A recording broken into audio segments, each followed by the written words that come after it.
Chapter 1. Hellish Beginnings. Kidnapped with Tony. Cough, cough, cough. Cough, cough. Wu Bai struggled to sit up, a sudden wave of agony coursing through his chest. He glanced down, noticing that his torso was heavily bandaged, the wrappings crude and haphazard, clearly a result of careless first aid. Kidnapped? A muffled groan of pain unexpectedly emanated from nearby. Lo and behold, was there another unfortunate soul who had also fallen victim? In the dim light, Wu Bai turned his head and indeed spotted another army cot beside him, upon which lay another person. The individual seemed to sense his gaze and slowly turned his head. The light illuminated his face perfectly. Holy crap, Tony Stark? Have I been transported to another world? Wu Bai was utterly bewildered, instinctively glancing around. He found himself in a cave, the ground strewn with scattered metal components, familiar scenes from films flashing through his mind. He distinctly remembered that just before losing consciousness, he had been lounging on the couch, rewatching Iron Man for the umpteenth time. The moment Stan Lee's cameo appeared, darkness enveloped him, and he lost all awareness. With that thought, Wu Bai hastily initiated the standard self-rescue protocol ingrained in every time traveler's DNA. System. Main God.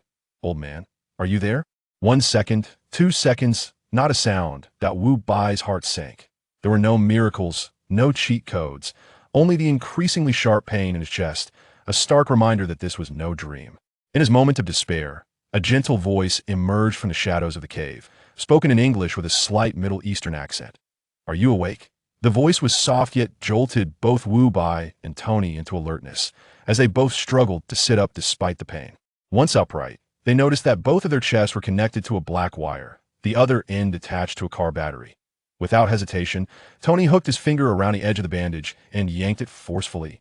The bandage tore away, revealing a crude, circular metal device embedded in his chest. Wu Bai, watching Tony's actions, gritted his teeth and began to unravel his own bandages.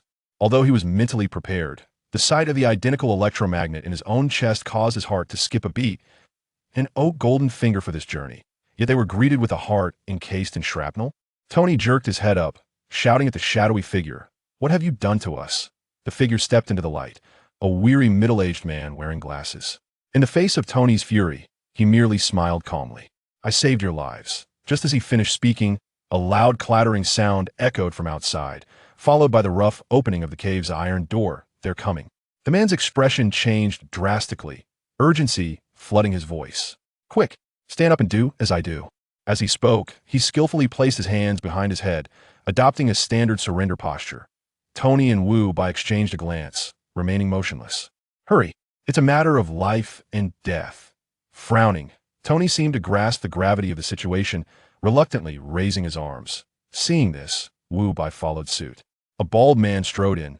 It was the terrorist leader, Raza, flanked by several burly men wielding AK-47s, their dark barrels sweeping menacingly over the three of them. Tony Stark, the greatest arms dealer. Look at you now, reduced to this pitiful state. Raza pointed maliciously at the electromagnet in Tony's chest, causing him to grunt in pain. However, your brain is still quite valuable. Raza produced a photograph and tossed it in front of Tony. I want you to build this. The photo depicted a Jericho missile. If you succeed, I'll let you go. If not, I'll ensure your demise. He then shifted his gaze to Wu Bai, who had been almost invisible in the corner. I don't know who you are, but since you were discovered alongside Stark, you must be his accomplice. Assist him. If he fails, I'll take you out first. Wu Bai. No. Tony Stark coldly replied. I will not create weapons for terrorists. The smile vanished from Raza's face in an instant, and one of the burly men stepped forward, raising his rifle but to strike Tony. Wait. Wu Bai rushed forward, arms outstretched to block them, his palms slick with cold sweat. He understood that if he didn't intervene, Tony would surely be beaten to a pulp. Tony Stark was his only hope of escape. Nothing could happen to him.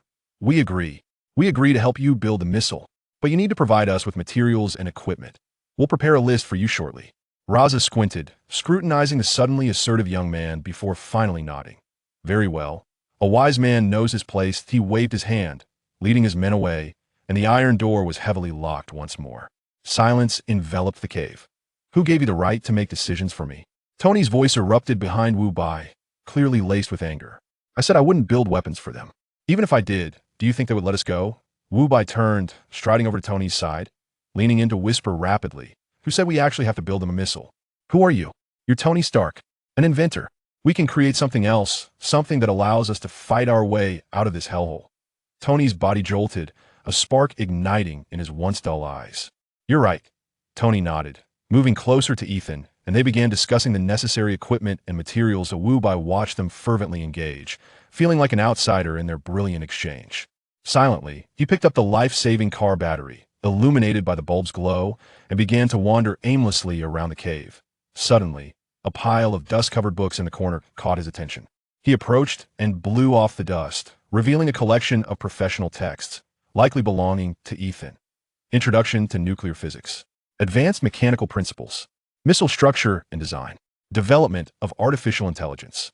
Wu-Bai casually picked up the book on nuclear physics and opened it to the first page. As his eyes skimmed the complex formulas and definitions, an inexplicable sensation surged within him. The Schrödinger equation. Why was it that not only did I recognize this, but I also understood its derivation and physical significance with clarity? Instinctively, he flipped to the next page, and every word, every symbol from the book rushed into his mind, unbidden. There was no need for contemplation or study. The knowledge felt as though it belonged to him all along, seamlessly assimilated. Wu-Bai began to frantically turn the pages.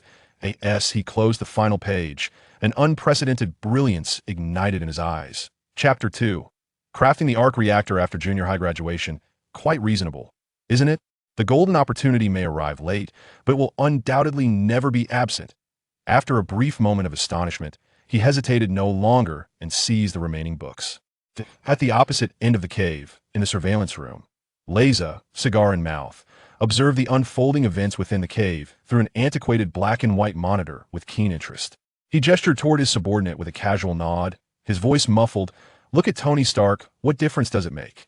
Under the gun, he still has to obediently construct missiles for us. What is so-called genius? Time passed, second by second. Snap. Wu-Bai closed the last book, and at his feet lay a scattered array of professional literature, all ravaged by his intense reading. Almost simultaneously, Tony also set down his pen, having completed the list laden with personal requests. Leza glanced at the list, merely skimming it before waving his hand with satisfaction. A series of disassembled missile components and various devices were wheeled in on small carts. Soon, the sounds of clanging and hammering resonated throughout the cave. Ethan noticed something amiss. Wu-Bai was not merely assisting. He, like Tony, possessed an independent set of tools and materials before him, assembling with a fluidity and concentration that belied his novice status. As he handed over tools, Ethan curiously inquired, Wu, what did you do before? You seem quite knowledgeable about this. Wu-Bai replied, without looking up, I started working right after junior high. Tony Stark stiffly lifted his gaze, incredulity etched on his face as he regarded Wu-Bai, then glanced down at the nascent arc-reactor taking shape before him, mirroring the miniature version in his hands. Tony felt as though his CPU might overheat. What did you say your education level is? Wu-Bai looked up, puzzled. Junior high, is there a problem? Tony's mouth hung open. Do junior high students in China learn how to construct arc reactors? Wu-Bai picked up the freshly assembled core component, dusted it off, and remarked nonchalantly, something like that. Stop dawdling and get to work if you want to escape from here. This statement jolted Tony into action. This was not the time to dwell on educational backgrounds. Through the collective efforts of the three, 2 brand new miniature arc reactors were finally completed. Done. Tony exhaled, pride unmistakable on his face. Output power of 3 billion joules per second, sufficient to power that behemoth. However, the consumption of palladium will be rapid. It won't last long. Author's note, 3 billion joules is the total output power of 3 large nuclear power plants, but the duration of the arc reactor is limited. Once the palladium runs out, it will cease to function, unlike a nuclear power plant, which can generate electricity continuously. Oh my God! Ethan marveled at the captivating blue glow, genuinely awestruck. This is nothing short of a work of art. Tony raised an eyebrow smugly, preparing to say more, but Wu-Bai's indifferent voice interjected. Mine has about double the endurance of yours. Tony's smile froze, and Ethan's mouth, which was about to close, gaped open again. Tony cleared his ears, doubting his hearing. You said. How much? Wu-Bai lifted his reactor, weighing it in his hand. I said this reactor lasts twice as long as yours. Impossible. Tony snatched the reactor from Wu-Bai's hands, his expression akin to seeing a ghost. The structure, materials, and core energy are identical. How could you possibly reduce the palladium consumption? That contradicts the law of energy conservation. Who said the structure is the same? Wu Bai pointed at the reactor's casing, indicating the internal coils. I merely transformed your single-layer coil into a nested double-helix structure and adjusted the magnetic confinement frequency of the palladium core. This alteration reduces energy loss during excitation and transmission by over half, naturally decreasing palladium consumption. That's basic physics. Is it really that difficult to comprehend? Tony stared intently at the reactor in his hand, then suddenly embraced Wu Bai's shoulders. His face flushed with excitement. Wu, you are the true genius here. Brother, join Stark Industries. I'll make you Chief Technical Officer. No, a board member. I'll share my stock with you. Honestly, I've felt invincible for too long. It's rather lonely. I need a friend like you. Or perhaps, a rival. In the face of Tony's enthusiasm, Wu Bai calmly reclaimed his reactor. First, let's focus on how to survive getting out of here. He did not dismiss the idea outright, agreeing wholeheartedly might lead to better opportunities in the future. More importantly, he had no knowledge of his status within the Marvel Universe. If he were apprehended by SHLD upon exiting, it would be wiser to cling to Tony Stark, a golden opportunity. And so, they set to work. With the energy core established, Tony and Ethan immediately plunged into the creation of the heavy iron armor that Wu Bai, however, took to the opposite side of the cave, diligently hammering away. Before long, a series of smooth, cylindrical metal tubes took shape under his hands, neatly stacked in a corner to Wu. Come help me take a look. Tony, now donned in the freshly crafted sensor, moved about. The sensor seems to be lagging. Wu Bai strolled over, glancing at it, then pointed at an exposed steering motor. You've placed the servo motor on the outside. Are you hoping the enemy will miss? A single bullet could ruin that leg.I in the films. Tony had suffered a similar design flaw that damaged his drive shaft. Just as Wu Bai finished speaking, the iron door of the cave was violently kicked open. Bald-headed Leza entered, flanked by armed henchmen, each with a grim expression. He immediately spotted the sensor on Tony's foot, his gaze turning icy. What is that? He demanded, aiming his gun at Tony's foot. Tony remained silent, merely lifting his head to meet Leza's gaze with his signature arrogance. Leza's patience evaporated entirely. He abruptly turned, the dark barrel of his gun now pointed at Wu Bai's head. You, yellow-skinned boy, explain this. What the hell is this thing? Wu Bai's face betrayed no hint of anxiety. This scenario had unfolded in films before, and he had prepared a strategy. He indicated the sensor module on the table that responded to Tony's movements, adopting a tone of undeniable authority as he began his performance. The missile's guidance system. Do you think the Jericho missile flies in a straight line? It requires terminal guidance and attitude adjustment, all reliant on this multi-axis vector injection system. Without it, what you produce is merely a flying iron rod, its ability to strike a target purely a matter of luck, a barrage of professional-sounding, authoritative jargon left Leza and his band of arms dealers momentarily stunned. Though Leza understood not a single word, he circled the cave with skepticism until he arrived at the pile of cylindrical metal tubes Wu Bai had stacked in the corner. Chapter 3. Delivery Day. I pull out the drone Suicide Squad. Leza bent down, casually lifting one of the metal tubes to inspect it. Cramped within was a tangle of circuit boards and components, evoking the essence of a high-tech missile. By tomorrow at the latest, Leza declared, slamming the metal tube onto the ground, I want to see a functioning Jericho. Otherwise, he grinned a menacing smile that sent shivers down one's spine. I shall drag this yellow-skinned brat outside and use him as alive. Target for my subordinates. Wu Bai. Leza departed with his men. Tony approached Wu Bai, his expression a mixture of complexity as he inquired, were you prepared to fabricate a lie all along? Wu Bai teased, patting one of the metallic cylinders. You will find out tomorrow. Let us commence, for time is of the essence. We shall break out at dawn. It was a night destined for insomnia. As dawn approached, the Mark-I was finally assembled. While tightening the last screw of the armor, Wu Bai asked, can the hand move? A bit loose, Tony wiggled his fingers, finding the interior quite hollow. Perhaps I've lost weight over the past few days. Wu Bai pondered for a moment and seriously suggested, how about filling it with some foam? Tony, Ethan. All right, Ethan, assist Tony with the final inspection. I must tend to my own creation. With that, Wu Bai strode to the pile of metal cylinders in the corner.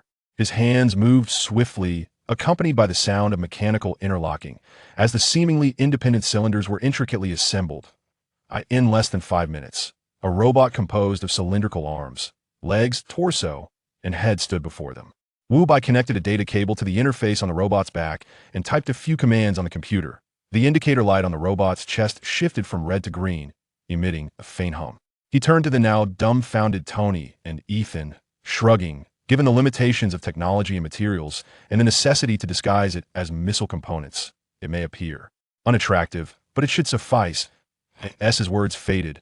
All three men froze in unison, their gazes fixated on the iron door. A cacophony of hurried footsteps echoed from the entrance, followed by boisterous Arabic curses. Bang! Bang! Someone was forcefully assaulting the door. Open up! Hurry the hell up! Damn it! The door is barricaded from the inside.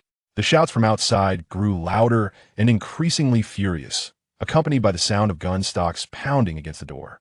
Suddenly, the clamor ceased, replaced by the sound of rapid footsteps retreating. Ethan looked on anxiously. They're calling for reinforcements. Do not fret, Wu Bai remarked, glancing at his robot. They won't breach in any moment. I've not only secured the door with wire but also discreetly welded several points on the door. Hinges and frame last night. Tony and Ethan silently raised their thumbs in admiration at Wu Bai's back. Impressive. Ethan hurried to the two humming computers, where the progress bars were slowly advancing. Mark I armor system loading, 65. Mark I robot system loading, 42. Too slow. We need to buy more time. Wu Bai turned toward a chaotic pile of metal parts, kicking aside a few steel plates to drag out a dusty black briefcase from the bottom. Boom! A thunderous sound erupted from the entrance, shaking the entire cavern as debris rained from above. The terrorists had begun to batter down the door. Boom! Another hit, more forceful than the last. The iron door was sturdy, but the frame was nearing its breaking point. Boom! A third resounding crash followed, accompanied by an explosion. A shockwave infused with flames surged from the entrance, prompting Wu Bai and Ethan to instinctively shield their heads and faces with their arms. After the explosion, silence enveloped the outside. The iron door had vanished, replaced by a gaping hole. Ethan anxiously glanced at the computer screen, where the progress bars continued their slow ascent. Mark I armor system loading, 85. Mark I robot system loading, 61. We're out of time. Ethan stood up. I'll go buy you some time. Wu Bai halted him. Don't be reckless. We are in the age of technology, and we must rely on it. With that, he opened the black briefcase, revealing not gold or jewels, but an array of quadcopters cobbled together from missile casings and scrap parts. Each drone was bound beneath its belly with tape and wire, carrying a bomb. These explosives had been meticulously disassembled from the warheads of those missiles by Wu Bai. He still found it hard to comprehend how these terrorists could be so foolish or arrogant as to hand over a cache of Stark Industries' advanced missiles to none other than Tony. Stark himself. Did they not fear that Tony might unleash a catastrophic explosion, taking everyone along with him? Wu Bai retrieved one drone, placing on the ground, and donned a rather rudimentary VR headset crafted from two mobile screens, a battered motorcycle helmet, and a tangle of wires. Once equipped, he picked up a similarly crude remote control and gently nudged the joystick. The drone at his feet whirred to life, its propellers spinning rapidly, kicking up a cloud of dust before zipping through the blasted doorframe. In less than 3 seconds, boom, an explosion resonated from outside, engulfing the entrance in flames, while a searing wave of heat poured in. The startled cries and curses from outside abruptly ceased. Wu Bai's voice emanated from the helmet. Ethan, take out the remaining drones and line them up on the ground. Ethan immediately complied, extracting each drone from the bag and arranging them in a row. One drone took flight and soared out. Boom! Another explosion followed. The third, fourth.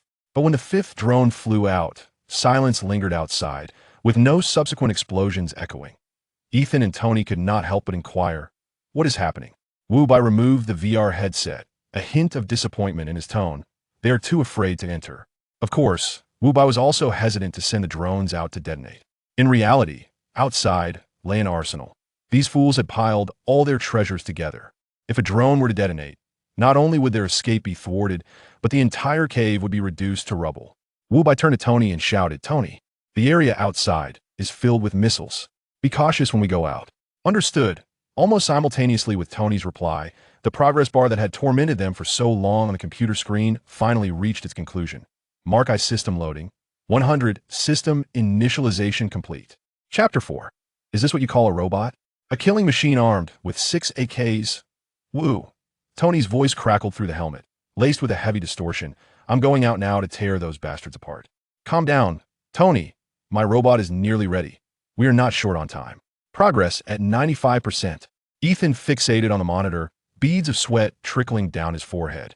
They were just a step away. Wu Bai remained active, his gaze swiftly scanning the cavern before finally landing on the mangled corpses at the cave's entrance. He lunged forward, swiftly yanking the AK-47 from the lifeless body with one hand. With a flick of his wrist, he extracted the magazine and, illuminated by the flickering light in the cavern, glanced at it, completely full, before audibly securing it back in place. Next, he crouched low, hastily searching the other corpses. That moment, a shadow silently emerged from the swirling smoke at the cave's entrance. That was unmistakably a terrorist dispatched to scout the area. The terrorist's gaze fell upon Wu Bai, who was bent over retrieving the weapon. Without a moment's hesitation, the dark muzzle of his gun suddenly aimed high. Tat tat tat tat tat. Wu. Ethan's voice had taken on a frantic pitch. Tony, without a moment to think, instinctively charged forward, shielding Wu Bai with his robust steel chest. Clang, clang, clang, clang. A barrage of bullets struck his armor, the sparks illuminating the entire cave. Tony raised his left arm, targeting the terrorist, his thick fingers searching for a dangling fuse, then yanked it forcefully. A concealed compartment on his arm sprang open, releasing a rocket the length of his forearm, which shot forth with a roar. Boom! A deafening explosion obliterated the terrorist's body and weapon, scattering them into a crimson mist. Before the smoke from the blast had dissipated, Wu Bai rolled away, darting deeper into the cave behind Tony's armored form. He quickly sprang to his feet, checking himself from head to toe, relieved to find he had not even scraped his skin. He exhaled deeply, muttering in disbelief. Damn, fortunate to be a master of dodging. Tony's massive frame turned towards him, concern resonating through the electronic hum. Wu, are you all right? Ethan stumbled over, anxiously scanning him. Are you hurt? Sturdy enough to survive? Wu Bai replied, picking up the fallen AK and handing one to Ethan. Take this for protection. Ethan nodded vigorously, gripping the weapon tightly. Wu Bai glanced at Tony's gloves, which appeared cumbersome for pulling a trigger, and shook his head. Without wasting another moment, he clutched the remaining AKs and swiftly approached his robot. With practiced efficiency, he secured the rifles onto the robot's cylindrical arms.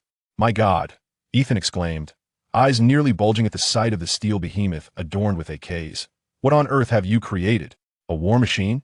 Tony scrutinized the rugged robot through his visor, his tone mixed. Buddy, you never fail to surprise me. At that moment, a crisp beep resonated from the computer. Mark I robot system loading. 100. System initialization complete. The robot's cylindrical head lit up with two glowing blue eyes. Can you hear me? Wu Bai inquired. A cold, emotionless synthetic voice emanated from the robot's chest speaker. Affirmative, master. Excellent. Wu Bai nodded, his gaze icy. Identify us three as allies. Anyone else outside who breathes is an enemy. There is but one command. Annihilate them without exception. Scanning. The robot's blue eyes flickered with a red light, sequentially assessing Wu Bai, Tony, and Ethan. Allied units confirmed. Wu Bai turned, grasping the last rifle and cocking it with a resounding click. Let's charge out. And no sooner had he spoken than the robot, bristling with AKs, crouched and dashed towards the cave's entrance. Hey, don't steal my thunder, Tony shouted, striding after it with heavy steps. Outside the cave, a series of explosions had thoroughly disoriented the armed militants. They gripped their weapons tightly, all aiming intently at the pitch-black cave entrance. A small-time leader struck one of his subordinates sharply with his rifle, but barking orders while pointing at the cave. The unfortunate chosen one turned pale, frantically shaking his head. He could only swallow hard upon meeting the leader's icy gaze and the ominous muzzle of the gun. Trembling, he raised his weapon, inching hesitantly toward the cave's mouth. Everyone held their breath, eyes fixated as his figure was slowly consumed by darkness. Bang! A muffled thud echoed as the unfortunate soul was hurled back out. In midair, he expelled a torrent of blood mixed with internal organs before crashing heavily onto a nearby ammunition crate, lifeless. Before anyone could react. Tat tat tat tat. 6 streams of fire erupted abruptly from the darkened cave. The foremost terrorists barely had time to scream before blood flowers blossomed on their foreheads, their bodies collapsing backward. Return fire! Return fire! The leader screeched in terror, the first to pull the trigger at the cave entrance. The remaining terrorists, jolted into action, scrambled for cover, indiscriminately firing their weapons into the inky void. This frenzied exchange lasted several seconds until every magazine was spent. The entrance fell silent once more. The air was thick with the acrid scent of gunpowder, and as everyone exchanged fearful glances, their eyes reflected nothing but dread. At that moment, A series of clicks emanated from the cave entrance. Under the terrified stares of all, Wu Bai's robot emerged step by step from the darkness, coldly surveying the crowd outside. Attack! Attack now! The terrorist leader shrieked in a state of hysteria. The remaining terrorists unleashed a barrage of gunfire at the robot. However, the bullets merely ricocheted off its heavy armor, creating sparks and leaving behind a flurry of dents, failing to penetrate. In contrast, the robot's retaliation was catastrophic. Its arm-mounted weapons fired simultaneously, mowing down the terrorists in waves, blood instantly staining the sandy ground. Clang! Clang! Clang! An even taller, more imposing steel giant emerged from the cave. Tony clad in the mark, seeing yet another monstrosity. The terrorists' psychological defenses crumbled entirely, screaming as they turned their weapons on Tony. A swarm of flies. Tony's voice, distorted through electronic modulation, dripped with disdain. He ignored the bullets, which felt like mere tickles, raised his right arm, and unleashed a flamethrower with a roar. A thick torrent of fire surged forth, instantly engulfing several terrorists. Tony expertly directed the flames, skillfully avoiding the nearby ammunition crates and missiles. Gradually, the gunfire dwindled, eventually ceasing altogether. Tony surveyed the hellish scene around him and called into the cave. It's over. Come out. Wu Bai and Ethan, weapons drawn, cautiously stepped out from the cave entrance. Upon witnessing the carnage, Wu Bai felt his stomach churn violently, yet he forced himself to suppress the urge to vomit. Just as they believed everything had come to an end and prepared to depart from this realm of turmoil, a bloodied terrorist, lurking behind a truck, struggled to rise. He inexplicably produced an RPG rocket launcher, trembling as he hoisted it onto his shoulder, aiming it at the trio of Wu Bai and his companions, who had just let their guard down. Chapter 5. Do not panic. The bald one will strike. Ancient One, an offense has been taken. Be cautious. Ethan's warning echoed through the air. Yet the robot's reaction surpassed the sound itself. In the fraction of a second that it took to detect the threat, its electronic eye had already completed the necessary calculations, executing its response without any prior warning or unnecessary movements. The cylindrical arm, equipped with an AK, shot upward with sudden force. Bang! Bang! Bang! 3 shots rang out. The terrorist's chest erupted in a violent spray of blood, propelled backward by the tremendous impact. However, amidst the chaos, the most perilous detail was overlooked. The finger that clutched the RPG had long since tightened upon the trigger. In the last moment before his body crumpled to the ground, a death spasm in his muscles caused that rigid finger to involuntarily press down. A rocket-propelled grenade, trailing a serpentine wisp of smoke, soared toward the sky above them. The rocket's momentum waned, gradually losing speed until it reached its apex, suspended in the air for a fleeting second. Then, it began its descent. The landing spot was perfectly aligned with the heap of Stark Industries missiles piled nearby, like a small mountain. Oh no, there's no escape. Wu Bai's veins bulged as he shouted at the still-dazed Ethan with all his might. Ethan, to Tony's back. We need to fly out of here. The urgency of his voice snapped Ethan back to reality. Without hesitation, he discarded his weapon and scrambled up the rough steel back of Mark I, using the exposed seams and pipes of the armor as handholds. Wu Bai followed closely, displaying equal agility as he climbed aboard. Just as they secured their positions, the ever-ready cylindrical robot sprang into action, striding forward and firmly pressing the two against Tony's broad back, rendering them immobile. Hold on tight. Tony exclaimed as he raised his arm, the armor on his left arm clicking open to reveal an emergency launch button protected by a red glass dome. Without a moment's hesitation, he pressed it with his right thumb. Boom. 2 jets of searing flames erupted from the base of Mark I. An overwhelming force catapulted the 4 of them skyward. They had just lifted off when a thunderous explosion resounded from behind. A terrifying wave of heat and shock rippling against the armor from afar, causing Wu Bai and Ethan's insides to churn violently. Instinctively, they turned to glance back, only to behold a colossal mushroom cloud billowing up from the valley. Adjust your position. Prepare for landing. Wu Bai shouted into his helmet, battling the dizziness from the overload. He was acutely aware that this hastily assembled Mark I could not soar far. The fuel was of the most basic chemical type. And now they were overloaded with 2 additional passengers and a robot. No sooner had Wu Bai spoken than, bang, bang, 2 muffled explosions erupted beneath them as the left and right thrusters of Mark I erupted in a shower of sparks before extinguishing completely. The world suddenly fell silent. Having lost all motivation, the heavy steel armor instantly transformed into a massive lump of iron. With 3 individuals strapped to his back, they began their perilous descent from nearly 300 meters above. The air was pierced by a cacophony of screams, intertwined with terror and despair. falling from such a height. It was certain that not only the flesh and blood Wu Bai and Ethan, but even the armored Tony would be reduced to an indistinguishable mass of flesh upon impact. Wu Bai's heart plummeted as he gazed helplessly at the rapidly approaching expanse of yellow desert below. Not a single day had gone smoothly since their arrival. Just as death loomed imminent, a spark of golden fire appeared out of thin air, spinning rapidly and trailing a brilliant arc of light. The sparks whirled faster, the luminous trail expanding, and in less than a second, it erupted into a vast circular portal. On the other side of that portal lay the soft, welcoming sands they were about to collide with. "What is that?" Tony exclaimed in astonishment. With no time for contemplation, Wu Bai and the others plunged headlong into the swirling portal of sparks. In the next instant, boom. Mark-I crashed solidly onto the firm sands of the desert. The tremendous force of impact caused the entire armor to disintegrate, scattering countless parts amidst the sand. Wu Bai and Ethan, still strapped to the back, were violently ejected, tumbling into the embrace of the soft dunes. Coughing, Wu Bai shook his dizzy head and staggered out of the sand pit, his first instinct to look skyward. The sky was clear, devoid of any trace of the portal, save for a few wisps of clouds. He felt utterly drained, his legs buckling beneath him as he sank onto the scorching sands, gasping for breath. A mixture of relief at surviving and an overwhelming sense of futility, as if orchestrated by some unseen force, compelled him to chuckle bitterly. Well, he muttered to himself, realizing he had evidently caught the attention of the Ancient One.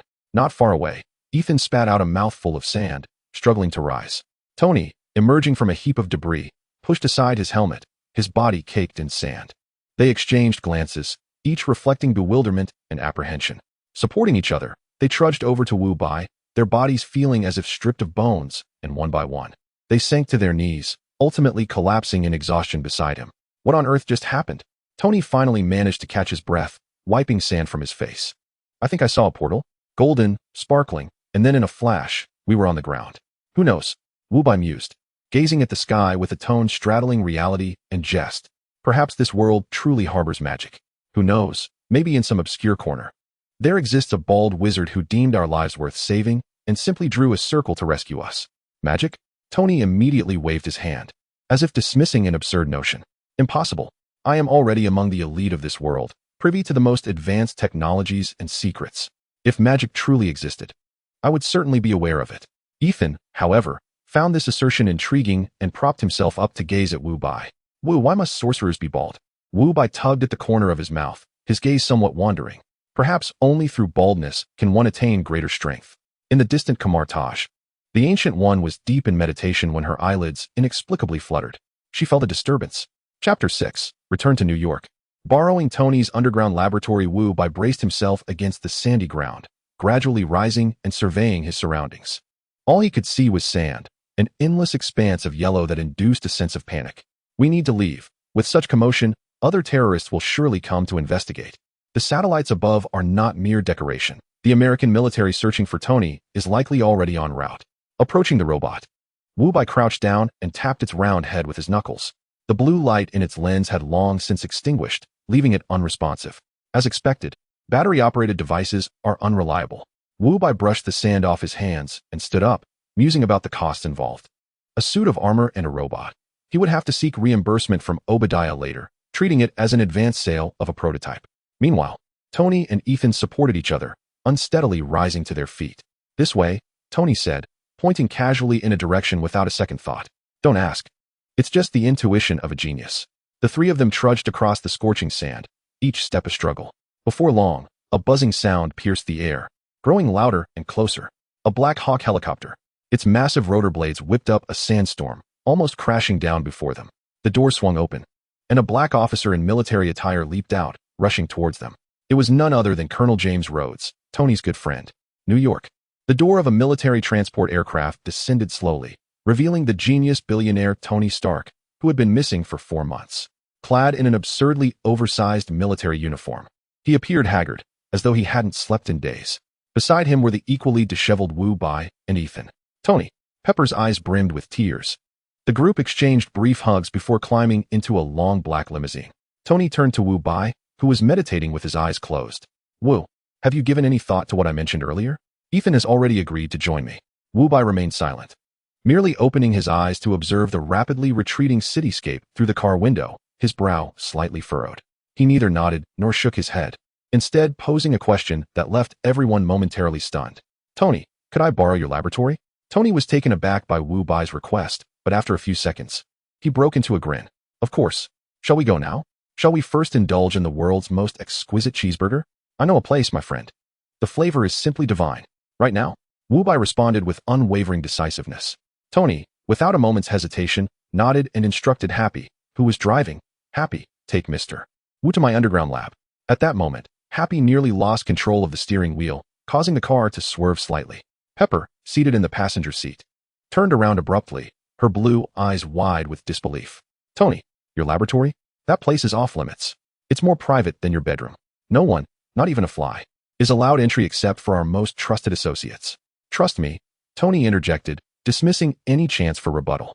Let's stop at the next intersection and switch vehicles. This one will be for Mr. Wu. Soon, the car came to a halt by the roadside. Tony exited the vehicle, and a still shocked Pepper, along with a bewildered Ethan, followed suit in a daze. As they watched the sedan drive away, Pepper could no longer contain her curiosity. Tony, who exactly is this Wu Bai? You let him into your lab? Tony replied nonchalantly, a genius, no less than myself. Inside the car, Happy drove while stealing glances at Wu Bai through the rearview mirror. The vehicle made its way toward Malibu Beach, eventually stopping before an opulent mansion perched on the edge of a cliff. Sir, we have arrived, Happy dutifully announced. Opening the door for Wu Bai, they traversed a grand living room suitable for hosting lavish parties. Happy led Wu Bai to an unassuming corner of the room, where he pressed a concealed button, causing a section of the wall to silently slide open, revealing an elevator leading downwards. When the elevator doors reopened, Wu Bai was met with a vast, sci-fi-like expanse. Computers, fabrication stations, CNC machines, 3D printers, and an array of tools filled the space, nothing like the desolate, meager settings often depicted in films. Wu Bai stepped inside. I'll be upstairs, Happy stated at the elevator entrance. If you need anything, just have JARVIS call me. He hesitated, adding, oh, JARVIS is, I know that, Wu Bai interrupted. Happy nodded, pressed the elevator button, and the doors slowly closed. Wu Bai approached the central workstation, deftly pulled out a chair, and sat down, gazing at the dazzling interface on the computer screen, ready to begin. However, he was taken aback. Tony's keyboard was far from a conventional one. It was adorned with an array of geometric shapes and luminous dots, a product of his unique imagination. Even Black Widow would be baffled. Wu Bai, slightly exasperated, abandoned the thought of working manually. Leaning back in his chair, he looked up into the air and called out clearly, JARVIS. A gentle, slightly British-accented male voice resonated throughout the space. Good day, sir. It is my pleasure to assist you. Unlock the computer, Wu Bai attempted to issue his first command. Apologies, sir, your permissions are insufficient, came the response. Wu Bai frowned, intending to utilize the resources and network of Tony's laboratory to ascertain whether he was, in fact, a person of dubious status. It appeared that he would first have to request Happy to inform Tony to grant him the necessary permissions. In his growing agitation, he swiveled in his chair, his gaze sweeping across the laboratory until it abruptly fixed on a distant wall. This was no ordinary wall. It was a colossal bookshelf that stretched from floor to ceiling, densely populated with an array of books and piles of manuscripts. Wu Bai's eyes lit up, and he promptly rose from his chair, striding towards it. Upon standing before the wall, he truly grasped the staggering collection of tomes it housed. Structure of quantum foam and reality programming. From zero to mastery. The emergence of consciousness and the framework of digital immortality. Supersymmetric materials science. Weaving divine metals at the atomic level. Each book had the potential to send tremors through the academic world, with many being rare editions unseen in the marketplace. Adjacent to this impressive display was a chaotic pile of manuscripts, the cursive scrawl unmistakably reminiscent of Tony Stark's style. Wu Bai's gaze swiftly scanned the titles, extracting every book pertaining to computer science, artificial intelligence, and network architecture. Soon, he found himself balancing a stack of books taller than he was, staggering towards an adjacent empty table and carelessly depositing them atop it. Extending his hand, he casually selected a volume and opened to the first page. The expansive laboratory was filled with the sound of pages being rapidly turned. Forgive my intrusion, sir, but what are you engaged in? Jarvis inquired. Need you even ask? I have come to recruit you, Wu Bai replied. Chapter 7. Breaching Jarvis. The shock of Tony Stark with a chime, the elevator doors slid open. Happy entered, carrying a cup of coffee, initially intending to see if this enigmatic guest required assistance. However, what he beheld became an unforgettable spectacle. Do you need help? Happy ventured, his expression one of disbelief. Wu Bai did not raise his head, merely gesturing dismissively. Happy surveyed the mountain of books, then glanced at Wu Bai's hands. Moving with such speed they seemed to leave afterimages. His mind struggled to process the scene before him. Ultimately, he shook his head, attributing it all to the eccentricities of genius, and silently ascended the elevator once more, coffee in hand. At the Stark Industries press conference, Tony sat unceremoniously on the floor, a cheeseburger in his left hand and a cup of cola in his right, devouring his meal voraciously, completely oblivious to the blinding flash of cameras surrounding him. He bit into the burger with gusto, his eyes squinting in bliss, but as he chewed, a sudden furrow appeared on his brow. How peculiar. A lingering sense of forgetfulness nagged at him. He mumbled to himself vaguely, yet the delectable taste of the hamburger swiftly dispelled this minor doubt from his mind. Half an hour later, a soft snap resonated as Wu Bai closed the final book. Rising, he stretched his neck and returned to the central workstation, settling down once more. Sir, I still recommend you contact Mr. Tony first, or allow me to convey your message to Mr. Happy, Jarvis's gentle voice chimed in, dutifully fulfilling its role as a steward. Wu Bai offered no response, instead taking his time to flex his wrist, then interlocking his fingers and squeezing tightly, producing a series of crisp cracking sounds. The warm-up concluded.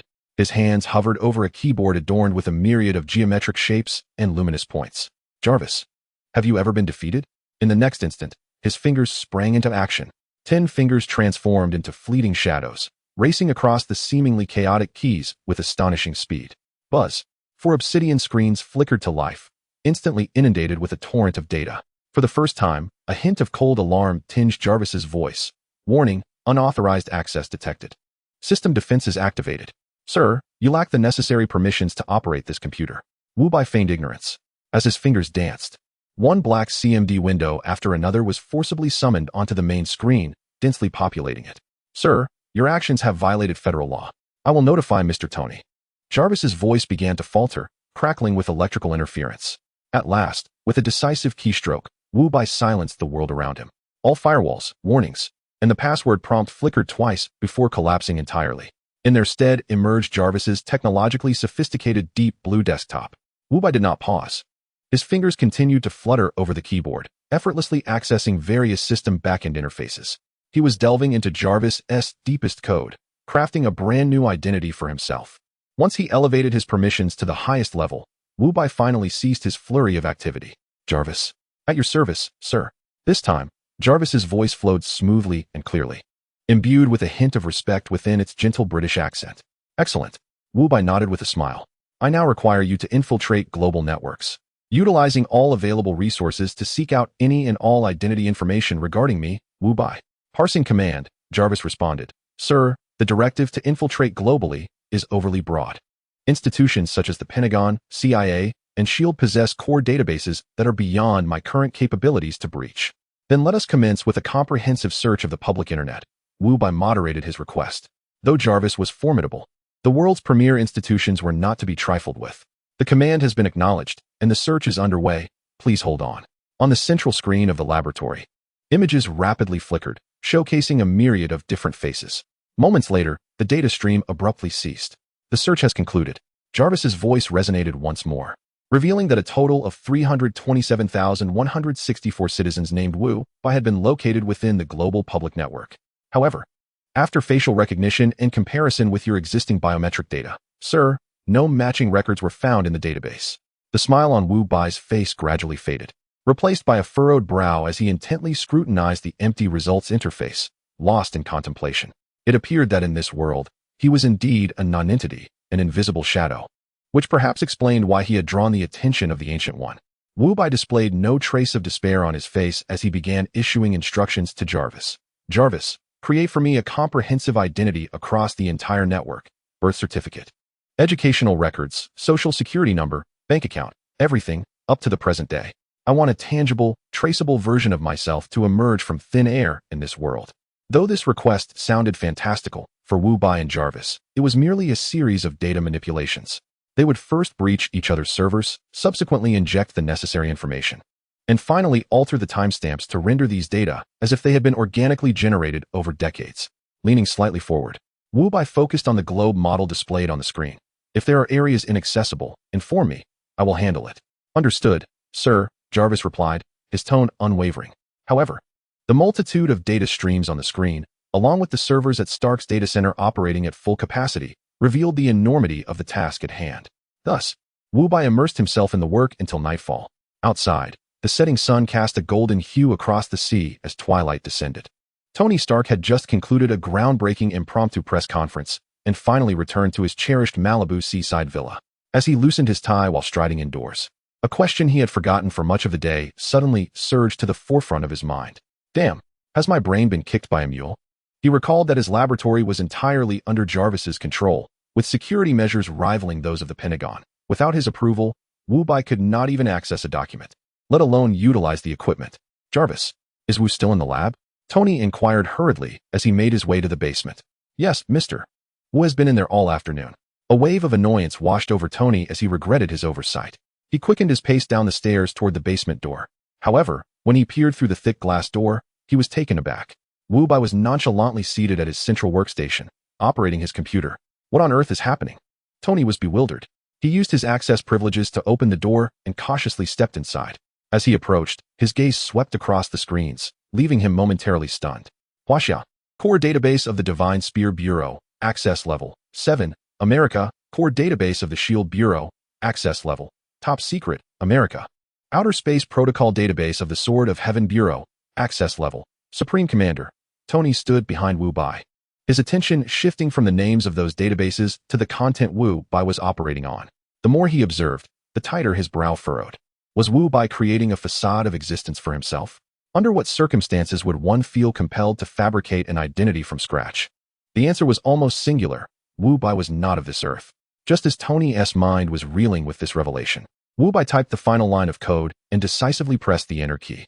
With everything completed, he exhaled deeply, leaning back in his chair with a satisfied stretch before turning around. Chapter 8. Mom, will Superman come to save us? Startled, Wu Bai leapt from his chair. Tony, when did you arrive? How did you move so silently? Tony couldn't help but smirk, adopting a tone of amused anticipation. I was here the moment you wandered into the Divine Spear Bureau's server. All right, Wu Bai shrugged, a wry smile gracing his face. As you can see, I am not from your world, but I am indeed a human of Earth. Tony's brow furrowed slightly as he mulled over the logical contradiction in that statement, and suddenly, a bold hypothesis emerged in his mind. Not from our world, yet still a human of Earth. Parallel universe? With a snap of his fingers, Wu Bai affirmed, correct. But more precisely, it is a multiverse. Tony nodded, a look of curiosity crossing his face. So, what are your plans moving forward? Are you seeking a way home? Or do you intend to settle in this Earth? Wu Bai shook his head and replied calmly, I cannot return. Traversing the multiverse is not a simple endeavor. My intention is to integrate directly into this Earth. However, based on my recent investigations, the organizations on Earth are woefully inadequate, entirely incapable of confronting threats from the cosmos. Therefore, I plan to establish an organization here, aptly named the Interstellar Security Administration, abbreviated as the ISA. The ISA will focus on three main objectives, or rather, adhere to three core principles. First, to protect humanity from threats posed by extraterrestrial civilizations. Second, to shield humanity from dangers originating from other dimensions. Third, to safeguard humanity against threats from alternate universes. My goal is straightforward, to arm Earth with technology, enveloping this planet in an impenetrable armor. The Marvel Universe is perilously dangerous. Those so-called superheroes, each more renowned than the last, prove unreliable when civilization's survival hangs in the balance. The Supreme Sorcerer, the Ancient One, the enigmatic guardian of Earth, could meet an untimely demise. Can you believe that? Although it was merely a consequence of exorbitant special effects, for Wu Bai, it transcended the realm of cinema and became a harsh reality. Odin, the king of Asgard and sovereign of the Nine Realms, could pass away peacefully. Does that not astonish you? Such a humble retirement method evokes a desire to express indignation. If either of these two were still alive, would that purple-skinned fiend, Thanos, dare to approach Earth with his fleet? This planet offers no one to rely upon. The burdens are solely for oneself to bear. In the laboratory, the trademark sardonic smile had long vanished from Tony Stark's face. Every word spoken by Wu Bai resonated deeply within him, prompting Tony to exclaim almost instinctively, "May I join?" Wu Bai extended his hand. Of course, welcome to the Interstellar Security Administration. In a rare moment of camaraderie, Tony, who seldom engaged in handshakes, clasped Wu Bai's hand tightly. Due to the absence of accommodation, Wu Bai took up residence in Tony's seaside villa in Malibu without hesitation. A week later, In the underground laboratory, a pungent odor of scorched metal pervaded the air, reminiscent of an overheated alloy. Standing side by side, Tony and Wu donned dark protective goggles, their expressions mirroring focused intensity. Before them, 8 uniquely designed independent thrusters hovered in a precise circular formation, each emitting a searing deep red laser beam. The beams intertwined in midair, converging accurately upon a titanium alloy plate, measuring half a meter in thickness. The plate, impervious and robust, began to melt slowly. "Jarvis, pause the test." Tony's voice rang out. Instantly, the lasers extinguished, and the thrusters returned automatically to their slots on the workbench, fitting seamlessly. Tony and Wu simultaneously removed their goggles, hanging them uniformly at their t-shirt necklines. As they discussed technical intricacies, they ambled towards the relaxation area. "I still believe the magnetic anchoring mechanism of the 8 thrusters lacks stability during supersonic cruising. High-frequency vibrations pose a significant issue." Indeed, it could stem from the cooperative control program. The matrix algorithm requires optimization. At that moment, their discourse was abruptly interrupted by an urgent news bulletin broadcasting on the enormous LCD screen mounted on the wall of the lounge. The news anchor's expression was grave, and their tone urgent. "We interrupt this program for an emergency report. Armed militants in Peace Village are conducting indiscriminate attacks on civilians. The village is being ravaged by warfare." Footage from the scene reveals the involvement of an organization known as the 10 Commandments Gang, who can come to the aid of these unfortunate villagers. The screen transitioned to live footage, depicting a scene akin to Hell on Earth. A group of armed militants, wielding outdated Stark Industries weaponry, savagely dragged unarmed civilians from their homes, their faces twisted in malicious glee.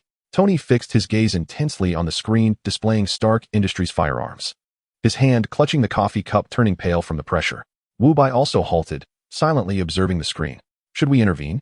Tony inquired. "Absolutely. And let us pay a visit to the 10 rings to collect some debts," Wu replied. The two exchanged a sudden glance filled with a chilling sense of resolve. With a loud crash, 2 exquisite ceramic coffee cups were hurled to the ground, shattering into countless pieces. They strode purposefully toward the central armor platform in the laboratory. As they stepped forward, the floor responded with a mechanical whir, revealing a complex array of machinery beneath. Countless cold robotic arms surged forth from the depths, beginning to don the 2 men in their armor. A minute later, 2 formidable suits of cold steel stood silently. Tony's armor flaunted an ostentatious red and gold color scheme, while Wu Bai's was a deep blue, its surface adorned with powerful angular lines and contours.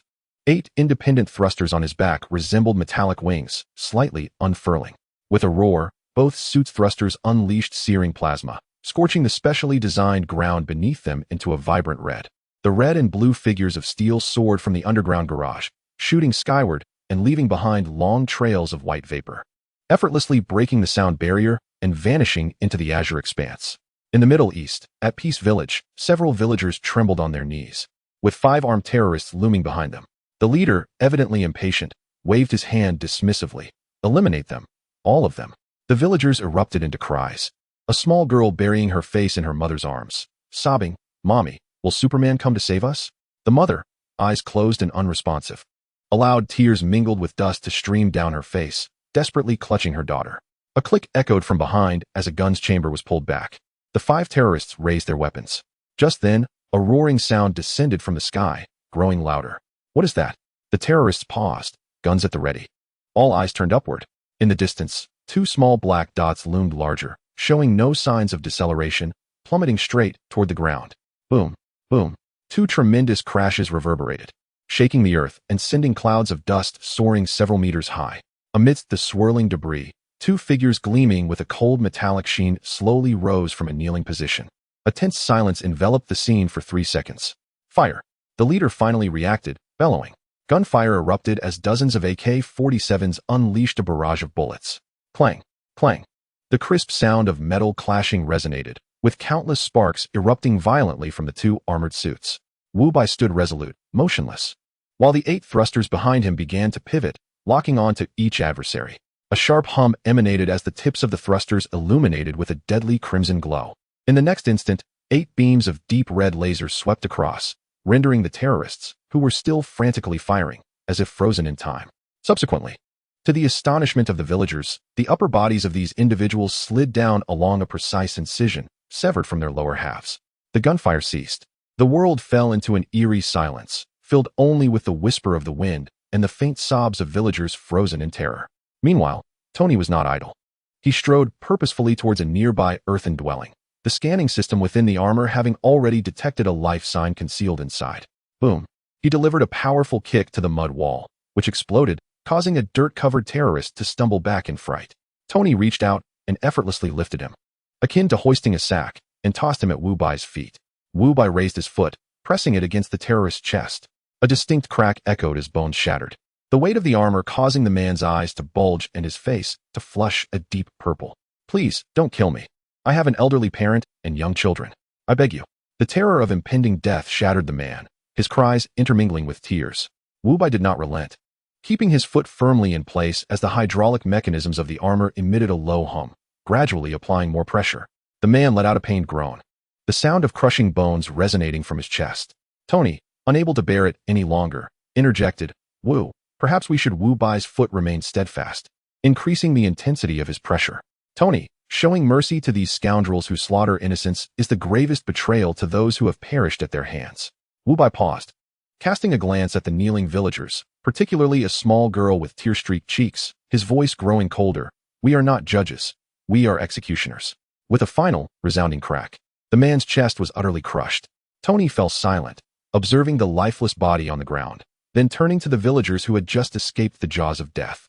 His gaze solidified with unwavering resolve. I understand now. Wu Bai nodded with satisfaction, retracting his foot and turning away as the 8 thrusters emitted a soft blue flame. Let us proceed to obliterate their armory. With a thunderous roar, the 2 figures ascended, soaring skyward. In no time, the landscape was adorned with billowing mushroom clouds. At an altitude of 10,000 meters, the red and blue armored suits raced towards the horizon, skimming the top of the clouds at 3 times the speed of sound. Within the communication channel, Tony's chatter was incessant, his loquacious nature unyielding even in the midst of a mission. Hey, Wu, how about we grab a bite? Have you ever tried Turkish kebab? There's a place next to Stark Tower that's reputed to be quite good. Wu Bai fell silent for a moment, overwhelmed by the multitude of grievances he could not articulate. What kind of establishment could silence the Avengers, yet still emanate such a delightful aroma? Who spoke of it? Happy. He replied, make a note. If Happy claims a place is delectable, it is surely unpalatable. In Malibu, California, 2 figures, one blue and one red, crashed heavily into the subterranean laboratory of a seaside villa. An automatic disassembly platform rose from the ground, surrounded by countless precise mechanical arms and clamps that swiftly began to strip away the armor, encasing them layer by layer. At that moment, the glass door swung open. Pepper entered, clutching 2 documents. Upon seeing the bullet-riddled armor adorning Tony and Wu Bai, she questioned, is that from gunfire? No, it's merely the result of high-velocity impacts. Tony retorted defensively. Tony, Pepper exclaimed, her voice laced with anger, we are in America, and we are an arms company. Do you think I cannot discern gunfire from other sources?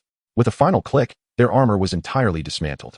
Tony stepped forward to Pepper, softly soothing her. All right, Pepper, please don't be upset. She shot him a fierce glare, but the fire in her eyes gradually subsided into resignation. She handed over the documents she had been holding. This is yours, Wu, she said, passing one to Wu Bai. The headquarters of the International Security Bureau is now complete, and the first batch of equipment is being moved in. It will be operational soon. Then, she slapped the other document onto Tony's chest. This is yours. An agent named Carlson provided it, claiming there is solid evidence that while you were abducted, someone within Stark Industries was engaging in illegal arms trading. With that, Pepper turned on her heel and left. Tony, noticing her departure, tossed the document onto the workbench and hurried after her. Wu Bai approached the document, which bore the emblem of S-H-I-E-L-D, devoid of any other markings. He opened the first page, quickly scanning the text. The report was exceptionally detailed, outlining the time, location, model, quantity, and even the transportation routes of each black market arms transaction, along with the final purchasers. As Wu Bai flipped through the pages, he noted the cohesive chain of evidence and its glaring implications. To orchestrate such operations right beneath Tony Stark's nose required not only an intimate understanding of Stark Industries' internal processes, but also significant authority within the entire company. Aside from Tony himself, only one individual could satisfy both conditions. Days passed, and the International Security Bureau headquarters was fully operational. Wu Bai was in the underground laboratory, packing his belongings in preparation for the move to the new base. The glass door opened, and in walked Tony, Pepper, and Happy. Hey Wu, need any help? Happy grinned amiably, rolling up his sleeves as he entered. Pepper approached, picking up a box containing intricate components, meticulously inspecting the seal. Are you really moving away? It's quite pleasant here, after all. Tony has few friends, and even fewer he can truly connect with. The new headquarters was still empty. It seemed he would have to go alone first. Wu Bai smiled, stuffing the last of his personal belongings into the box. Happy and Pepper exchanged a glance, refraining from further persuasion, each taking a box and heading outside to load the car. In the laboratory, only Wu Bai and Tony remained. Wu Bai lifted a silver metallic sphere, no larger than a marble, from the workbench and tossed it to Tony. Reflexively, Tony caught it, the cold sensation bringing him back to reality. He brought the sphere closer, turning it between his fingers, its surface smooth and seamless. What is this? Chapter 10. Solving problems the inventor Sway Wu Bai did not answer directly. Instead, he leaned against the workbench, arms crossed, calmly observing Tony. I suspect you wish to send Pepper to Obadiah's office to retrieve the secret files from his computer, am I correct? Tony paused, his grip on the metallic sphere faltering. He lifted his gaze, a flicker of surprise crossing his face, quickly replaced by a look of resignation.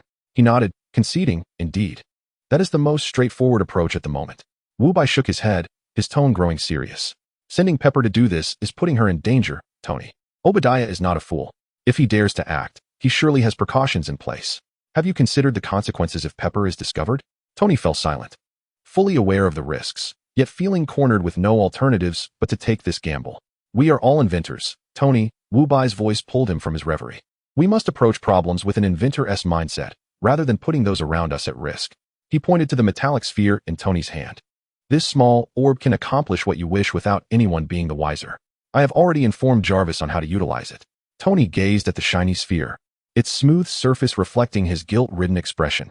Wu Bai stepped forward, firmly patting Tony on the shoulder, a gesture of both comfort and encouragement. Remember to report to the Bureau tomorrow. We need to expedite the construction of the space battleship so we can move to space sooner. Earth is far too perilous. Tony was amused by Wu Bai's last jest, the tension in him dissipating. The two exited the underground laboratory side by side. Happy had already driven the car over, leaning against the door, awaiting their return. As they emerged, he quickly opened the back door for Wu Bai. Wu Bai smiled back, bending to enter the vehicle. The car smoothly started, departing from the familiar seaside villa, racing towards the headquarters of the Bureau. Upon returning to the villa, Tony handed the sleek silver metallic sphere to Pepper. He elucidated the purpose of the small sphere and candidly revealed that Obadiah was highly likely the mastermind behind the illicit arms trade. Now, they required definitive evidence. Pepper did not hesitate to take the sphere to Stark Tower. If it truly was Obadiah's doing, then, as the CEO of Stark Industries, she must eradicate this malignant presence. Soon, she found herself before Obadiah's office door, inhaled deeply, and raised her hand to knock. Come in. Pepper pushed the door open. Obadiah was seated behind his expansive desk, and upon seeing Pepper, his face broke into a genial smile, reminiscent of a benevolent elder. Pepper, what brings you here? Mr. Stark, I have several project documents from the California Energy Department that require your immediate signature. As she spoke, she naturally approached and placed the documents on Obadiah's desk. Just as Obadiah picked up a pen and lowered his gaze to the papers, Pepper made her way to the sofa and sat down with ease. In the very act of sitting, her hand swiftly slipped into her pocket, grasping the metallic sphere, which she deftly tucked into the crevice of the sofa cushion. After executing her plan, her heart raced, yet her countenance remained composed. Obadiah, still engrossed in signing, remarked without looking up, Pepper, you are always so dedicated. Sometimes I truly believe Tony ought to triple your salary. You shouldn't wear yourself out like this. Take a break when you need it. His tone was laced with concern, yet Pepper felt a chill as she listened. She leaned back against the sofa, crossing her arms in a relaxed pose, her voice imbued with just the right amount of feigned complaint. What can I do? It's not as if I have a responsible boss. If I don't keep an eye on things, who knows what the company would become? Obadiah laughed heartily, completing his final signature, organizing the documents, and sliding them back to Pepper. All done. Pepper promptly stood up, approached him to retrieve the documents, and offered a polite smile. I'll get back to work now. Go ahead.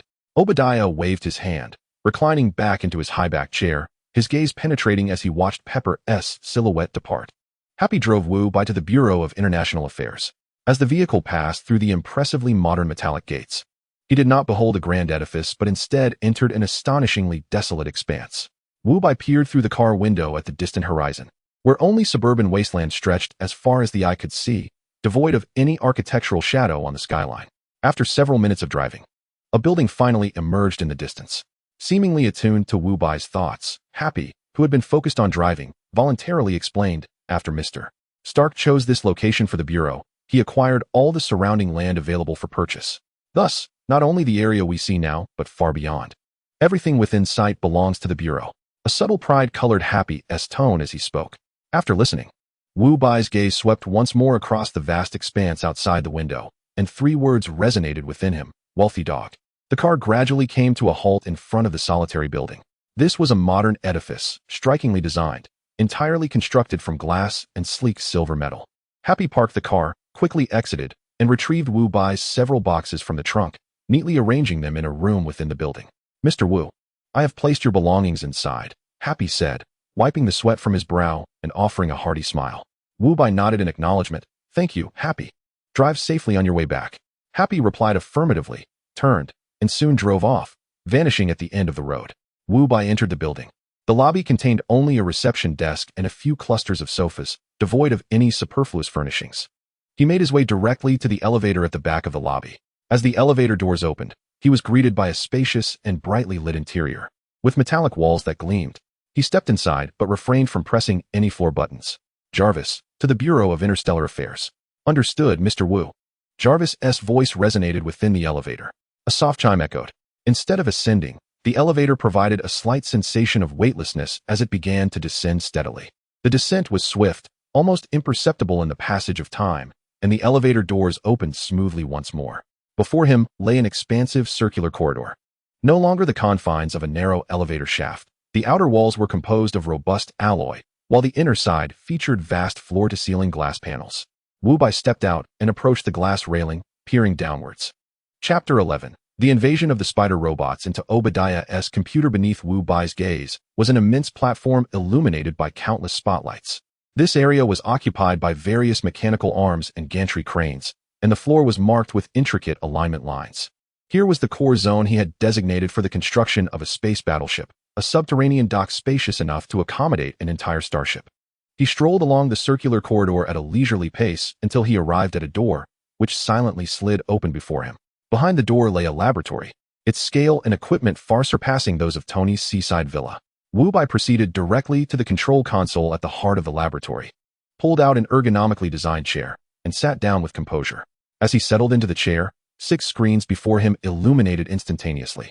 Presently, Jarvis's capabilities were insufficient to manage the entire base's operations. He required a more powerful artificial intelligence to control the robots and the space battleship. Without hesitation, he began to type rapidly on the keyboard, the crisp sounds of keystrokes resonating throughout the quiet laboratory. On the 6 screens, the core framework of a formidable artificial intelligence was being swiftly constructed. Meanwhile, at the pinnacle of Stark Tower, in the executive office. Boss, the Iron Tyrant has been completed. Would you like to take a look? I will come over immediately. After Obadiah hung up the phone, he rose, donned his suit jacket draped over the chair, and briskly walked out of the office. At the very moment the door lock clicked into place, a barely perceptible glimmer of cold metal flashed through the crevice of the guest sofa. A minuscule, 6-legged metallic spider stealthily emerged. It paused momentarily, its optical sensors flickering with an ethereal blue luminescence as it rapidly scanned the entire room, confirming safety. Subsequently, it nimbly leapt down from the edge of the sofa, moving with an unexpected buoyancy that belied its metallic form, and scuttled towards Obadiah's highly privileged office computer. Before long, it arrived at the USB port located above the computer's main unit.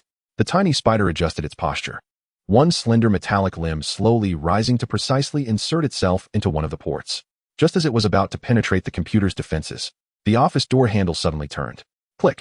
The door swung open, revealing Obadiah's tall figure once again at the threshold.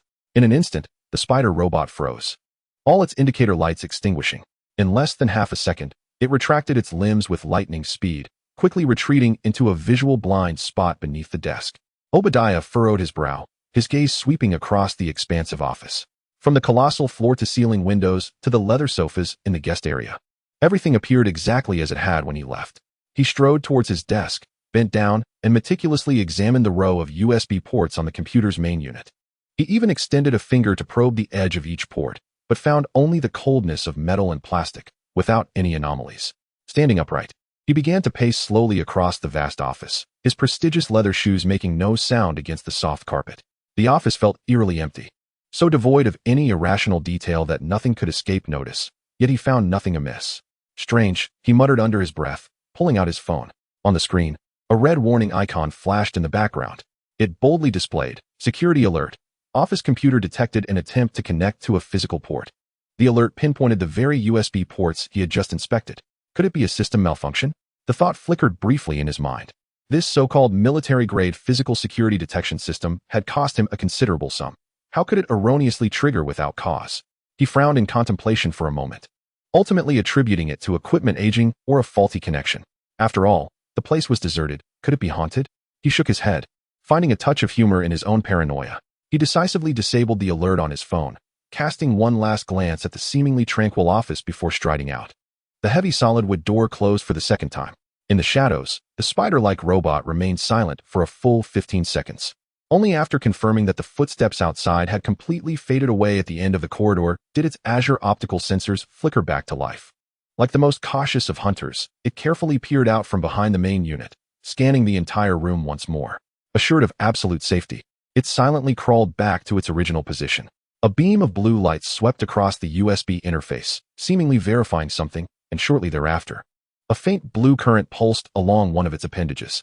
It deftly inserted that leg deep into the USB port, targeting a chip responsible for physical alarms on the internal circuit board. A barely audible electrical crackle resonated, delicate as a whisper, yet distinctly perceptible in the stillness of the office. Within the interface, the minuscule chip, smaller than a grain of rice, was instantaneously breached by the high-voltage current. The little spider hesitated no longer. One of its legs precisely inserted into the USB port while the others firmly anchored its body. Almost simultaneously, countless windows erupted uncontrollably across Obadiah's computer screen, progress bars loading and vanishing at an imperceptible speed. A vast quantity of data, including encrypted files, video recordings, and email correspondences, was frantically transmitted through the little spider. At the same time, in Tony Stark's underground laboratory, Tony was idly tapping his fingers on the desk. Suddenly, the main screen before him flickered, and in an instant, a multitude of video windows and data files flooded the entire display. "It's here," Tony exclaimed excitedly, sitting upright involuntarily. "Wubai, that guy is truly a genius." He focused his attention completely, swiftly browsing through the freshly acquired core data. As he scrolled down with the mouse wheel, file names opened one after another, revealing their contents before his eyes. The expression on his face began to solidify. On the screen, segments of video began to play. The backdrop was the desolate Afghan desert, a scene he knew all too well, and in the footage, Obadiah was conversing with a group of local militant leaders, wearing a chilling smile Tony had never seen before. Next came the footage of himself bound in a cave, along with records of a transaction involving the 10 rings. Tony leaned back in his chair, his face darkening. How could this be? The following day, having barely slept through the night, Tony arrived at the S.H.I.E.L.D. headquarters, his eyes bloodshot and his demeanor weary. The lobby was deserted as he made his way directly to the elevator. The doors opened, and he stepped inside, instinctively saying, "Jarvis, take me to S.H.I.E.L.D. The elevator was enveloped in silence, devoid of any response. Chapter 12. Artificial Intelligence. Tony looked up, puzzled. He had become so accustomed to Jarvis's ubiquitous responses that this sudden silence caught him off guard. At that moment, a faint operational sound emanated from the elevator, which began its smooth descent. A cold, unfamiliar female voice resonated within the confines of the lift. "Greetings, Mr. Stark." The voice was calm and devoid of any emotional inflection, yet articulated with clarity. Tony raised an eyebrow, inquiring, "Are you the artificial intelligence created anew by Wu Bai?" "Indeed, Mr. Stark. You may refer to me as he," the voice responded. The elevator doors slid open silently. Exiting, Tony followed He's precise directions, traversing the circular corridor until he arrived at a formidable alloy door. The door opened automatically to either side. Inside the laboratory, Wu Bai stood before a holographic control panel, cradling a complex, spinning blue energy model, seemingly adjusting some internal parameters with intense focus. Upon hearing the commotion at the entrance, Wu Bai lifted his gaze and noticed Tony, whose weariness was unmistakable. He set the holographic energy model adrift in the air, allowing it to rotate slowly.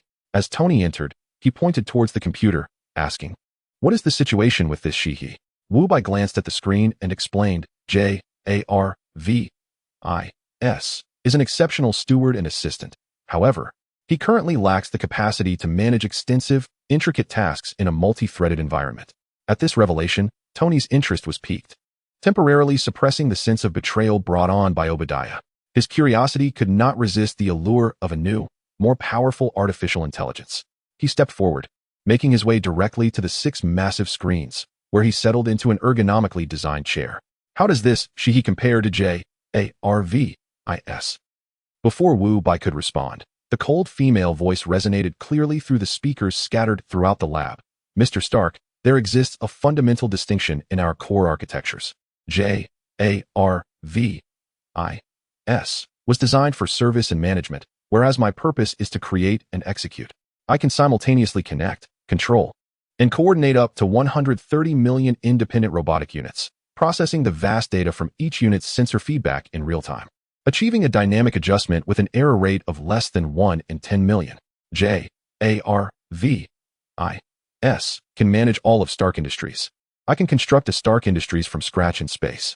Leaning back in his chair, Tony stared in awe at the breathtaking simulations displayed on the screens, momentarily forgetting the turmoil within.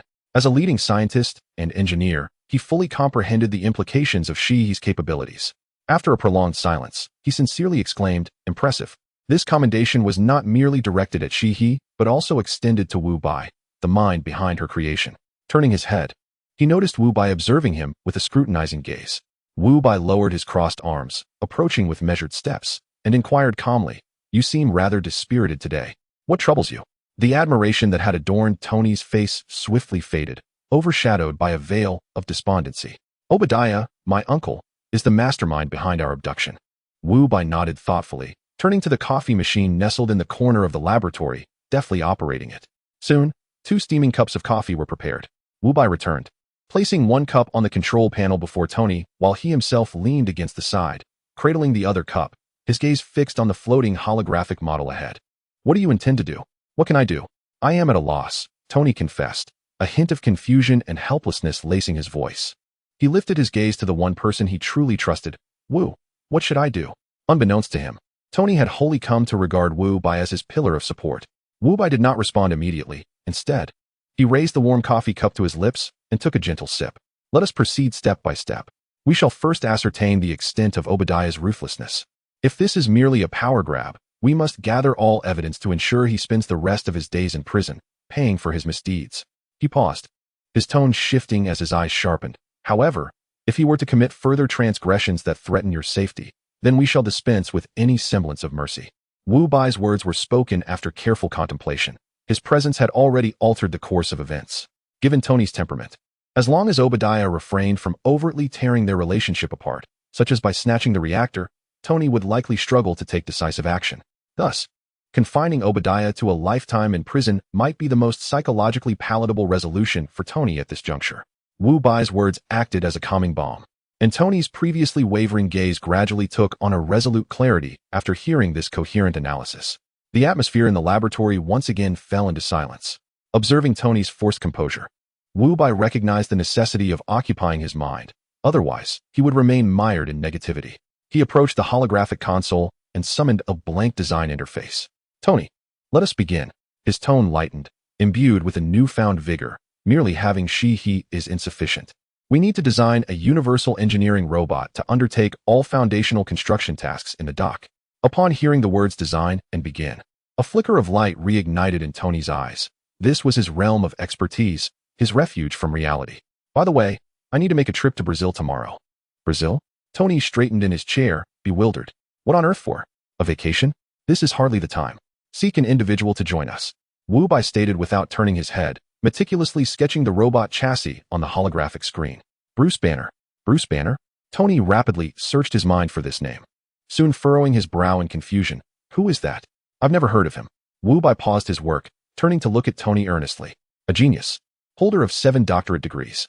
However, he is currently in a bit of a predicament, being globally pursued by General Ross."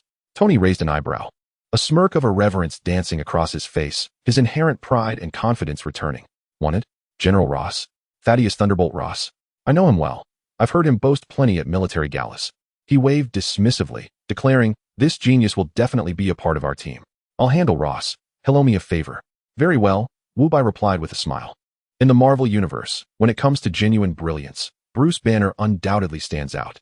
Although his charisma and business acumen may be overshadowed by Tony, it does not diminish his impressive intellect.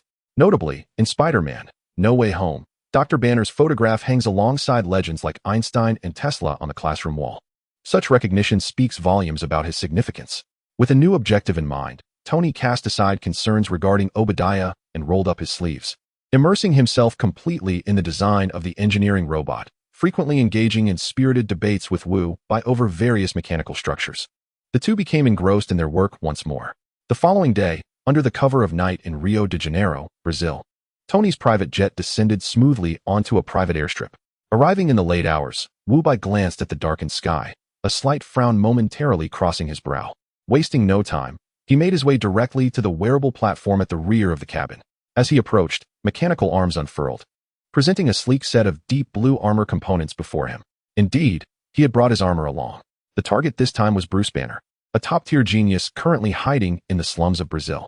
The slums, rife with chaos and danger, posed a significant risk, especially with this target's potential to transform at any moment. For safety's sake, carrying the armor was the most prudent precaution. As the cabin door opened, Wu Bai, now donned in armor, soared into the night sky. Shihi, where's Banner now? Sir, according to mobile tracking, he is on his commute home.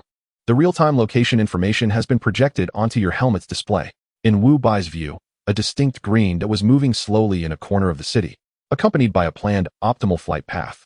Without a moment's hesitation, he adjusted his direction, the thrusters igniting with a brilliant blue blaze as he sped towards the designated location. Meanwhile, deep within a favela in Rio de Janeiro, the environment starkly contrasts with the nearby bustling city, resembling two disparate worlds. Narrow, muddy alleyways intertwine like a labyrinth, flanked by precarious, ramshackle houses teetering on the brink of collapse. The air is thick with a noxious blend of dampness, decay, and refuse. At this moment, Bruce Banner finds himself cornered in the alley by three imposing figures.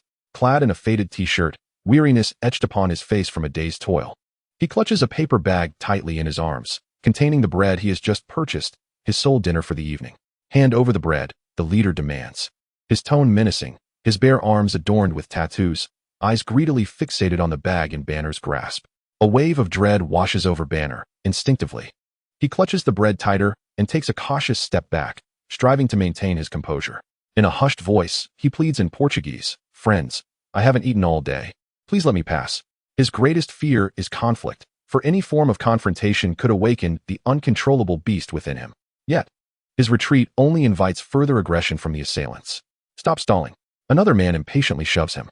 Banner stumbles, barely managing to stay upright. He fiercely guards the bread, his only sustenance. Losing patience, the men advance, intent on seizing it.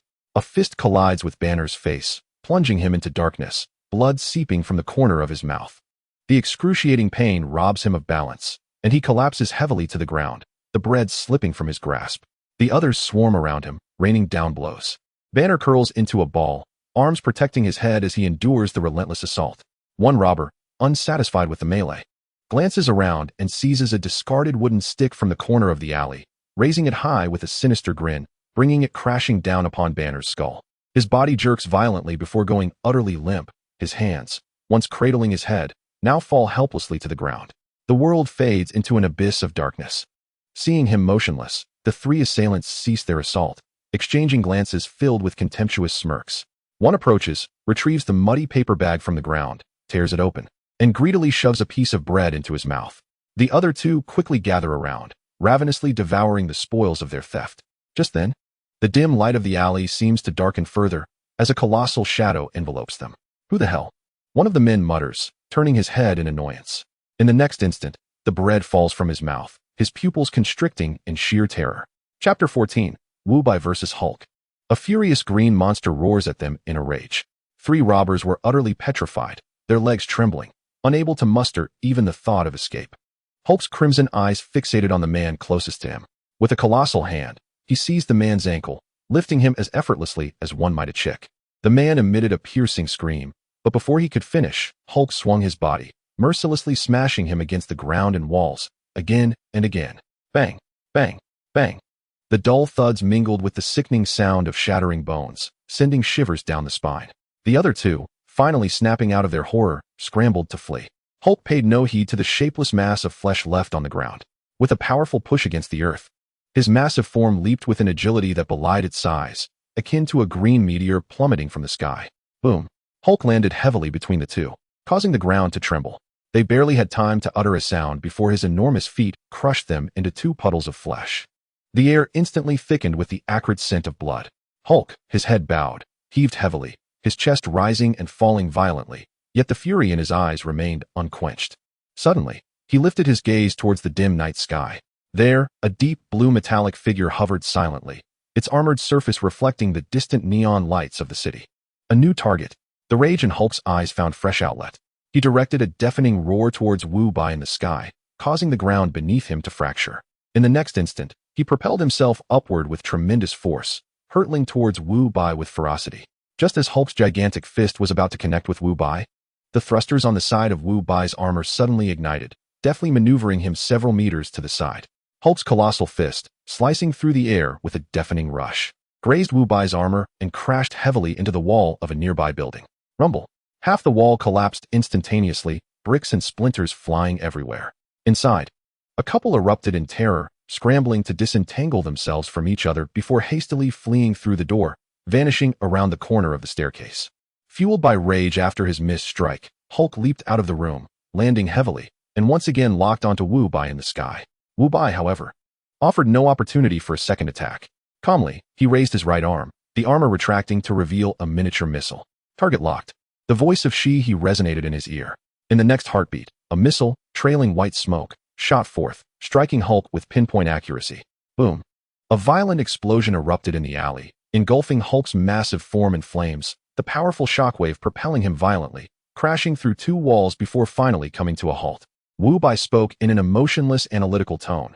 A specially designed missile capable of easily reducing a main battle tank to fragments can only launch him into the air, leaving his body unscathed. He, record the data. This biological keratin defense structure might be applicable to human skin. As the words left his lips, a commotion arose from the ruins, and Hulk roared, rising from the smoke, his crimson eyes fixed intently on Wu Bai, his fury reaching a zenith. How intriguing. Wu Bai raised his other arm, and this time, as the arm's armor opened, a uniquely designed enormous syringe emerged, equipped with a small propulsion device at its rear. Whoosh. The specialized syringe was propelled towards Hulk. However, just as the syringe was about to pierce Hulk's chest, a colossal green hand seized it firmly. The propellant at the syringe's rear was still desperately expelling gas, attempting to alter its course, yet all efforts proved futile against Hulk's terrifying strength. Hulk grinned, revealing a smile brimming with wildness and mockery, and gazed at Wu Bai, a deep, unintelligible growl emanating from his throat. Hulk is not foolish. Wu Bai, concealed beneath his helmet, slightly raised an eyebrow. You can speak. How rare. But who told you this is for injection? Before the words had fully escaped him, the tip of the syringe, clutched in Hulk's grip, suddenly erupted with a dense cloud of green smoke. Realizing something was amiss, Hulk roared, violently flinging the syringe away. But it was far too late. The green mist had already infiltrated his body through his breath. Hulk's massive form began to sway uncontrollably. He raised a hand to steady his head, the fury and madness in his eyes swiftly dissipating, replaced by profound exhaustion and confusion. He staggered a few steps, and his gargantuan frame began to visibly shrink, his bulging muscles gradually softening, while his green skin slowly returned to its normal hue. Ultimately, he collapsed weakly to the ground, completely reverting to the form of Bruce Banner, curling up and succumbing to unconsciousness. Silence enveloped the alley, save for the distant sound of faint sirens. Wu Bai, soaring through the sky, glanced a few streets away, where the flashing red and blue police lights drew ever closer. Clearly, the earlier commotion had alerted the nation's law enforcement. He hesitated no longer. With the propulsion system at full power, he dove downward, landing beside Banner. He bent down, effortlessly hoisting the unconscious Banner onto his shoulder, and then ascended skyward, vanishing into the night of Rio de Janeiro before the police arrived. The following morning, Bruce Banner awoke groggily from a soft bed, slightly jostled. His head throbbed, yet surprisingly, he felt no injuries. Blinking in confusion, the first sight that greeted him was an unfamiliar ceiling and exquisite decor. The sheets beneath him were made of top-quality Egyptian cotton, smooth to the touch. Where am I? His memory lingered in that dim, damp alleyway. He suddenly sat up, alertly surveying his surroundings. This was an opulent bedroom, spacious and elegantly arranged. He rushed to the enormous circular window, yanked open the curtains, and the blinding sunlight made him squint. Once his eyes adjusted to the light, he looked down and felt his heart clench. What lay beneath was not a street, nor houses, but an endless sea of clouds. He was on an airplane. Banner turned around, and saw a neatly folded set of clean clothes on a chair beside the bed. After hesitating for a few seconds, he quickly donned the attire. Regardless of what awaited him, he could not face it in the nude. Taking a deep breath, Banner cautiously twisted the doorknob and stepped outside. Beyond the door was a similarly luxurious cabin, and at first glance, he spotted a man leisurely seated on a leather sofa, sipping a cup of coffee. How did I end up here? Who are you? Banner nervously rubbed his hands together, his body instinctively tensing, ready to confront any potential situation. Chapter 15. You claim you defeated the Hulk? Wu Bai spoke in a matter-of-fact tone. Last night, you transformed into the Hulk and killed 3 people. When I arrived, I fought you. Oh no, it was the Hulk I fought, and the Hulk lost, which is why you are unconscious. Had I not brought you here, you would be in some secret military laboratory right now. Banner's pupils slightly constricted as he hesitated, walking step by step to sit on the sofa opposite Wu Bai. Yet his body remained rigid. You say you defeated the Hulk?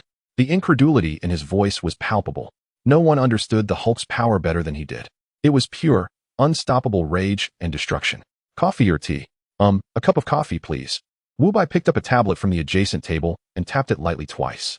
Soon, a well-dressed flight attendant approached, delivering a steaming cup of coffee with reverence. Placing it before Banner. Only after the attendant departed did Wu Bai turn his gaze back to Banner, a faint smile playing on his lips. Indeed, he said, without a hint of embarrassment, I defeated the Hulk. Banner's hand, poised to lift the coffee cup, froze in midair as he stared at the composed man before him. His mind a whirlwind of confusion. Then who are you? Banner finally posed the most crucial question. Allow me to introduce myself. I am Wu Bai, Director of the International Security Bureau. I am here to invite you, Dr. Bruce Banner, to join the International Security Bureau. The International Security Bureau? Banner rapidly searched his mind for any recollection of this name, coming up empty. His wariness heightened. Is this a new government organization? You should be aware that I am currently the #1 wanted fugitive in America. Wu Bai reclined on the sofa, casually elucidating. While we are currently en route to America, we belong to a private organization. Furthermore, having only been officially established the day before yesterday, we presently comprise merely 2 members. Banner contemplated an array of possibilities: S, H, I, E, L, D, the CIA, or perhaps an even more clandestine agency, but he never anticipated such a response. A private organization of 2 individuals? It sounded like a jest, and an exceedingly unamusing one at that. A medley of emotions surged within Banner. He felt as though he had narrowly escaped a wolf's den only to tumble into a seemingly unreliable interest group. He began to ponder how to delicately decline this absurd invitation. Mr. Wu, Banner set down his coffee cup, meticulously selecting his words. I am truly grateful for your assistance. However, I am currently being pursued by the American military. Your invitation would only bring tremendous trouble upon you and your organization. Upon hearing this, Wu Bai merely raised his coffee cup and took a gentle sip. Tony Stark will personally communicate with General Ross to rescind your wanted status. Wu Bai paused, calmly adding, even if General Ross does not grant Tony that favor, with the strength of our organization, safeguarding you will not prove difficult. Banner abruptly lifted his gaze, his eyes wide with astonishment and disbelief. He even questioned whether he had misheard. Tony Stark, the billionaire, playboy, genius inventor? He would intercede with the military on his behalf. Moreover, Tony Stark was also a member of this obscure duo. Banner felt as though his worldview had been repeatedly upended within mere minutes. Chapter 16. Iron Overlord soon. A slight jolt from the aircraft interrupted Banner's tumultuous thoughts. The plane was smoothly descending, and through the window, he beheld an expanse of grass that was almost exaggerated in its vastness. As the roar of the engines diminished, the plane came to a steady halt. They had landed directly on the expansive grounds of the organization, for what else could one expect from such a prominent establishment? As Wu Bai rose from his seat, a calm, synthesized female voice resonated within the cabin. Boss, Mr. Tony is currently engaged in battle with Obadiah. Real-time analysis indicates that Mr. Tony is presently being pursued and attacked by Obadiah. Wu Bai furrowed his brow deeply but displayed no hesitation as he promptly turned and strode toward the rear of the cabin. As he approached, the walls of the cabin around the platform opened, revealing intricate mechanical arms that extended outward. The sounds of metal clashing and locking filled the air. With the assistance of a series of mechanical arms, the components of the suit were swiftly affixed to Wu Bai's form. Banner, watching in awe, was captivated by the astonishing technology embodied in the armor. As a leading physicist, he immediately recognized the brilliance of this creation. He stepped closer, examining it from top to bottom. This was truly the work of a genius. The battle armor was completed, and Wu Bai flexed his limbs, the metallic joints emitting a faint hum. He turned to the still astonished Banner, his voice resonating through the suit's amplifier with a metallic timbre. "Dr. Banner, please proceed to the main hall and await my arrival. Should you have any inquiries, feel free to consult my artificial intelligence, Shiha." With that, he no longer hesitated. The colossal hatch swung open, revealing the cool morning air outside. Wu Bai strode directly to the threshold, not pausing for a moment. The thrusters beneath his feet and on his back erupted with scorching blue flames, propelling him skyward towards the distant horizon. Banner instinctively rushed to the hatch. It can actually fly? Above New York, in the skies over Stark Tower, a large and small figure soared rapidly into the heights. "Tony, you're doomed today." A voice, altered by electronic synthesizers, emanated from the massive, menacing steel figure trailing behind. This behemoth was none other than Obadiah Stane piloting the Ironmonger. However, this version of the Ironmonger was even larger and more formidable than the one depicted in the films. Its overall silhouette was bulkier, with armor that was substantially thicker. Two high-speed rotating six-barrel machine guns were mounted on its shoulders, and its arms were laden with a dense array of mini-missile launchers, embodying a raw and brutal aesthetic of warfare. At that moment, the machine guns on the Ironmonger's shoulders unleashed a torrent of fire. Two chains of light projectiles relentlessly pursued the red and gold figure ahead. "Jarvis, report status." Tony gritted his teeth, beads of sweat forming on his forehead. He had never imagined that his childhood guardian, Uncle Obadiah, would seek to bring about his demise. Even more shocking was the realization that he had harnessed company resources to create such a monstrous weapon of war. "Sir, the pursuing target is exhibiting fierce firepower. Our energy levels are rapidly depleting, currently at 6%. Chapter 17. How far are we from the freezing layer?" "Damn it," Tony cursed under his breath, as the armor abruptly rolled sideways, narrowly evading a barrage of lethal bullets. "Warning, right thruster stabilizer damaged. Jarvis, provide me with altitude data. How far are we from the freezing layer?" "Sir, we are currently at an altitude of 35,000 feet. According to the atmospheric data, the freezing layer is above 40,000 feet. Excellent, press on. You cannot escape, Tony." Obadiah's roar echoed from behind, within the Iron Man suit. Jarvis's updates continued unabated, energy remaining at 5%. 3,000 feet to the freezing layer. Energy remaining at 4%. 1,000 feet to the freezing layer. Tony clenched his jaw, his eyes fixated on the fluctuating altitude data on the virtual screen, his palms slick with perspiration. Success or failure hinged on this singular moment. Just as the Mark II was on the verge of surpassing an altitude of 40,000 feet, the gunfire that had closely pursued it abruptly ceased. The colossal Ironmonger, once a formidable force in its relentless chase, suddenly slowed and ultimately came to a standstill in midair. "What is the matter, Obadiah?" Tony gasped, masking his tension with a tone of derision. "Are you too cowardly to follow me?" From the communication channel, Obadiah's sinister laughter echoed. "Tony, you can remain up there like a coward, but do not forget, Pepper is still waiting for you down below. You will have to come down eventually." As soon as his words fell, the massive iron behemoth abruptly pivoted, ceasing its pursuit and instead hurtling back towards Stark Tower. Obadiah was not genuinely relinquishing the chase. He simply lacked the energy to continue. Within the cockpit of the Ironmonger, blinding red warning lights flashed furiously. Unlike Tony's situation, the screens before him displayed a series of lethal alerts. "Warning, battery energy critically low. Warning, life support systems imminent shutdown. Warning, power systems about to fail." Hearing Obadiah mention Pepper's name, Tony's heart plummeted. He disregarded any tactical considerations regarding the icy layers, and his suit traced a decisive arc through the air. Changing direction, he maximized the thrusters and dove towards Stark Tower, trailing the massive silhouette of the Ironmonger. With a thunderous crash, the Ironmonger eschewed the entrance, opting instead for the most brutal approach as it smashed through the pavement of the Stark Tower parking garage. The enormous metallic form, accompanied by twisted rebar, crashed heavily onto the polished floor. This location was Obadiah's subterranean secret laboratory where he had constructed the Ironmonger. Inside the lab, Pepper Potts was firmly bound to a metallic chair, her mouth taped shut, reducing her to muffled whimpers. She gazed in terror as the hellish steel monstrosity approached her, her eyes filled with despair. Yet, Obadiah's target was not her. He did not even cast her a glance. Striding directly towards a designated platform at the center of the laboratory. As he took his position, several robust mechanical arms descended from the ceiling, precisely commencing their operations, accompanied by a hissing sound of depressurization. The massive battery, now depleted, was firmly grasped and unlocked by one of the mechanical arms, which then proceeded to dismantle it entirely. Simultaneously, another arm presented a brand new battery. With a resounding click, the new energy core was installed. This battery was a replica crafted by Obadiah. modeled after the one found within the Wu-Bai robot. In the cockpit, Obadiah watched as the warnings on the screen disappeared one by one, the energy indicator filling instantaneously, and a sinister grin spread across his face. While the energy replacement transpired, several smaller mechanical arms remained industriously engaged. They swiftly opened the ammunition compartments on the shoulders and arms of the Iron Tyrant, filling the 6-barrel machine gun with fresh ammunition belts and reloading miniature missiles into their launch nests. The entire process flowed seamlessly, taking no more than a minute. Soon, all mechanical arms retracted, replenishing their energy, and the well-supplied Iron Tyrant gradually straightened its imposing figure.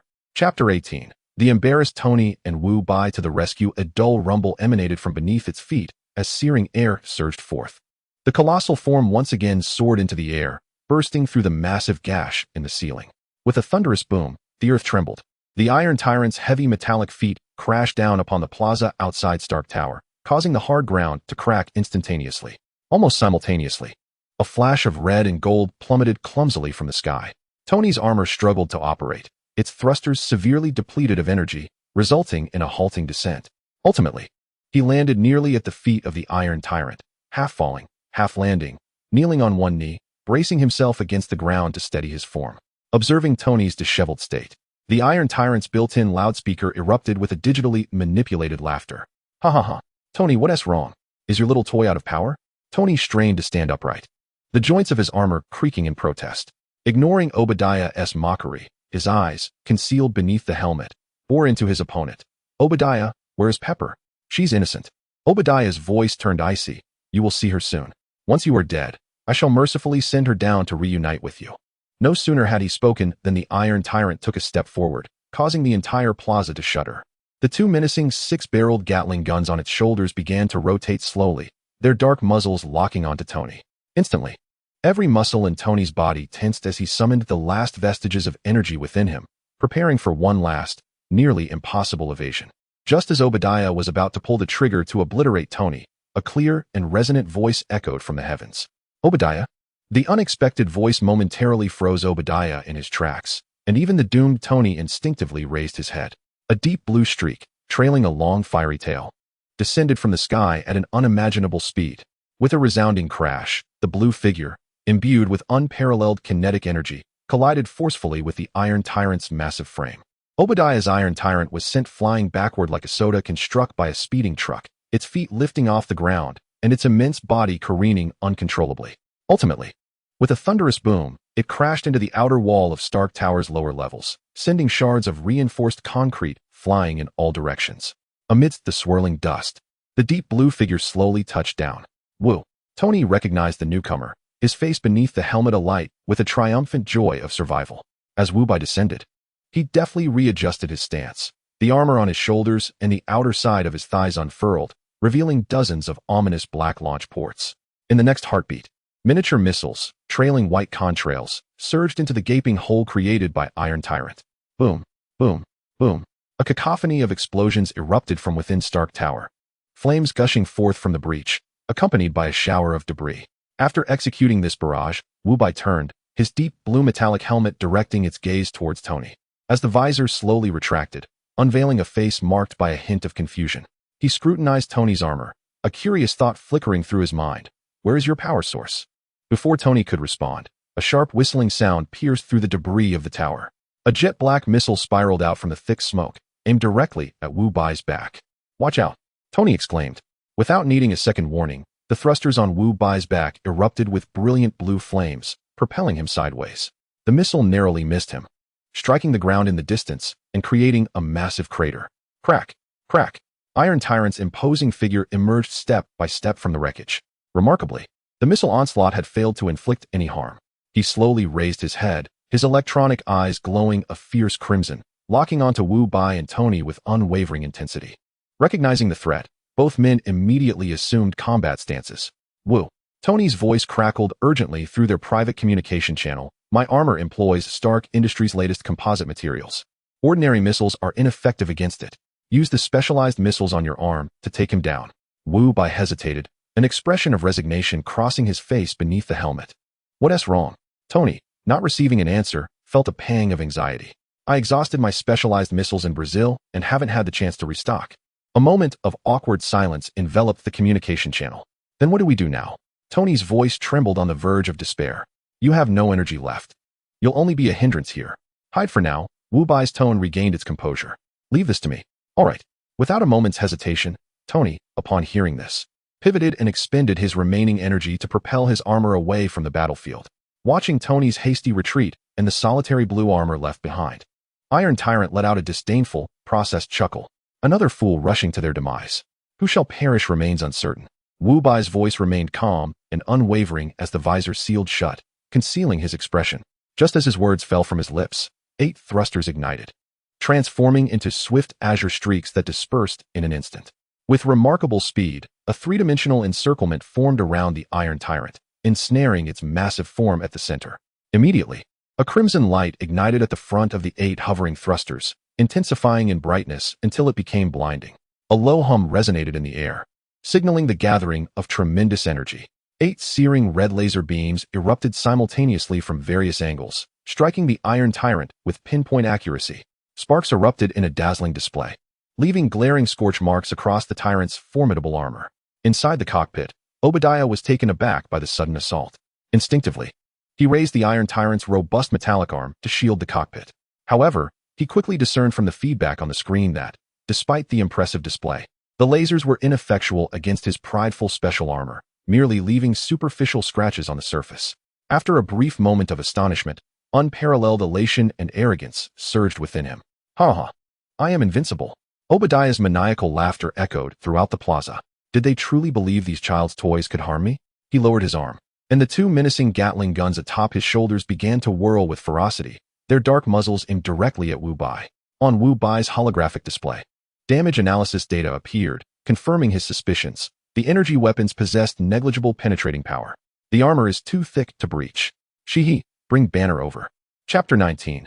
Tony is gravely injured. The situation is dire. As soon as he finished speaking, the thrusters activated instantaneously, propelling Wu Bai away from his previous position. The sound of rapid gunfire shattered the ground where Wu Bai had stood, sending debris flying and dust swirling.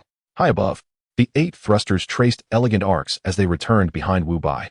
The roar of the engines crescendoed, and Wu Bai's speed surpassed a certain threshold, leaving only a blurred blue afterimage in his wake. He spiraled around the cumbersome Iron Tyrant at breakneck speed, like a phantom. The Tyrant's colossal form became its most vulnerable weakness. Obadiah screamed in frustration, wildly spinning to unleash a barrage, but the bullets could only trail behind Wu Bai, kicking up dust. At that moment, Tony's urgent voice crackled through the communication channel. Wu, lead him to Area K1. Area K1. A question mark flashed in Wu Bai's mind, but he did not linger on it. He executed a sharp halt in midair, his palm facing the Tyrant's head, unleashing a palm cannon. Bang! The energy cannon struck the Tyrant's head armor with precision. While it failed to inflict substantial damage, the act was laden with mockery. Bastard! Obadiah was infuriated beyond measure. Abandoning his futile shooting, he channeled all his energy into the thrusters beneath him, charging directly at Wu Bai. Wu Bai promptly turned around, leading the enraged Iron Overlord towards the K1 sector of Stark Tower. A chase ensued, the 2 figures of light swiftly reaching the area directly beneath K1. Wu Bai halted midair, scanning the surroundings, but found no sign of Tony. What on earth is this fellow up to? Just then, a deafening crash of shattering glass echoed from above. Wu Bai instinctively looked up, witnessing an entire wall of windows on the 2nd floor of Stark Tower explode. Dozens of massive cables, thicker than an adult's thigh, plummeted through the cascading shards of glass, lunging towards the Iron Overlord like serpents. The suddenness of the attack left Obadiah utterly unprepared, ensnared from head to toe in the thick cables. Hidden in the shadows, Tony observed the bound Iron Overlord with a smirk, commanding through his communicator, J-A-R-V-I-S, initiate power. No sooner had he spoken than the energy from the large arc-reactor within Stark Tower was redirected. A brilliant blue arc of electricity surged wildly along the cables, accompanied by a hair-raising crackle.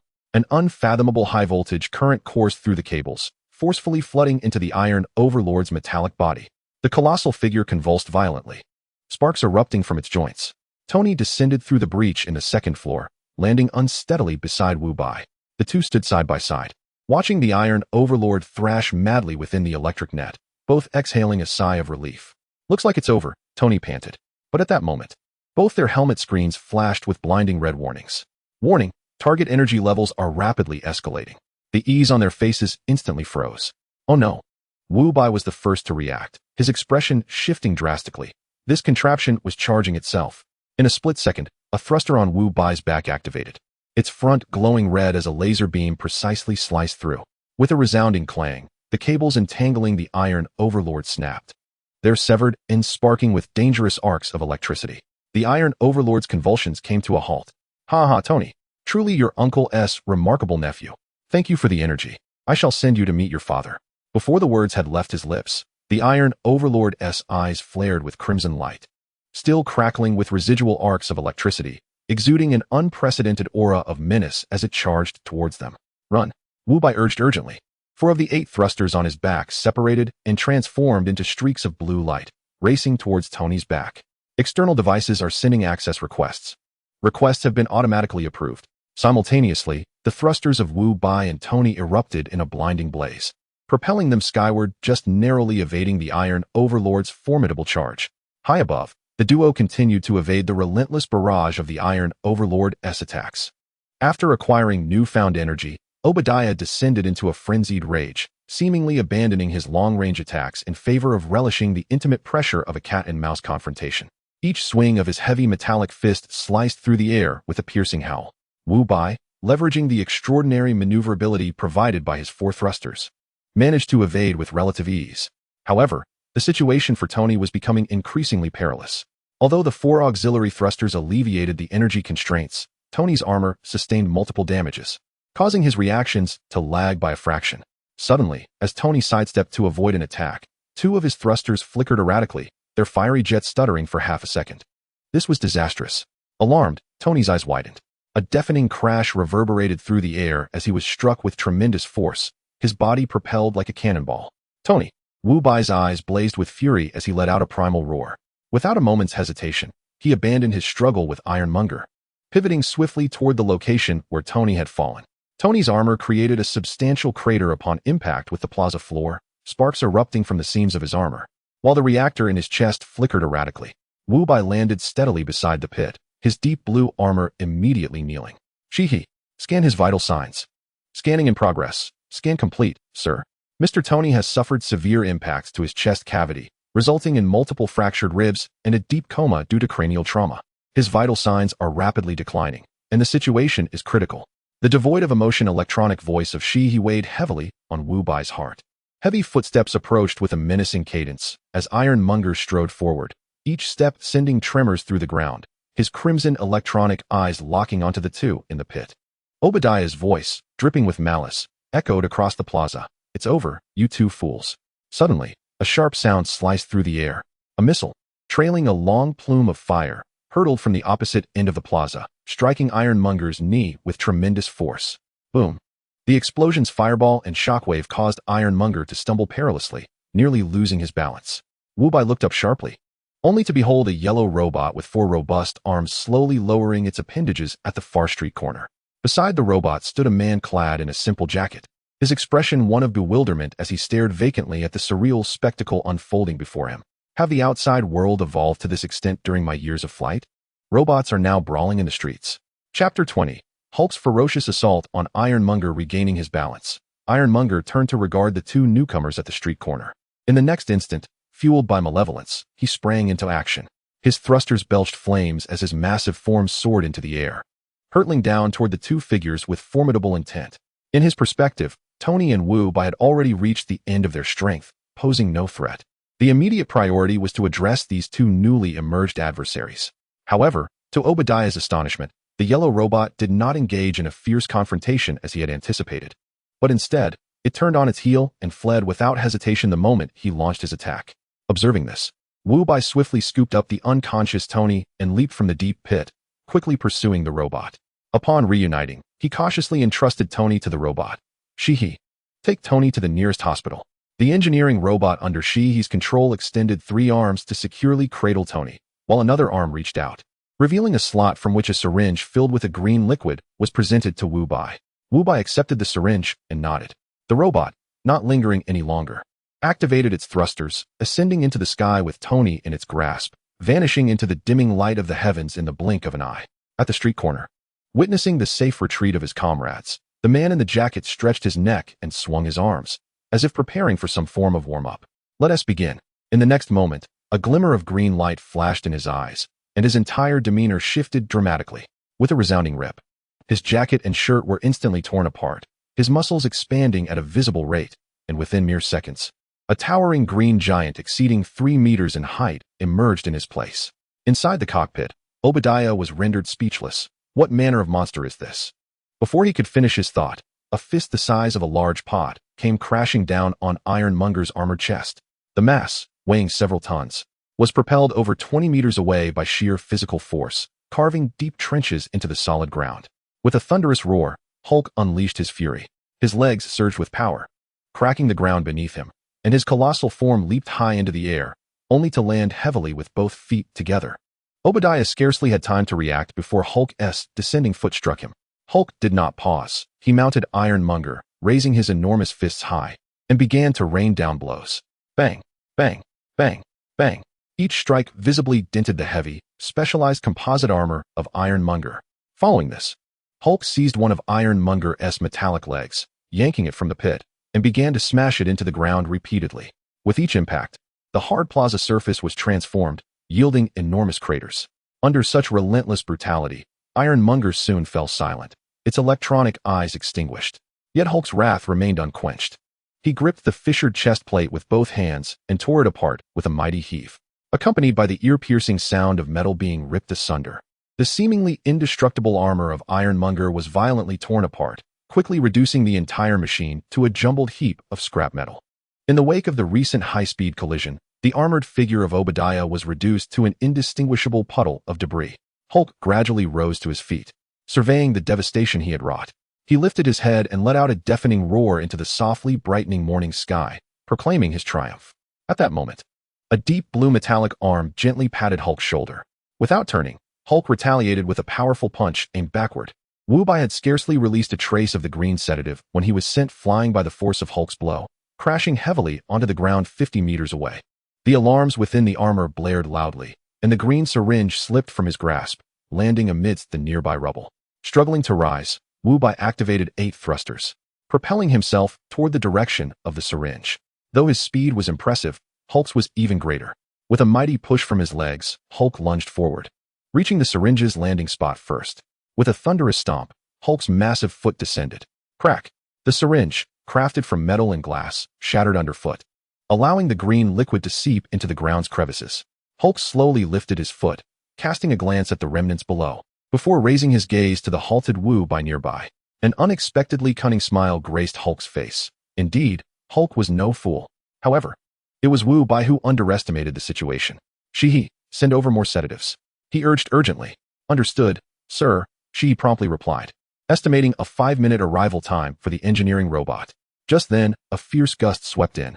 Wubai's thrusters erupted behind him, executing an extreme evasive maneuver to dodge a luxury sports car hurled by Hulk. Suspended midair, Wubai unleashed a barrage of palm cannons at Hulk below. The energy beams struck Hulk, eliciting only minor ripples of green energy. Infuriated by this ineffectual assault, Hulk roared and seized the door of a nearby abandoned car, muscles bulging as he hurled it with all his might toward the airborne Wubai. Wubai immediately maneuvered his armor to evade, but Hulk's strength was astonishingly overwhelming, and the door's velocity exceeded his predictions. Boom! The door collided with Wubai's left shoulder, the immense force causing him to lose his balance. Before he could regain his footing, Hulk propelled himself skyward with powerful legs, landing a solid punch on Wubai's chest armor. Wubai's holographic display flickered with static and garbled images as he plummeted toward the ground. Boom! He crashed, creating an even deeper crater. A sharp pain throbbed in Wubai's head as warm liquid trickled down his forehead, mingling with sweat and blurring his vision. Hulk landed with a resounding thud, causing the ground to tremble once more. Immediately thereafter, he leapt high once more, descending heavily upon Wubai at the bottom of the pit. In that critical moment, a circular shield soared through the air from a distance. It struck the falling Hulk with remarkable precision. The instant the shield made contact with Hulk's body, a dazzling wave of purple energy erupted forth. Hulk was propelled away by this surge of energy, while the shield, too, was forcefully ejected, embedding itself deeply into the ground before Wubai. Struggling, Wubai lifted his head, peering through his blurred vision. He beheld that the surface of the shield was adorned with several concentric circles. The outermost ring was a vibrant red, followed by a silvery white, then another red. And at the very center, a blue circle embellished with a striking white star. Chapter 21. A Chain of Devastating Strikes. The elder Captain America appears. After being unexpectedly hurled by the purple energy, Hulk tumbled several times on the ground before coming to an awkward halt. Shaking his somewhat dazed head, he rose. His green eyes filled with fury and a hint of confusion. Ignoring Wu Bai at the pit's bottom, he abruptly turned toward the direction of the incoming shield, his chest heaving as he let out a beastly roar, and then launched a destructive charge. However, he had barely dashed 10 meters when, boom, a fiery explosion erupted before him. The intense shockwave collided with him, causing his massive form to stagger backward. Boom, boom, boom. A series of rapid explosions ensued, flames bursting forth in front of him, creating an insurmountable barrier of firepower that firmly restrained him in place. Amidst the smoke of the explosions, two figures approached with deliberate calm. An elderly man and woman, clad in tactical vests, each wielding a uniquely designed grenade launcher, advanced steadily. As they walked, they unleashed a relentless barrage upon Hulk, their coordination impeccable, while one fired. The other swiftly ejected the spent shell and reloaded. The dense hail of gunfire never faltered for a moment. Hulk attempted to break through the fiery nets several times. Yet each charge was met with an even more ferocious explosion that forced him back. As the last conventional grenade was fired, the duo prepared for a new tactic. Simultaneously, they retrieved a special round from their tactical packs, its semi-transparent shell filled with a viscous green liquid. With expressionless faces, they skillfully loaded the special grenades almost in unison, then raised their weapons to accurately aim at Hulk from several dozen meters away. With two muffled thuds, the special grenades soared toward Hulk, trailing wisps of smoke. One to the left and one to the right. Rather than exploding, the grenades shattered upon contact with Hulk's skin, releasing two billowing clouds of dense green smoke that enveloped his colossal form entirely. Within the haze, Hulk's roars became muffled and then abruptly ceased. His massive frame began to sway as if intoxicated, colossal fists hanging limply at his sides, his steps faltering. In mere moments, the earth-shattering green giant vanished without a trace, replaced by a man clad only in tattered trousers, his upper body bare. Bruce Banner stood bewildered as the dense green mist gradually dissipated, the chill of the morning breeze causing him to shiver involuntarily. "Is it over?" he murmured, only to catch sight of two elderly men nearby, armed with grenade launchers, their expressions grave and their eyes filled with vigilance and uncertainty. At that moment, his peripheral vision caught a glimpse of a deep blue figure collapsed on the ground. The confusion on Banner's face was swiftly supplanted by concern. He disregarded the enigmatic elders and rushed towards Wu Bai. "Wu, are you all right?" Banner exclaimed as he hurried to his side, cautiously helping him up. Wu Bai's face, obscured by his helmet, was drenched in sweat and blood, and he gasped for breath. Shaking his head, "I'm not dead yet." At that instant, the male elder approached the shield, extending his hand with a natural grace to grasp its edge. With a subtle flex of his arm muscles, he effortlessly extracted the deeply embedded shield from the ground. Skillfully, he slung the shield over his back and turned to face Wu Bai, a hint of a smile breaking through his weathered visage. "Wu, Banner, long time no see." Banner appeared perplexed, ready to inquire further, but before he could, the female elder strode over briskly. Her gaze swept across the chaotic scene, and her tone was decisive. "The commotion here is too great. The police and military will soon surround us. We must leave." Upon hearing this, the male elder's smile faded, and he nodded in acknowledgement. It seemed he recalled something of paramount importance. Casting a glance at the massive hole in the Stark Tower, created by the Iron Behemoth, he addressed the group. "Wait for me." Without hesitation, he jogged towards the darkness of the ruins and leaped into the shadows. Banner and Wu Bai stood in stunned silence, uncertain of his intentions. Before long, the elder emerged from the building, cradling a woman in his arms. It was Pepper Potts. Visibly shaken, her complexion pale, yet seemingly unharmed. The elder gently set Pepper down and instructed the group, "Let us go." They swiftly departed from the war-torn square, boarding an inconspicuous sedan parked at the street corner, quickly disappearing into the flow of the city. The ordinary vehicle sped through the morning streets, eventually halting before a building marked with a sign reading Metro Comprehensive Hospital. This was the nearest hospital to Stark Tower, the very place where she intended to urgently deliver Tony. The car door swung open, and the group disembarked hastily. Elder Carter supported the still terrified Pepper, while Banner and Wu Bai produced two bed sheets from seemingly nowhere, draping them over themselves like cloaks. They hurried into the hospital, making a beeline for the emergency area. The door to the emergency room remained firmly closed as Pepper paced anxiously at the entrance, her hands tightly clasped together, her face a portrait of worry and fear. The elderly Captain America approached her, gently placing a wrinkled yet sturdy hand on her shoulder, offering comfort. Rest assured, Tony will be fine. Pepper lifted her gaze to meet the unwavering determination in the old man's eyes, and her tumultuous emotions seemed to settle somewhat. On the opposite wall, Wu Bai leaned thoughtfully. Observing the elderly Captain America, his mind clouded with doubt. Something felt amiss. Could it be that in the future, Thanos still snapped his fingers? Had I failed to stop him? Just then, the red light above the emergency room door extinguished.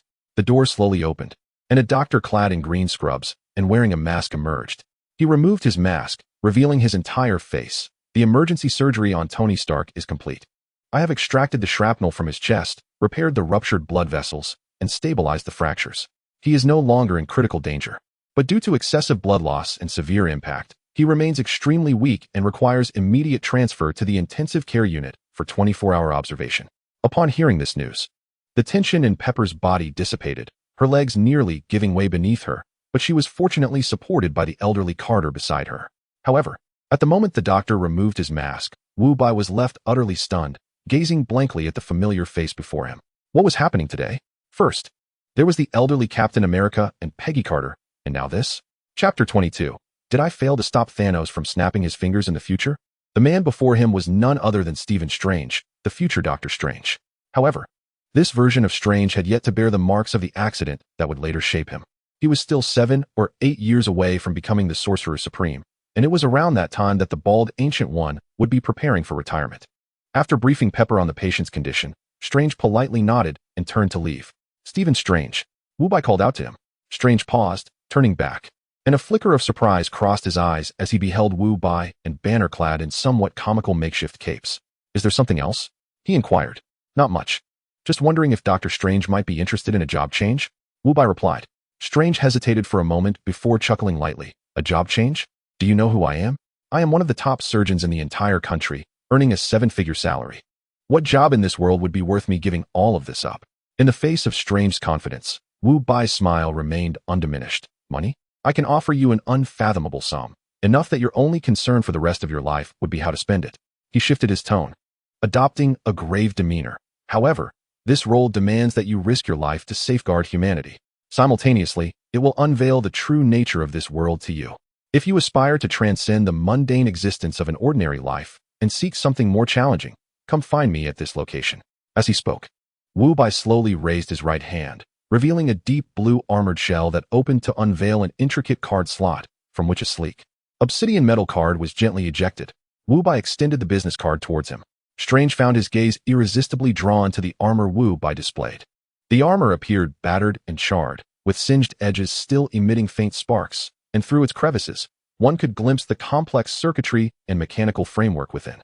Suppressing his astonishment, he extended 2 fingers to grasp the cold metal card. The card, entirely black and exuding an exceptional texture, bore several lines inscribed in white lettering. At the top were 3 prominent characters. Interdimensional Security Bureau. Beneath them were lines of description. Protect humanity from threats posed by extraterrestrial civilizations. Shield humanity from dangers stemming from other dimensions. Defend humanity against perils from alternate universes. Strange held the weighty metal card, his brow furrowing deeper with each passing moment. Extraterrestrial civilizations? Other dimensions? Multiverses? Is this truly the scale of what we are dealing with? Wu Bai cast one last glance at him, choosing not to elaborate further, and led the group toward the intensive care unit. In the visitation area, a massive bulletproof glass wall separated the interior from the exterior. Inside the hospital room, Tony Stark lay quietly on the bed, surrounded by an array of tubes, his body swathed in white bandages, revealing only half of his face, resembling a contemporary mummy. Upon witnessing this scene, Pepper's eyes instantly welled with tears as she pressed her face against the cold glass, weeping silently. Nearby, the elderly Carter gently embraced her shoulder, offering silent solace. Wu Bai exchanged a knowing glance with the elderly Captain America, and they discreetly retreated to a secluded corner of the corridor, suited for conversation. Leaning against the wall, Wu Bai rubbed his aching forehead, the wound inflicted by Hulk still oozing blood.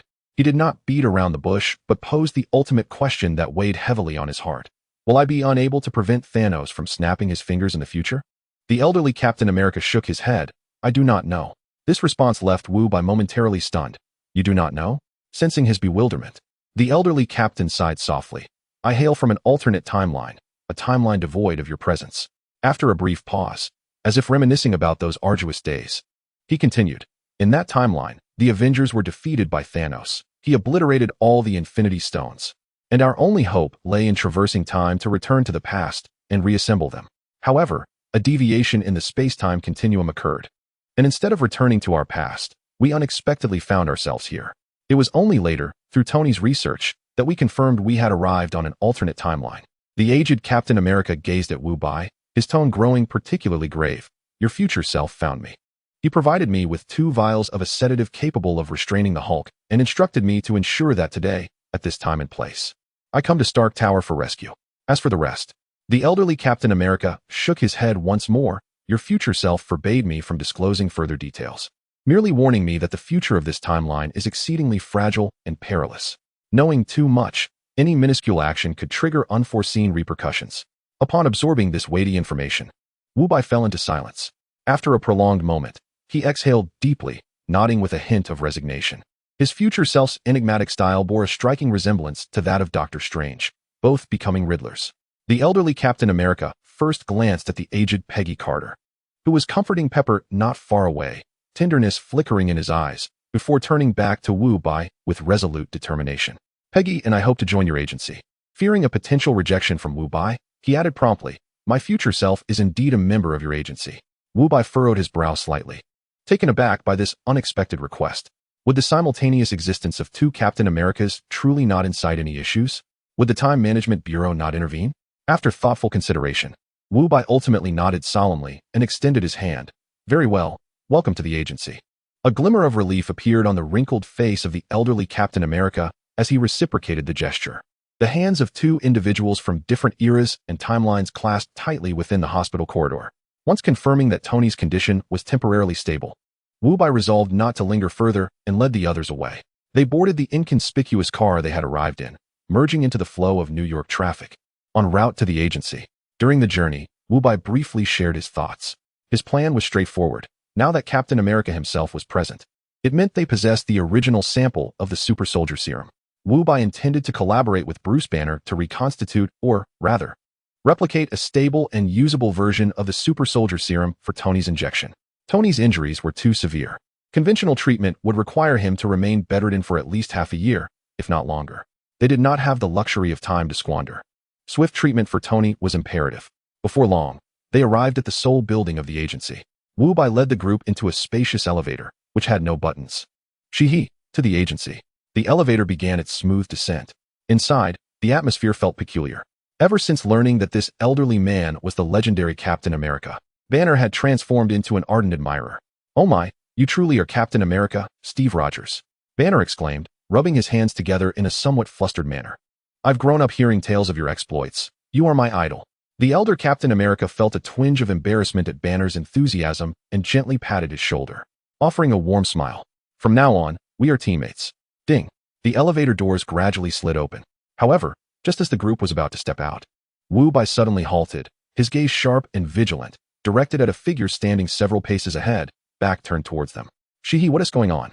Why hasn't anyone reported a visitor to the base?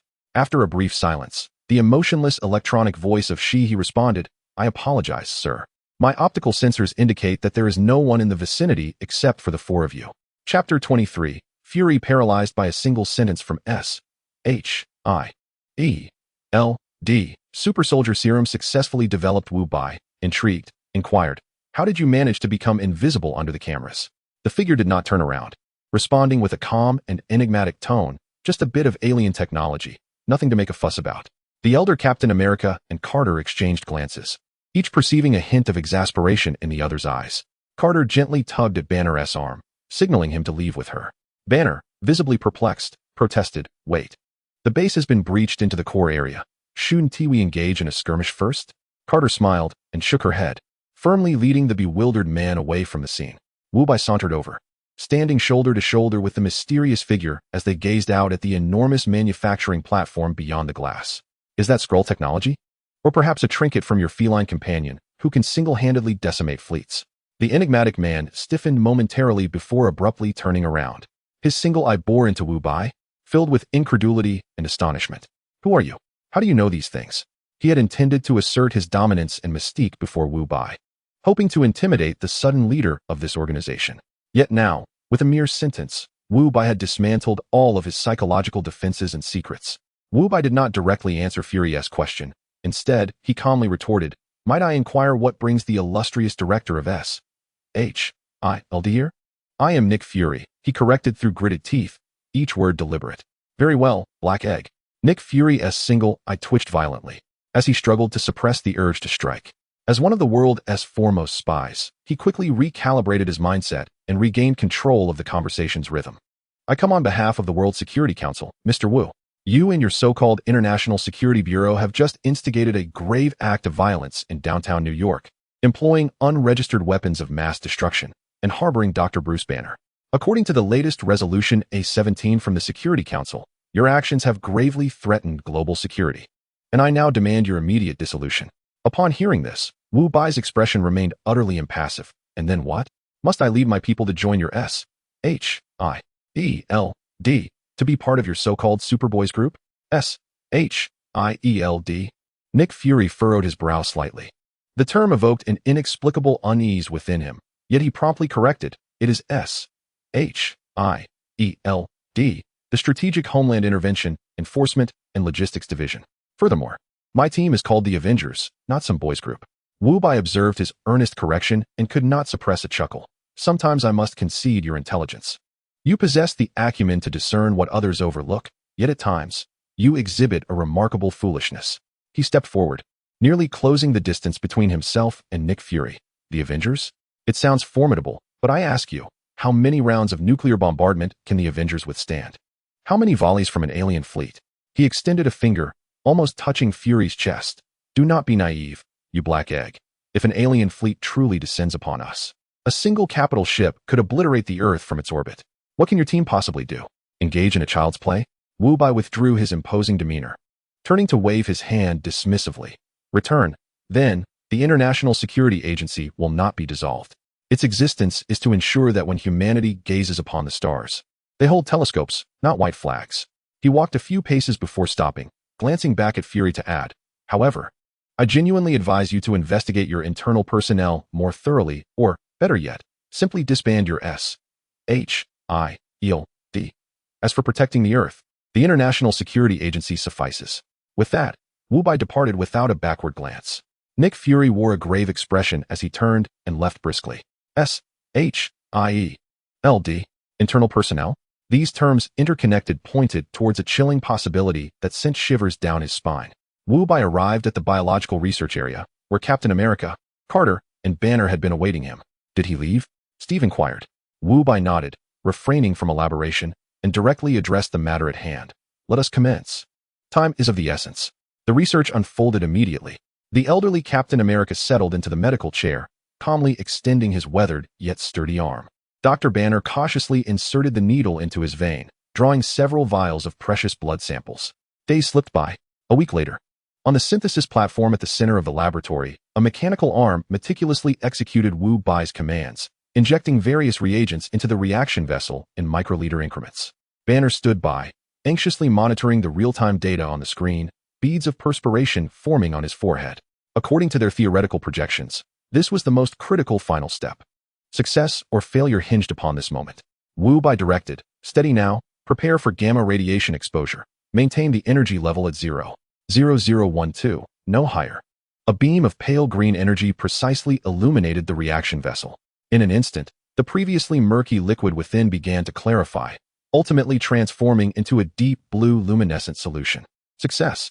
Banner excitedly turned to Wu Bai, his eyes reflecting both astonishment and admiration, stammering, "Wu, you are nothing short of a genius." He found himself at a loss for words to encapsulate the profound shock within him. This was not merely replication. It was an optimization that eliminated all unstable factors and even mitigated the risks associated with injection, resulting in a gentler oral version.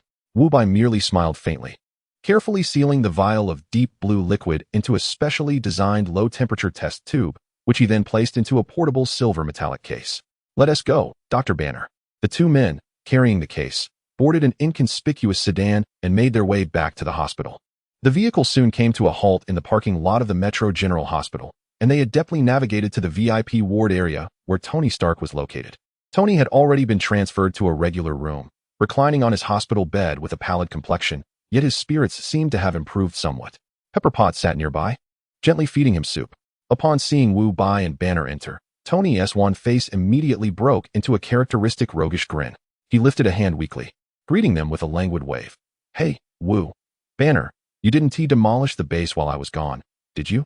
However, this facade of bravado lasted only a few seconds before he slumped his head, his demeanor faltering, despair evident in his tone. Doctor, Steven just came by and said that even with the best treatment plan, I'll have to lie in bed for 6 months. For someone like Tony Stark, who was accustomed to daily rendezvous with cover models, being bedridden for half a year would be akin to a death sentence.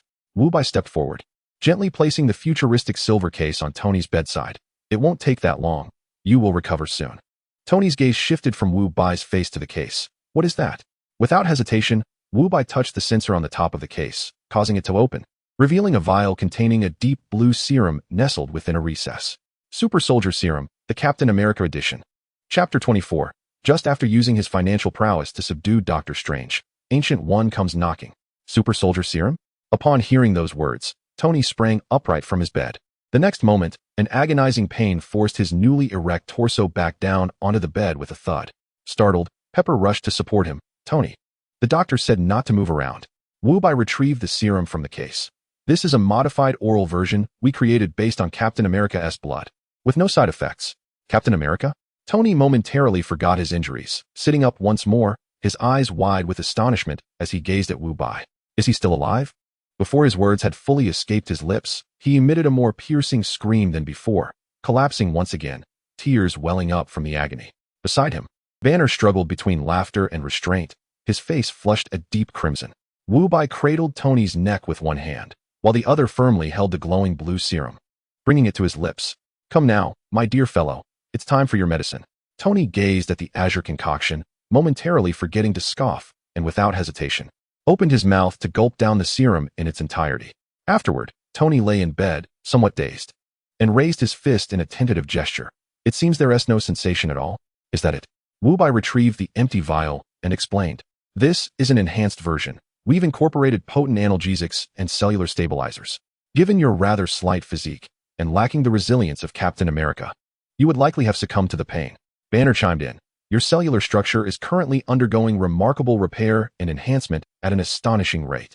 Soon, you will feel your strength surging. According to our calculations, you should be fully recovered within a week. A week?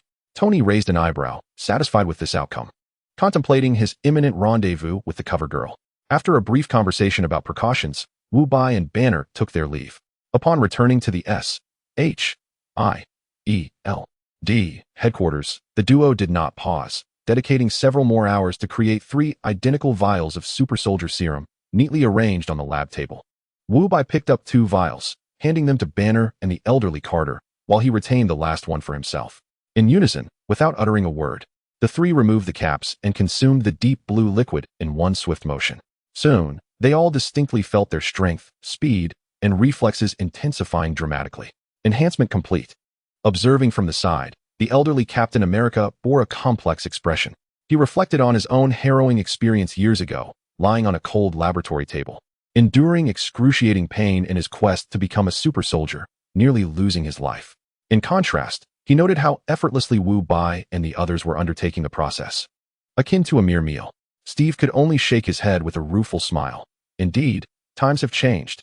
A week later, in the VIP ward of the Metro General Hospital, Pepper Potts stood at the nurse's station, meticulously verifying every signature on the discharge documents.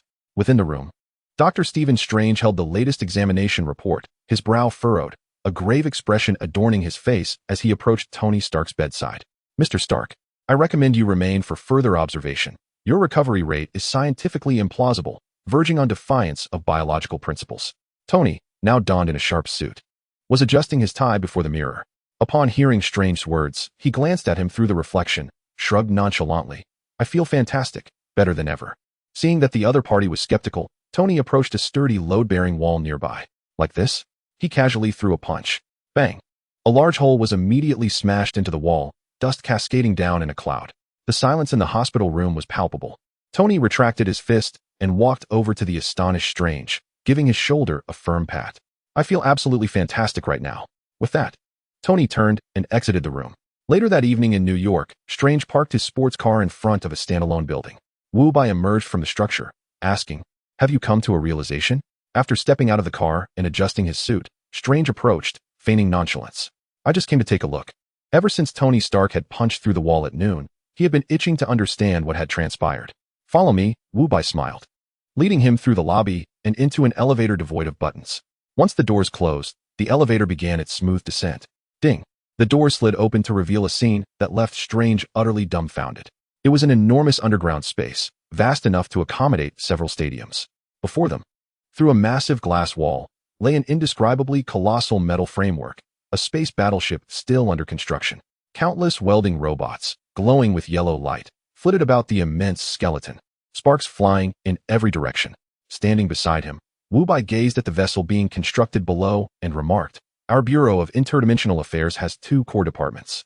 One is the Technology Department, headed by Tony Stark, tasked with advancing Earth's technology to prevent alien invasions. The other is the Magic Department, for which I hope you will serve as minister.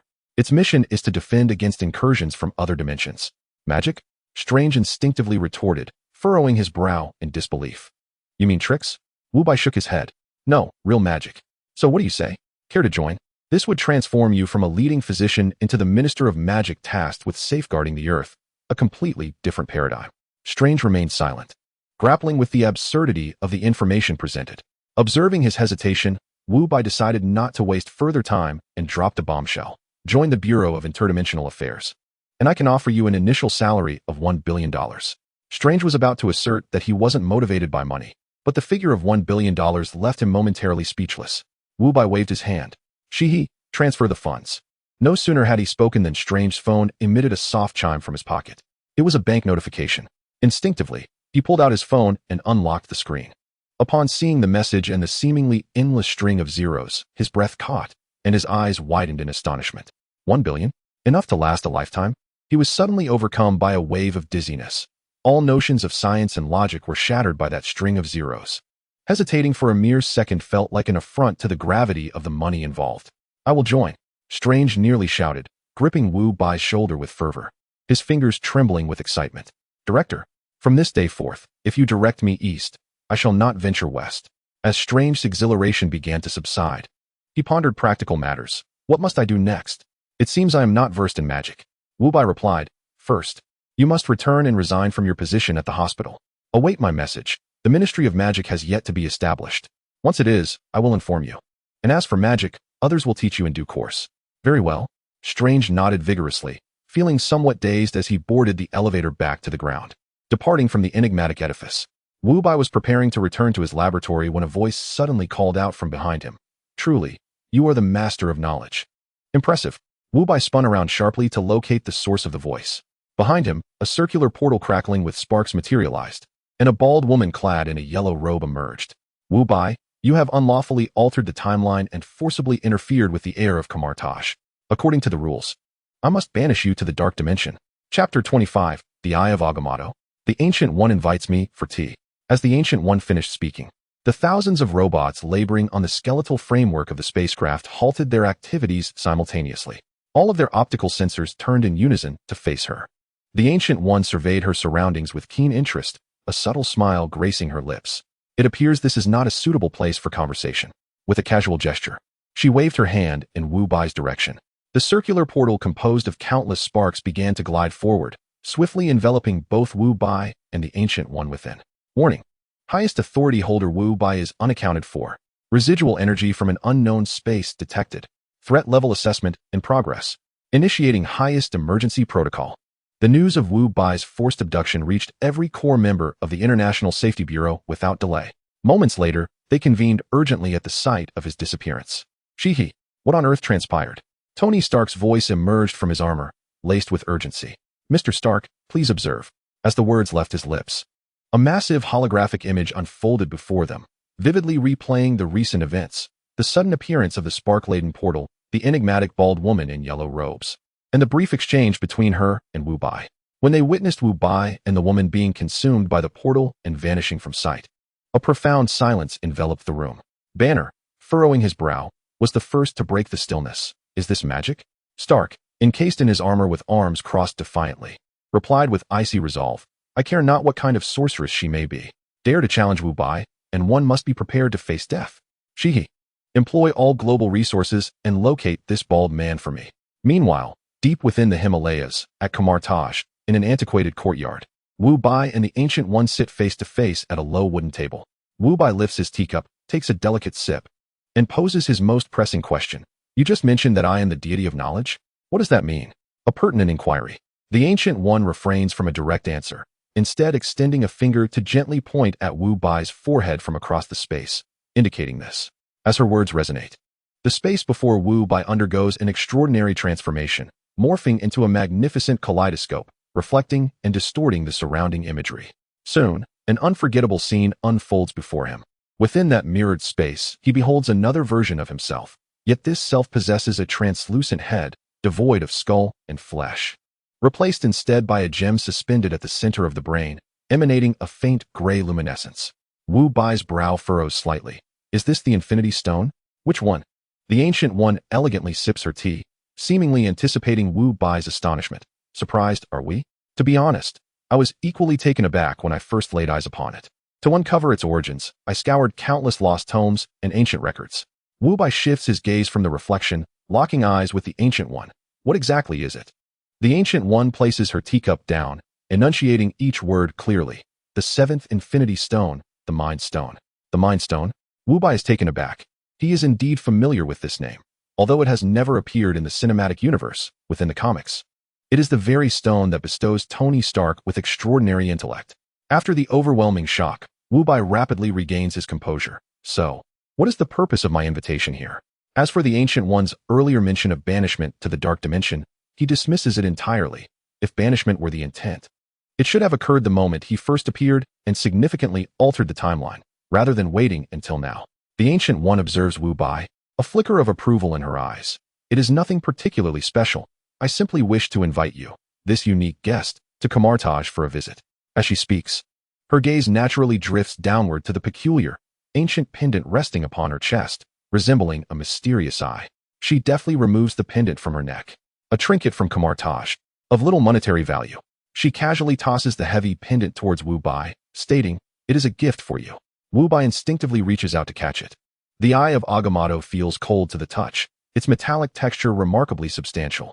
However, after a mere glance, he flips his wrist and tosses the eye back, allowing it to land steadily on the table. You may keep your time stone. Wu Bai's voice betrays no emotion, yet internally, he feels a pang of anguish. Who would not desire the time stone? Yet, he is acutely aware that it is a veritable hot potato. To accept it means to ascend as the next Sorcerer Supreme and to shoulder the immense responsibility of safeguarding Earth against the likes of Dormammu. At present, he is entangled with the Interdimensional Security Bureau and the Space Fleet Initiative, with a plethora of pressing matters demanding his attention. There is simply no time to inherit this burden. Most importantly, the cunning Ancient One is intent on retirement. Should Wu Bai accept, she would likely leap from the rooftop the very next day. As Ancient One gazed at the eye of Agamotto that had been cast back, a smile graced her lips rather than disappointment. Are you certain you will not accept? She inquired. I will not, Wu Bai replied resolutely. Observing Wu Bai's unwavering determination, Ancient One slowly rose to her feet, raising her right hand and gently waving it through the air. Ripples danced through the atmosphere, and 3 objects materialized, gliding steadily toward Wu Bai. Instinctively, he reached out and caught the 3 items in his embrace. One was a weathered tome, its cover inscribed in archaic script, titled A Beginner's Guide to Kamar Taj. The second was starkly different, its black cover emblazoned with blood-red letters that read survival laws of the Dark Dimension. The final item was a uniquely shaped metallic ring designed for 2 fingers. As he stared at these 3 items, confusion engulfed him. He could not fathom Ancient One's intentions. Just then, her calm yet authoritative voice resonated through the courtyard. Very well, Wu Bai. You have unlawfully altered the timeline and forcibly interfered with Kamar Taj's chosen heir. As the Sorcerer Supreme, I hereby pronounce your exile to the Dark Dimension, effective immediately. No sooner had she spoken than the air beside Wu Bai began to warp, erupting with countless orange-red sparks. These sparks spiraled rapidly, outlining a vast circular silhouette, conjuring a portal that revealed nothing familiar, but rather an abyss of inky blackness. Stunned, Wu Bai gazed incredulously at Ancient One. Are you serious? However, she offered him no time to react. With serene composure, she raised her hand and waved gently toward the dark portal. In an instant, the portal surged forward, engulfing the still-dazed Wu Bai entirely. Ancient One, how could you? He exclaimed in disbelief as he found himself in the dark dimension. Clutching the three items, he surveyed his new surroundings with a grim expression. Before him stretched an infinite expanse of purple voids, dotted with countless black floating islands, connected by tendrils of distorted energy. As he pondered how to survive, a vast and indescribable will suddenly descended upon him, locking onto his presence. Struggling to lift his head, he looked up towards the source of this overwhelming force.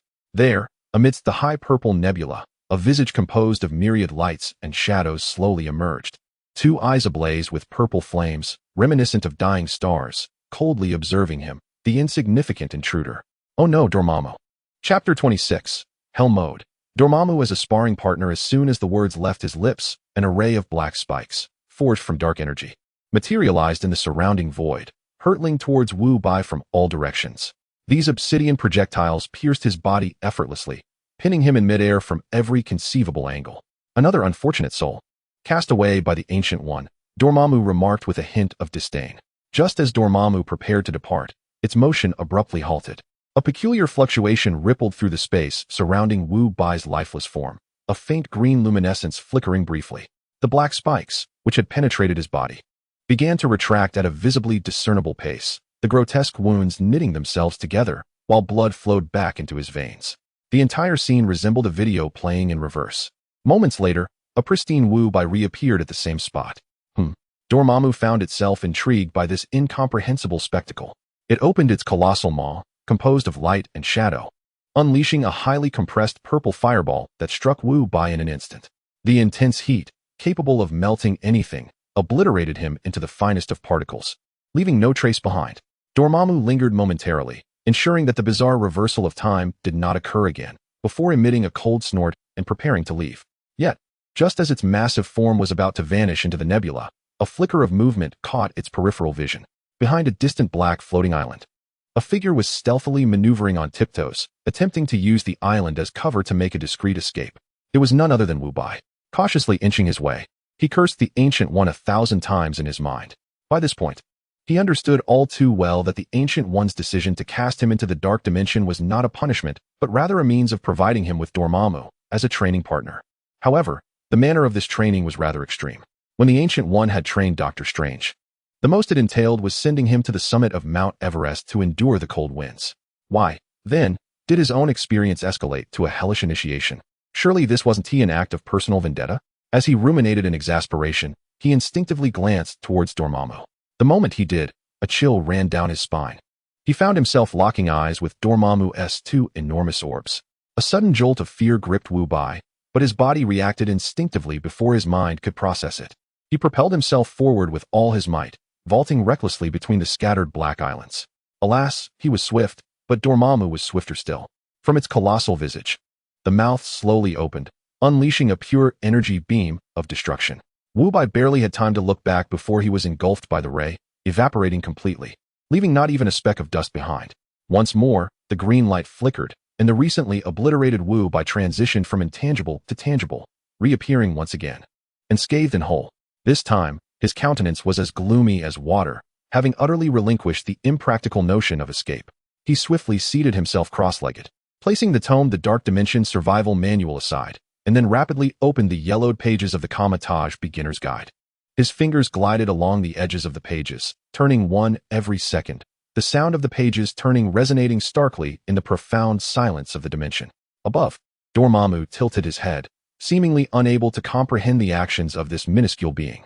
Just a moment ago, he was desperately fleeing, and now he sat down to read? Such behavior transcended its understanding. Dormammu opened his massive maw once more, and a sphere of purple fire erupted forth. This time, Wu Bai did not even glance up, his gaze firmly affixed to the pages. The fireball engulfed Wu Bai without hindrance, rendering him once again into nothingness. Time rewound, and Wu Bai resurrected. Dormammu appeared incensed by this complete disregard, its attacks becoming more frequent and ferocious. Dark spikes pierced Wu Bai's heart, only for him to resurrect and continue reading. A purple ray instantaneously evaporated him, Yet he persisted in turning the pages. An energy explosion fragmented him, and still, he continued to read. After perishing 3 times in succession, Wu Bai finally closed the Kamatage Beginner's Guide and immediately seized the Dark Dimension Survival Manual, consuming its contents with the same rapidity. Once the final page's information was inscribed in his memory, he slowly rose, adorning his left hand with a peculiar double-fingered metallic ring. He raised his hands before him, mimicking the intricate patterns depicted in the book, meticulously weaving spell runes with each stroke. Orange-red sparks danced at his fingertips, tracing arcane trajectories in the air. When the final rune was inscribed, a complete spell formation materialized before him. Wu Bai inhaled deeply and forcefully propelled the formation forward. A fireball, the size of a human head, surged forth, slicing through the purple void and directly striking Dormammu's colossal visage. Boom! The fireball struck true, and then there was nothing more. Wu Bai awkwardly gazed at his hands before looking up at the unharmed Dormammu. Meanwhile, on Earth, in New York, at the Stark Industries press conference, Tony Stark donned his iconic red and gold armor. The faceplate retracted to reveal the countenance familiar to the entire world. Clearing his throat, he leaned closer to the microphone, and the room fell into an instantaneous hush, save for the sound of camera shutters. The fact is, I am Iron Man. The venue erupted in chaos, reporters surging forward like madmen. Yet, Tony merely raised a hand, making a downward gesture, and miraculously, the room fell silent once more. However, Tony shifted his tone, his expression growing serious. This was not the most crucial matter of the day. Not long ago, a friend of mine was abducted by a bald woman. I, Tony Stark, hereby announce a private bounty. He extended 5 fingers, $50 billion. I demand every piece of information regarding this bald woman, who she is, and where she can be found. As soon as the words left his lips, a clear image of a woman appeared on the screen behind him. She was clad in a yellow monk's robe with a shaved head. At that moment, the world erupted in chaos. $50 billion for a bald woman? Insanity. Stark has completely lost his mind. Quickly, mobilize all intelligence networks. We must unearth this woman. The entire globe descended into madness over the $50 billion, with countless factions, both criminal and legitimate, harnessing their full resources to uncover this enigmatic bald figure. However, a month passed without a trace. In New York, atop Stark Tower, Tony paced anxiously before the floor-to-ceiling windows. Sir, a man named Wong claims he knows the whereabouts of the person you seek. Bring him up immediately. Tony Stark's voice was tinged with urgency. Before long, the elevator doors opened, revealing a man clad in a deep red martial arts uniform, slightly portly, and wearing a serious expression. Upon seeing Tony Stark, he offered a respectful nod, though his gaze was soon drawn to several paper bags on the low table in the center of the office. Tony, devoid of the patience for pleasantries, pointed directly at the holographic projection displaying a clear image of the Ancient One. Do you recognize her? Yet Wong's eyes remained fixated on the 3 cheeseburgers on the table, and he instinctively swallowed. May I have one? Wong asked, somewhat sheepishly. Tony was taken aback. He had envisioned countless opening lines, but had never anticipated this one. Frustrated, he raked his fingers through his hair, feeling a wave of helplessness rise within him as he observed this man, seemingly more concerned with food. Go ahead, he conceded. With permission granted, Wong unabashedly seized a burger, skillfully unwrapped it, and took a hefty bite, his cheeks instantly bulging. As he chewed, he mumbled enthusiastically, This is from the Cosmic Kitchen on the corner of Brick Street. Their beef patties are the juiciest. I adore their cheeseburgers. Watching Wong relish the moment left Tony utterly speechless. It seemed that Wong finally remembered the purpose of his visit. He swallowed his mouthful, took another bite of the burger, and then looked up at Tony. Oh, right, you're looking for Master Gui. Upon hearing that name, every trace of impatience vanished from Tony's face as he became serious. He stepped forward, fixing his gaze intently on Wong. Her name is Gui? Indeed, Wong replied, his speech slightly muffled as he chewed. She is the supreme sorcerer who protects the earth. After saying this, he returned his focus to the burger in his hand.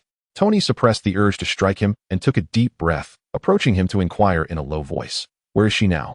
Wong did not respond immediately. Instead, he savored the last bite of his hamburger, licking his fingers with satisfaction before finally lifting his gaze to retort earnestly. Is it truly $5 billion? Tony nodded solemnly, affirming, indeed, but I must verify the authenticity of the information you provide before the funds are transferred to you. Wong appeared quite pleased with this response, nodding in agreement.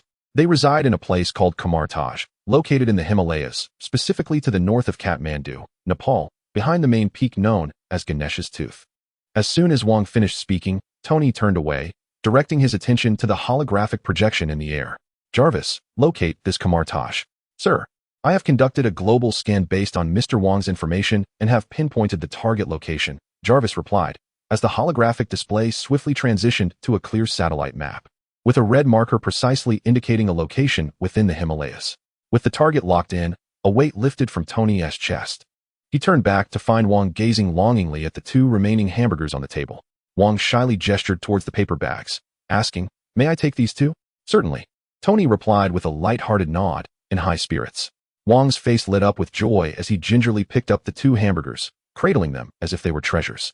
He then retrieved a pen from his pocket and quickly jotted down a string of numbers on a piece of notepaper taken from the table. "Here it is. Just transfer the money directly to this card." Wang placed the note, bearing the bank card number, on the table and, clutching his hamburgers, turned to leave with great satisfaction. Dark Dimension. A month passed in the blink of an eye. Wu Bai sat cross-legged on a black floating island. A stark contrast to the person he had been a month prior.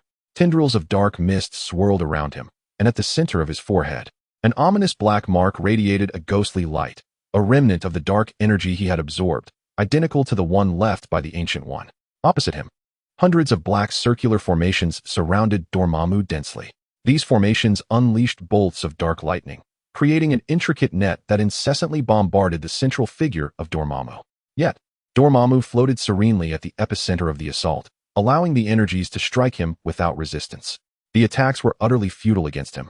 For Wu Bai was wielding the very energy borrowed from Dormammu, using his own strength to assault himself, a veritable farce. At last, Wu Bai ceased his actions. The dark energy enveloping him gradually retracted into his being, and the mark upon his forehead dimmed in tandem. He exhaled deeply.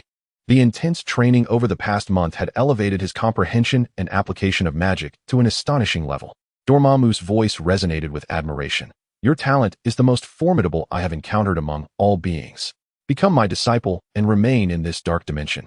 I shall bestow upon you eternal life and boundless power." Upon hearing this, Wu Bai merely lifted his eyelids and calmly uttered 2 words, "Not interested." Dormammu fell silent. Or rather, he retreated into himself. Throughout this month, he had exhausted every possible means. Killing? He had slain Wu by no fewer than 8,000 times, yet each time, that infernal green light would flash, and the young man would reappear unscathed. Fleeing?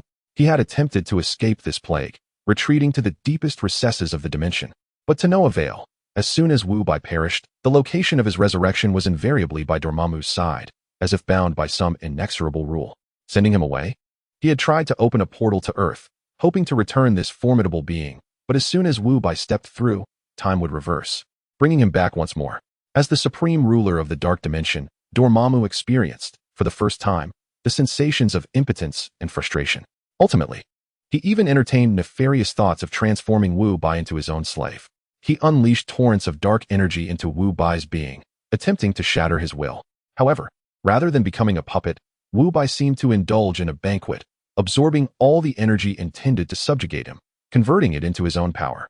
This led to the current scene, where Wu Bai wielded his dark magic, using Dormammu as a living target for practice. Dormammu was genuinely fatigued. Meanwhile, on Earth, in New York, at the Interdimensional Bureau, a colossal space battleship stood majestically in a vast underground dock. This was the true base of the Bureau, the interdimensional vessel. After countless engineering robots worked tirelessly around the clock, it was finally completed. At this moment, Tony Stark donned a brand new suit of armor, his face revealed, marked by determination. Beside him stood Bruce Banner, Stephen Rogers, and Peggy Carter, their expressions grave. A month has passed. Tony began slowly, surveying each person. The lair of that bald woman lies in the Himalayas. This time, we at the Interdimensional Bureau must bring Wu Bai back. The 4 exchanged glances. Stepping forward towards the vast open hatch of the ship, imbued with an air of solemnity. Before long, they arrived at the battleship's command center. It was a space filled with futuristic elements, where enormous circular portholes revealed the dock's landscape outside, and countless holographic screens floated in the air, displaying various data. Each of the 4 took their respective command seats. He, initiate self-diagnostics. Tony commanded. Acknowledged, Mr. Stark, a gentle female electronic voice responded, and the interdimensional vessel began its full system self-check. The self-diagnostic of the propulsion system indicates that the primary Arc-reactor's energy output is at a maximum, and the thruster array is functioning normally. The weapon system's self-check reveals that the main cannon is fully charged, the electromagnetic railgun has been calibrated, and the close-in weapon system is operational. The combat unit's self-diagnostic confirms that the Legion of Battle Robots, comprising 1,000 units, is fully online, as is the drone swarm of the same number. The self-check procedure is complete, and all systems are functioning optimally. The battleship's engine emits a low, resonant rumble as its massive hull rises slowly. The vessel, named Jian, is departing from the dock, with its objective set on Kamar Taj. At the headquarters of S.H.I.E.L.D., Maria Hill's complexion was ashen as she clutched a tablet while maneuvering through the crowd. She barely acknowledged her subordinate salutes as she rushed toward the director's office on the top floor. Upon entering, she found Nick Fury standing with his back to her, gazing out at the Washington skyline through the expansive floor-to-ceiling windows. Without a moment's hesitation, Hill dashed to the wall, connecting her tablet to the control console and activating the holographic display. Director. The screen illuminated, revealing a colossal spaceship, larger than anyone could have imagined, ascending slowly into the sky. Chapter 28. The arrival of the space battleship. Main cannon fires at Kamar Taj. Fury turned slowly, his pupils dilating sharply upon seeing the ship on the screen. What is happening? Where did this spaceship come from? Hill promptly reported, Director. Our satellites captured this image of the Jian as it took off. Fury stepped away from his large desk and approached the screen, his gaze fixed intently on the battleship. Redirect all available satellites to track it. I want to know its current trajectory. Yes, Director. Just as Agent Hill turned to relay the orders, both she and Fury were taken aback. On the television screen, the air surrounding the immense spaceship began to shimmer, its outline gradually becoming transparent, seamlessly blending into the backdrop of the sky from bow to stern. Finally, a glaring line of red text appeared on the screen. Lost target trace. Hill stared at the empty screen, then glanced at Fury, whose expression was as dark as a storm cloud. She hesitantly inquired, Director, what shall we do now? Fury's voice was cold as ice. Send a team to monitor the Jian around the clock. Inform me immediately upon their return. Understood. Hill acknowledged the command and swiftly departed the office, leaving Fury alone before the now tranquil screen, lost in thought. In Nepal, amidst the majestic Himalayas, a vast silver-gray spacecraft silently hovered in the pristine sky. Within the control room of the Jian, all eyes were fixated on the central holographic projection, which displayed a detailed topographical scan of the area beneath the ship. Life detection, thermal imaging, energy readings, and various data streams flashed by rapidly. But the conclusion was the same. Nothing was found. Bruce Banner adjusted his glasses and approached Tony, pointing at the data displayed on the screen. Tony, our sensors are picking up nothing but rocks and ice. Could it be that the intelligence we received is false? Perhaps just a ruse for a few hamburgers? Tony shook his head. Though he too could not fathom Wang's obsession with hamburgers, he trusted his own judgment. No, he has no reason to deceive me, especially since he knows the other party is a sorcerer. She, please confirm the coordinates once more. Is the location indeed here? Yes, Mr. Stark, replied a gentle female electronic voice. Based on the information provided by Mr. Wang, the target is directly beneath us, with a vertical deviation of no more than 5 meters. Upon receiving the affirmative response, Tony paused momentarily, his gaze oscillating between the snowy mountains outside the viewport and the data on the screen. Magic?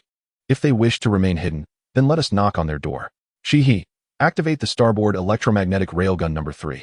Target the coordinates directly below us and fire a test shot. As the command left his lips, the sleek side armor of the ship, the Jian, opened smoothly, revealing a massive cannon that shimmered with an ethereal blue plasma. Without any warning, a beam of blue light, as thick as a human head, erupted from the cannon's muzzle, shooting vertically toward the snow-capped peaks below. Everyone in the control room held their breath, eyes fixated on the viewport. As the beam approached approximately 10 meters from the mountaintop, it seemed to collide with an invisible barrier. Boom. The beam detonated instantaneously, transforming into a cascade of blue electrical light. The struck area became a whirlpool of distortion, and a golden light curtain appeared, adorned with countless intricate geometric patterns. What is that? Peggy Carter exclaimed, rising in astonishment. As the golden ripples spread, the previously desolate mountaintop began to warp. A magnificent ancient temple complex materialized from the distorted air, gradually revealing itself to all present. Tony slammed his fist onto the control panel with a resounding thud. Found it. Engage all weapon systems. Deploy the combat robot legion and the swarm of battle drones. Unlock all weapon safeties. I don't care who they are. They must deliver someone today.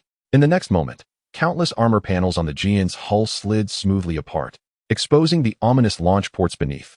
Within mere seconds, a multitude of combat robots and drones hovered in midair, encircling the temple. Simultaneously, hundreds of energy turrets of varying calibers on the ship began to rotate slowly, locking onto the temple below.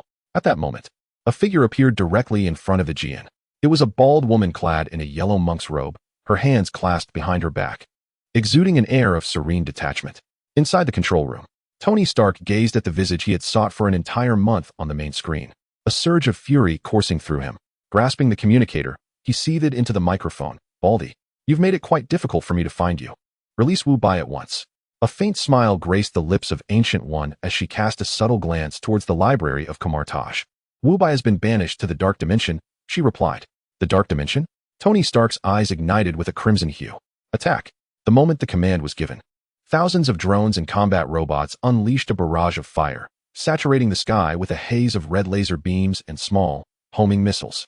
Yet, in stark contrast to this city-leveling assault, the sorcerers in the temple courtyard below maintained an eerie calm. They swiftly formed a formation, their hands moving rapidly before their chests, conjuring circular portals that flickered with orange-red sparks. The incoming missiles and laser beams, just moments from impact, vanished into the portals, leaving no trace behind. The initial round of attack had proven entirely futile. Tony, witnessing the effortless defense on the screen, felt his rage intensify. She charged the main cannon, target directly below. Obliterate that temple from the face of the earth. Yes, sir. The main cannon of the ship surged with blinding light. Releasing a beam of energy more radiant than the sun, aimed squarely at Kamar Taj. In response to this cataclysmic strike, Ancient One finally moved. She slowly raised her hands, donning the hood of her robe to obscure half her face. Then, with a gentle flourish of her hands adorned with mystical rings, the space around her began to shatter like glass, folding and reassembling into a bizarre, mirrored realm. The terrifying beam from the main cannon, upon entering this distorted space, vanished without a trace. Inside the control room, Tony, Peggy, Stephen, and the others stared in stupefied awe at the supernatural spectacle before them, their minds blank. Did she just nullify the main cannon? Without pausing, Ancient One continued to inscribe runes. As her hands danced, a vast and intricate orange-red halo swiftly took shape before her. The Wheel of Eight. With a flick of her delicate hand, the massive halo was released, hurtling towards the ship at high speed. Evade! Tony shouted at the sight of the impending doom. However, it was unnecessary. Shihi's alarm echoed throughout the control room. Warning. Speed too great to evade. As despair enveloped everyone in the control room, a figure appeared without warning between the ship and the destructive halo, cloaked in tendrils of dark mist. It hovered in the air, exuding a chilling aura of darkness. Ancient One, do you intend to kill me? Chapter 29. A hammer falls from the sky within the confines of the Jian. Tony and the others were momentarily taken aback, their gazes quickly fixated upon that familiar silhouette. It was Wu Bai. He was alive. Tony felt a surge of excitement, nearly leaping from his seat, but the impending crisis swiftly pulled his heart into his throat. As the massive golden wheel of light, radiating an aura of devastation, loomed perilously close. In the face of such annihilation, Wu Bai calmly raised his right hand, conjuring a pitch-black circular rune from thin air. In the next instant, the wheel collided with the black rune, shattering into countless black butterflies. Ancient One slowly removed her hood, remarking, I was beginning to think you intended to reside in my library for eternity.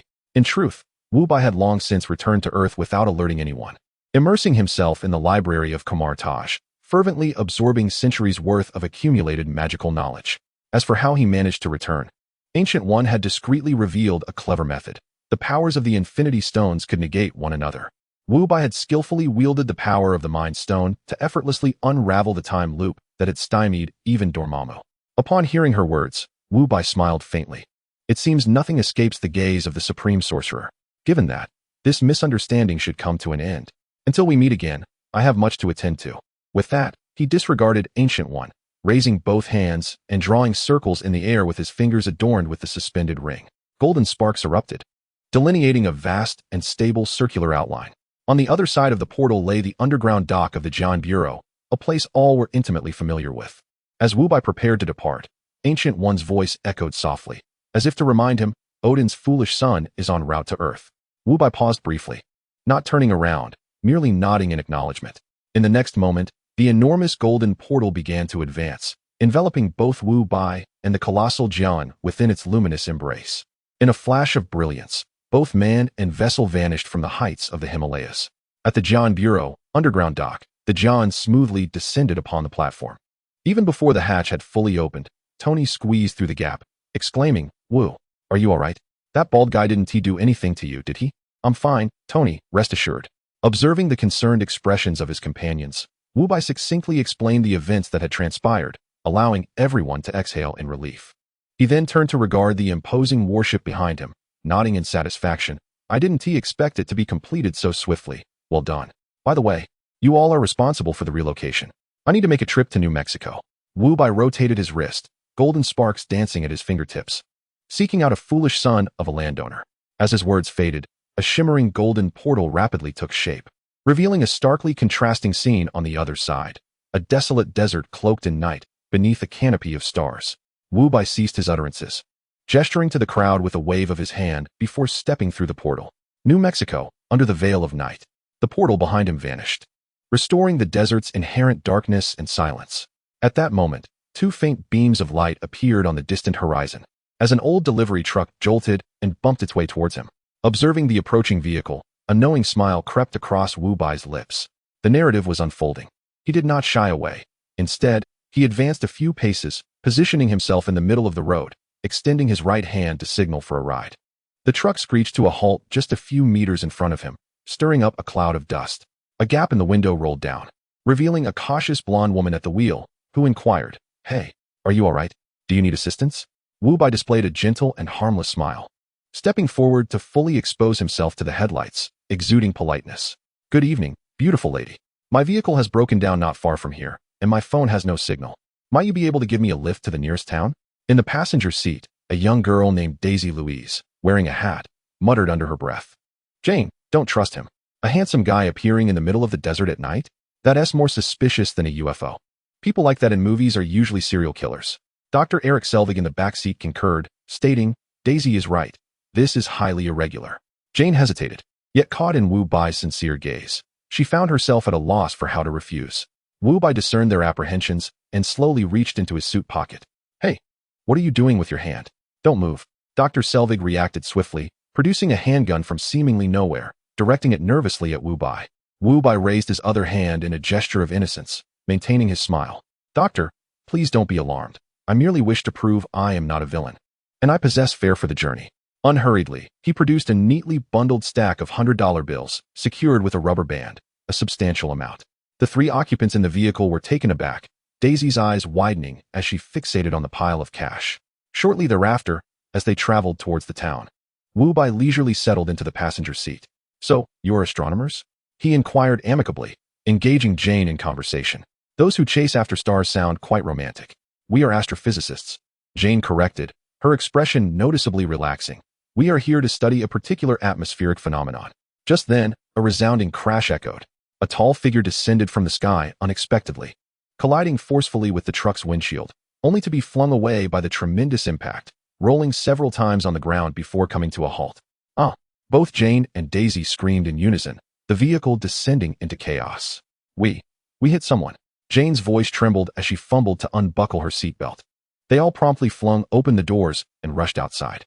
Wu Bai leisurely descended from the vehicle, extracting a gossamer-thin, transparent phone from his pocket. He activated the recording function, directing it towards the figure sprawled on the ground not far away. Jian Foster was the first to rush to the side of the golden-haired behemoth, crouching down with a look of concern and asking, "Hey, are you all right?" The golden-haired giant shook his head, unsteadily rising to his feet from the ground. He appeared completely oblivious to any pain, merely gazing around in a daze before abruptly tilting his head back and bellowing into the inky night sky with all his might. "Meow, meow, meow. Come to me." His voice echoed through the vast desert, creating a rather absurd spectacle. Yet, nothing transpired. "He must have suffered a concussion," Daisy murmured to Jian. "We should get him to a hospital quickly." Thor, however, paid them no heed.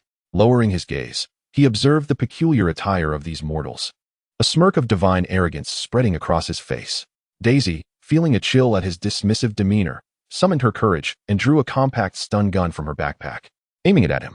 "Hey, big guy, I don't care who you are, you'd better calm down." Upon noticing the device in her hand, Thor scoffed derisively, "Mortal, I am the god of thunder." No sooner had he spoken than Daisy decisively pulled the trigger. Two arcs of blue electricity struck his chest with precision. The mockery on Thor's face froze immediately, his body convulsing violently until, with a final, unsteady shudder, he collapsed to the ground, unconscious. A profound silence enveloped the scene. "Did I just stun a god?" Daisy stared at the stun gun in disbelief. Wu Bai pressed the button to cease the recording, casually stowing the transparent phone back into his pocket. He approached the three still in shock and remarked with nonchalance. It seems I won't be able to visit the town tonight. This individual is merely a friend of mine with a rather impaired intellect. I'll take care of him. So you needn't trouble yourselves. Friend?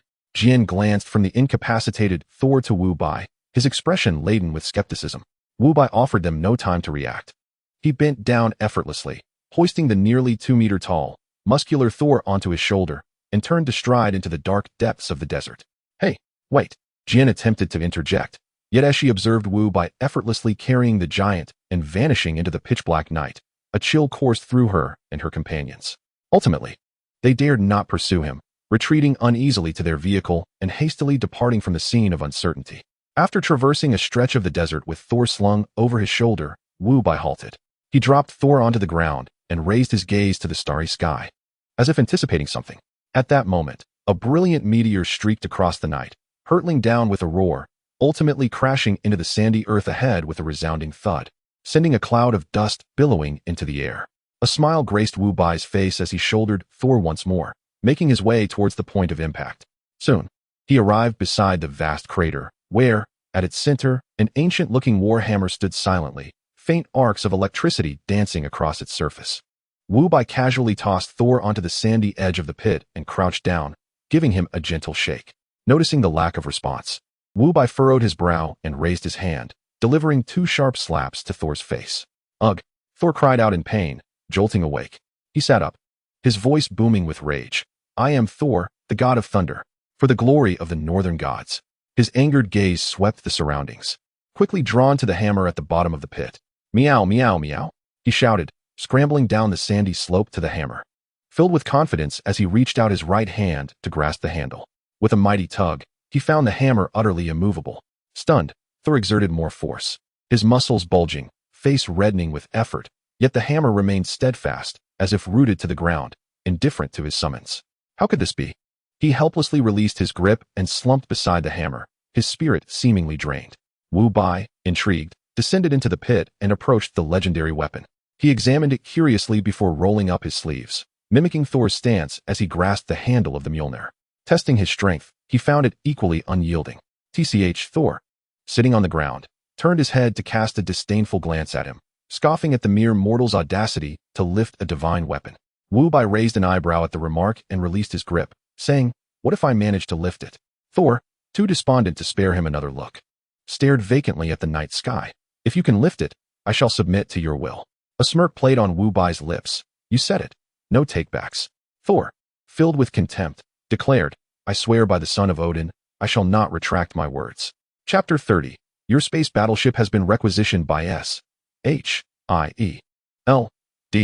Wu Bai regarded the foolish scion of a wealthy family and chose not to respond further.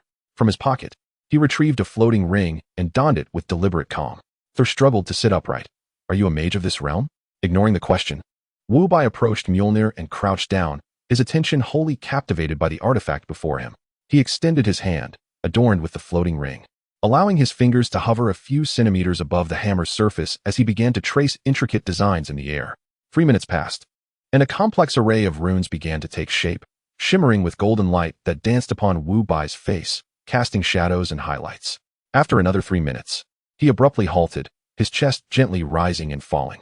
In midair, a golden halo, intricately woven from countless runes, had fully formed. Thor stood by, utterly astonished. Although he had lost his divine powers, as the Prince of Asgard, his perspective remained intact. He could distinctly perceive the profound and intricate magical knowledge contained within the golden runes. Wu Bai took a deep breath, raising his slightly trembling hand and resolutely pressing down on the golden runes. The runes sank into Mjolnir, intertwining with the divine incantation belonging to Odin within the hammer's core. Wiping the sweat from his brow, Wu Bai felt a wave of mental exhaustion, despite his super soldier physique. He had not deciphered Odin's incantation, for that was nearly impossible. Instead, he had ingeniously added a backdoor to the King of the Gods spell, utilizing the exquisite magic he had learned from the Ancient One. Although Odin was the King of Gods and possessed remarkable combat prowess, he could not match the intricacy of Ancient One's magic. Wu Bai extended his hand once more, firmly grasping the handle of Mjolnir. Then, to Thor's utter disbelief, he effortlessly lifted the hammer from the sandy ground. It was simply inconceivable. Thor stumbled back, nearly losing his balance. Wu Bai weighed Mjolnir in his hand, feeling the raw, unbridled force of thunder within, and smiled with satisfaction, remarking, "This power is rather intriguing."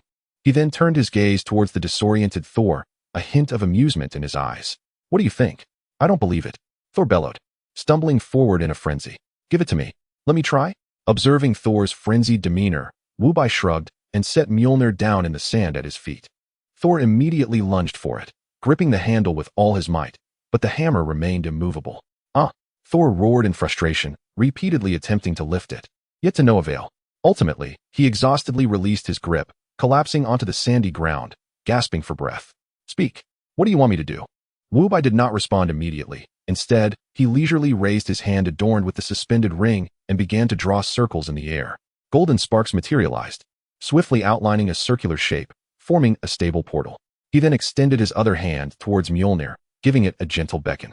The hammer emitted a soft chime and automatically soared from the sand, landing securely in his grasp. "Follow me," Wu Bai stated succinctly, stepping through the portal first.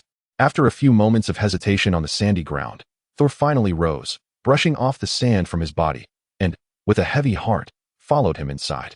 As the light shifted, they arrived at the underground dock of the Bureau of International Security. Thor looked around in bewilderment, taking in the vast metallic dome and the robots methodically transporting supplies, muttering under his breath, "The technology in this realm is remarkably primitive." Wu Bai listened to his words, the corners of his mouth twitching slightly, yet he did not dwell on it. "This is my organization, the Interstellar Security Bureau. I require your membership." "Impossible," Thor rejected without a moment's hesitation, puffing out his chest. "I am the Prince of Asgard, the future king. Join some pathetic bureau? Aren't you afraid that the armies of Asgard will trample this place, obliterating your ludicrous organization?" The more he spoke, the more emboldened he became. Striding confidently to the vast glass window, gazing down at the magnificent spacecraft below, a flicker of awe crossing his eyes, yet his tongue remained unyielding. At that moment, a massive holographic screen materialized beside him. The screen began to play a video.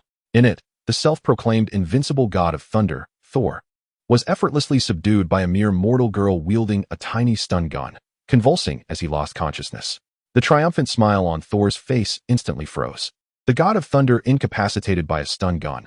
"I reckon this footage, if looped in Valhalla, would become quite the sensation," Wu Bai's voice came, neither overly enthusiastic nor dismissive.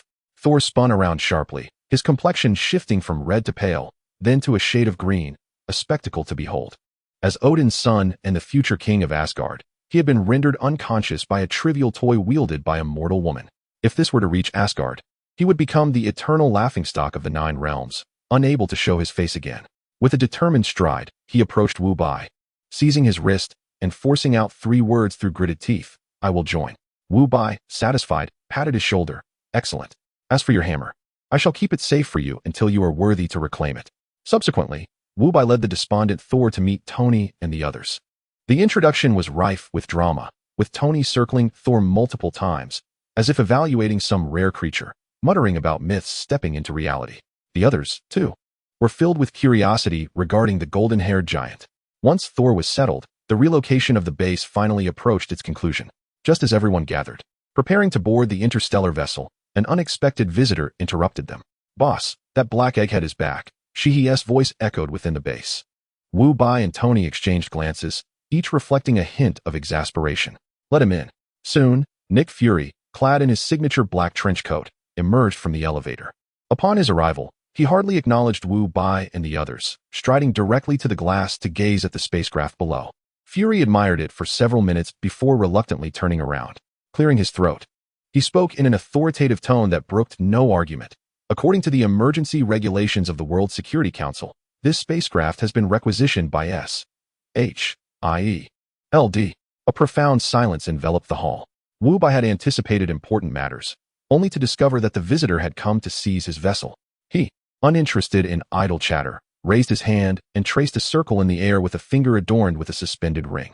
In an instant, a portal shimmering with golden sparks materialized before Nick Fury. Fury instinctively took a step back, cautious as he inquired, "What is this?" At that moment, an invisible force acted upon him, and before he could react, he was thrust into the portal. The portal swiftly closed, vanishing without a trace. Having resolved this minor incident, the group prepared to continue boarding the ship. Suddenly, A vibrant beam of multicolored light descended from the heavens, piercing through the heavy alloy ceiling of the shield's underground dock and crashing down onto the ground before them. Upon witnessing the familiar rainbow beam, Thor's previous despondency evaporated, and he exclaimed with excitement, "It's the Bifrost! Surely, my father has sent someone to bring me back." As the brilliance faded, emerging from the impact crater was not any Asgardian he recognized, but rather a colossal figure entirely composed of metal, towering over 3 meters, encased in smooth, silver-gray armor. Chapter 31. The arrival of the destroyer. The metallic head of the destroyer slowly turned, locking its gaze onto Thor. "It appears trouble is headed your way," Tony remarked, attempting to maintain a light tone, though his eyes betrayed an unprecedented seriousness. Wu Bai's reflexes surpassed everyone's expectations. With a swift motion of his left hand, a portal unfurled before Tony and the others. Simultaneously, he opened his right palm, and Mjolnir fell into his grasp. "Retrieve your weapons," Wu Bai commanded, his focus unwavering as he addressed the destroyer. "Banner, remain calm.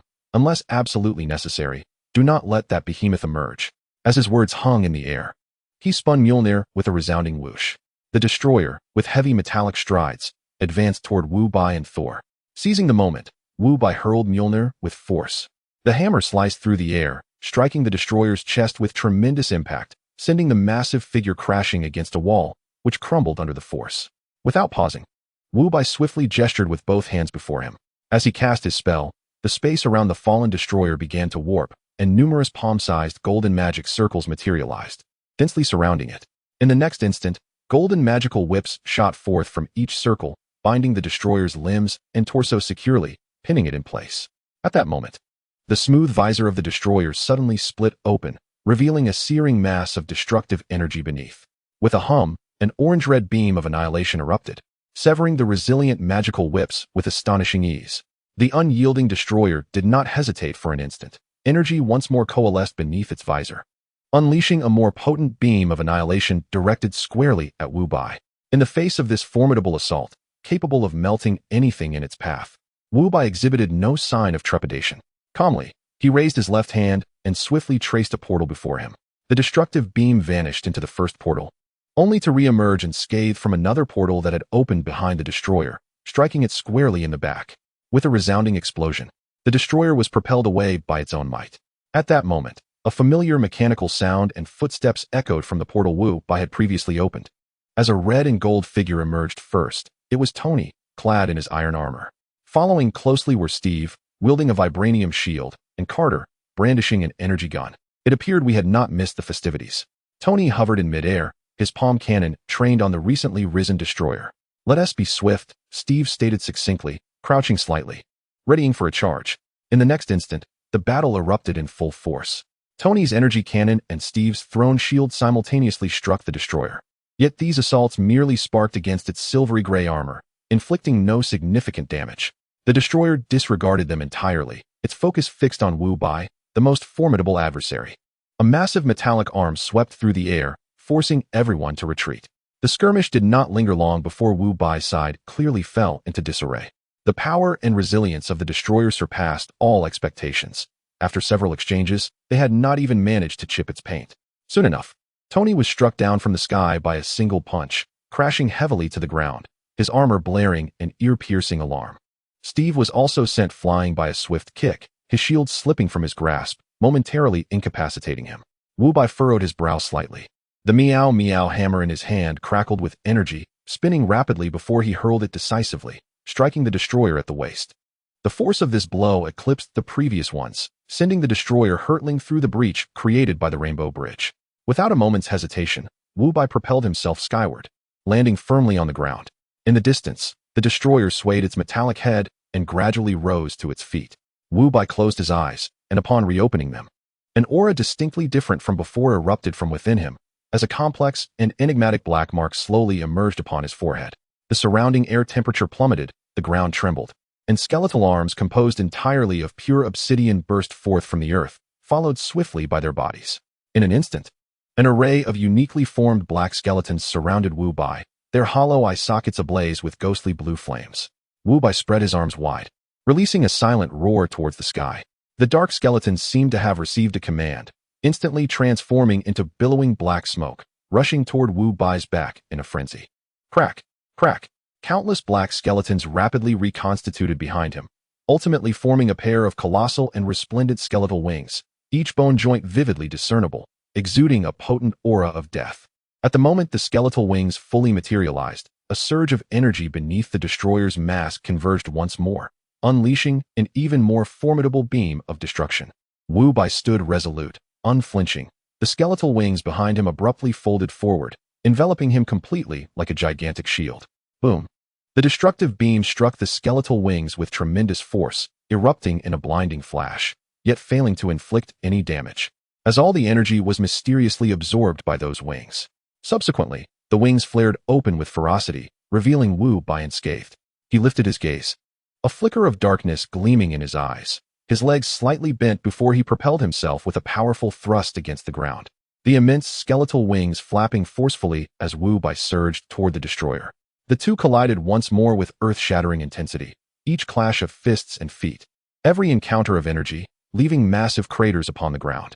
Soon, the surrounding area of the Bureau of International Affairs was left pockmarked and battered. Fortunately, this zone had long been purchased by Tony, designated as a buffer zone for the base, rarely approached by anyone. Otherwise, the consequences would have been dire. S.H.I.E.L.D. Director, their SA situation at the Bureau of International Affairs. Agent Hill hurriedly burst into Nick Fury's office. She deftly connected her tablet to the large screen, projecting real-time footage captured by aerial drones before them. The screen displayed a colossal metallic construct engaged in a high-speed struggle with a figure cloaked in bizarre black wings. Their velocities were so swift that only afterimages could be discerned, with each collision igniting violent explosions.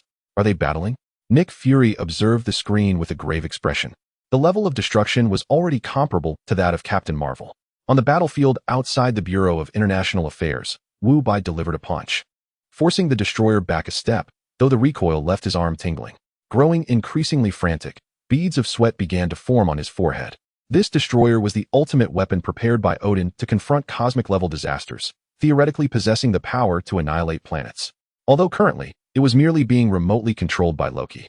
Its potency diminished countless times. It was nearly inexhaustible, tireless, and impervious to injury. Continuing at this pace would surely result in his own downfall. Wait! A bolt of realization struck Wu Bai's mind. He feigned a move, abruptly activating the skeletal wings, creating over 100 meters of distance between him and the destroyer in an instant. Hovering midair, he positioned the Meow Meow hammer across his chest, while his other hand, adorned with a hovering ring, began swiftly inscribing runes for a teleportation portal upon the hammer. Wu Bai glanced back at the destroyer, no longer hesitating, and immediately spread his wings to fly into the portal. As his figure vanished, the portal swiftly closed, dissipating into a myriad of golden lights in the air. Asgard, Odin's treasury. Within the resplendent vault, Loki stood upon a golden platform, his hands hovering over a pulsating sphere of energy. The movements of the destroyer on Earth vividly reflected in his mind. Upon witnessing Wu Bai's sudden disappearance, a flicker of confusion and disdain crossed Loki's face. Was this a teammate who, realizing he could not win, decided to flee? Yet, Loki did not lower his guard. He continued to manipulate the destroyer's perspective, scanning the surroundings for any suspicious signs. In his eyes, Wu Bai was also a sorcerer, wielding dark magic that even he found disquieting, his methods exceedingly treacherous, and thus warranted utmost caution. While Loki was engrossed in searching for Wu Bai's whereabouts, a chilling voice resonated behind him, so close it felt as if it were whispered in his ear. Are you looking for me? Chapter 32. To Asgard to slay Loki. Odin takes action. Loki's body bristled with tension as a dense green magical light enveloped him, causing him to vanish from his spot and reappear several meters away. As he steadied himself in shock and turned abruptly, his pupils dilated to pinpoints. There stood Wu Bai, having taken his previous position, the massive skeletal wings behind him slowly flapping. Loki, astonished, exclaimed, "How could you possibly find Asgard?" Wu Bai nonchalantly weighed Mjolnir in his hand, the hammer still crackling with residual lightning. Of course, it was thanks to this. He gestured with his chin towards the hammer. You, who call yourself the god of mischief, surely must know of a spell that can pinpoint the source of an object's divine power? Loki's gaze fixated on Mjolnir, his expression darkening. He was well aware of such advanced tracking magic, but he had never imagined that a mere mortal from Midgard could master it, let alone use it to tear through space and breach the barriers of Yggdrasil, arriving in the divine realm of Asgard. After a brief moment of astonishment, a wave of humiliation surged within him. Loki ceased his idle chatter, With a swift motion, he drew two emerald-green daggers from his waist, now firmly in hand. Wu Bai observed this scene with bemusement, pointing at the daggers he wielded. The god of mischief? The second prince of Asgard? A distinguished sorcerer who revels in close combat? Brandishing two small knives for stabbing. What a disgrace to the realm of magic. Loki ignored Wu Bai's taunts, his figure suddenly blurring, transforming into a green afterimage as he charged swiftly toward Wu Bai. Faced with Loki's fierce assault, Wu Bai did not budge an inch. He raised Mjolnir, requiring no incantation. With a mere thought, the tempestuous power of thunder converged at the hammer's head. Wu Bai swung it forward toward the rushing green figure. A robust bolt of lightning detached from the hammer, striking the swiftly moving Loki with unerring precision. Ack! Loki convulsed violently and collapsed to the ground, his raven hair standing on end. Without pause, Wu Bai unfurled the massive skeletal wings behind him, propelling himself skyward while raising the glowing meow meow hammer, crackling with electricity, poised to bring it down upon Loki. Meanwhile, in New York, within the confines of the International Security Bureau, Tony's armor emitted a hissing sound as it depressurized. Shaking his dizzy head, he removed his helmet and struggled to rise from the crater in which he had landed. Nearby, Steve supported himself on the ground while Carter leaned against the wall, both gradually regaining their footing. How is everyone? Is everyone all right? Banner hurried over from a safe corner, his face etched with concern. Tony shook his head, loosening his shoulders with a slight mechanical creak. I'm fine. All my bones are intact. Quickly. We cannot leave Wu Bai alone out there. He gazed at the colossal vessel docked in the center of the harbor. Let us take the international security ship to assist him. Without a moment's hesitation, Steve retrieved his discarded shield. Board the ship. The group wasted no time, racing towards the spacecraft's entrance. Minutes later, within the main control room of the international security ship, lights illuminated one by one. The reactor's energy output stabilized, ready for takeoff. Tony sat at the captain's seat, his hands deftly manipulating the virtual screens. All weapon safeties were disengaged, and the main cannon was fully charged, poised to fire at a moment's notice. Banner occupied the weapons control console, reporting gravely. With a subtle tremor, the heavy alloy ceiling of the International Security Bureau gradually slid apart, revealing the somber sky outside. The ship's engines roared to life, emitting blue flames as the massive craft descended. The holographic display in the control room vividly showcased the external scene. As they beheld the ravaged surroundings of the base and the towering figure of the destroyer standing amidst the ruins, a heavy weight settled in their hearts. 4. Conspicuously absent was Wu Bai. He immediately scanned the surrounding area. Where has Wu Bai gone? Tony's voice trembled with apprehension. Scanning in progress.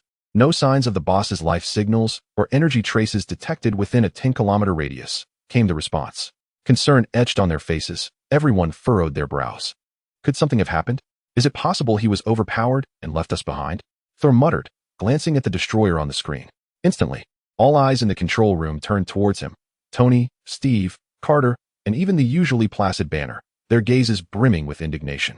Under the weight of their collective fury, Thor felt a wave of discomfort wash over him. Clearing his throat awkwardly, he attempted to justify his words.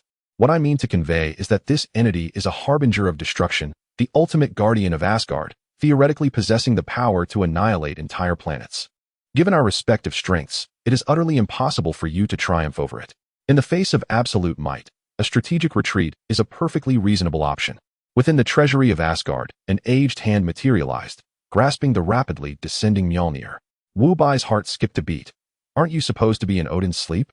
It is worth noting that Odin's sleep is a profound slumber that allows the king of Asgard to restore his divine power, during which he is almost entirely oblivious to any external disturbances. This was precisely why he dared to intrude upon Asgard, because the father of the gods was absent. Father. On the ground, Loki's pain was swiftly replaced by ecstasy upon seeing the visitor. He struggled to rise. Odin, however, did not acknowledge him. His single eye remained fixated calmly on Wu Bai. Clutching Mjolnir in his left hand, he casually gestured forward with his right. An irresistible surge of divine power collided with Wu Bai's chest, and before he could react, he was forcefully propelled backward, his skeletal wings shattering in midair. Crashing heavily against a distant wall, Odin examined Mjolnir with scrutiny, a glimmer of approval flickering in his eye. A mere mortal has managed to identify the flaw in my incantation and wield it to his advantage. Impressive. However, you have trespassed into my Asgard and sought to harm my son. This transgression cannot go unpunished. As soon as he finished speaking, Odin's empty right hand gestured skyward, summoning the eternal spear from its pedestal, where it transformed into a radiant beam of gold in his grasp. The golden spear ominously pointed towards the recently risen Wu Bai, its tip gathering a sphere of destructive energy capable of obliterating stars. Clearly, Odin harbored murderous intent.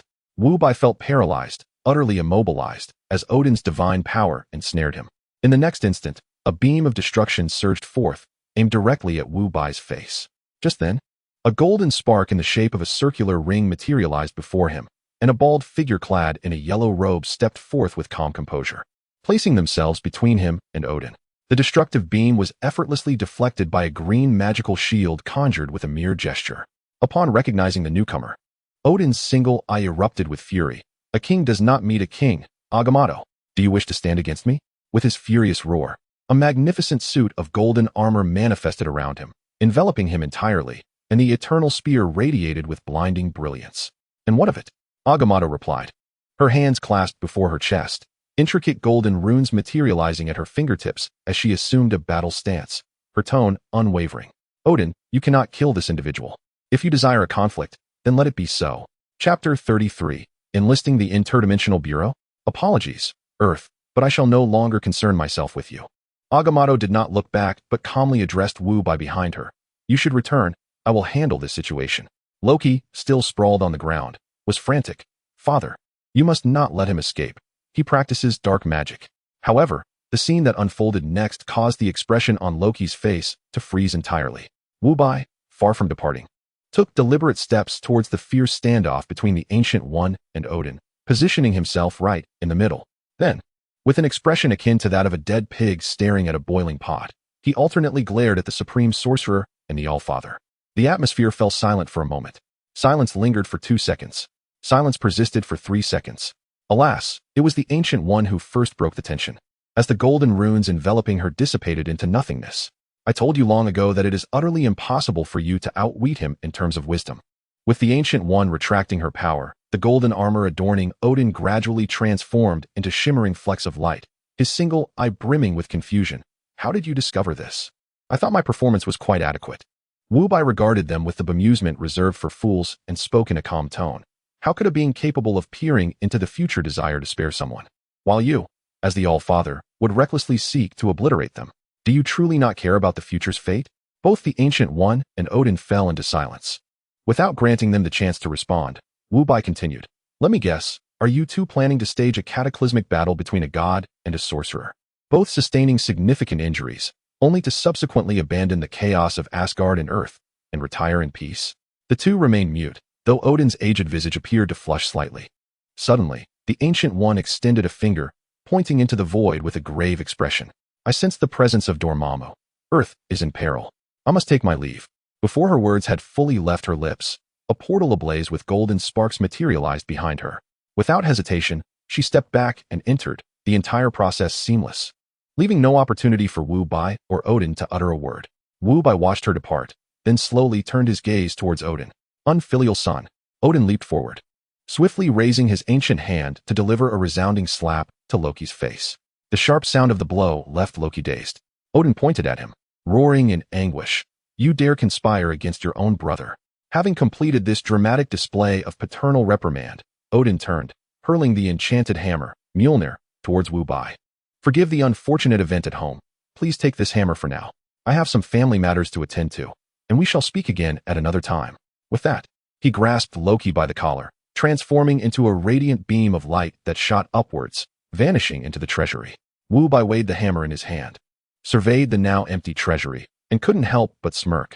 There will always be those who wish to bring me down. He then opened a portal and stepped through, disappearing from Asgard. A week later, back on Earth, the World Safety Council convened for a hearing. In the vast circular conference hall, every seat was filled with representatives from nations around the globe. Nick Fury, clad in his signature black trench coat, occupied a prominent position near the podium. Meanwhile, Wu Bai and Tony Stark were seated in the center of the venue, resembling two condemned prisoners awaiting their fate. Clearing his throat, Nick Fury commenced the discourse. Mr. Wu Bai, Mr. Stark, the international security agency you have established, according to our investigation, operates as an extraordinarily powerful private military force independent of any sovereign nation. It possesses the capability to obliterate a medium-sized country with ease and is even equipped with a space warship. He paused, his singular eye surveying the assembly.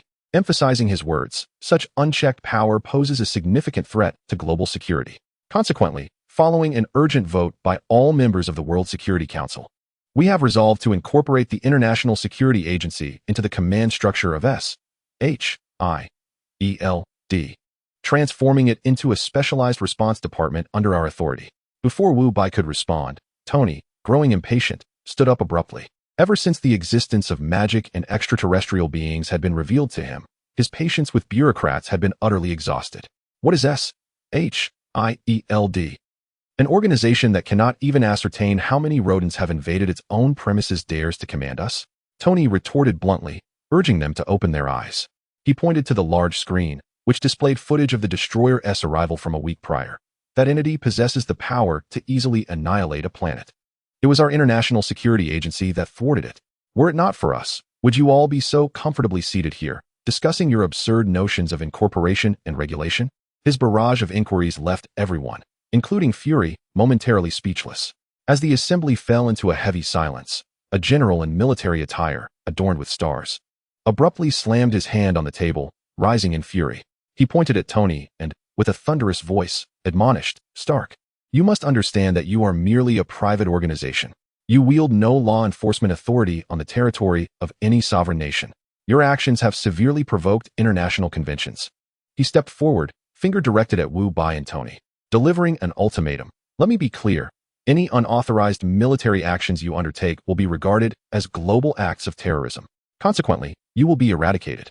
Joining SHIELD and accepting mutual oversight is your sole option."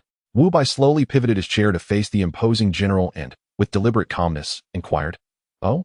So, are we to surrender the space warship in orbit, along with all our armor technology, to demonstrate our goodwill?" The American general raised his chin, a look of presumptuous pride on his face. "That is only natural." Wu Bai's smile deepened as he leaned slightly forward, his fingers interlaced upon the table, gazing steadily at the general. "Then, according to your logic, does our act of saving lives also constitute an unauthorized action, thereby rendering it a crime?" Nick Fury's expression shifted abruptly, intending to intervene, but it was already too late. Naturally, the general blurted out without hesitation, "Very well." Wu Bai gently nodded in acknowledgement. Just when everyone assumed he would compromise, his subsequent words plunged the temperature of the entire conference hall to an icy chill. "Since our rescue operation has been deemed a crime in your eyes," he slowly rose, meticulously adjusting the sleeves of his expensive suit. "Then I, Wu Bai, hereby declare, from this moment forth, the International Security Bureau shall cease all operations on Earth." He paused, observing the politicians whose smiles had abruptly frozen on their faces, a faint trace of pity curling at the corners of his mouth. "Ladies and gentlemen, I entrust the future of Earth to you." With that, he did not spare them another glance, turning instead to Tony, who remained seated. "Let us go. It's time for tea," he said. Tony shrugged and stood up as well. At that moment, a portal ignited behind them, ablaze with golden sparks. Wu Bai and Tony stepped into it, and the portal vanished without a trace. The scene was initially engulfed in an eerie silence, which was soon shattered as chaos erupted in the conference hall. What was that? Magic? Questions and exclamations filled the air. Nick Fury wearily rubbed his temples. His Avengers now comprised merely 2 elite agents. What was to be done without the International Security Bureau? He glared at the panicked politicians before him, cursing inwardly, these incompetent fools, always failing at their tasks. Chapter 34, What Abomination? This is clearly doomsday in a heavily fortified underground military laboratory somewhere in New York. Dr. Stern and a group of scientists in white coats gathered around a massive cylindrical incubation tank. The tank was filled with a viscous, dark green liquid, within which a grotesque cocoon, veined with thick arteries, floated. This was the ultimate biological weapon they had secretly created by fusing samples of an extraterrestrial organism that had fallen to Earth with Hulk's DNA. Dr. Stern approached the control panel, his gaze fervently sweeping across the group. "Ladies and gentlemen, the moment of witnessing a miracle has arrived." As his words hung in the air, he grasped a large circuit breaker on the console and yanked it downward with force. In an instant, the entirety of New York City, save for Stark Tower, was plunged into darkness. All electrical currents surged through the buried cables, flowing into the enormous incubation tank. Buzzing filled the air as the tank erupted in a blinding green radiance, casting an eerie glow on the faces of everyone in the laboratory. This terrifying infusion of energy persisted for a full 3 minutes. After this duration, the humming ceased abruptly, and the green light emanating from the tank gradually faded. Had they succeeded? All the scientists held their breath, cautiously leaning forward to peer through the murky liquid to discern the situation within. Suddenly, 2 points of crimson light ignited within the liquid without warning. The crowd recoiled in fright, some stumbling over the cables beneath them, landing clumsily on the ground. At that moment, the heavy special glass cultivation tank shattered with a resounding crash, and a towering figure, 3 meters in height, covered in a yellow-brown bony protrusion and muscular sinew, slowly emerged. The creature's blood-red eyes scanned the diminutive beings before it, and then it suddenly lifted its head, opening its massive maw lined with sharp teeth, unleashing a deafening roar. Dr. Strange, who was instructing his apprentice in magic, abruptly turned his gaze toward the direction of New York. In low Earth orbit, aboard the spacecraft Jian, Tony and Wu Bai stood shoulder to shoulder before an enormous holographic projection, which displayed the intricate structure of gamma rays within Dr. Banner's body in 3-dimensional detail. At that instant, an inexplicable sense of palpitation surged through Wu Bai, compelling him to instinctively press his hand against his chest. Noticing his discomfort, Tony inquired, "What's wrong? Are you unwell?" Wu Bai shook his head. "My body is fine, but I feel somewhat uneasy." Hearing this, Tony patted his shoulder reassuringly. "Relax. Consider how much we've accomplished recently. It's normal to feel pressure." Wu Bai nodded, redirecting his focus back to the screen before him. Meanwhile, in an underground military laboratory in New York, the heavy alloy doors were violently flung open, and a contingent of fully armed soldiers streamed in, their weapons instantly locking onto the colossal creature in the center. "Do not fire." Dr. Stern was the first to recover from his shock. He spread his arms wide, standing between the soldiers and the abomination. "It's controllable."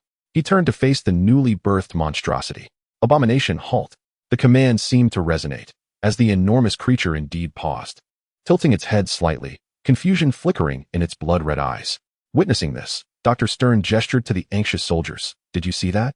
Lower your weapons. All of you. Do not frighten my child."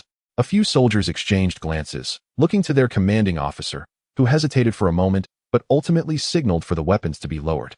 The tense muzzles gradually descending, and everyone collectively exhaled in relief. However, almost simultaneously with the lowering of the weapons, the abomination sprang into action. Its speed was beyond anyone's imagination as it lunged directly at the nearest scientist. With a tearing sound, a living person was effortlessly ripped in half before the eyes of the onlookers. "Abomination, stop. I command you to halt." Dr. Stern screamed hoarsely, striving to regain control. Yet the creature completely disregarded him. Its crimson gaze shifted towards him, filled with cruelty and savagery. It casually discarded the half of the corpse and strode forward, advancing towards its creator. Dr. Stern watched in horror as that gaping maw, lined with teeth, loomed larger in his field of vision, and then the world plunged into eternal darkness. "Fire! Fire!" The soldiers raised their weapons once more, pulling the triggers. The bullets struck the abominable, grotesque flesh of the monster, erupting into clouds of green blood mist, the tremendous force causing it to stagger backward. Its defenses were feeble. "Increase the firepower. Eliminate it." The sergeant, witnessing the efficacy of the assault, bellowed loudly. The gunfire intensified, and soon the creature's massive body was riddled with countless bloodied holes. Suddenly, a series of clicking sounds echoed through the laboratory as all the soldiers' weapons ran dry. The gunfire ceased, leaving only the heavy panting of the soldiers, who fixed their gaze upon the creature, now resembling a sieve, awaiting its collapse. At that moment, a bizarre scene unfolded. To their horror, the soldiers observed the gaping wounds on the abomination's body, which seemed to be writhing and healing at a visible rate. Newly formed muscle tissue forcefully expelled the embedded bullets, which clattered to the ground. In a mere 10 seconds, all the wounds vanished without a trace, and the creature's skin appeared even more resilient, its color deepening ominously. "Reload. Keep firing." The sergeant, nearly on the brink of madness, shrieked in desperation. The soldiers, though petrified by this extraordinary phenomenon, instinctively obeyed their rigorous training. With trembling hands, they swiftly replaced their magazines and raised their weapons once more. The gunfire erupted again, but this time, despair enveloped them all. The bullets struck the creature's flesh, no longer tearing through, but instead sparking and ricocheting off harmlessly. A scientist, cowering in the shadows, witnessed the unfolding chaos, trembling in fear as he muttered to himself, "It is evolving. Its attacks are making it stronger. My God, what is the essence of its primitive genes?" Chapter 35. The Death of Uncle Ben. 8-year-old Peter Parker. With a deafening roar, the abomination charged towards the quaking soldiers, initiating a one-sided massacre. 3 minutes later, in Queens, New York, The pavement of a roadway suddenly collapsed, revealing an unfathomable black abyss at its center. "Damn it!" exclaimed the driver of a dilapidated Ford as he slammed on the brakes, his graying hair framing a face twisted in frustration at the gaping hole ahead. "We pay so much tax every year, and this is how the city repairs its roads. Ben, let us take a detour. Peter has school tomorrow," a gentle woman in the back seat urged, cradling an 8-year-old boy. "All right," Benjamin Parker sighed, preparing to turn around. Just then, a blue sedan in the adjacent lane evidently failed to react, speeding toward the collapse. When the driver finally slammed the brakes in terror, the front of the car careened over the edge, leaving half of it dangling precariously in the air. Inside, the vehicle erupted into a cacophony of a child's cries and a woman's screams. Bystanders gasped and rushed forward, drawn to the unfolding calamity. Benjamin immediately extinguished the engine, unfastened his seatbelt, and rushed to assist. "Ben, what are you doing? It's too dangerous." His wife's voice echoed with concern from within the vehicle. With the combined effort of a dozen individuals, the suspended car was finally stabilized, and the terrified mother and child were hastily rescued from the chaos. Benjamin dusted off his hands, revealing a faint smile as he turned to return to his car. At that moment, a colossal shadow leaped forth from the inky darkness, crashing heavily before him with a fierce gust of wind. Instinctively, Benjamin looked up, his pupils narrowing in sheer terror. A monstrous being, so vast that it obscured his entire field of vision, loomed directly in front of him. Their eyes met, and Benjamin Parker's mind went blank, fear clutching at his heart. The creature's maw twisted into a cruel grin, and its fist, larger than a car tire, surged forward with a deafening roar that tore through the air. Boom! In the face of overwhelming power, Benjamin Parker was instantly reduced to a mist of blood. Inside the Ford, 8-year-old Peter Parker and Aunt May bore witness to the horrific scene. Aunt May's eyes widened in shock, her trembling left hand clamped over her mouth to stifle any sound, while her right hand firmly covered Peter's eyes, hot tears cascading silently down her cheeks. The creature shook the blood from its fists, lifted its head, and with a sudden surge of strength, leaped into the air, landing heavily atop a nearby skyscraper. It surveyed the brightly lit city below, its gaping maw unleashing a deafening roar. Simultaneously, sirens blared from the ground, as tanks and armored vehicles converged to seal off the streets. Countless soldiers rapidly forming a defensive perimeter. In the sky, 3 military helicopters roared in, searchlights locking onto the creature, followed by a barrage of cannon fire. Rat-tat-tat-tat-tat. A torrential storm of bullets enveloped the creature, tearing through its flesh and forcing its massive form to stagger back. The excruciating pain enraged the beast. It roared defiantly, disregarding its wounds, and launched itself skyward, colliding with one of the helicopters like a cannonball. The impact sent the helicopter spiraling out of control, plummeting to the ground. Boom! A massive fireball erupted on the street below. Tanks had already aimed their cannons, and with the command given, several shells screamed forth, striking the creature with pinpoint accuracy. In the brilliant light of the explosions, the monster was grotesquely disfigured, revealing glimpses of its stark, white bones. Yet, a horrifying spectacle unfolded. The ghastly wounds visibly writhed, healing at an astonishing rate, and within mere seconds, it was restored to its former state. After its self-healing, the creature's hands underwent a bizarre transformation. Something within its skin seemed to surge, and soon, scales radiating an eerie energy emerged from beneath its flesh, enveloping its fists and forearms, glimmering with a perilous glow. The abomination appeared to revel in its newfound power, launching itself into the air with hands clasped, and struck a tank with tremendous force. The moment its evolved fist made contact, a violent explosion ensued. It was evident that the creature had directly evolved a capability akin to missile-like fists. Following this, it began its display of destruction, careening through the array of tanks, leaving a cacophony of explosions in its wake as it effortlessly tore through the steel defenses. At S-H-I-E-L-D, Nick Fury gazed at the image of the monstrous being on the screen, resolutely issuing the command he had dreaded most, to lure the creature outside the city and authorize the use of tactical nuclear weapons. The military acted swiftly, and after incurring grievous losses, they managed to draw the abomination to the desolate outskirts. Soon after, a missile imbued with cataclysmic power descended from the sky, accurately targeting the creature. In the next moment, a mushroom cloud, a harbinger of death, rose majestically over the horizon. Nick Fury watched the drone's footage, observing the scorched earth reduced to rubble, and let out a tentative sigh of relief. However, that relief was short-lived. The thermal imaging from the drone revealed a figure emerging from the center of the mushroom cloud, braving lethal radiation and searing heat. The abomination underwent a horrifying transformation. Crystalline blue bone spurs erupted from its skin, rapidly spreading across its back and shoulders. Soon, these spurs began to radiate an intense luminescence. A wave of blue energy exploded outward from the creature, annihilating the surrounding soldiers and their equipment into the most fundamental particles. In his office, Nick Fury stood up in shock, his face a mask of horror. Just then, the door burst open, and Agent Maria Hill rushed in, her expression fraught with urgency. Director. According to the scientist's urgent analysis, the creature's cellular structure is adapting and absorbing energy at an astonishing rate. In simple terms, the more we attack it, the stronger it becomes. And it can evolve in response to our assaults. Motherf!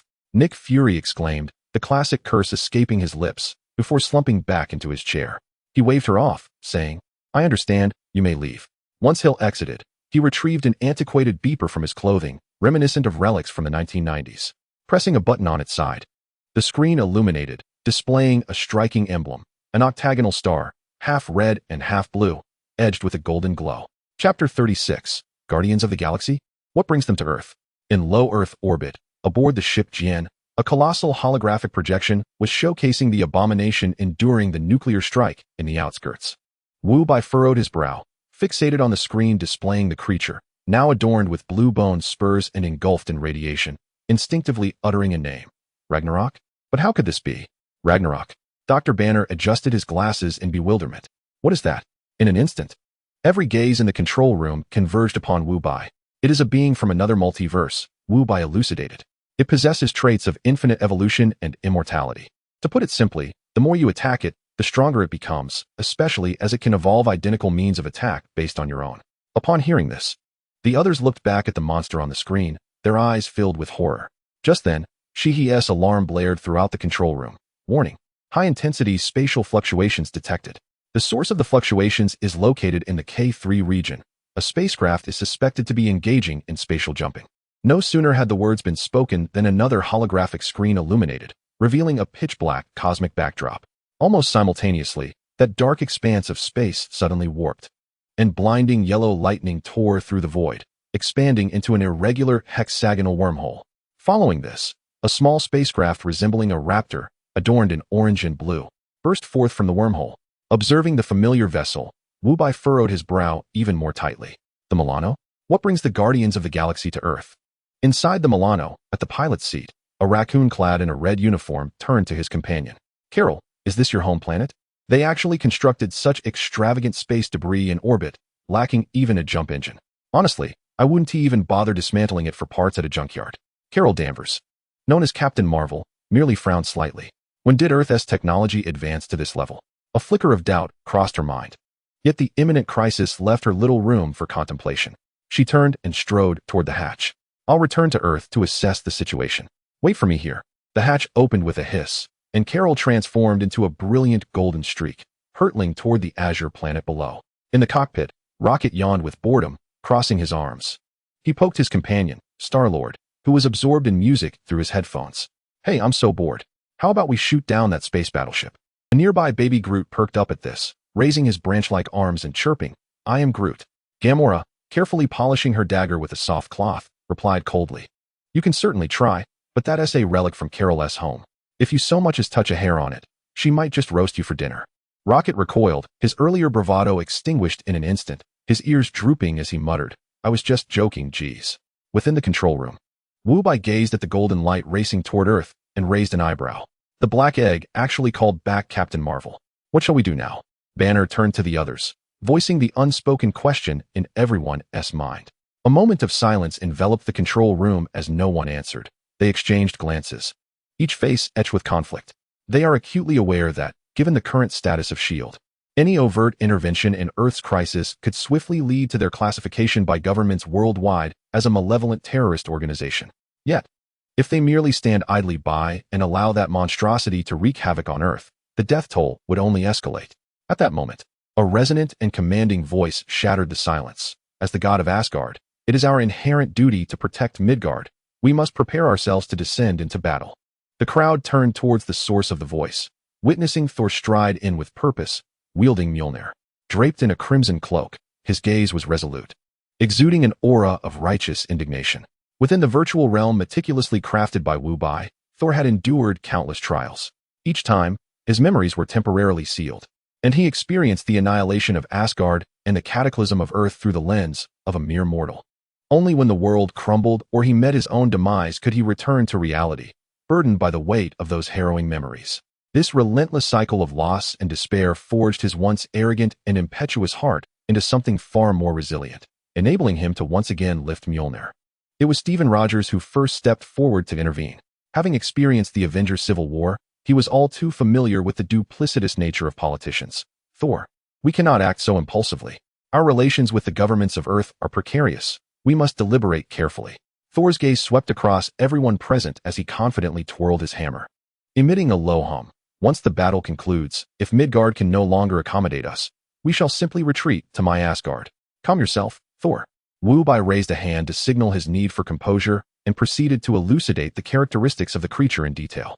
Thor's confidence and fervor gradually solidified into a state of shock as Wu Bai explained that the creature grew stronger with each attack, evolving based on the nature of the assault. He stood frozen in place. In the shadows, Nick Fury stood alone, his iconic black trench coat blending seamlessly into the darkness. Surrounding him were dozens of holographic projections, showcasing the faces of world leaders, some displaying anger, others skepticism. Fury, your shield is utterly incapable of managing this situation. A military general was the first to strike. What about the Avengers you promised? Following suit, a female politician on another screen pressed. I believe we should immediately cut your budget and redirect funds to more effective measures. The cacophony of dissent echoed around him. Fury's singular eye fixated on the main screen, where each rampage of the creature was accompanied by devastating military casualties. Listening to the incessant accusations from the politicians, the weathered lines on his face deepened with ire. Finally, he could contain himself no longer. Enough. Do you think I wish to witness this scene? You stand here casting blame upon me. Yet who was it that compelled the strongest force on Earth to withdraw? He extended his finger, slowly gesturing towards all the holographic screens. It is you. You short-sighted, avaricious politicians. Driven by uncontrollable fear and insatiable greed, you have forcibly sought to commandeer the Interpol Bureau, compelling Wu Bai and his heroes to refrain from action. Otherwise, there would have been no need to sacrifice a single soldier. With just one spell, Wu Bai could have silently resolved all of this. Yet now, you dare question my incompetence? The command center fell into a deathly silence, leaving no room for rebuttal. Nick Fury exhaled heavily, his chest rising and falling violently. The satisfaction of chastising the boss is quite exhilarating. At that moment, a golden streak of light in the holographic display collided forcefully with the rampaging monster. Fury's previously furious expression transformed into a smile. Ladies and gentlemen, the situation will soon be resolved. My reinforcements have arrived. Witness the true power of our S.H.I.E.L.D. Chapter 37. The Celestial Warrior Descends. Captain Marvel's grand entrance in the outskirts of New York, a fiery blaze descended from the heavens, striking violently against the massive form of the abomination. Boom. Amidst the colossal impact, the abomination was sent flying, its body carving a deep trench over 100 meters long in the ground before finally coming to rest amidst a cloud of dust. From the center of the smoke, a figure gradually emerged, bathed in golden light, silently hovering in midair. It was Captain Carol Danvers, her expression impassive as she observed the monster struggling to rise from the ruins nearby. On the ground, the soldiers who had been fiercely battling the abomination ceased their movements, gazing up in astonishment at the divine savior descending from above. Oh my God, is this a celestial warrior? A young soldier gasped, barely able to contain his awe. Oh my God, murmured a senior soldier beside him, instinctively making the sign of the cross over his chest, his eyes filled with reverence. Just then, Nick Fury's command resonated simultaneously in all soldiers' communication headsets. All units, retreat immediately. Repeat, retreat immediately. The soldiers, no longer hesitating, swiftly retreated towards the safety zone. The abomination shook its massive head, dislodging the dirt and debris from its face, fixating its crimson gaze upon Carol in the air, letting out a thunderous roar of fury. In the next moment, it propelled itself skyward, its colossal form rising as its energy-scaled fist swung violently towards Captain Marvel's face. Boom. The evolved missile fist struck Carol's face with tremendous force. However, the anticipated scene of a shattered skull did not materialize. Instead, an expression of sheer astonishment spread across the abomination's face. It glanced at the imprint of its fist still visible on her face, then back at the woman who remained utterly unfazed. The CPU had indeed short-circuited. Carol tilted her head slightly with a faint smile, then unleashed a powerful punch.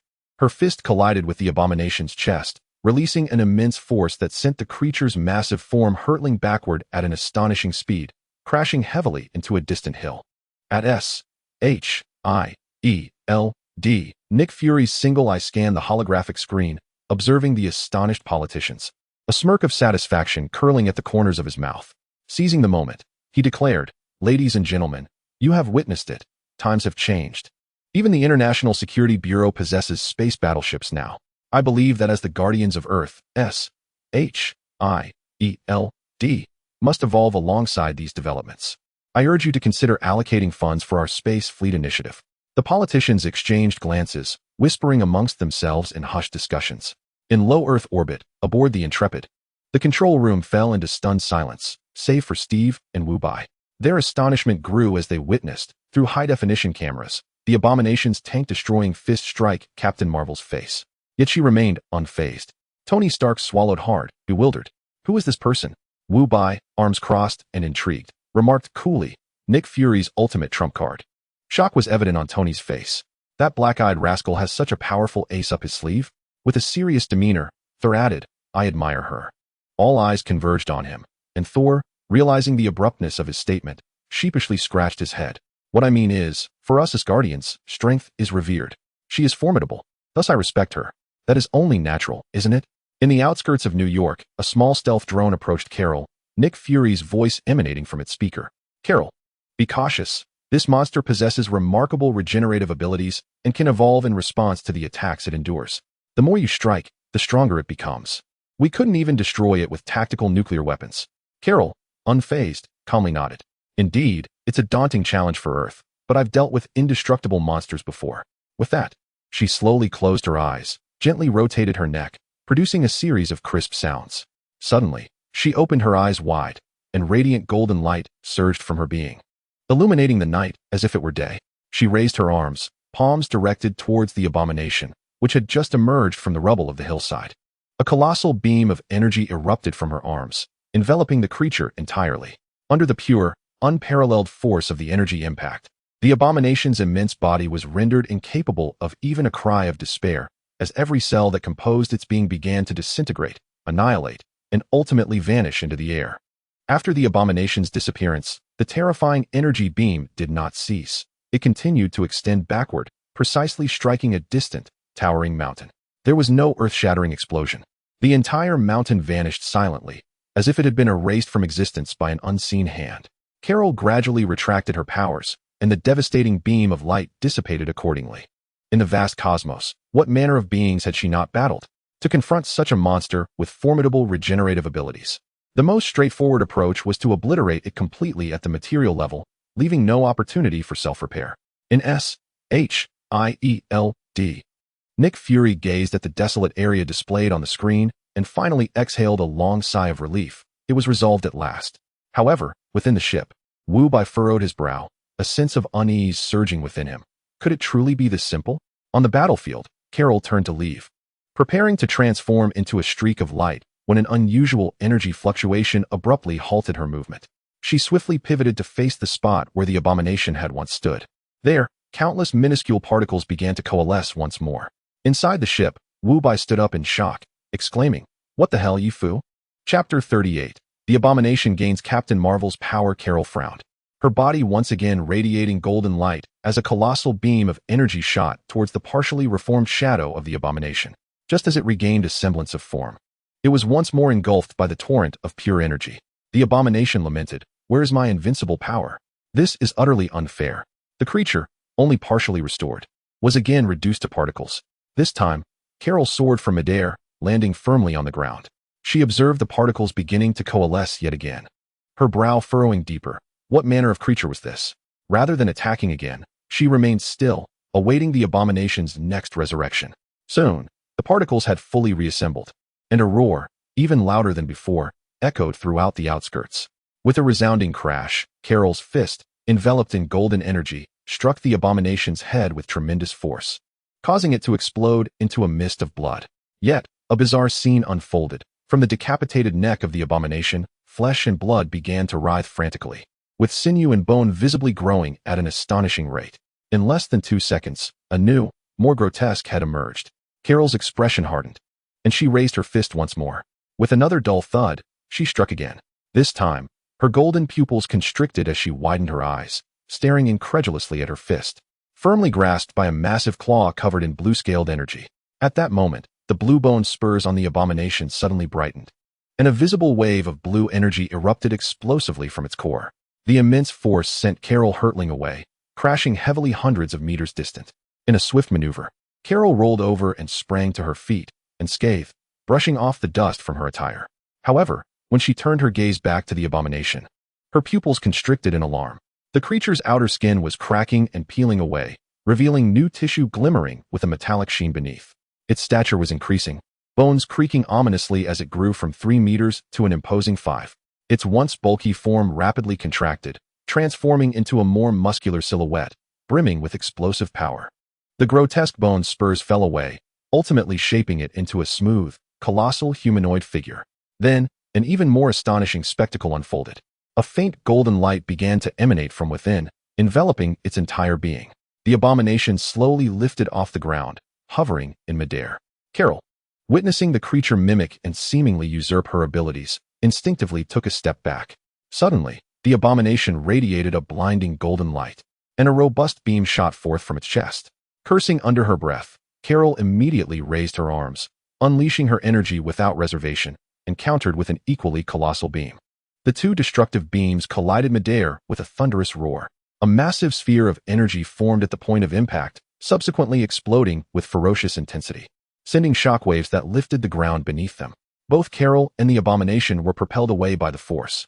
Almost simultaneously, they rose from the debris, transforming into 2 streaks of golden light, crashing into each other once more. Initially, they exchanged blows evenly, golden fists and claws clashing in the night, each impact resonating with deafening booms. However, Carol soon sensed something amiss.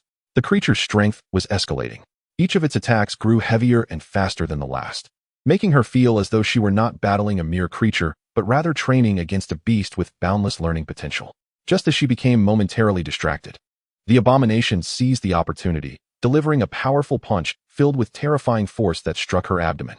Carol felt an irresistible force slam into her, propelling her into the ground like a cannonball, creating a vast crater upon impact. Then, the abomination descended upon her, its enormous feet crashing down on her form. It lowered its head, a cruel smile creeping across its grotesque visage, and raised its fists high, unleashing a relentless barrage upon the immobilized Carol. Bang, bang, bang, bang. Inside S.H.I.E.L.D. headquarters, Nick Fury stood in stunned silence, his lone eye fixed intently on the screen, where Carol was being mercilessly pummeled. His mouth slightly agape. The holographic display erupted with chaos as politicians voiced their outrage. Fury, is this the so-called strongest ally you spoke of? She is on the brink of death. We must contact the International Security Bureau at once. A general shouted anxiously. No, another sharply dressed politician retorted. To seek their assistance would be tantamount to admitting our incompetence. What of our international standing? Is our pride more important than the lives of those on this planet? The general slammed his fist on the table in fury. If we allow this to escalate any further, the entire Earth will be doomed. We could authorize the use of more powerful nuclear weapons. Fool, did you not hear Fury? Even nuclear bombs cannot kill it. Nick Fury was oblivious to the heated debate around him, standing frozen in place. How could this happen? A chilling realization gripped him. Carol was his last card, the final line of defense for Earth, and now she was in peril.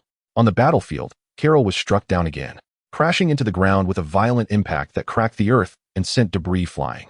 Struggling to lift her head, she coughed up golden blood, her pupils dilating in shock. Above her, the abomination radiated with a blinding golden aura, slowly raising its arm, palm directed at her in the pit. As destructive energy began to converge, Carol fought to rise, but the excruciating pain coursing through her body and the overwhelming drain of energy rendered her powerless. The abomination's arm grew increasingly luminous, akin to a miniature sun. Just as it was about to unleash its energy beam, a circular object in red, white, and blue streaked through the night sky, emitting a sharp whistle before crashing violently into the back of the abomination.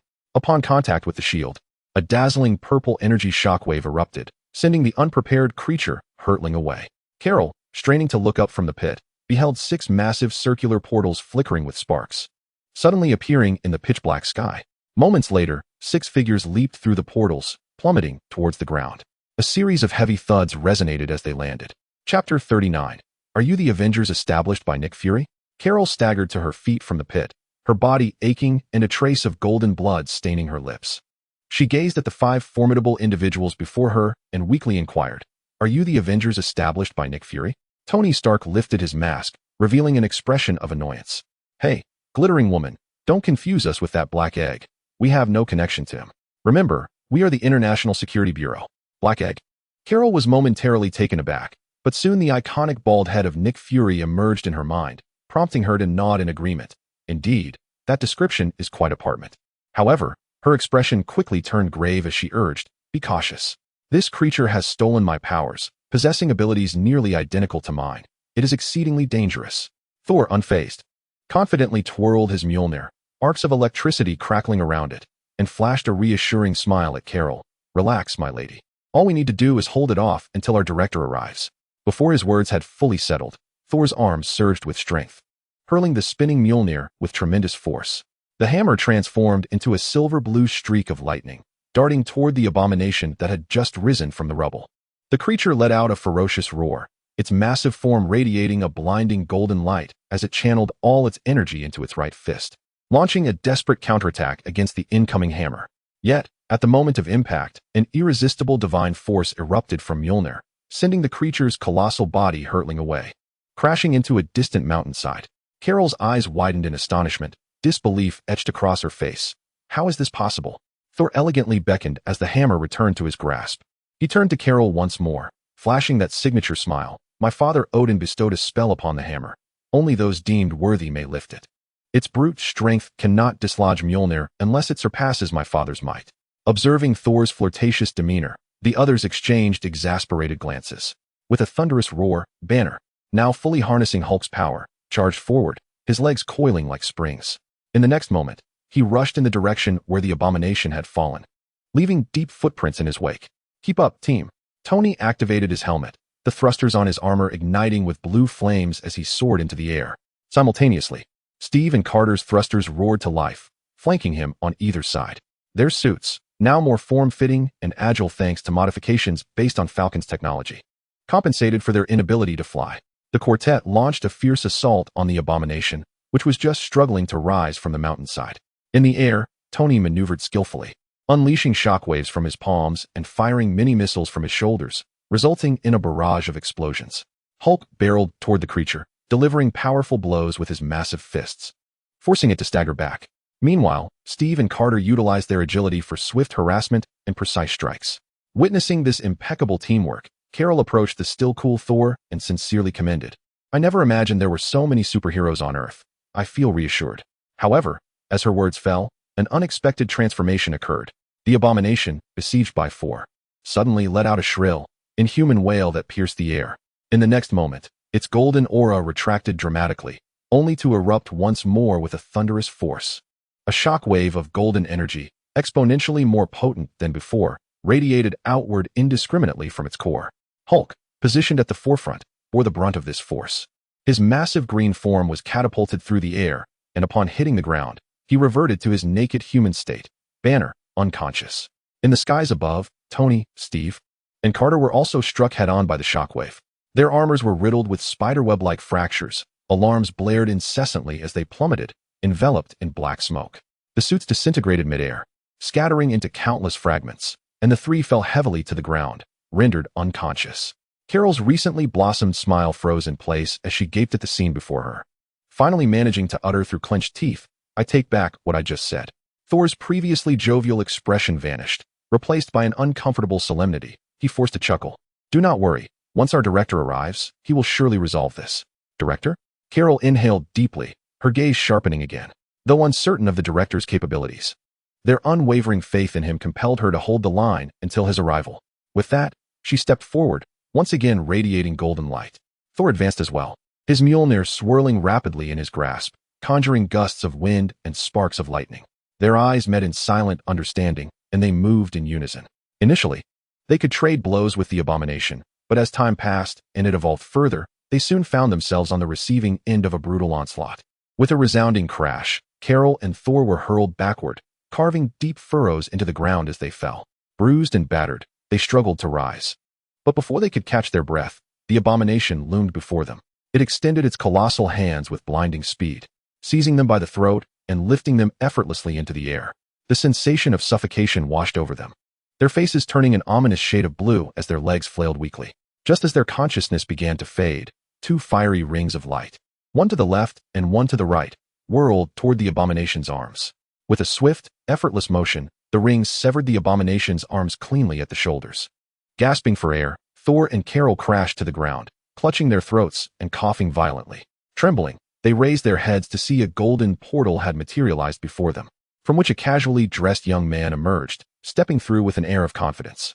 "Our director has arrived," Thor exclaimed with excitement upon recognizing the newcomer, only to be interrupted by another fit of harsh coughing, clearly still recovering from the earlier assault. Carol gazed curiously at the man referred to as the director, her eyes first drawn to a peculiar pendant resembling an eye that hung prominently from his chest. Her gaze then shifted downward, and upon recognizing the object cradled in his hand, her golden pupils contracted sharply. Was that the cosmic cube? Chapter 40, Wu-Bai exiles the abomination. Ice Cream Captain America is unearthed in a mere few seconds. The abomination's severed arms had regrown. Roaring with newfound limbs, the abomination directed all its fury at Wu-Bai, the one responsible for its injury, charging at him with a deafening roar. Wu-Bai gently raised his left hand adorned with a floating ring and casually waved it toward the ground. From the earth, numerous robust crimson tendrils erupted, ensnaring the abomination from all directions. Though the abomination attempted to tear free with its newly formed arms, the magical tendrils proved resilient and overwhelming in number. Soon its limbs, waist, and neck were tightly bound, rendering it immobile and suspended in midair. Subsequently, the eye of Agamotto embedded in its chest slowly opened, revealing the vibrant green timestone within. Wu-Bai pressed his palms together before his chest and then slowly pulled them apart, conjuring a complex magical array composed of countless green runes. He directed his palm toward the abomination, gently rotating it as a green luminescence enveloped the thrashing creature. A bizarre scene unfolded as the abomination's colossal form began to visibly reverse. Its muscular physique became bloated, its height shrinking from 5 meters to 3, and jagged bone spurs re-emerged on its once smooth skin. Within mere breaths, it reverted to its original form, the primitive abomination prior to stealing Carol's powers. Carol stared in astonishment. Was this the power of time? Wu-Bai intended to press on, to regress the abomination entirely back to the cells that constituted it, even to its earlier inorganic state. However, at that moment, he furrowed his brow, realizing that the temporal force he had exerted upon the abomination could advance no further. Damn, truly a monstrous entity, Wu-Bai muttered under his breath. He decisively withdrew his energy, and the eye of Agamotto gradually closed. Although the abomination had returned to its original form, it continued to emit a series of unwilling roars directed at Wu-Bai. Yet it remained unable to break free from the magical bindings. At this juncture, Thor, Carol, and the recently awakened Tony from a distance approached. Observing their disheveled appearance, Wu-Bai raised an eyebrow and lifted his hand once more. He first established a barrier to shield against S-H-I-E-L-D-S prying eyes. And then the green magical array illuminated, casting a gentle glow upon the group. Their wounds began to heal rapidly, while the shattered fragments of their armor automatically reassembled. At that moment, Tony pointed at Steve and Peggy, exclaiming, "My goodness, how have you two become so youthful?" Upon hearing these words, all eyes turned towards Steve and Carter, who appeared rejuvenated, their wrinkles vanished, restored to their prime in their 30s. In disbelief, Carter touched her smooth cheek and then looked at Steve, and they instinctively embraced tightly. "Is he Captain America?" Carol pointed at Steve, her face a portrait of astonishment. Suddenly, a tearing sound interrupted the gathering. The trapped abomination had forcibly torn apart a magical tendril. Although another tendril swiftly emerged to replace it, this was undoubtedly a perilous sign. "It has evolved again," Carol exclaimed anxiously. "How do we deal with this creature? If it continues to evolve, these tendrils will soon be unable to restrain it." Wu-Bai, observing the increasingly powerful abomination, maintained a calm demeanor. "I have a solution. Since physical contact allows it to evolve, we shall ensure it can never touch anything." With that declaration, before the astonished gazes of the crowd, he clenched his fist with sudden force. Crack! The cosmic cube shattered in his grasp, revealing a blue gem within. Immediately, the space stone and the time stone embedded in his chest erupted with brilliant light. Wu-Bai positioned his hands before him, tracing mystical runes in the air with an intricate pattern. 3 minutes later, a colossal rune array materialized in the air. At its center, space tore apart, forming a portal of blue sparks. On the other side of this portal was not the starry sky, nor another dimension, but a realm of pure darkness and void. With a thought, Wu Bai controlled the unique portal, lowering it to envelop the writhing abomination completely. The creature's howls ceased abruptly, along with all the tendrils that had bound it, vanishing from sight. Carol, witnessing this unimaginable spectacle, asked in a daze, "Where have you sent it?" Wu Bai, pocketing the 2 infinity stones, explained calmly, "To a timeline of utter void, where nothing exists, no matter, no energy, nothing at all. The abomination, unable to fly, will be doomed to drift endlessly within." In that void timeline, the abomination surveyed its surroundings, pausing for a few seconds as if processing its environment. It then raised its brutish hands and violently clasped its own head. Pop! It crushed its own skull. In an instant, flesh began to sprout from the severed stump at an alarming rate, and within seconds, a new head, more grotesque and ferocious than the last, emerged. In the S.H.I.E.L.D. conference room, silence reigned. After a prolonged moment, an elderly general broke the stillness. "Nick Fury, I do not care what means you employ or what costs you incur. We must enlist the help of the Bureau. We shall give them whatever they desire, even allowing them to supplant S.H.I.E.L.D. Others, roused from their shock, quickly voiced their agreement, a chorus of affirmations echoing through the room. Indeed, this power must reside in our hands. Their technology, their magic, is an entirely different dimension of strength. Nick Fury's expression darkened like the bottom of a pot, and he inwardly cursed. "Now you realize how formidable it is? Why didn't you act sooner? Why must I clean up your mess?" At that moment, the heavy alloy door of the conference room swung open, and Carol strode in, clad in her combat attire. She cast a glance at the chaotic screen and spoke directly. "I believe the Intergalactic Security Agency should operate independently of Earth. The enemies they face are beyond what this planet can contend with, and they should not be restrained by anyone." A politician on the screen immediately retorted angrily. "Are you not also a citizen of Earth? You're turning your elbow outward. What enemies can they face that we cannot?" Carol raised an eyebrow, her gaze icy as she addressed the holographic projection. "Did Fury not inform you? I just traversed thousands of light years and jumped back to Earth. Among the foes I dispatched in the galaxies I passed through, any one of them could obliterate you and the entire Earth in a single day." The conference room fell into a profound silence. Carol disregarded the politicians and turned to Fury. "My time on Earth is limited. Are you certain you want to waste it here with him?" A flicker of resolve crossed Nick Fury's eyes as he nodded, then raised his hand to sever all video communications. The two proceeded to Fury's office. Carol bluntly inquired, "Are there any pressing issues left? Let us resolve them while I'm still here." "Yes." Fury did not hesitate. He retrieved several dossiers from a secure folder and handed them to Carol. "These individuals are Hydra spies deeply embedded within S.H.I.E.L.D., but their identities and positions are too elevated, and I cannot act against them. I need your assistance to eliminate them." Carol examined the files, nodding calmly in understanding. "There's one more matter. I need you to unearth someone." Fury's expression shifted to something peculiar. "You need me to dig up a grave?" Carol looked puzzled, finding the director increasingly absurd. "No, it's not a grave excavation." Fury clarified. "Our team has discovered Captain America, Steve Rogers, beneath the ice in the Arctic. He has been frozen there since World War II, and I need your help to retrieve him." Carol stared at Nick Fury in bewilderment. "Have you lost your mind?" "I haven't." Fury shook his head. "Am I speaking nonsense?" Just as Carol was about to finish her thought, she halted abruptly. Fury had placed a high-resolution photograph in front of her, depicting a figure clad in a star-spangled uniform clearly encased in thick ice. She furrowed her brow, picking up the photo for a closer inspection. The individual was indeed Steve Rogers. Intriguing. She set the photo down, silently heading toward the door. "I'll go take a look." The Arctic. As Carol hovered in midair, her gaze fell upon the slumbering figure encased beneath the ice, and she was unequivocally convinced that Fury had not deceived her. The organization known as S.H.I.E.L.D. certainly held its peculiarities. Without further contemplation, she raised a hand, channeling a golden beam of light with meticulously controlled temperature, cautiously commencing the melting of the ice that enveloped Steve. Soon, she propelled herself forward and, before the ice could completely dissolve, cradled the dormant Steve from the icy water, transforming into a streak of light as she soared towards the direction of S.H.I.E.L.D. After entrusting the frozen captain to Nick Fury and dispatching the Hydra spies, Carol returned to the Milano, which hovered in low Earth orbit. Inside the cockpit, Rocket lay sprawled in a chair, nonchalantly picking his teeth while stretching lazily. "You're quite slow," he remarked. Carol entered, casting a glance at the carefree rocket, and replied with a hint of irritation, "I nearly perished on Earth. I'm in a foul mood. Do you believe I want to turn you into a raccoon rug to adorn my wall?" Gamora furrowed her brow, sensing something amiss. Who could possibly threaten your life? Carol shook her head, seemingly reluctant to elaborate. "Don't pry. Let us depart." The others, though curious, refrained from further inquiry, recognizing the depth of their camaraderie was shallow. They began to take their seats, preparing to launch the ship. At that moment, a mocking voice echoed from behind them. "This mountain is mine to traverse.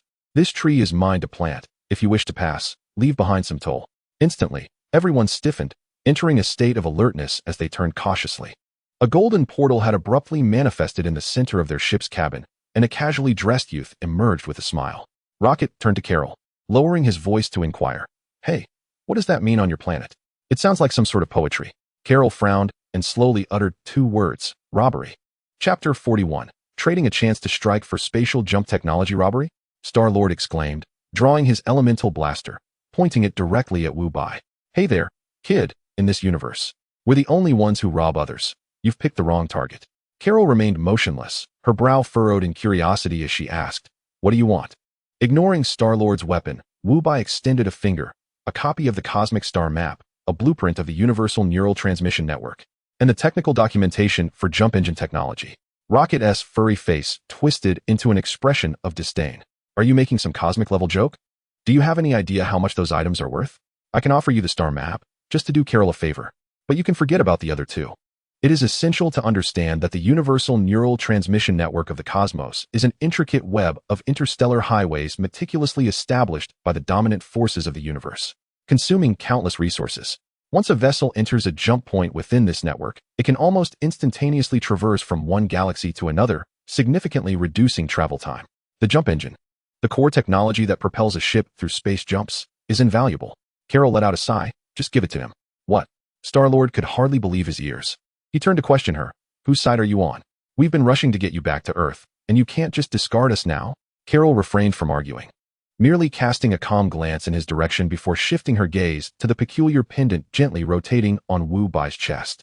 With a resigned gesture, she said, "I cannot overpower him." Rocket's beady eyes darted around, and he swiftly sheathed his weapon, a broad smile instantly adorning his face. "Sir, aside from those 3 items, is there anything else you might require? Perhaps some ship maintenance services? Or a taste of our prized cosmic delicacies?" Wu Bai responded coolly, "I do not wish to take your possessions for free. I will exchange one of my services for these items." As soon as he finished speaking, Wu Bai flicked his wrist, and a metallic signal transmitter materialized out of thin air, which he casually tossed over. Star-Lord instinctively reached out to catch it. Wu Bai elaborated, "This device allows me to be contacted regardless of distance, anywhere in the universe." At this revelation, the atmosphere within the cockpit shifted dramatically. The crew exchanged glances, mentally calculating the value of securing a powerful ally, one whom even Carol deemed unbeatable. This transaction promised substantial profit. "Oh yeah, a super enforcer," Rocket exclaimed excitedly, promptly turning around and rummaging through a pile of electronic clutter with remarkable agility. He soon unearthed a palm-sized USB drive. He plugged the USB into the control panel, his fingers dancing rapidly across the screen as he copied all 3 documents Wu Bai required. Then, with a quickened pace, Rocket handed the USB to Wu Bai. Wu Bai accepted it, and, with a flick of his wrist, produced a sleek black business card, which he extended toward Rocket. Curiously, Rocket accepted the card, seeing bold golden letters inscribed upon it, "Galactic Security Bureau Invitation." "What is this?" he inquired, puzzled. Wu Bai smiled and replied, "This is an invitation. Should you ever feel weary while drifting through the cosmos, you are welcome to seek me out. The Galactic Security Bureau boasts numerous brilliant scientists, and I assure you, the atmosphere there will be to your liking, though it is exclusively for you." With that, Wu Bai did not linger. He turned and stepped through the golden portal behind him, which then shrank and vanished. Rocket glanced down at the invitation in his hand, then looked up at the spot where Wu Bai had just disappeared. Carefully, he tucked the invitation into his pocket with utmost reverence. Wu Bai's figure traversed the portal, returning to the bridge of the galactic security vessel. Tony Stark leaned against the control panel, his eyes barely flickering as he noticed Wu Bai materialize before him, clearly accustomed to such occurrences. "Have you resolved the issue?" Tony inquired. Indeed, Wu Bai casually tossed the USB drive, procured from the rocket, onto the desk before Tony. "Everything you desire regarding cosmic navigation and jump engine technology is contained within." He patted Tony's shoulder, adding, "I require a period of seclusion." The forthcoming matters shall be entrusted to you. With that, Wu Bai departed without hesitation, snapping his fingers as he vanished, teleporting directly to Kamartaj. In the ancient courtyard, the Ancient One was leisurely savoring her tea. Approaching her, Wu Bai lifted his hand and removed the eye of Agamotto from his chest, presenting the pendant to the Ancient One. This is yours. However, the Ancient One did not extend her hand. She simply regarded him calmly and remarked, "Your talent is formidable. It is more suited to you." Wu Bai rolled his eyes in response. "Do not be hasty. Even strength requires time to develop. You still have 4 years until your retirement, and Earth currently needs you as the Supreme Sorcerer." At his words, the Ancient One finally revealed a hint of a resigned smile as she accepted the eye of Agamotto. "Very well, I shall guard it for another 4 years." Suddenly, Wu Bai seemed to recall something. He raised his hand and snapped his fingers. At that moment, a man clad in a suit, looking utterly bewildered, appeared before them. Dr. Strange surveyed the antiquated surroundings in confusion, but upon spotting Wu Bai, his bewilderment transformed into delight. "Director, how may I assist you?" Wu Bai nodded at him, gesturing towards the Ancient One, and firmly instructed, "From this moment forth, you shall study sorcery under the Ancient One. The duty of safeguarding Earth and maintaining world peace is now yours." "Yes." Strange instinctively brought his feet together and executed a crisp military salute. The Ancient One, holding her teacup, glanced at Strange and then at Wu Bai, remarking with significance, "The power of money is truly remarkable." Strange, with a look of righteous determination, replied, "There is no choice but to offer substantial rewards." In Eastern Europe, Transylvania, at the sanctum of Wandag, on a solitary snow-capped peak, Wu Bai's figure emerged from the void. He surveyed his surroundings and noticed dozens of twisted, sulfurous demons encircling him. Chapter 42, The Chitauri Invasion of Earth. Goodbye to Steve Rogers and Peggy Carter. Faced with the frenzied beasts charging towards him, Wu Bai merely raised his right hand and clenched it towards the void. A shattering sound echoed as the mirrored surface fractured. The space around him folded, transforming into a peculiar dimension composed of countless mirrors. Disregarding the demons howling madly within the mirrored world, he stepped calmly into the sanctum. The walls of the grand hall were etched with innumerable distorted dark incantations. It is essential to note that the Dark Hold, which Dr. Strange and Scarlet Witch Wanda have studied, is merely a transcribed version of these murals. Wu Bai approached the center of the grand hall, seated himself in a lotus position, and closed his eyes to absorb the dense dark energy enveloping him. Wisps of visible black mist surged from all directions, infiltrating his being. Almost instantaneously, a cacophony of demonic whispers echoed in his mind, each laden with temptation. Concurrently, dark phantoms materialized from the void, eagerly clinging to him in an attempt to erode his soul. However, an extraordinary phenomenon occurred. The great entity behind the whispers transitioned from seduction to confusion, ultimately tinged with a hint of bewilderment. It could not fathom why this mortal soul was capable of resisting the ultimate corruption emanating from the dark dimension. As Wu Bai delved deeper into his practice, the whispers reluctantly faded away. Wu Bai's pursuit of dark magic was entirely in accordance with the counsel of the Ancient One. He had once inquired of her why he should specialize in the perilous arts of darkness. The Ancient One's response was straightforward. The Time Stone is he. He embodies the Time Stone. Although the power of dark magic is formidable and immensely corruptive, it cannot alter the essence of the Infinity Stones. Thus, Wu Bai's mind and soul were inherently immune to dark magic, making him the most suitable candidate for its practice in this world. From that moment on, he began to study various dark forbidden arts without reservation, treating the dark dimension as his wellspring of power, for after all, to cleanse one's faults weakens by a third, while to embrace darkness strengthens threefold. Time slipped away in the monotonous absorption of energy, leading to a year later. In New York, within a spacious gym of S.H.I.E.L.D., the sound of heavy bags being struck reverberated through the air. The door swung open, and Nick Fury entered, clad in his signature black trench coat. "How's the adaptation, Captain?" Steve, still relentlessly pounding the heavy bag, asked without turning his head. "Have you found the person I asked you to locate?" Fury approached him, hands clasped behind his back. "Peggy Carter is alive. She has now joined an organization known as the Interdimensional Bureau." With a fierce punch, the heavy bag was split in two. Frowning, he turned around. "By my calculations, Carter should be around 90 years old now. Are you telling me she is still working? Who prompted her to do so?" Fury shook his head, a look of perplexity on his face. "I'm not certain. She likely followed her husband. Ordinarily, Peggy Carter should be an ordinary individual. So why was she invited to join the Interdimensional Bureau?" The towel in Steve's hand fell to the ground. "She is married? To whom? Do I know him?" With a sigh, Fury stepped closer, speaking in a soothing tone. I don't know. Her husband is quite mysterious. I couldn't find any information about him. I surmise it is because of her husband that she joined the Interdimensional Bureau. Steve remained silent for a considerable time before finally speaking. I have heard you mention the Strategic Scientific Reserve. What sort of organization is it? A superhero organization. Akin to the Avengers I am currently assembling, Fury explained, then shifted his tone. Of course, they pale in comparison to us. They are merely a private entity. While we operate officially, noticing the lingering fury in Steve's eyes, Fury sensed the moment had come, and he cast out his final bait. Moreover, according to our analysis, Peggy Carter and her husband have participated in several previous battles. Enough, Steve roared, charging towards Nick Fury, their faces nearly touching. Tell me where the Strategic Scientific Reserve is. I need to confront her husband and inquire how he fulfills that role. Calm down, Captain. Nick Fury stood his ground, placing a hand firmly on Steve's taut shoulder. The base of the Strategic Scientific Reserve is in low Earth orbit. You cannot reach it. Furthermore, their power is formidable. Going alone would be tantamount to signing your own death warrant. He locked eyes with Steve, articulating each word with precision. Join us. Join the Avengers. Only then will you have the opportunity, the right, to stand before them and speak. I will join.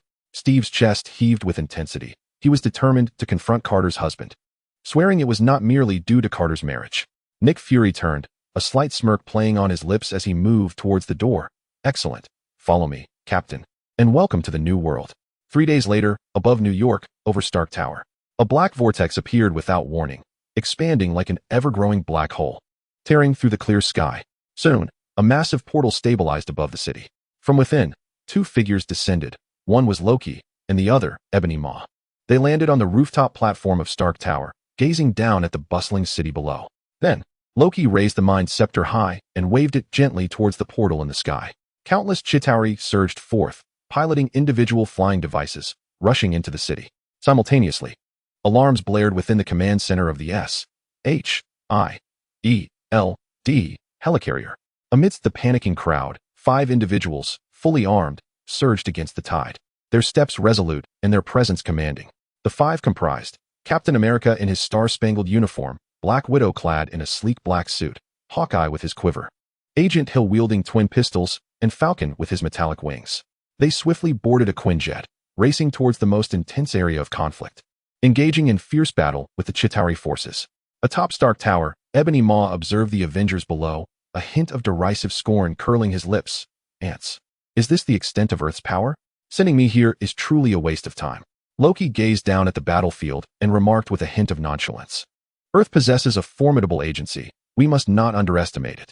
Upon hearing this, Ebony Maw let out a raspy chuckle, his face a mask of disdain. As the second Prince of Asgard, are you truly fearful of a planet that has yet to achieve even a Type 1 civilization? To me, they are merely a band of uncivilized apes. How formidable could they possibly be? At that moment, an explosive arrow was unleashed from Hawkeye's bow, striking a Chitauri aircraft with pinpoint accuracy. A violent explosion ensued, as the out-of-control craft trailed dark smoke and crashed heavily into the wall of a skyscraper. With a thunderous roar, a massive section of concrete, along with shards of steel and glass, plummeted from great heights. Beneath this colossal wall, a terrified little girl sat on the ground, wailing, "I want my mommy." In the vicinity, Steve, who was busy evacuating the crowd, caught sight of this distressing scene, his pupils dilating in shock. Without a moment's hesitation, instinct propelled him forward, racing towards the frightened child. Just as the wall was about to crash down, he leaped, shielding her with his body, bracing his back against the impending concrete doom. However, the anticipated violent impact never came. Steve, eyes tightly shut, waited several seconds before cautiously lifting his head, now engulfed in dust. Above them hovered a figure clad in form-fitting armor, with 8 small thrusters emitting a soft blue glow, effortlessly holding aloft the massive wall that could have reduced them to mere pulp. As the visor of the armor retracted, it revealed a face that had haunted Steve's dreams during his 70 years of icy slumber. Peggy Carter smiled gently. "Steve, it's been a long time." Chapter 43. Wu-Bai is stopped in time. Loki kills Wu-Bai Carter. How are you? The booming sound of continuous explosions in the sky jolted Steve back to reality. Cradling the little girl, he looked up to see countless silver robots engaging in combat with the Chitauri. The robots moved with remarkable speed, their firepower formidable, as beams of laser sliced through numerous Chitauri crafts. The Hulk, Banner, leaped from a building, landing atop a Leviathan beast, where he began to tear apart its heavy armor. Metal shards flying in all directions. Thor soon followed, landing on the beast as well, raising Mjolnir towards the opening Banner had created. The hammer crackled with energy, emitting a sizzling sound. With all his might, he struck down fiercely. The Leviathan let out a piercing howl before crashing heavily to the ground, convulsing a few times before falling still. The tide of battle shifted dramatically, as the Chitauri were thoroughly routed, unable to mount any effective resistance. As Carter sealed her battle armor's visor, her voice resonated through the external amplifier. Now is not the time for such discussions. We must first address the alien invasion. With that, the 8 miniature thrusters behind her ignited, emitting a soft blue glow, propelling her skyward to join the fray. Steve, regaining his composure, clutched the young girl and swiftly dashed toward a relatively secure area, soon reuniting with Black Widow and the others. Hawkeye, Barton, surveyed the one-sided battlefield in the distance, reluctantly lowering his bow as he muttered, "I feel rather embarrassed. It appears my arrows are of little use." Natasha shrugged, leaning against the wall. "I share that sentiment. It seems we are mere spectators." Breathing heavily, Steve furrowed his brow, his emotions tumultuous. Is this truly the might of S.H.I.E.L.D.?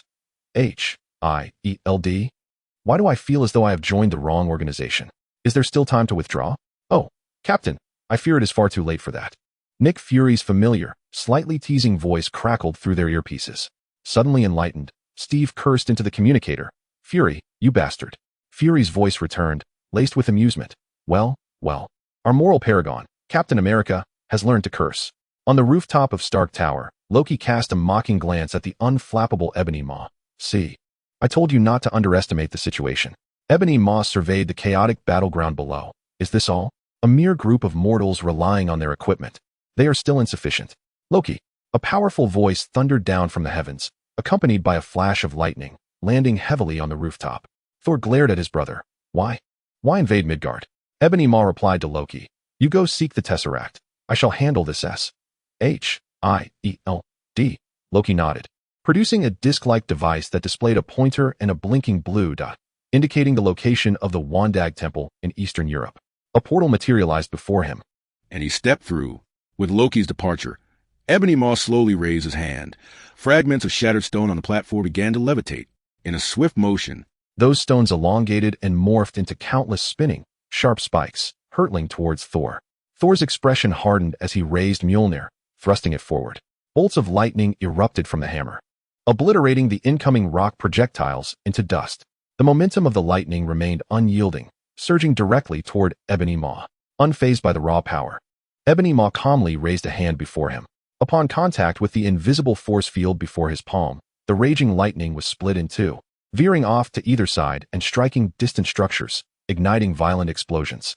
At the Wandag Temple, Loki, clutching a circular disc, emerged from the portal and surveyed the ominous dark hall that exuded an unsettling aura. He then stepped inside. The atmosphere within the hall was exceedingly grim. At the entrance, dozens of demonic sentinels were imprisoned within shattered mirrors, silently roaring at him. A shiver ran down Loki's spine as he stowed the disc away and tightened his grip on the Mind Scepter, proceeding cautiously, each step deliberate, as he scanned his surroundings with vigilance. Soon, Loki found himself at the heart of the hall.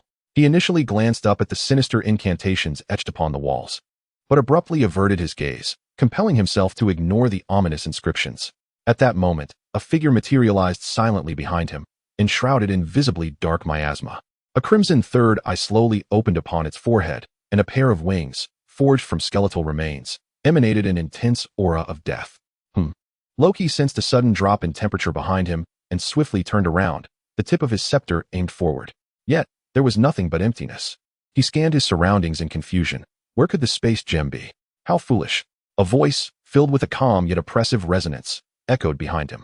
Loki spun around once more, still finding nothing, a chill creeping up his spine. He barked, "Who goes there?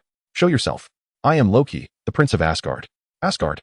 The very entity meant to safeguard Midgard, the voice retorted mockingly, continuing its taunt. Now, its prince dares to invade his own territory alongside the Chitauri. Do you not find that amusing? Were I Odin, I would not hesitate to execute justice upon my kin.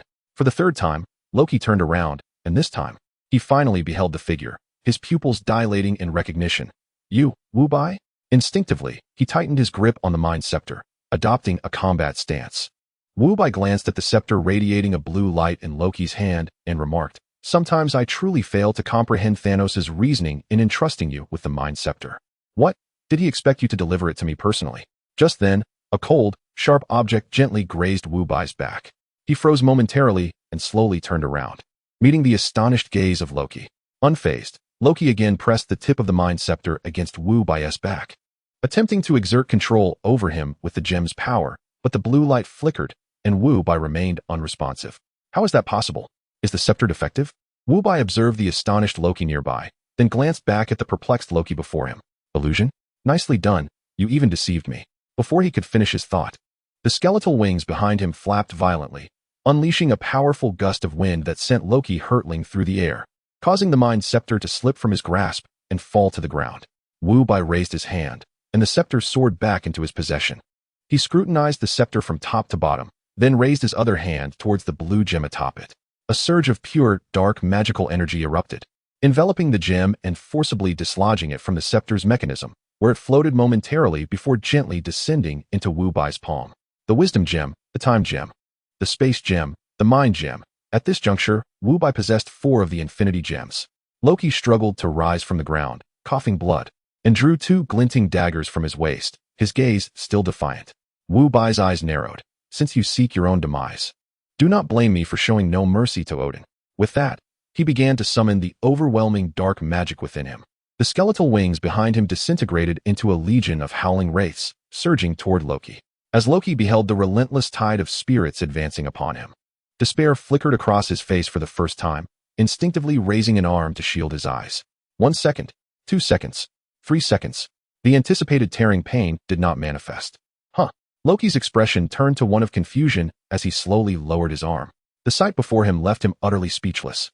All the grotesque wraiths had halted less than a meter away, frozen mid-lunge. Even Wu Bai, who was casting spells not far away, had paused, his arms still raised. The entire scene seemed to have been suspended, time itself frozen in place. At that moment, Wu Bai was engulfed by tumultuous thoughts. He realized he could not move. Logically, even the Time Gem could not restrain him. What was happening? Fortunately, he discovered that his mind still functioned and his eyes could still move. Loki cautiously sidestepped the suspended wraiths, dagger in hand, inching closer to Wu Bai. Though uncertain of the circumstances, a smug grin spread across Loki's face. Aren't you quite formidable? Let us see you move now. With that, he raised his arm high, aiming the dagger at Wu Bai's heart, and thrust it down with force. Chapter 44, Transcendence and the Quest for the Infinity Gems. In that critical moment, a metallic rod radiating with purple light materialized out of thin air, striking Loki squarely in the face with a resounding thud. An extraordinary scene unfolded. Loki flew backward at an excruciatingly slow pace, his facial muscles trembling and distorting in visible slow motion. At that instant, a group of fully armed individuals emerged from a blue portal, their expressions devoid of emotion. They approached the slowly ascending Loki, and one of them produced a collar-like device, which clicked into place around his neck. Subsequently, they each took hold of Loki, dragging him into the luminous portal. Just as they were about to fully step through the light gate, everyone simultaneously turned their heads to glance at Wu Bai, as if they had silently agreed upon it. A sudden jolt of apprehension surged within Wu Bai, but he quickly relaxed. They merely cast a fleeting glance in his direction before entering the light gate and vanishing from sight. The effect of time freezing dissipated, and Wu Bai regained his ability to move, while the spirits in the air continued their anguished howls. Furrowing his brow, he gestured with his hand, causing the spirits to soar back behind him and coalesce into a pair of skeletal wings. He gazed into the void where those individuals had disappeared. Lost in profound contemplation, the Time Management Bureau? What is the situation? Why, in this narrative, has Loki not traversed through time, yet they captured him? Furthermore, why did they not apprehend me? Logically, as an unforeseen variable, I should have been their primary target for correction. Shaking his head in frustration, he chose to dismiss the perplexing thoughts. Casting his gaze towards New York, he lifted his hand and snapped his fingers. In the blink of an eye, he vanished from sight. In New York, atop Stark Tower, members of the Interdimensional Security Bureau were engaged in a fierce battle with Ebony Maw, Thor's lightning. The energy cannons of Captain Carter's armor and the assaults of other members bombarded Ebony Maw from all directions. Yet, he moved with an air of casual ease, hands clasped behind his back, effortlessly manipulating the surrounding metal and debris with mere thought, effortlessly nullifying all attacks. The struggle for the Interdimensional Security Bureau was particularly arduous, as the tension etched on each member's face was palpable. Ebony Maw let out a scornful chuckle, a group of mortals. Do you truly believe you possess the capability to impede me? As everyone braced themselves to converge their energy and charge towards Ebony Maw once more, he yawned languidly, slowly raising a hand with his palm facing downward, applying gentle pressure. In an instant, an invisible force materialized, forcefully pressing down upon each individual, pinning them to the ground. Immobile, just as Ebony Maw prepared to unleash a final assault, manipulating steel to pierce through them and eradicate them completely, a hand gently tapped his shoulder. Startled, Ebony Maw abruptly turned, his pupils narrowing as a fist shrouded in dark energy rapidly magnified before him. Bang! He was sent sprawling backwards, crashing through the glass railing of the top floor and tumbling to the ground below. The oppressive weight vanished in an instant, and the group gasped for breath, struggling to rise. Upon seeing the newcomer, Tony's expression shifted to one of surprise and joy as he exclaimed, "Wonderful. Wu, it's been a year. You've finally returned." He stepped forward, eyeing Wu Bai's current dark form with curiosity, exclaiming, "This appearance is quite unique, and you have an extra eye. Can you revert to your human form? Don't frighten the children." Wu Bai cast a glance at Tony and explained, "This is a combat form. I will revert to my original appearance afterward. You all should organize the rescue efforts. I will handle things here." Nodding in agreement, the group turned to leave, commencing the evacuation of civilians and the management of the aftermath. After their departure, Ebony Maw staggered to his feet, wiping his face with hands stained in a deep purple hue. Although he was the most formidable sorcerer under Thanos, his physical constitution was exceedingly frail. Wu Bai's seemingly nonchalant punch had inflicted considerable internal injuries upon him. Wu Bai raised his hand and waved gently in his direction before turning and taking a few steps, his figure vanishing into thin air. Ebony Maw, in bewilderment, displayed an expression of utter confusion. Where had he gone? Had he fled? At that moment, the space around Ebony Maw suddenly manifested into magical chains formed from pure darkness. They swiftly ensnared his limbs and neck, and then the chains began to constrict violently in all directions. With a tearing sound, Ebony Maw was brutally torn into shreds. Within the flagship of the Chitauri, Wu Bai's figure reappeared as if conjured from thin air. He waved his hand, unleashing a dense cloud of black gas. Any Chitauri soldier who encountered this ominous vapor was instantly reduced to ashes. Wu Bai advanced unimpeded and soon located the control center where the Chitauri leader resided. Upon entering, he beheld a colossal brain immersed in nutrient fluid, reminiscent of a brain in a jar. Countless thick tubes connected to it, sustaining its life and transmitting commands to the entire army. Behind Wu Bai, the skeletal wings of the undead seemed to sense a rare delicacy. Quivering with excitement before disassembling into numerous specters, they detached from Wu Bai's body and rushed toward the enormous brain, ravenously feasting upon it. Almost the instant they sank their teeth into the brain, all Chitauri soldiers and Leviathan beasts still engaged in battle on the New York battlefield collapsed, as if their power source had been abruptly severed. In a ravaged street somewhere in New York, the air twisted and four figures materialized, clad in red and white quantum suits. Their helmets slowly retracted to reveal the faces of Iron Man Tony Stark, Captain America Steve Rogers, Hulk Bruce Banner, and Ant-Man Scott Lang. Steve surveyed the eerily silent street and immediately issued commands. "We'll split up. Banner, you find the Ancient One to retrieve the Time Stone. Tony, you and Scott head to Stark Tower for the Space Stone while I acquire the Mind Stone. Remember, act discreetly and be mindful of the time." "Wait," Tony interjected, furrowing his brow as he scanned the surroundings. "Don't you think it's too quiet here? The battle seems to have concluded." Steve shook his head, his expression grave. "There's no time for second thoughts. Securing the stones is our top priority." The others nodded in agreement and dispersed. Tony Stark double-tapped his chest-mounted nano-storage device, and the red and gold nanotechnology swiftly enveloped him. Ant-Man Scott shrank his size, climbing onto Tony's shoulder armor, which extended to envelop him, preventing him from falling during their high-speed flight. Preparations complete. Tony's feet emitted a brilliant blue flame, propelling him skyward toward the nearby Stark Tower. In no time, he reached the pinnacle of the building and descended gently. Frowning, he observed the desolate surroundings, marked only by remnants of battle. His comrades, the situation appeared rather dire. Inside Stark Tower, Steve, who had just ascended halfway up the stairs, inquired, "Stark, what is the situation?" As Tony paced the top floor, his voice tinged with uncertainty. He replied, "There is no sign of Loki, nor any Avenger for that matter. I scanned the entire Stark Tower and found no energy signals from the Tesseract or the Mind Stone." Steve halted, questioning, "Have we arrived at the wrong time? Has the Chitauri invasion already concluded?" Tony furrowed his brow. "Friday, please reevaluate the timeline and confirm our current temporal coordinates." The artificial intelligence within the armor responded, Timeline comparison complete, sir. No anomalies detected. We are indeed on the day of the Battle of New York. Mr. Stark, you seem perplexed. How may I assist you? Jarvis's voice resonated from Tony's expansive office. With a frown, Tony retracted his helmet and pondered for a moment before addressing the office. Jarvis? Has the Chitauri invasion ended? Where are the Avengers? Mr. Stark, the Chitauri invasion has. Jarvis's voice abruptly ceased, as if cut off. Tony, bewildered, called out again, Jarvis? Are you still there? Greetings, Mr. Stark from a future timeline. A calm female electronic voice replaced Jarvis. I am Shiha, the primary AI of the Bureau of Temporal Affairs. I hereby inform you that you and your companions have been detained for illegal time travel. The Bureau of Temporal Affairs? I've never heard of such an organization. Wait. Tony's astonishment was palpable as he warily scanned the empty surroundings. How do you know I am a time traveler? When you arrive at the Bureau, you will be informed of everything. Shiha's emotionless voice echoed once more. Not a chance. The nanotech armor quickly enveloped Tony's head, entering combat mode. Sir. Friday's intermittent warnings echoed within the helmet.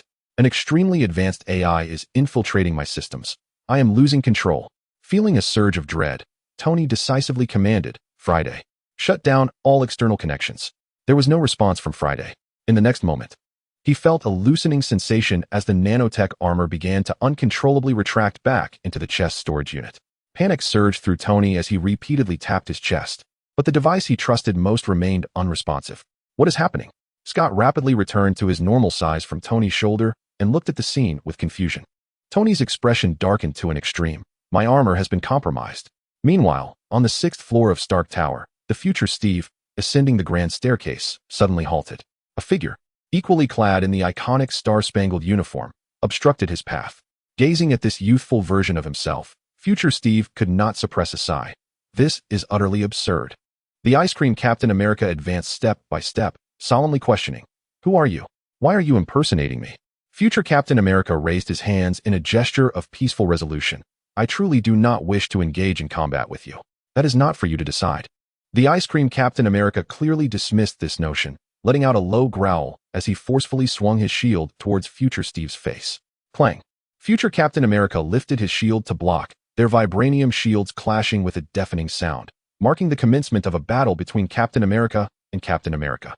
They exchanged blows, each strike imbued with tremendous force. However, the tide of battle soon shifted. Future Captain America, reluctant to harm his past self, held back, while the Ice Cream Captain America, with lethal precision, relentlessly pressed the attack, turning the confrontation into a lopsided affair. Just as the Ice Cream Captain America delivered a kick that sent future Captain America sprawling to the ground, preparing to conclude the fight with his shield, a whoosh echoed. A shield, adorned with distinct patterns, soared through the air at an acute angle, embedding itself into the floor between them. Instantly, a visible purple shockwave erupted from the shield's center, catapulting both Captain Americas away. As they clumsily rose from the ground, both beheld the shield lodged in the floor. Expressions of astonishment etched on their faces, and immediately turned to the direction from which the shield had come. There, another Captain America approached slowly, a playful smile gracing his face. Apologies, gentlemen, but may I interrupt? The S.H.I.E.L.D.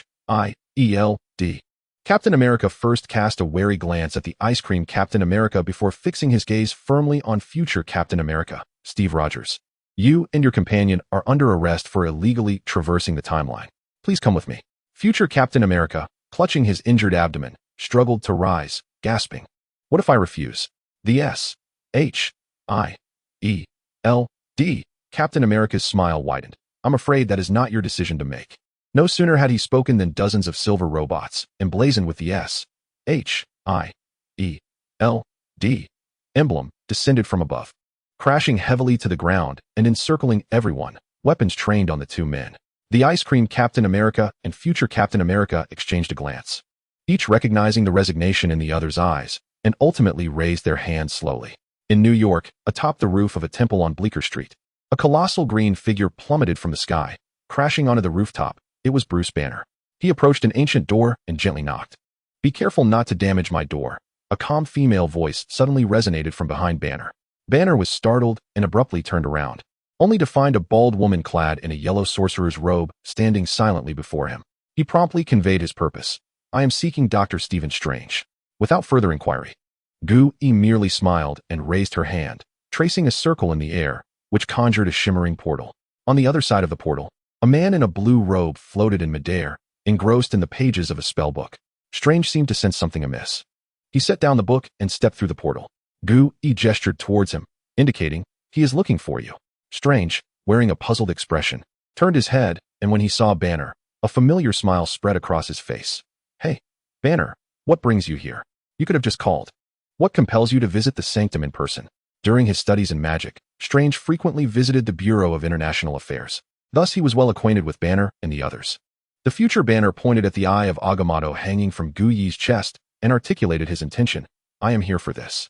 Strange's smile vanished instantaneously. He understood the significance of the eye of Agamotto to Kamartaj.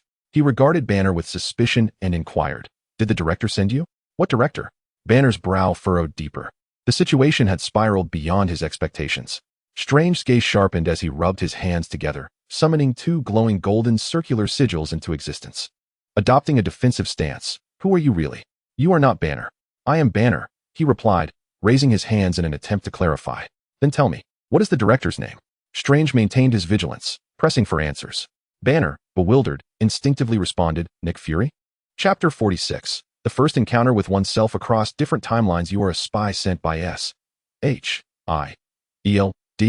Strange's expression turned icy. The sigils in his hands expanding, ready to strike, but Gu-Yi intervened with a raised hand. The entire scenario left Banner's mind in disarray. What was happening? Wasn't the director Nick Fury? Had he misspoken? What was the Bureau of International Affairs? "Enough, Strange," Gu-Yi interjected calmly. "This Banner hails from another timeline. He is not our timeline's Banner. There are matters to discuss back at your bureau." Upon hearing this, Banner's heart sank, and he instinctively turned to flee, realizing the gravity of the situation in this timeline.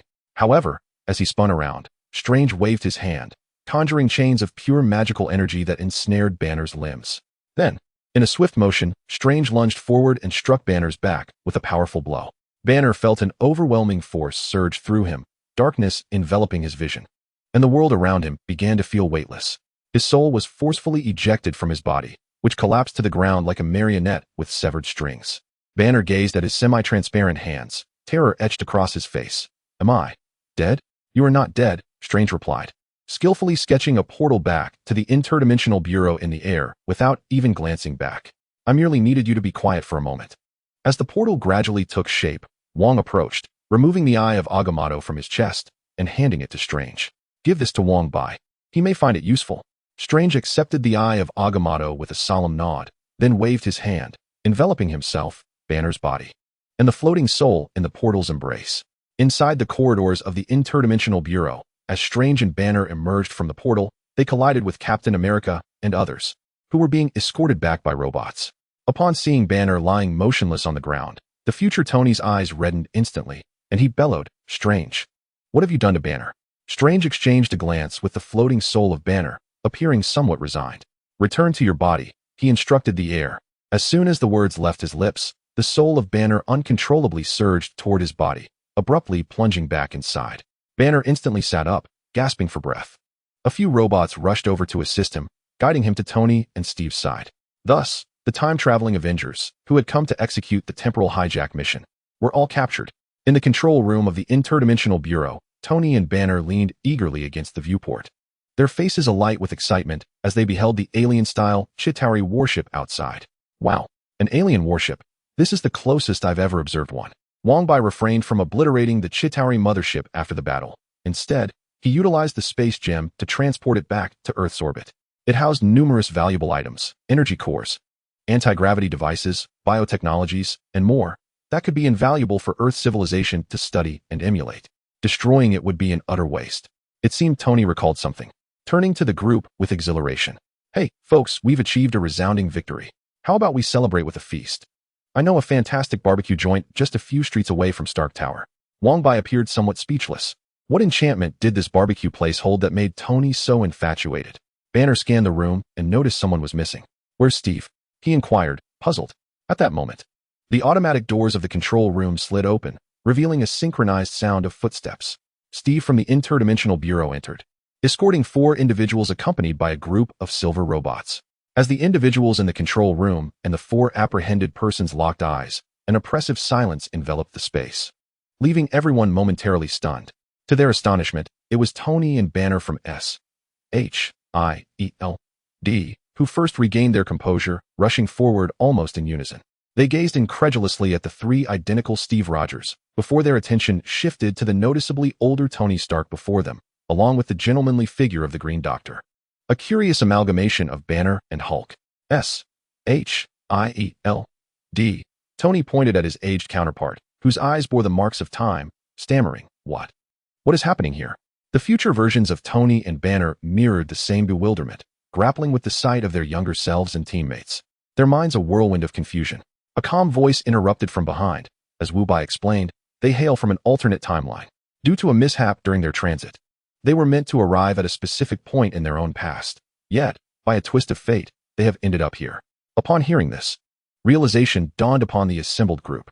Wu Bai gestured to the robots, which promptly released their restraints on the future Avengers and stepped back in unison. Esteemed guests, I apologize for summoning you to SHIELD. In this manner, Wu Bai stated, approaching a grand circular conference table and indicating the surrounding chairs. We harbor no ill intentions. Please, let us converse. With an array of complex emotions, both groups took their seats, clearly delineated on opposite sides of the table. Wu Bai spoke first. I believe it would be prudent for our SHIELD Steve to elucidate the situation. Nodding SHIELD. Steve surveyed his counterparts before slowly introducing himself. I am Steve Rogers. He paused, locking eyes with the future Captain America. In a sense, I am you from the future. Due to certain extraordinary circumstances, I have returned to this timeline and chosen to remain. With that, he naturally extended his hand to grasp the one belonging to Peggy Carter. Seated beside him, Wu Bai cast a subtle glance at the younger Captain America, almost able to hear the shattering of his pure and earnest heart. Initially, the future Captain America reacted with disbelief, but as his gaze shifted to Peggy Carter, a flicker of understanding crossed his face, and a barely perceptible smile graced his lips. Future Tony furrowed his brow and shifted directly to the matter at hand. All right, we seem to grasp the situation. May we borrow the Infinity Stones from your timeline? Absolutely not, Wu Bai replied, without a moment's hesitation. Timelines are exceedingly fragile, akin to a taut string. The Infinity Stones serve as the foundation for the stability of this timeline. Even a brief removal would risk severing that delicate thread. If you fail to return the gems on time within your timeline, then our world, along with all its inhabitants, will be utterly erased from existence due to the temporal paradox. Chapter 47, Timeline 2023, Avengers Base. Wu Bai leaned back in his chair, surveying the future Avengers.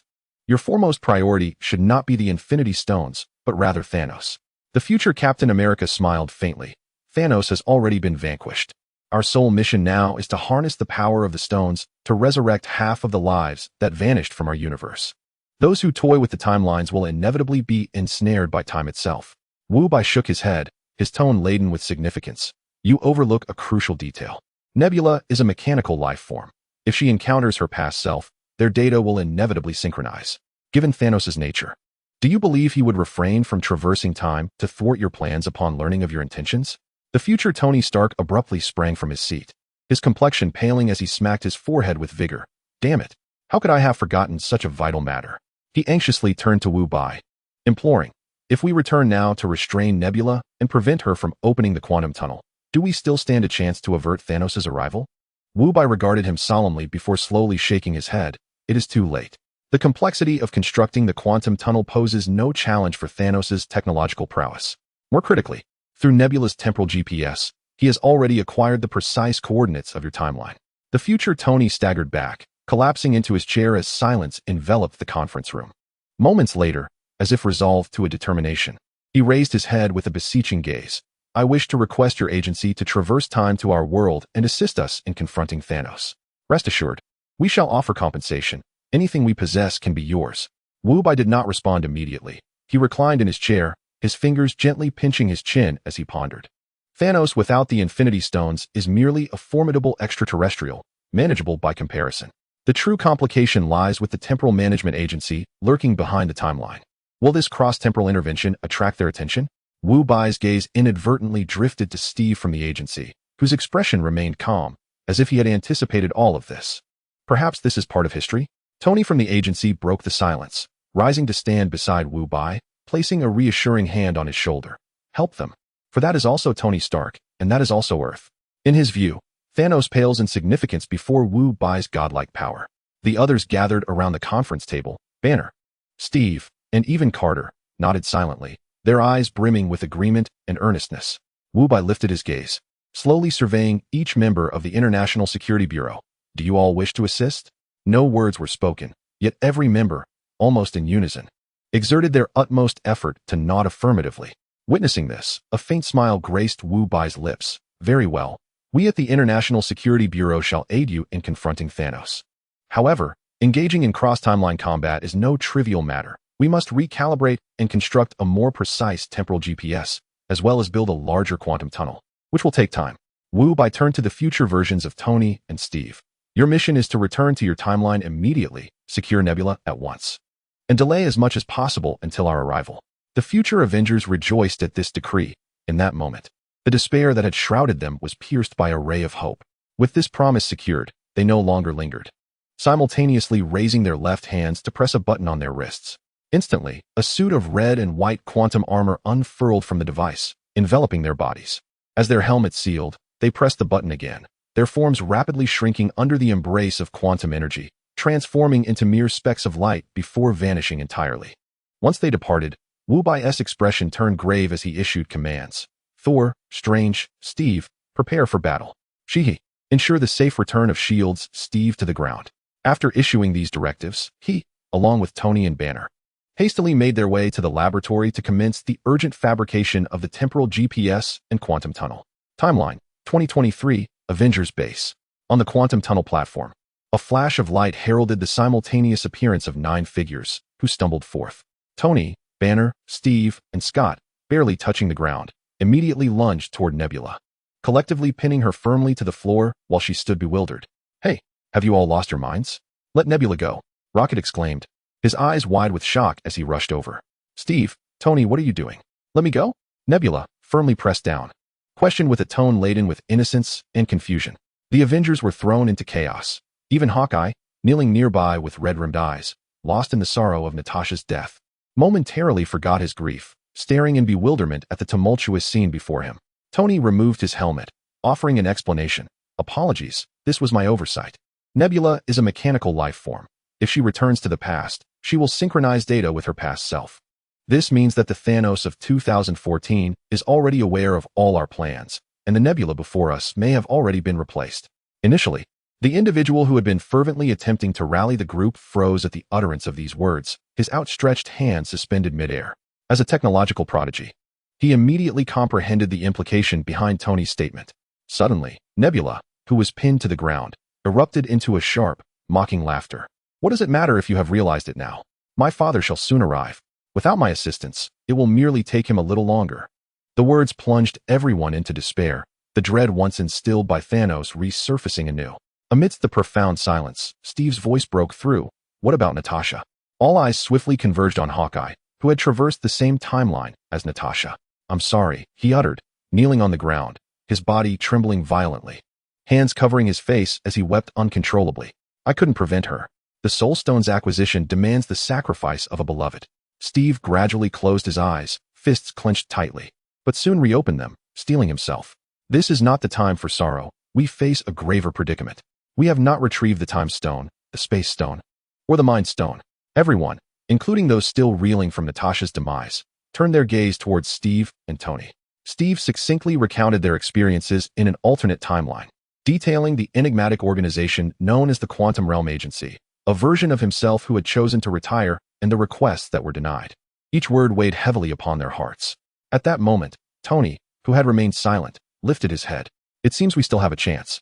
We possess 2 remaining quotas for the PIM particles, allowing us to recalibrate the temporal coordinates and return to the moment when the PIM particles were first invented, enabling us to gather a sufficient quantity. Thus, we can set forth once more to seek the stones. But what if we cannot find the PIM particles? Rocket's voice was laced with anxiety. Or worse, what if we misstep through the timeline again, as you did before? Tony and Steve exchanged a determined glance, each recognizing the resolve in the other's eyes. If we cannot find them, Tony turned his gaze to Rocket. Then Steve and I shall be eternally trapped in the past. This statement cast a shadow over the flickering hope, transforming their endeavor into a high-stakes gamble. After a brief silence, Steve shattered the stalemate. Let us act.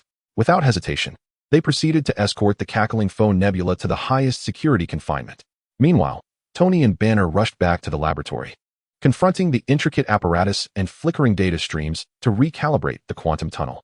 Before long, Tony and Steve donned their red and white quantum suits once more, standing shoulder to shoulder on the circular platform of the quantum tunnel. Everyone in the base gathered around, holding their breath as they gazed upon them, each face etched with tension. The two individuals exchanged a knowing glance, nodding gravely before simultaneously pressing the buttons on the backs of their hands. A brilliant light flashed, and in an instant, they diminished in size and vanished from sight. Banner promptly initiated the countdown. 3, 2, 1. Chapter 48. Thanos acquires the 6 Infinity Stones. The Bureau of Temporal Affairs descends upon the battlefield. Just as the tension reached its peak among the onlookers, the platform erupted in light once more, and the figures of the two reappeared as if conjured from thin air. The crowd surged forward, and upon spotting the metallic briefcase in Steve's grasp, a collective sigh of relief echoed around them. After gathering all the stones, they did not pause to celebrate. Instead, Tony, Banner, and Rocket immediately immersed themselves in the creation of the Infinity Gauntlet. Inside the laboratory, the atmosphere was charged with intensity. Tony meticulously maneuvered the precise mechanical arm, gently guiding the final Infinity Stone toward the recess on the gauntlet. Suddenly, a deafening bang erupted, startling both Tony and Banner, nearly causing the mechanical arm to spiral out of control. They turned sharply, shooting daggers at Rocket, who had inadvertently provided the sound effect with his mouth. The Infinity Gauntlet was finally complete. The Avengers reconvened, fully armed, as the Hulk, Banner, the only one capable of withstanding the stone's immense power, cautiously approached the gauntlet.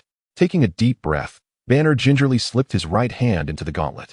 An unimaginable cosmic energy surged through him in an instant. His robust arms scorched black from the energy, yet he gritted his teeth and steadily raised the hand that bore the hopes of the universe, summoning every ounce of strength to snap his fingers. In that fleeting moment, Banner collapsed heavily to the ground. Tony rushed to assess Banner's condition while Hawkeye darted to the window, anxiously scanning for signs of life returning. At that moment, a portal shimmering with golden sparks materialized in the center of the base. Doctor Strange emerged, followed closely by members of the Guardians of the Galaxy. Mr. Stark. Young Spider-Man spotted Tony among the crowd, his voice filled with exuberance as he rushed forward recklessly. Tony's eyes welled with tears upon seeing the familiar youthful face he thought lost. He opened his arms wide and enveloped Peter in a tight embrace. Doctor Strange furrowed his brow, a rare seriousness etched across his face. Something is amiss. The timeline is incorrect. What have you done? As Tony began to explain the convoluted events of the past few hours, Peter Parker felt an unsettling chill run down his spine, sensing danger. Run, he shouted instinctively. Having faced countless life and death trials, the Avengers reacted without hesitation, instinctively turning to flee from the base. Their years of teamwork manifested in that critical moment. However, it was already too late. Boom, boom, boom.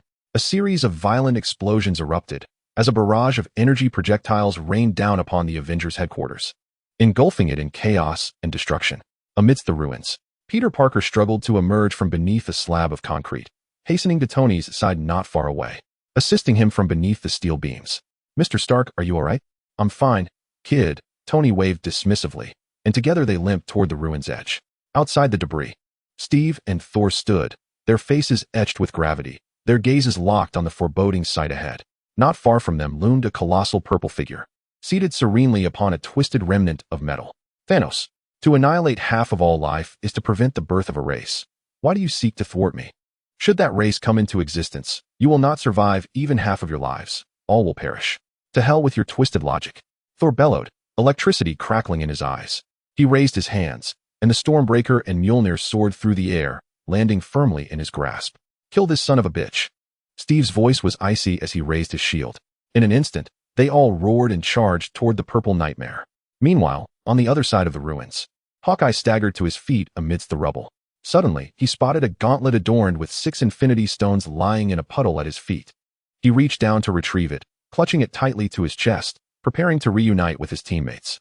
But just then, a slender figure appeared before him, blocking his path. Hawkeye instinctively shielded the gauntlet behind him, drawing a dagger from his belt and assuming a defensive stance. Ebony Maw cast a disdainful glance at the knife in Hawkeye's hand, making no move to advance, instead slowly raising one arm with fingers splayed.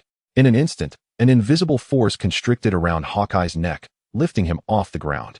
The gauntlet slipped from his powerless grasp, only to be caught by another telekinetic force, gliding steadily toward Ebony Maw. Without a backward glance at the struggling Hawkeye, Ebony Maw took possession of the gauntlet and turned to leave.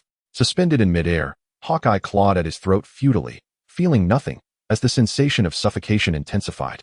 His vision began to blur, and soon, his hands fell limply to his sides. On the battlefield outside the ruins, the fight neared its conclusion. Tony, Thor, and Spider-Man lay motionless on the ground, while only Steve remained, bloodied yet resolute, tightening his grip on the half-destroyed shield. With every ounce of strength, he advanced purposefully toward Thanos. Just then, a familiar voice crackled in his earpiece. "Captain, to your left." Steve spun around to see a golden portal gradually opening in the sky to his left. Following that, a second, a third, and countless portals materialized, from which emerged all the fallen superheroes reduced to ashes. Meanwhile, behind Thanos, a colossal portal swung open, heralding the assembly of his vast extraterrestrial army. A dark mass stretching into the horizon. The impending battle loomed, both sides poised in a tense standoff. The figure of Ebony Maw descended from the heavens, kneeling beside Thanos. His hands raised high as he presented the unscathed Infinity Gauntlet to him. Witnessing this scene, the faces of all the heroes reflected sheer terror. Thanos accepted the gauntlet. Slowly adorning his left hand with it, the 6 Infinity Stones ignited, unleashing waves of cataclysmic power that enveloped his being. "I am destiny." At that moment, the sky resonated with a hum, and the fabric of space began to ripple, a spacecraft materializing out of thin air. Almost simultaneously, every weapon system aboard the ship activated, targeting Thanos' army and flagship. In the next instant, countless beams of blue energy erupted forth, instantly vaporizing Thanos' ground forces, causing catastrophic casualties. Following this, a more formidable beam from the main cannon pierced directly through Thanos' flagship, igniting the massive vessel as it plummeted toward the Earth. Thanos, witnessing the obliteration of his army, transformed his expression from shock to seething rage. He roared, raising his arm adorned with the Infinity Gauntlet. The Power Stone erupted with a blinding purple radiance, coalescing a sphere of energy potent enough to annihilate a planet within his grasp, which he then hurled violently toward the spacecraft above. Just as the purple energy sphere was about to collide with the ship, a figure materialized, interposing itself before the vessel, clad in a form-fitting blue and white armor. Embedded with 3 radiant stones upon his chest, he bore massive wings composed of skeletal remains that flapped gently behind him. On his forehead, a singular eye emanated a dark glow. Casually lifting a hand, the turbulent purple energy collided with an invisible barrier, dissipating into nothingness. "Thanos, your unauthorized traversal of the timeline has gravely violated temporal regulations. Now, in my capacity as the director of the Temporal Stability Bureau, I hereby erase you." Chapter 49. Thanos snaps his fingers, eradicating all life in the universe. Impossible, this cannot be. Thanos staggered back, his previous strike, his utmost effort, vanished so easily. Not only Thanos, but even the Avengers amidst the ruins were rendered speechless. Bloodied and battered, Steve Rogers felt the tension in his body finally relent upon seeing that figure, his strength evaporating as he collapsed to his knees. "At last, you have arrived." With that, the world around him faded to black, and he crumpled to the ground, completely unconscious. Steve, Falcon, and Bucky rushed over in alarm. Meanwhile, among the sorcerers, Wong approached Doctor Strange and whispered, "Who is that? Why does he emanate such ominous energy?"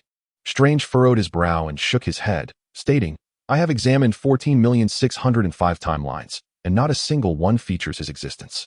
As the crowd murmured and contemplated their thoughts, Wu Bai's form flickered and vanished. When he reappeared, he stood before Thanos, a rapidly spinning golden ring of light materializing in his hand, radiating intense sparks. The ring sliced through the air with a sharp whoosh, mercilessly targeting Thanos' left arm adorned with the Infinity Gauntlet. Alarm bells rang in Thanos' mind as the blue glow of the space stone flickered. He disappeared, only to reemerge behind Wu Bai. Raising his left hand, the purple brilliance of the Power Stone surged forth, unleashing a devastating punch infused with overwhelming energy aimed directly at Wu Bai's back. However, the punch met only emptiness, as Wu Bai, as if foreseeing the strike, teleported once more, effortlessly evading the blow. The tempo of battle escalated dramatically. The silhouettes of Wu Bai and Thanos flickered across the battlefield, their speeds increasing until, ultimately, the onlookers could only perceive 2 streaks of black and purple colliding fiercely in the air. Their movements were indecipherable. Each collision unleashed shockwaves that shattered the clouds above and sent ripples through the fabric of space itself. "Wow!" exclaimed Peter Parker, just awakening from his coma. Gazing upwards in awe at the celestial spectacle of combat, his expression one of sheer admiration. Such scenes could only be witnessed in films. The stakes of battle rose ever higher, and the Earth could no longer contain such a cataclysmic confrontation. On the moon, Wu Bai's figure materialized out of thin air. No sooner had he steadied himself than Thanos' form followed suit, delivering a tremendous punch that struck the lunar surface with ferocity. There was no sound, only the purest form of annihilation. In the vacuum of space, an invisible force erupted from the center of Thanos' fist, causing the vast moon to begin disintegrating from within. Countless massive cracks spread instantaneously across its surface, and then, in a profound silence, it fragmented into myriad meteorite shards. Moments later, the battlefield of the two warriors shifted throughout the solar system. Mercury, Venus, and Mars fell victim to their catastrophic exchanges, with the exception of Earth, which was deliberately spared. In the vastness of deep space, Thanos and Wu Bai remained locked in a fierce struggle, neither willing to concede. Unbeknownst to Wu Bai, immersed in the fray, another Thanos stood quietly in the shadows of a nearby asteroid belt. Reality Stone, capable of distorting reality, defying the laws of science, and fulfilling the holder's every wish. It is the most perilous of all the stones, even able to conjure illusions indistinguishable from reality. Thanos cast a glance toward Earth before vanishing in an instant. On the ruins of Earth, the heroes anxiously observed the divine clash unfolding in the cosmos. Suddenly, the fabric of space warped, and Thanos' figure materialized before everyone. Standing tall as he slowly raised his left hand adorned with the Infinity Gauntlet. "I am Destiny. Stop him." A sharp snap echoed, resonating with a terror surpassing any explosion. At the forefront, Tony Stark felt his nanotech armor peel away, disintegrating piece by piece. Peter Parker's spider sense screamed in frantic alarm as he gazed in despair at his fingers turning to ash, then his arm. He yearned to communicate with Tony, who stood not far away, but found himself utterly voiceless. Turning to his surroundings, he saw Doctor Strange, Star-Lord, and the Destroyer, all familiar faces dissolving into particles of dust, scattered by the wind. It was over. This time, it was truly over. This was the final thought before his consciousness faded. Soon, the once chaotic battlefield fell into silence. On the entire Earth, there existed no life apart from Thanos. The power of the Infinity Stones recoiled against his body, and Thanos clutched his charred left arm, kneeling as he gasped for breath. At that moment, a hand gently clasped his left hand, the one bearing the gauntlet. Thanos' body bristled with tension as the space stone activated, making him vanish in an instant. 100 meters away, he turned, shaken, to see. In an empty world, someone had dared to touch him. Didn't that instill fear? Wu Bai stood silently at Thanos' previous location, his expression inscrutable. How is this possible? Thanos' pupils constricted suddenly. I annihilated all life in the universe. How could you possibly still be alive? Wu Bai furrowed his brow, fixated on Thanos. In that moment, when Thanos snapped his fingers, the illusion created by the Reality Stone had shattered as it lost its energy support, allowing Wu Bai to realize he had been deceived. He rushed back to Earth, yet arrived just a moment too late. Seeing Wu Bai's furrowed brow in silence, Thanos assumed he was out of options and cackled. "Huh? Though I know not how you evaded the annihilation of the stones, you have lost." Wu Bai's tense brow relaxed, a slight smile gracing his lips. "Is that so?" He slowly raised his tightly clenched right fist, and then gradually opened it. Two stones, the orange Soul Stone and the red Reality Stone, rested quietly in his palm. They then levitated, drifting towards Wu Bai's chest, perfectly embedding themselves into the recesses of his armor. Thanos stood in shock, quickly flipping his hand to reveal the absence of his stones. Anger flashed across his face, swiftly replaced by a condescending look directed at Wu Bai, who he mocked. Lacking intelligence is indeed a flaw. Even given a chance, you accomplish nothing. You should have seized my space stone. Now you possess only 5 stones. While I can leave at any moment using the space stone, you will never catch me. Your defeat is certain. Wu Bai paid no heed to his taunts, simply raising his right hand slowly, mimicking the motion of snapping his fingers. Upon witnessing the scene, Thanos first froze in disbelief, then erupted into uproarious laughter. "Ha ha ha. Fool, do you not realize that snapping your fingers requires all 6 Infinity Stones?" Chapter 50. Wu Bai's painless snap. Thanos' heart crumbles. Wu Bai maintained an expression of serene indifference as he observed the seemingly deranged Thanos, calmly uttering a few words. "I am the god of wisdom." As his words resonated, he snapped his fingers. With a resounding crack, the entire world appeared to be rewound. As the dissipating dust began to coalesce once more, the vanished lives of Peter Parker, Tony Stark, and Doctor Strange reassembled at a visible pace. "Am I alive again?" Peter Parker mused, glancing at his own body and then at his equally bewildered companions, feeling as though he had awakened from a dreadful nightmare. Why? Thanos gazed in disbelief at Wu Bai's unscathed right hand. How can you snap your fingers with only 5 stones? Why is your arm unscathed? Is this real? Wu Bai regarded the crumbling resolve of Thanos and slowly raised his right hand again, mimicking the snapping gesture. Be cautious in your next life. With a snap, Thanos watched as his body gradually turned to ash, devoid of struggle or resentment, ultimately vanishing from this world. The battle had finally come to an end. The superheroes gradually approached. Hey, are you a god? Peter Parker was the first to reach Wu Bai's side. Could you give me your autograph? Wu Bai looked at the lively youth, a gentle smile gracing his face. Of course. Peter Parker, brimming with excitement, almost leaped into the air as he began frantically searching his person. Where's my pen? Where's my paper? In a flurry, he broke into a sweat, realizing that amidst the rubble and rebar, there was not even a flat piece of wood to be found. Amused by his comical demeanor, Wu Bai chuckled softly and waved his hand. An invisible force lifted Peter Parker, causing him to float uncontrollably before Wu Bai, suspended in midair. Wow! Peter gasped in surprise, soon transforming his shock into exhilaration. Wu Bai extended his finger, a golden light emanating from its tip as he inscribed a few elegant characters upon Peter Parker's spider suit. Director of the Bureau of Interdimensional Affairs, Wu Bai. Oh yeah. Peter Parker, upon landing, immediately bounded over to Tony Stark, exclaiming, Mr. Stark, I got the God's autograph. It's on my suit. Bloodied and weary, Steve Rogers approached first, expressing, Mr. Wu, thank you for your assistance. Without you, our universe would have truly perished. As he spoke, he bowed deeply to Wu Bai. Wu Bai graciously accepted this gratitude, nodding lightly in acknowledgement. At that moment, a dazzling fireball descended from the heavens. The crowd instinctively looked up to see the blazing light slowing dramatically, ultimately transforming into a short-haired woman clad in a red and blue suit, hovering before them. I shall name you the ever-traveling Captain Marvel. Tony Stark tilted his head, activating his mocking mode as he addressed Carol Danvers in the sky. The battle is over, and only now do you choose to arrive? Carol descended gracefully, arms crossed, defiantly retorting, other planets in the universe aren't as fortunate as Earth, with so many superheroes stationed here. Whoa, a spaceship! Peter Parker suddenly exclaimed, interrupting their exchange. The vessel known as the Jian that had been hovering behind Wu Bai began to descend slowly, its hatch opening to reveal several familiar, yet unfamiliar figures emerging from within. Upon recognizing the newcomers, Peter was left speechless. To Mr. Starks?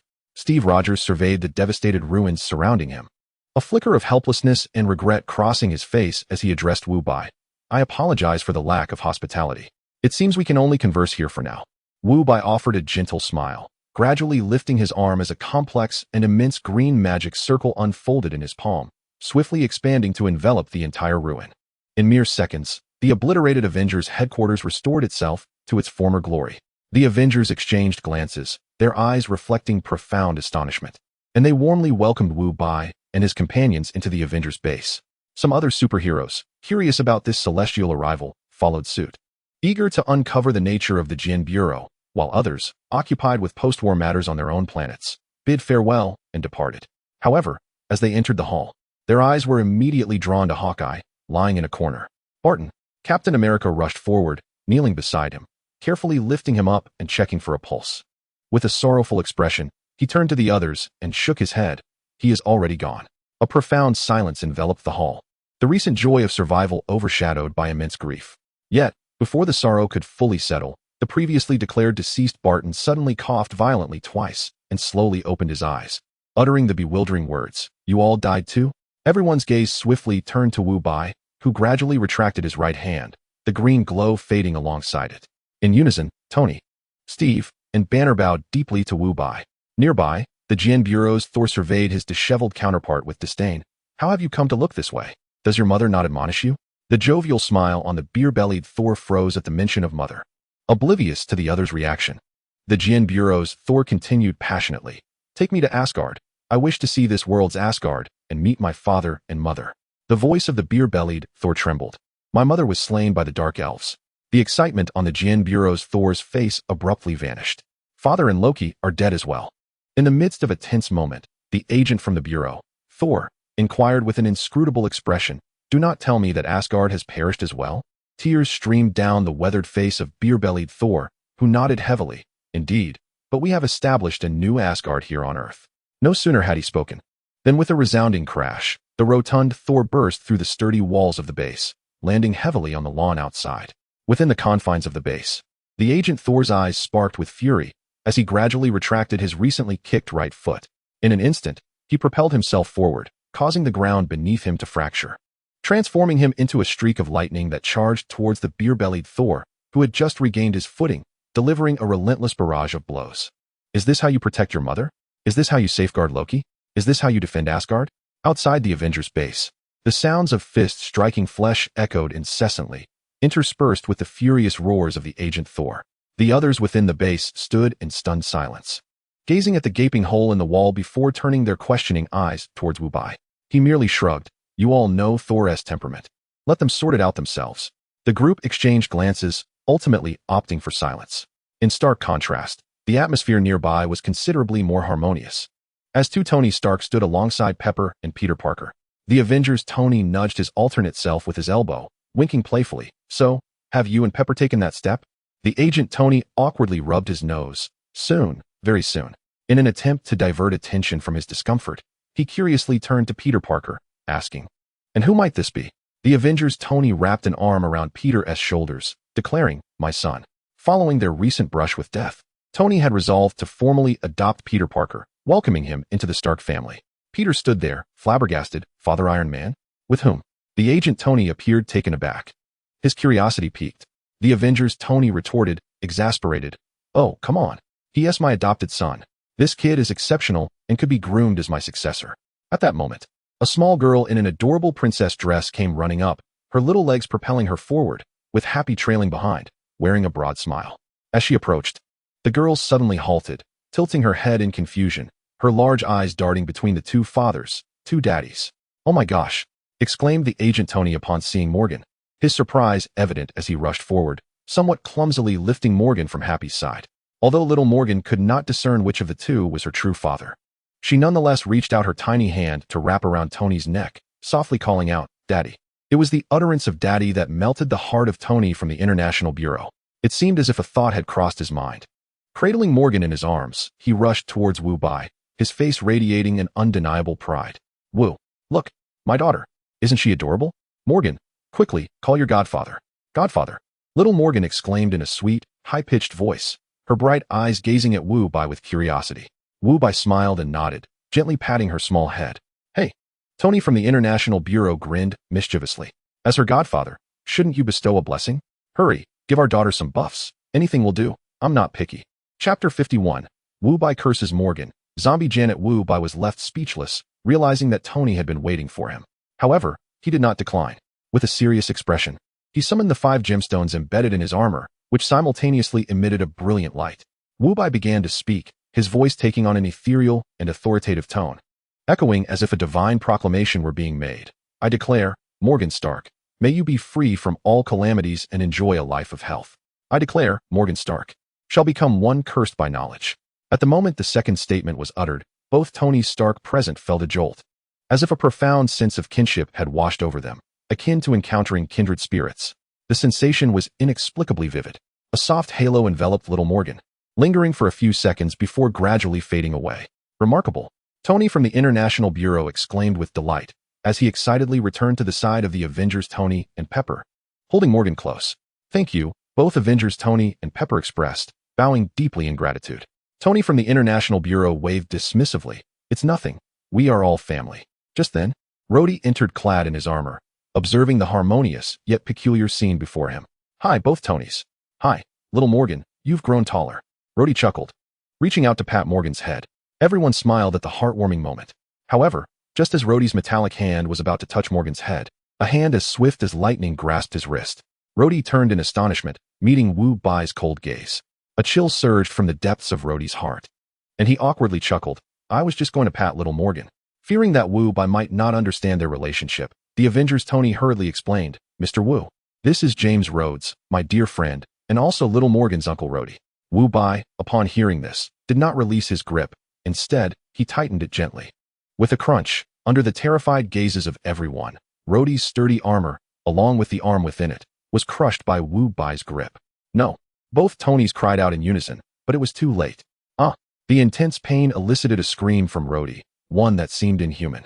As the crowd stood in utter astonishment, an even more shocking event unfolded. Under the excruciating pain, Rhodey's body began to contort and transform. His skin turned a vivid green, and his physique and ears elongated. The Avengers swiftly encircled this imposter Rhodey, with Steve sternly demanding, "Who are you? Where's the real Rhodey?" Wu Bai, uninterested in their idle chatter, simply snapped his fingers at the still screaming Skrull. A resounding crack echoed as the Skrull's head exploded like a watermelon, green blood splattering everywhere. Simultaneously, a figure materialized out of thin air, collapsing to the ground due to leg paralysis. Rhodey. The others rushed forward to assist the genuine Rhodey to his feet. After resolving these matters, Wu Bai and his companions, having spent 2 days in this timeline, prepared to take their leave. Outside the Avengers base, the entire team came to bid them farewell. Just before departing, Wu Bai pulled Captain Steve Rogers aside, presenting him with 2 special devices resembling grenade shells, filled with a green liquid. This is a powerful sedative to revert Hulk back to Banner. When you arrive in our timeline on September 19, 2008, at 6:31 a.m., go to the top of Stark Tower to rescue us. Remember, you must not disclose any information about the future to my past self to prevent the timeline from being altered again. Steve accepted the sedative, nodding solemnly, "I understand." The two returned to the group, exchanged brief pleasantries, and Wu Bai turned to board the Quinjet. The expressions of Tony and the other Avengers were complex as they regarded Wu Bai, all contemplating the same thought. The Infinity Stones remained in Wu Bai's possession. Wu Bai did not mention them, and none dared to ask. Just as Wu Bai was about to step onto the boarding ramp of the Quinjet, a door comprised entirely of pure light appeared before him, blocking his path. Everyone froze in bewilderment. Wu Bai paused momentarily before executing a remarkably smooth turn, returning to face the Avengers. With a flick of his hand, 6 Infinity Stones materialized, hovering in his palm. Then, a metallic briefcase appeared, opening automatically as the stones orderly flew inside, after which the case closed. Wu Bai presented the briefcase to the astonished Avengers, saying, "I almost forgot to return these. Ensure that you restore them to their rightful points in time." Upon finishing, Wu Bai turned to the direction of the Quinjet, relieved to see that the mysterious light door had vanished. He did not linger any longer and boarded the Quinjet. The hatch sealed, and the Quinjet ascended slowly. Upon reaching midair, the vessel distorted and shrank into a mere speck of light before disappearing entirely. In San Francisco, within Dr. Hank Pym's underground laboratory, Hank Pym gazed anxiously at the colossal tunnel apparatus, a deep worry etched upon his visage. "Father, isn't the quantum tunnel already safe? Why has Mother gone missing inside?" "Doctor." Hank Pym's face was etched with fatigue and concern as he meticulously inspected his Ant-Man suit. In a solemn tone, he replied, "The Avengers traversed the timeline through the quantum tunnel, which caught your mother's attention. She sought to delve deeper into this field, but once she entered, she never returned. I must go find her." After donning his Ant-Man helmet, he stepped onto the quantum tunnel platform. Turning back, he glanced at his daughter, her face a mask of worry, and endeavored to muster a reassuring smile. "Fear not. The quantum realm is like our backyard. Nothing will happen." With that, he hesitated no longer and pressed the button on his left wrist. In an instant, his form transformed into a mere speck of light, vanishing from the platform's center. A whirlwind of dizzying colors enveloped him, and after a surreal passage, Hank Pym found himself in a bizarre, kaleidoscopic space. Activating his communicator, he began calling out on the channel, "Janet? Janet, are you there?" Yet, only an eerie silence responded. He wandered aimlessly, searching, "Janet? Are you here?" Time slipped away unnoticed until he rounded a colossal crystal. Suddenly, a familiar figure clad in a yellow Ant-Man suit hovered silently before him, her back turned. A surge of joy filled Hank Pym as he glided toward her. "Janet." However, the figure did not pivot in surprise as he had hoped, remaining motionless in place. A foreboding sense of dread crept into Hank's heart as he approached cautiously, extending his hand to gently tap her shoulder. "Janet, what are you doing here?" The figure's movements resembled rusted gears, turning slowly. When Hank Pym discerned her face, a wave of terror washed over him. Janet's helmet lay shattered, revealing a decayed visage, with a trace of long-dried black blood at the corners of her mouth. With a ghastly shriek, zombie Janet suddenly opened her mouth, lunging towards Hank Pym in a grotesquely disjointed manner. Meanwhile, aboard the ship, the Sanctuary, Tony Stark continued his incessant chatter. "Do you really believe Morgan will be free from all ailments? What if there is a virus you haven't anticipated? And what does it mean? This curse of knowledge?" Wu Bai, with his eyes closed in meditation, reluctantly opened them at Tony's incessant prattle, responding with a hint of exasperation, "Rest assured, there exists no illness in the universe that can harm her. Even if the universe we just departed were to erupt with a zombie virus in the next moment, Morgan would remain unscathed." Pausing for a moment, he added, If you truly miss your daughter, we shall return to this timeline to see her when time permits. Chapter 52. The Bureau of Interdimensional Affairs takes a holiday, the emergence of the apocalypse virus, and Happy sustains injuries. Timeline. January 23, 2012. In the vicinity of Earth. Within low Earth orbit, a space warship materialized out of thin air, gliding forward before gradually coming to a halt.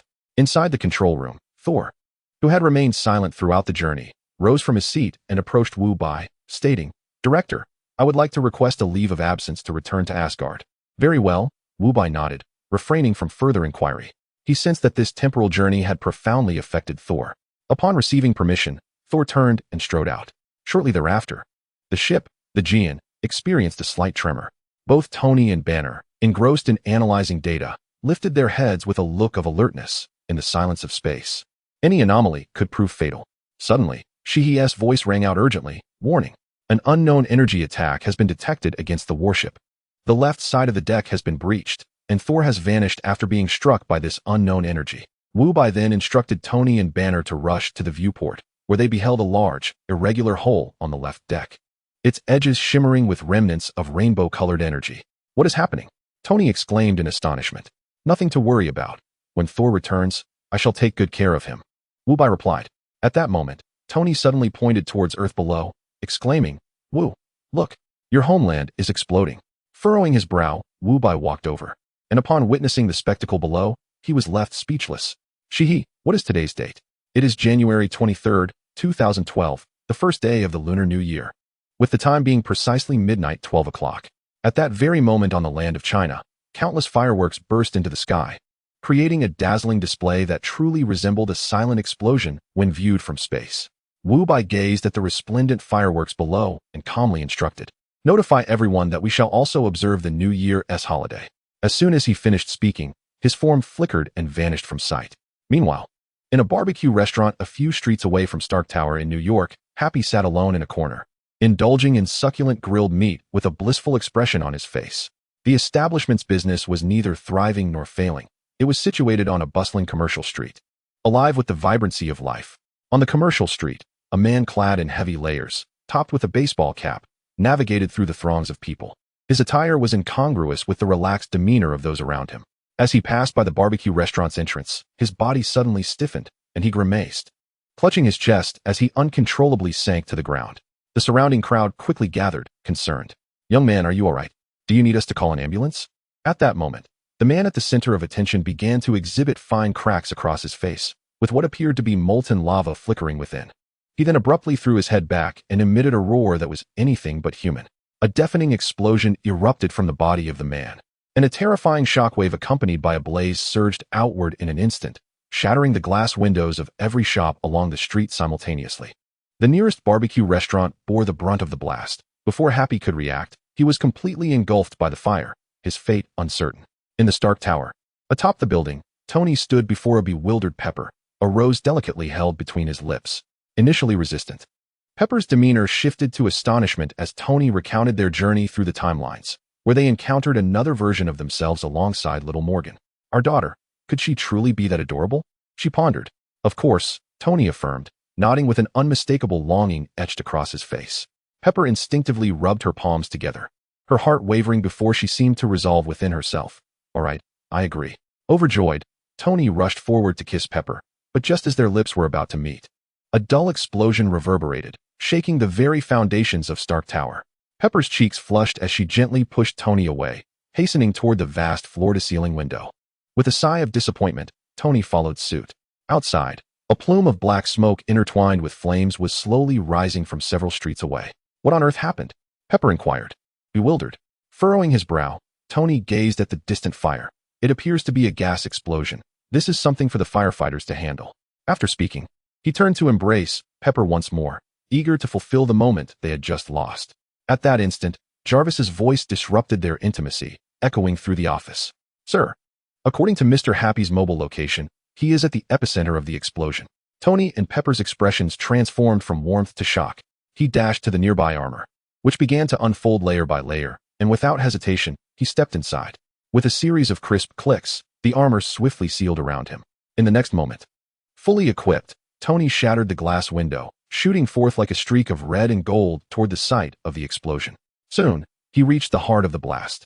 Shiha, scan for the source of the explosion, he commanded, gently descending onto the debris-strewn street. Moments later, Shiha's voice resonated within his helmet. No conventional explosive residues detected. Only fragments of skin have been found at the scene. Tony frowned, surveying the wreckage, and his heart raced as he spotted a familiar figure trapped beneath a charred tabletop, prompting him to sprint forward in alarm. He forcefully lifted the tabletop that had pinned Happy beneath it, revealing Happy's body, severely burned over a large area. With his left arm completely missing, blood gushing from the wound, and his breath faint, inhaling more than exhaling. Shiha, contact Strange. Have him come to assist, Tony exclaimed anxiously. No sooner had he spoken than a portal shimmering with golden sparks materialized, and Strange emerged briskly from within. His gaze immediately fixed upon the barely conscious Happy on the ground. Swiftly, he traced a complex sigil in the air with his right hand. A golden inscription slowly descended, ultimately enveloping Happy and merging into his body. This is a life-saving spell developed from my medical knowledge and magic. With this incantation, Happy will not perish for the time being. Chapter 53. In Huaxia, Wu Bai and Sun Wukong converse over drinks, while Tony declares war on the 10 rings. After Strange spoke, he gently raised his right hand, causing Happy's body to levitate. He then drew a circle in the air with his left hand. Happy's injuries cannot be treated with current medical methods, but we possess the super soldier serum. I will first take him to the hospital I purchased, and later, I will return to retrieve the serum. The golden portal formed before him, and Strange stepped through with the levitating Happy and Tony. At New York Central General Hospital, in the emergency room. This was the hospital where Strange had previously worked, which he acquired after receiving $1 billion salary from Wu Bai. Strange first transported Tony back to the Bureau of International Affairs to obtain the serum, and then he summoned the hospital's finest doctors to commence urgent treatment for Happy. Soon, Tony burst into the emergency room, brandishing a vial emitting a blue luminescence. This was the emergency room. The attending surgeon was about to reprimand the intruder, but upon recognizing him, he swallowed the words he had been about to utter. This man could make him vanish from the entire medical field with a single word. He was not to be trifled with. After addressing all of Happy's open wounds, Strange instructed all the doctors to temporarily exit. Once the door to the emergency room was secured, he cautiously injected the super soldier serum into Happy's body. Minutes later, the monitoring devices indicated that Happy's previously weak vital signs began to stabilize and strengthen. Observing the normal heartbeat on the screen, both Tony and Strange finally exhaled in relief. Strange removed his mask and inquired, what kind of explosion could inflict such injuries upon him? Tony, frowning, shook his head, his expression grave. I have checked. No source of explosion was found at the scene. Subsequently, Tony entrusted Happy's care to Strange and stepped out of the hospital, preparing to investigate the truth behind the explosion personally. However, just as he exited the hospital doors, a throng of reporters surged forward, dozens of microphones nearly poking his face. Mr. Stark, we hear your bodyguard was seriously injured in this terrorist attack. I would like to inquire how you intend to deal with this individual known as Mandarin. Tony furrowed his brow, completely bewildered by the reporter's words. Noticing Tony's confusion, the reporter hurriedly clarified, we are here to cover the incident involving Mr. Happy's injury. However, just moments ago, a person claiming to be Mandarin released a video across all television networks, asserting that this explosion was a terrorist attack orchestrated by them.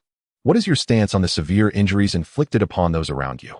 Instantly, Tony's expression hardened, his golden red helmet expanding rapidly to envelop his entire head. Within the helmet, a holographic screen illuminated, flooding his vision with the latest news updates, videos, articles, and comments inundated with information regarding the self-proclaimed terrorist, Mandarin. As Tony's armor mask lifted, his face, etched with fury, was revealed. Ignoring the surrounding reporters' inquiries, he directed his gaze towards one of the cameras broadcasting live, articulating each word with precision.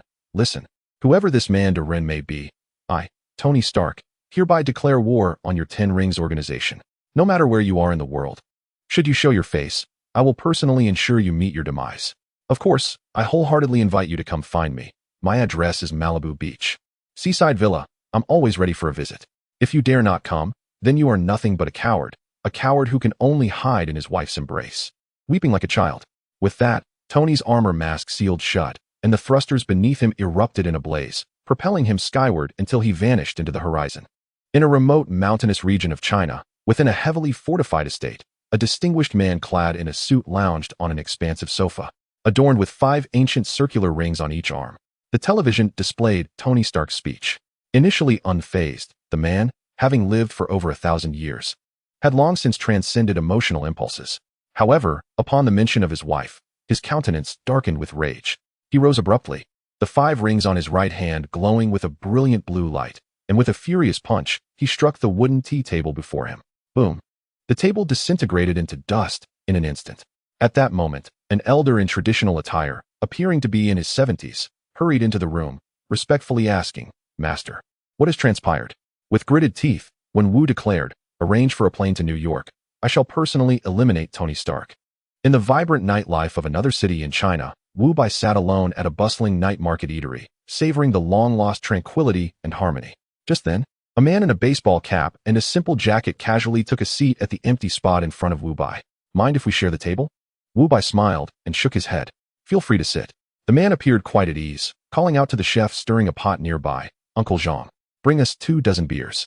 The boss replied without turning back, "Sure." Shortly, a chilled beer was served, and the man deftly bit open a bottle. Handing it to Wu Bai, "Brother, care to join me for a drink?" Wu Bai accepted the beer, scrutinizing the seemingly ordinary man before him. They clinked their glasses and both tilted their heads back, taking a hearty gulp. "Where are you from, brother?" The man, who introduced himself as Lao Sun, inquired after burping. "Just returned to Huaxia," Wu Bai responded leisurely. Lao Sun nodded, casting a glance at the lively crowd around them, and remarked, "How is life in Huaxia?" "Quite good," Wu Bai replied. "Indeed, it appears to be quite well. Yet, I fear some individuals focus solely on their own sheltered comfort, forgetting that the reason this sky hasn't collapsed is that there are always those in unseen places, holding it up with their lives." Wu Bai raised his bottle, clinking it again with Lao Sun's.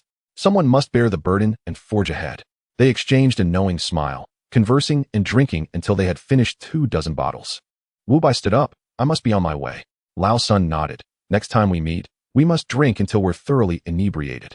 Wu Bai acknowledged him with a nod and blended into the crowd enveloped by the night. Just after Wu Bai departed, an almost invisible earpiece in Lao Sun's ear transmitted a steady, mature female voice.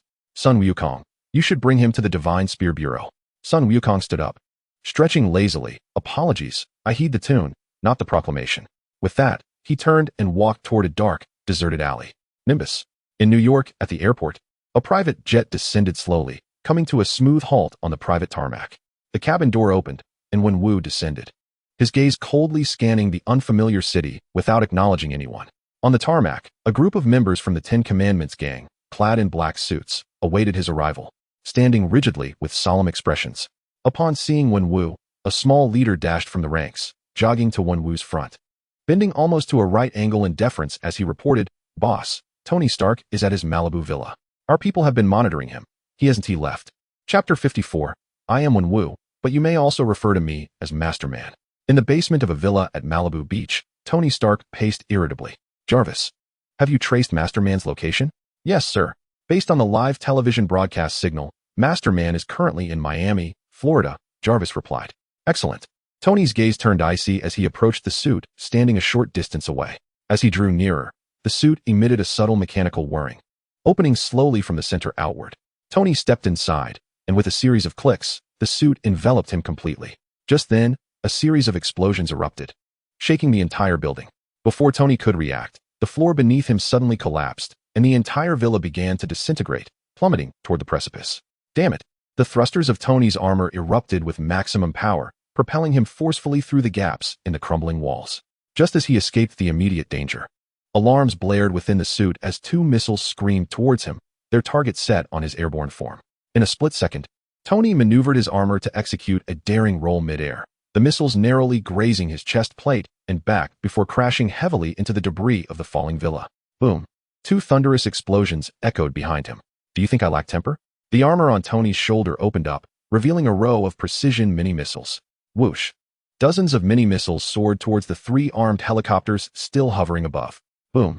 The helicopters erupted in flames, transforming into heaps of smoldering scrap, trailing black smoke as they descended into the sea. Suspended in midair, Tony gazed disdainfully at the aircraft sinking into the water, then slowly turned and landed on a flat surface at the cliff's edge. Once a source of pride, his home had now become a smoldering wasteland. Suddenly, a sharp sound pierced the air, and a ring emitting an ethereal blue glow spun rapidly, striking Tony's back with tremendous force. Bang! The impact sent him hurtling into the burning ruins of the villa. Coughing, he pushed aside a massive stone that pinned him down and struggled to rise from the wreckage. The back of his armor was severely deformed, and alarms blared incessantly, even with the enhancements from the super soldier serum. The force of the blow sent waves of excruciating pain through his body. He lifted his gaze to see a distinguished middle-aged man in a black suit approaching him with an air of authority. Suppressing the pain, Tony straightened his posture and warily inquired, "Who are you, and why are you attacking me?" The man stopped a few meters away and replied coolly, "My name is Wenwu, but you may also refer to me as Masterman Masterman." Tony's pupils dilated, the name igniting a firestorm of fury within him. Gritting his teeth, he spat, "It was you. You were the one who injured my people." Wenwu calmly shook his head, "That was not me." Tony was taken aback, his expression one of confusion. "What do you mean? Someone impersonated my identity. I am the true Masterman," Wenwu declared, his gaze sharpening as he pointed a finger at Tony. "You have touched my reverse scale, and today, I am here to kill you." As the words fell, Wenwu lowered his arms, and the 10 rings on his arms detached, hovering in the air with a resonant hum of energy. The rings then automatically linked together, transforming into 2 radiant energy whips that he grasped firmly. With a swift motion, Wenwu lashed the whips towards Tony with ferocity. Tony immediately raised his arm, directing his palm cannon towards the long whip, unleashing 2 beams of energy. However, the beams dissipated upon striking the 10-ring whip, failing to inflict any repelling effect. What kind of weapon is this? A sudden alarm surged within Tony. In that fleeting moment of hesitation, the 10-ring whip struck him squarely on his chest plate. Clang! Tony was sent flying, the armor's chest deeply dented, sparks of electricity erupting from its edges. Wenwu tilted his head slightly, a hint of condescension glimmering in his gaze. "Is this all you can do? Did you not join some organization called the International Security Agency, a recently trending superhero group? I'll give you a moment. Call for help." Ever since the Chitauri invasion of New York, the name International Security Agency had become a topic of public discourse, spreading like wildfire across the internet. Tony struggled to rise, forcing a grin despite the pain. The sensors within his armor indicated several broken ribs, the agony rendering him nearly breathless. Yet he retorted defiantly, "Do you think I'm afraid they'll come? You wouldn't tea like that, would you?" Wenwu's expression turned cold as he slowly raised his hands, pushing forward. 10 circular rings immediately levitated before him, emanating a progressively intense azure glow. He then thrust his palms forward with considerable force, sending the rings hurtling towards Tony. Observing this, Tony activated his repulsors, propelling himself skyward, narrowly evading the first wave of assault. On the ground, Wenwu gestured like a conductor, orchestrating the 10 rings to shoot towards Tony from all directions and at various angles. "This one do. I'll be hit eventually." In a state of frantic urgency, Tony maneuvered through the air, commanding, "Shiha, authorize maximum firepower, target this coordinate, and fire the ship's cannons." At that very moment of distraction, a blue ring breached his evasion path, striking him heavily in the chest. Bang! Tony felt the world spin violently before him, plunging into darkness as he crashed into the ground, a cloud of dust erupting around him, rendering him unconscious. The 10 rings automatically returned to Wenwu's arm, his expression impassive as he approached the deep crater where Tony had fallen, preparing to end the life of this presumptuous mortal. Just then, a sudden wave of intense danger compelled Wenwu to look up. Above, the sky erupted with countless blue lights, followed by a torrential downpour of blue energy beams, all aimed directly at his position. With a sharp focus, Wenwu transformed the 10 rings into a long whip, swirling it with vigor, creating an impermeable circular shield of blue energy around himself. Boom, boom, boom. Countless ion beams struck the shield, generating ripples of energy, yet failing to penetrate even slightly.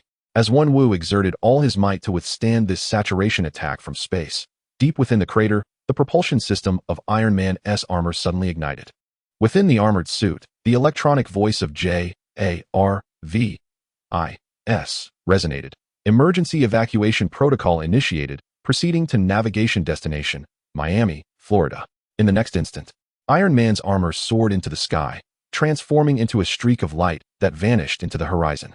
Over a small town in Miami, Florida, the once stable flight of the suit began to erupt with electrical sparks from its chest. Warning, system severely compromised, thrusters malfunctioning. The alarm from J.A.R.V.I.S. abruptly ceased, and the suit's thrusters instantly extinguished, plummeting straight down towards a building below. With a resounding crash, Tony shattered the roof of an abandoned warehouse, landing heavily atop a dust-covered old car. Chapter 55. The young boy Harry. My family is quite impoverished. We cannot afford these. Outside a warehouse in Tennessee, a blond boy with a backpack approached the entrance. Skillfully, he extracted a key and inserted it into the lock. At that moment, a mocking voice echoed from outside the yard. "Look, Harry is off to his scrapyard again. Harry, we just tossed out a broken microwave. If you don't hurry, someone else will snatch it up." Ha ha. Harry turned to see a group of classmates who frequently tormented him at school, doubled over in laughter. However, his gaze did not linger on them, but rather fell upon a delicate young girl passing by, his secret crush, well known for her beauty throughout the campus. The girl merely cast a fleeting glance at Harry before continuing on her way, expressionless. The other boys exchanged knowing glances, having achieved their aim of mockery, and they turned, calling out as they departed. Clenching his fists, Harry's face flushed with anger, yet helplessness. It was not weakness that constrained him, but rather the poverty that stifled his resistance. Injuring someone would only exacerbate the already difficult circumstances of his family. He turned away, unlocking the door and entering, slowly closing the warehouse door behind him to isolate himself from the clamor of the outside world. Sighing heavily, Harry turned around, only to be struck dumb by the sight within the warehouse, his face a mask of astonishment. The roof had been breached, with shattered wooden planks and debris strewn across the ground, and beneath the gaping hole lay a figure of red and gold, quietly resting atop the hood of the old car. "Oh my goodness," Harry gasped, dropping his backpack as he cautiously approached. His eyes filled with wonder at this high-tech marvel he had longed for in his dreams. He reached out and gently tapped the metallic helmet. There was no response, so he struck it again with greater force. Suddenly, a faint whirring of machinery echoed, and the Iron Man's suit stirred slightly, startling Harry into instinctively stepping back 2 paces. The suit gradually rose to its feet, and with a series of clicks, the armor opened on either side. Tony Stark staggered out, collapsing onto the dust-laden sofa before him, exhaling a long sigh as he tilted his head back. Harry circled around the open armor, his eyes wide as saucers, surveying the intricate and complex mechanical structures within with utter astonishment. "Is this Iron Man?" The Tony on the sofa replied weakly, "In theory, I am Iron Man." Harry continued to pace around the armor, reaching out to caress the smooth metallic exterior with eager hands. "Theoretically, you are currently missing, presumed dead." Tony straightened up and shouted at the armor, "JARV-IS. Contact Strange, and have him draw a circle to retrieve me." The armor remained unresponsive, only a few damaged interfaces flickering with faint electrical sparks. "Damn it," Tony muttered under his breath, frustrated by its failure at such a critical moment. He turned to the little boy still circling the armor, inquiring, "What is your name?" "Harry Kina," the boy replied.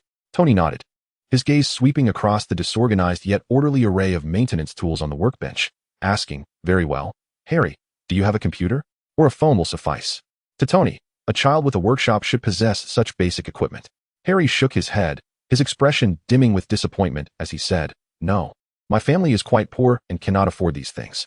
Yet, seemingly remembering something, he excitedly boasted about his inventions. "However, I salvaged and repaired all of these devices from the junkyard, and some I even crafted myself, like this soldering iron. Its materials came from an old speaker, charger, fan, and a broken toaster." Tony's gaze fell upon the rough, crooked homemade soldering iron, and he fell silent. After a moment, he lifted his head, looking at Harry, whose face radiated anticipation for praise. He sincerely exclaimed, "To create such things from discarded materials, you are truly a genius." In that instant, Harry felt all the indignities and mockery he had endured dissipate, for being acknowledged by the world-renowned technological genius Tony Stark was a dream he had never dared to imagine. Observing Harry's excitement, Tony smiled, stretching his body. The pain in his ribs had significantly subsided. The restorative power of the super soldier serum was indeed formidable. "Harry, do you have any money? I need to make a call from a public telephone booth." Harry rummaged through his pocket, producing 2 25-cent coins, which he laid in Tony's palm. "This is all I have." Tony stood up, accepting the cold coins, and gently ruffled Harry's hair. "Good boy, I will repay you." He paused and added, "Where's the telephone booth?" As Tony was unfamiliar with the roads of this small town, Harry had no choice but to guide him personally. As they journeyed along, the two engaged in continuous conversation, allowing Tony to discern the child's circumstances. His mother toiled at 2 jobs to eke out a living, while his father had long since abandoned them, leaving behind a younger sister. At this moment, a man clad in a jacket brushed past them. Engrossed in their discussion, Tony and Harry were completely oblivious to his presence. Yet, as the man passed, he furrowed his brow, halted, and turned back to glance at them. Upon confirming that the profile belonged to Tony Stark, he swiftly veered into a nearby alley, retrieved a mobile phone, and dialed a number. "Hello, boss. I spotted Tony Stark in Tennessee. He is still alive." A brief silence ensued on the other end before a chilling voice responded, "At all costs, eliminate him. If you can succeed, I can offer you an injection of the second-generation desperation virus. Rest assured, boss, I will accomplish the task." The man, elated, ended the call and immediately set off in pursuit of Tony's departing figure. Chapter 56. Tony versus the Desperation Warrior. Meanwhile, Tony and Harry had arrived at a telephone booth at the street corner. Tony gazed at the 2 coins in his palm, his heart heavy with mixed emotions. The illustrious Tony Stark, billionaire, playboy, philanthropist, now found himself with a mere 50 cents to his name. Shaking his head, he inserted 1 coin into the booth. And just as he was about to drop in the second, an overwhelming sense of impending danger prickled his skin. Instinctively, he snatched up the unsuspecting Harry and rolled backward in a hasty maneuver. With a thunderous roar, a manhole cover plummeted from above, shattering the telephone booth into a cascade of glass and metal shards. Heart racing, Tony looked up to see a man with a face marred by orange-red fissures charging towards him. "Quick, hide," Tony urged, quickly setting Harry down. The boy, no fool, dashed towards the nearest cover. Tony scanned the vicinity for anything he could wield as a weapon. Suddenly, his gaze fell upon a metal lamp post, severed by the fallen manhole cover. Without a moment's hesitation, he sprinted over, grasped the sturdy pole, and with a surge of strength, swung it violently at the airborne assailant. The airborne man, caught off guard by Tony's unexpected might, was struck by the pole, sent hurtling through the air and crashing heavily to the ground. Struggling to rise, he stared at the imposing figure of Tony Stark wielding the massive lamp post. Disbelief etched across his face. You're not an ordinary person?" Tony raised an eyebrow, hefting the pole in his hands as he regarded the man with the orange-red cracks. Likewise, with a furious roar, the man charged again, his hands now glowing crimson. When faced with Tony's swinging lamp post, he did not flinch or evade. Instead, he reached out, determined to seize it. As the metallic lamp post came into contact with his hands, it was instantaneously melted into molten iron. Tony, astonished by this turn of events, turned on his heel and fled. He was no fool. The extreme heat capable of melting a metal lamp post would undoubtedly overwhelm him, even with the serum of a super soldier coursing through his veins. If not now, then when? The man, witnessing Tony's retreat, immediately pursued him. Thus began the first contest of speed between a super soldier and a desperate warrior on the streets of this remote town. Initially, the distance between the two was negligible, but as time progressed, the advantages of Tony's enhanced physique gradually became apparent. His speed increased, allowing him to distance himself from the man behind him. Eventually, the desperate warrior came to a halt, panting heavily, hands resting on his knees. He gazed towards the corner where Tony had vanished, his frustration boiling over as he struck the ground with a fist. Damn. At that moment, Tony jogged back briefly, yet did not stop. Instead, lightly pacing in place with his signature mischievous grin. "Hey, Magma Warrior, practice makes perfect." With that, he turned and dashed away, disappearing around the corner once more. The man, incensed by Tony's taunt, unleashed his fury on a nearby wall, delivering a barrage of punches and kicks until it collapsed entirely, only pausing to catch his breath afterward. Suddenly, he seemed to recall something and sprinted back in the direction from whence he came. Tony, having circled around, stealthily returned to the vicinity of the telephone booth's ruins. He concealed himself behind a corner, cautiously peering out to scan the area for Harry's presence. "Mr. Stark," a voice, trembling with fear, echoed from nearby. Tony swiftly turned his head, his pupils constricting in alarm as he beheld the desperate warrior from before. One hand firmly gripping Harry while the other pressed down on his head, evidently having awaited his arrival for some time. Tony's expression darkened as he stepped out from his hiding place. "If you have a grievance, come at me.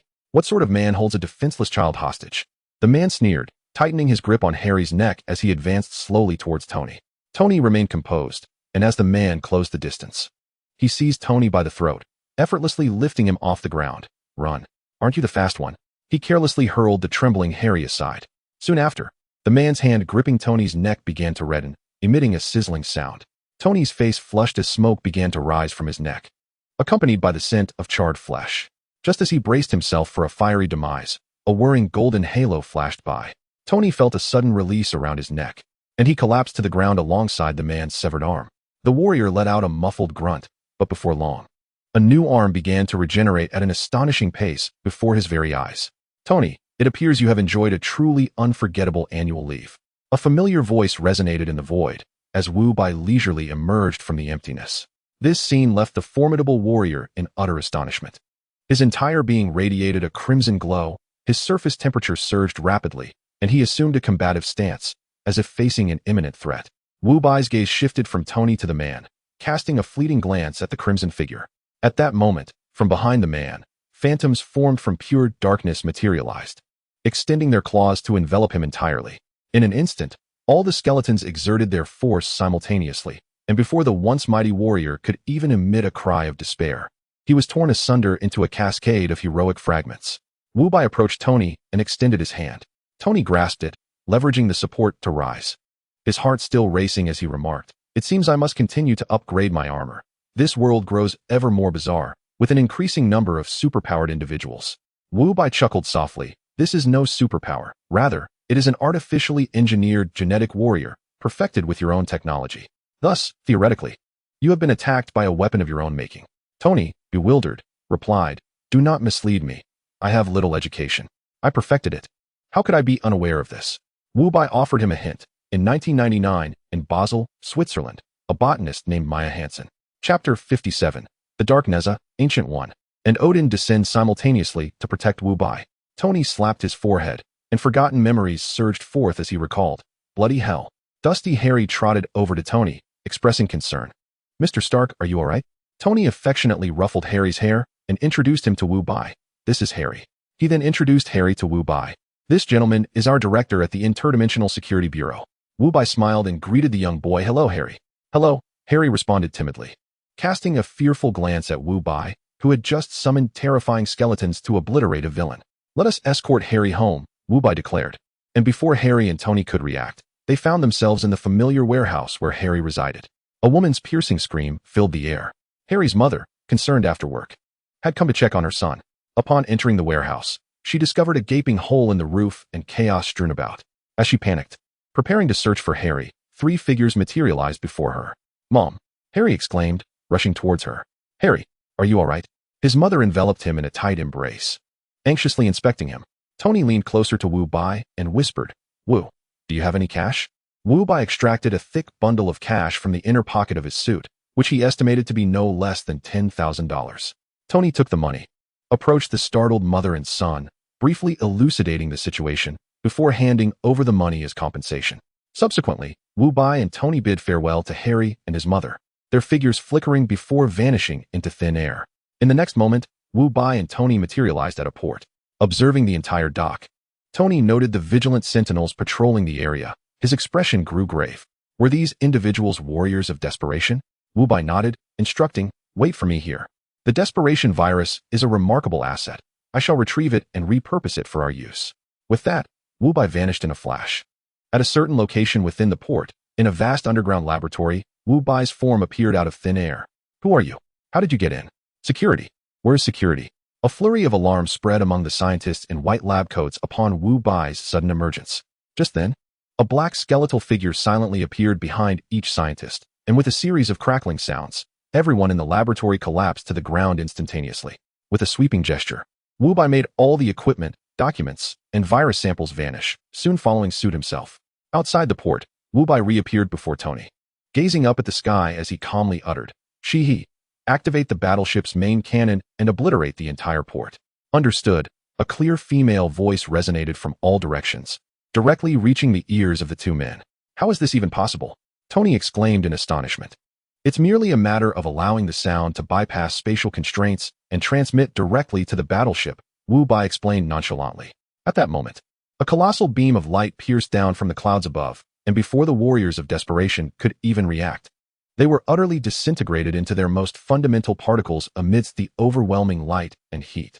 A massive mushroom cloud slowly ascended at the center of the port, the terrifying shockwave rushing toward Wu Bai and Tony. Once more, Wu Bai enveloped Tony, and they vanished. In a certain remote mountainous region of Huaxia, within a heavily fortified courtyard, when Wu observed his son practicing martial arts with an impassive expression. Ever since Tony Stark's disappearance, he had found himself devoid of purpose, compelled to return to Huaxia. "Who are they?"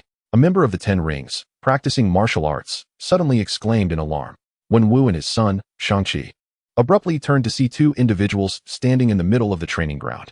When Wu's gaze narrowed instantly as he approached the 2, the 10 rings on his arm beginning to emit a blue glow. "Tony Stark, you dare to come here in person?" When Wu's attention shifted from Tony to Wu Bai, a scornful smirk playing on his lips. "Oh, have you brought a companion? So young, have you yet grown your full facial hair?" As soon as the words were spoken, the members of the Ten Rings gang erupted into laughter. Once the mirth subsided, Wu Bai's expression remained unperturbed as he calmly introduced himself. Allow me to present myself. I am Wu Bai, the director of the International Security Bureau. Naturally, I must reciprocate the intent of those who wish to take my life. The smile on Wen Wu's face instantly froze, his fists clenched tightly, veins bulging in his arms as he forced out the words through gritted teeth. What did you say? Wu Bai did not utter a word about Wen Wu's wife, yet each of his statements alluded to the tragedy of the past. In an instant, a circular ring on Wen Wu's left arm detached and hovered in the air. He then struck it fiercely with the ring from his right arm, sending it hurtling towards Wu Bai's face with lethal velocity. In the face of an attack capable of leveling a mountain, Wu Bai merely extended his right hand, fingers splayed, and deftly seized the rapidly spinning ring. The ring buzzed violently in his palm, blue energy erupting in all directions. Yet it could not escape the grasp of that seemingly ordinary hand. Wen Wu's expression darkened. He had lived for over 1,000 years and had never witnessed anyone catch the Ten Rings assault with bare hands. You seek death. Wen Wu relinquished all restraint, his arms shaking as the remaining 9 rings simultaneously detached from his arms, transforming into 9 streaks of light that encircled Wu Bai from every angle, effectively sealing off any possible escape.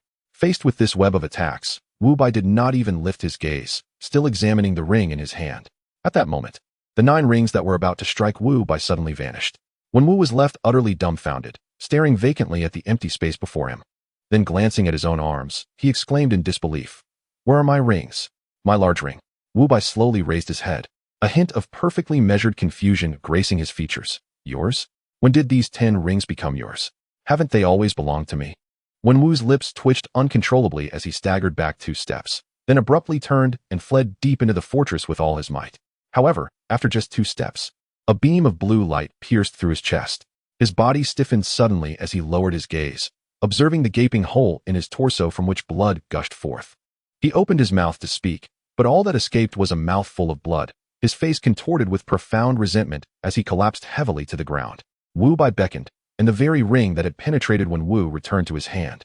The remaining members of the Ten Rings gang, witnessing their leader's demise, were struck with terror, trembling uncontrollably. At that moment, a black skeleton appeared behind each individual in the Ten Rings compound. The skeletal hands reached for their heads, followed by the chilling sound of cracking bones echoing throughout the air. Moments later, Wu Bai vanished along with Tony, leaving the entire Ten Rings gang devoid of survivors. Save for the young Shang-Chi. Shang-Chi trembled as he gazed upon his father's lifeless body and the surrounding desolation. Wu Bai's tranquil yet indifferent visage would forever haunt him as an unshakable shadow.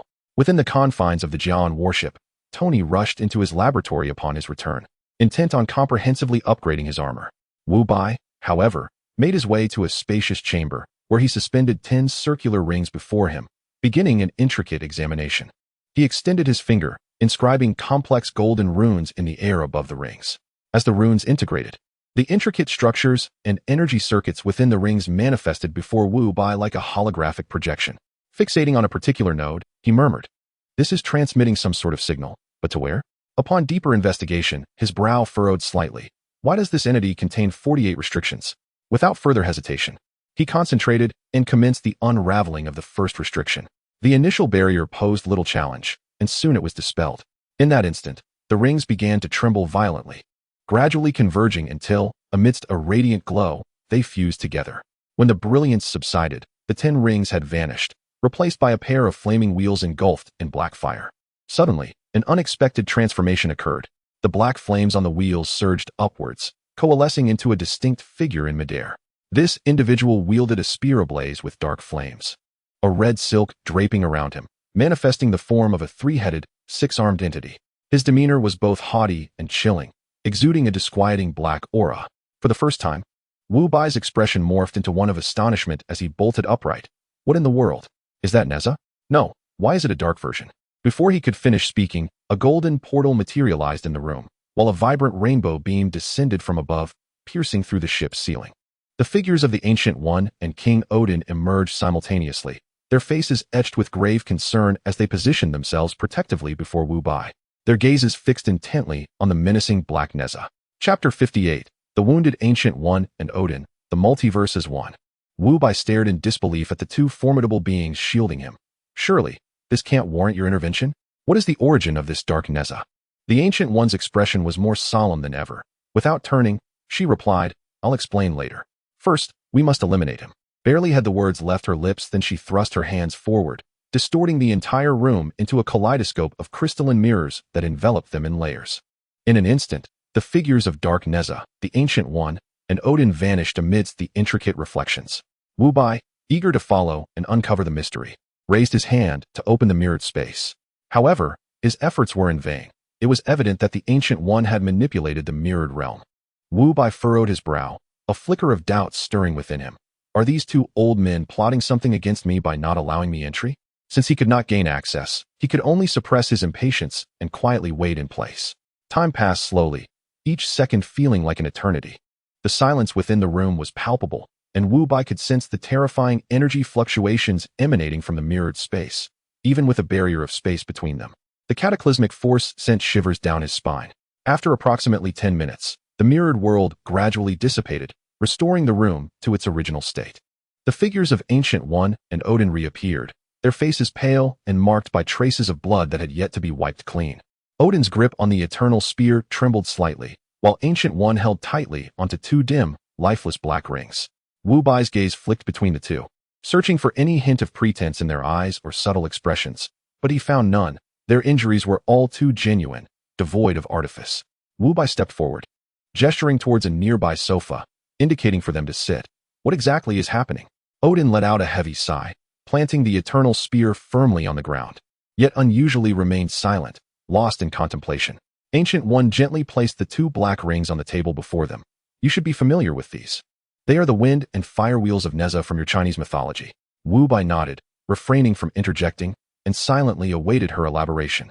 Without further ado, Ancient One continued. In ancient times, the multiverse was actually a complete and unified entity, populated by many powerful ancient deities. However, due to a cataclysmic war that affected everything, this unity shattered, giving rise to the countless independent multiverses we know today. Goodness, the enormity of this revelation overwhelmed Wu Bai, and he couldn't help but widen his eyes and exclaim, what became of those ancient deities? They didn't all perish in that war, did they? Odin, who had remained silent until now, took up the thread of conversation. They did not perish. That war, from the dawn of time until now, has never truly ceased. The battlefield lies in the void beyond all multiverses. Wu Bai's heart skipped a beat, his brow furrowing. Who are they fighting against? Or rather, what drives them to battle? Ancient One's brow also knitted in concentration, as if recalling some ancient knowledge. It is said that their adversaries are a dark race, formidable enough to corrupt even the most powerful ancient gods. She pointed to the two dark rings on the table, which had lost all semblance of divinity. Neza is one such being who has been tainted. As for the reason behind their conflict, I surmise that within our multiverse lies something that this dark race desperately covets, and the ancient gods are fighting with all their might to protect it. Wu Bai gazed intently at the rings, his mind racing as he posed the most crucial and direct question. What is the extent of the disparity between you and those ancient gods? Ancient One and Odin exchanged an awkward glance. Let us put it this way. The pair of flaming wheels on your table, referred to as postnatal artifacts in ancient times, hardly qualifies as noteworthy weaponry. They possess a total of 48 prohibitions. The first one you just dispelled is merely the most rudimentary binding of ownership.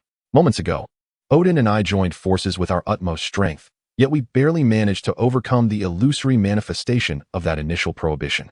Now, how formidable do you perceive the adversary to be? Wu Bai's heart sank completely.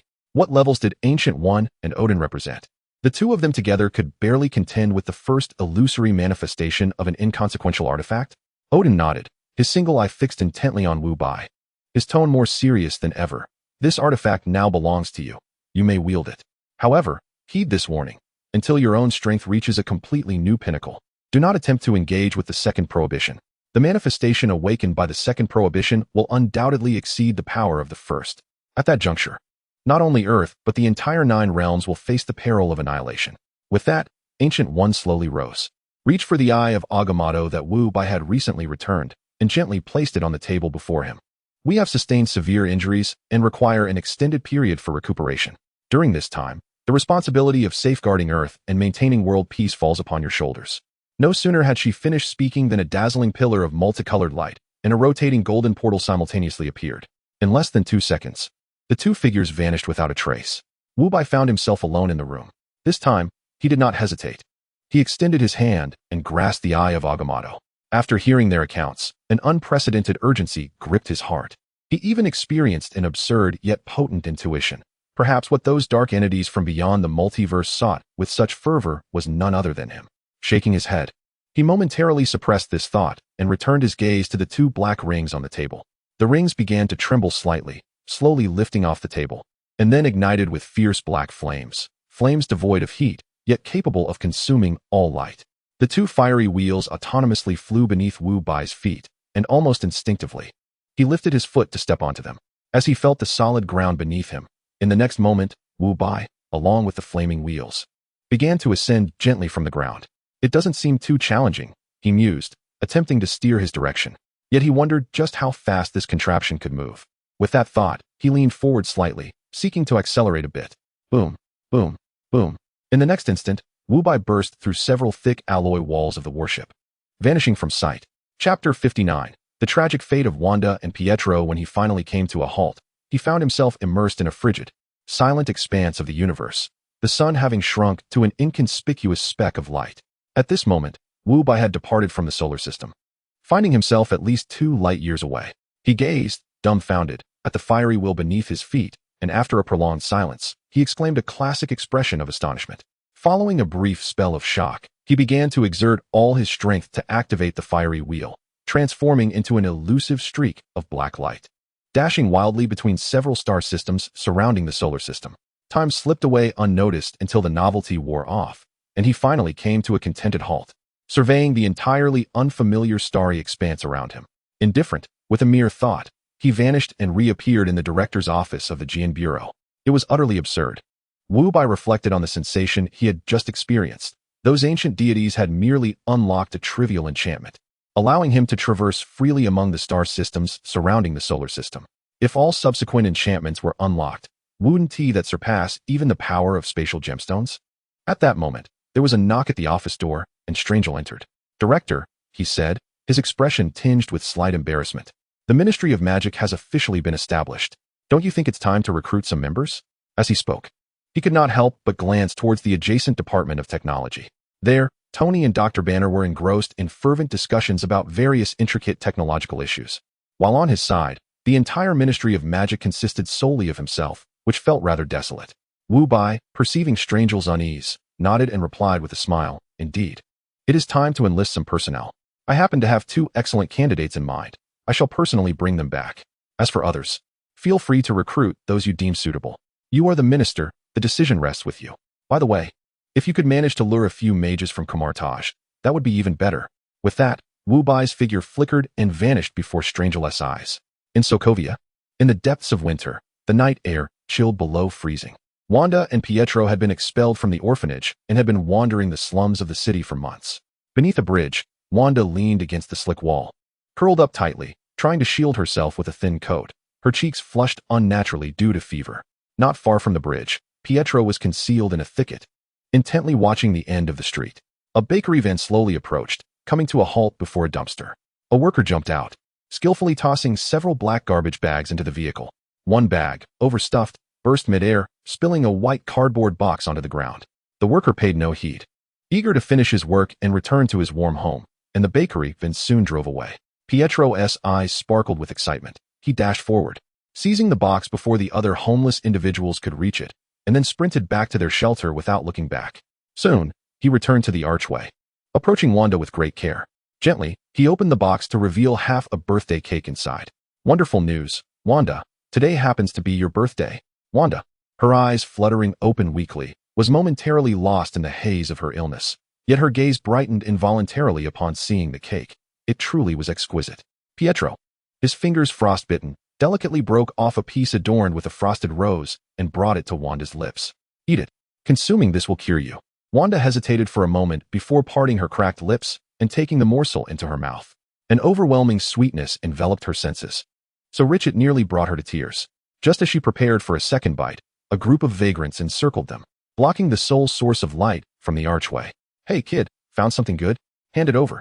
Pietro instantly grabbed a nearby stick, gripping it tightly. His face twisted in a snarl as he stood defiantly in front of Wanda. "Get away. This is ours." "Ours? Huh. Who's the strongest here gets to decide." The leader of the vagrants mocked, and before he finished speaking, they lunged forward in unison. Pietro attempted to resist, but having gone without food for too long, his body was far too weak to contend with these adult men. He was swiftly knocked to the ground, his head crashing violently against the damp, cold wall with a dull thud, immediately followed by a relentless barrage of blows. All he could do was curl up and shield his head with his arms. "Don't hit him," Wanda screamed, attempting to push the beasts away with her frail body, only to be roughly shoved back by one of the vagrants. She stumbled, colliding with the box that held the cake. The half-cake, a symbol of fleeting hope for the siblings, slipped from the box and fell into a puddle of mud on the ground. All action ceased, and the gang stood frozen, staring at the muddy puddle as the cake was rapidly soaked with filthy water. Cursing under their breath, the vagrants spat and turned away, realizing that the cake was lost and that continuing the assault would only waste their energy. Only Wanda and Pietro remained in the archway, struggling to rise. Pietro coughed up a mouthful of blood. He moved toward Wanda, hoping to help her up, but discovered that her body had gone limp and she had fainted. "Wanda, wake up!" Pietro exclaimed in desperation, placing his hand against her forehead, the feverish heat sending a jolt of fear through him. Clenching his teeth, he dashed to a nearby thicket, digging into the earth with his bare hands to retrieve a small iron box, their last possession. 50 coins, the entirety of their savings. With the money in hand, he hurried back to Wanda, lifting her onto his back as he raced toward the memory of the cheapest clinic. Just then, a light drizzle began to fall, quickly transforming into a torrential downpour. The frigid raindrops instantly soaked Pietro's thin attire, yet he paid no heed to it. Clenching the crumpled $50 bill tightly in his palm, while straining to secure Wanda onto his frail back. "Hold on, Wanda, brother will take you to see a doctor. It will be all right soon." Pietro was oblivious to how long he had been running. When he finally stumbled to the glass door marked with the clinic sign, he felt nearly drained of all his strength. Doctor, help." He exerted the last of his energy to crash through the door, where a middle-aged man in a white coat, idly tending to his nails, lazily raised his head. "What are you shouting about?" Before the man could finish his sentence, he took in the sight of the two in their disheveled, mud-stained state, his brow furrowing in overt disgust. "Doctor, please, I beg you, save my sister. She has a fever, she's fading fast. First, register and pay a deposit of 200 yuan, the doctor instructed without lifting his gaze, pointing to an adjacent empty window. 200? Pietro trembled as he opened his palm. The rain-soaked $50 bill lay feebly there. I only have this, doctor. I implore you, save her first. I promise I will repay you." The doctor glanced at the dirty note, a smirk curling his lips. 50? Are you trying to send me a beggar? Medical care and prescriptions, none come without cost. This is a clinic, not a charity. But she is truly at death's door. Listen, her breathing. Pietro pleaded desperately, even contemplating kneeling. If she is dying, she should be taken to a major hospital's morgue, not my clinic. The doctor, growing impatient, stood and approached the door, swinging it open. "Hurry along, don't dirty my floor, it's bad luck." Clinging to his last hope, Pietro gazed at him imploringly. "Please, get lost." The doctor rudely shoved him out. The glass door slammed shut with a resounding thud before locking, completely severing the two worlds. Pietro stood rigidly in the cold rain, Wanda on his back uttering a faint moan. He turned to look at his lifeless sister. Rain trickling down his cheeks, indistinguishable from tears. Just then, the rain ceased. Pietro, face streaked with tears, looked up. A man appeared, holding a black umbrella, shielding the siblings from the sky. Chapter 60. Harry meets Iron Man. The whole class erupted in laughter, and in the next moment, the shield aircraft descended. "Who are you?" Before Pietro could receive an answer, the scene around him transformed dramatically. The chilling rain and the closed clinic door vanished in an instant, replaced by a metallic corridor imbued with futuristic allure. Pietro, filled with suspicion, questioned, "Who are you, and why have you brought us here?" Wubai smiled gently, his voice soothing. "I can save your sister." Plop. Pietro knelt before Wubai with unwavering resolve, pleading, "Please, save my sister. I will do anything you ask." Wubai nodded slightly, gesturing with his hand, causing both Wanda, lying on the ground, and Pietro, kneeling before him, to float gently into the air, their bodies losing all sense of control. This spectacle left Pietro in awe. He was completely oblivious to the intentions of this mysterious figure, yet he refrained from resisting in his desperate bid to save his sister. Wubai lifted another hand, delicately pinching his thumb and forefinger together, and a gentle, radiant yellow gem materialized between them. This gem autonomously soared from Wubai's grasp, hovering before Wanda and Pietro, from which a warm energy began to emanate, flowing into their bodies. Though Wanda remained in a deep slumber, her form began to tremble slightly, while Pietro could not suppress a series of stifled roars.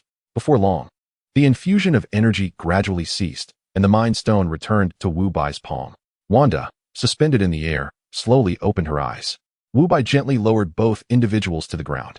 As soon as they touched down, Pietro transformed into a fleeting shadow, instantly appearing before Wanda.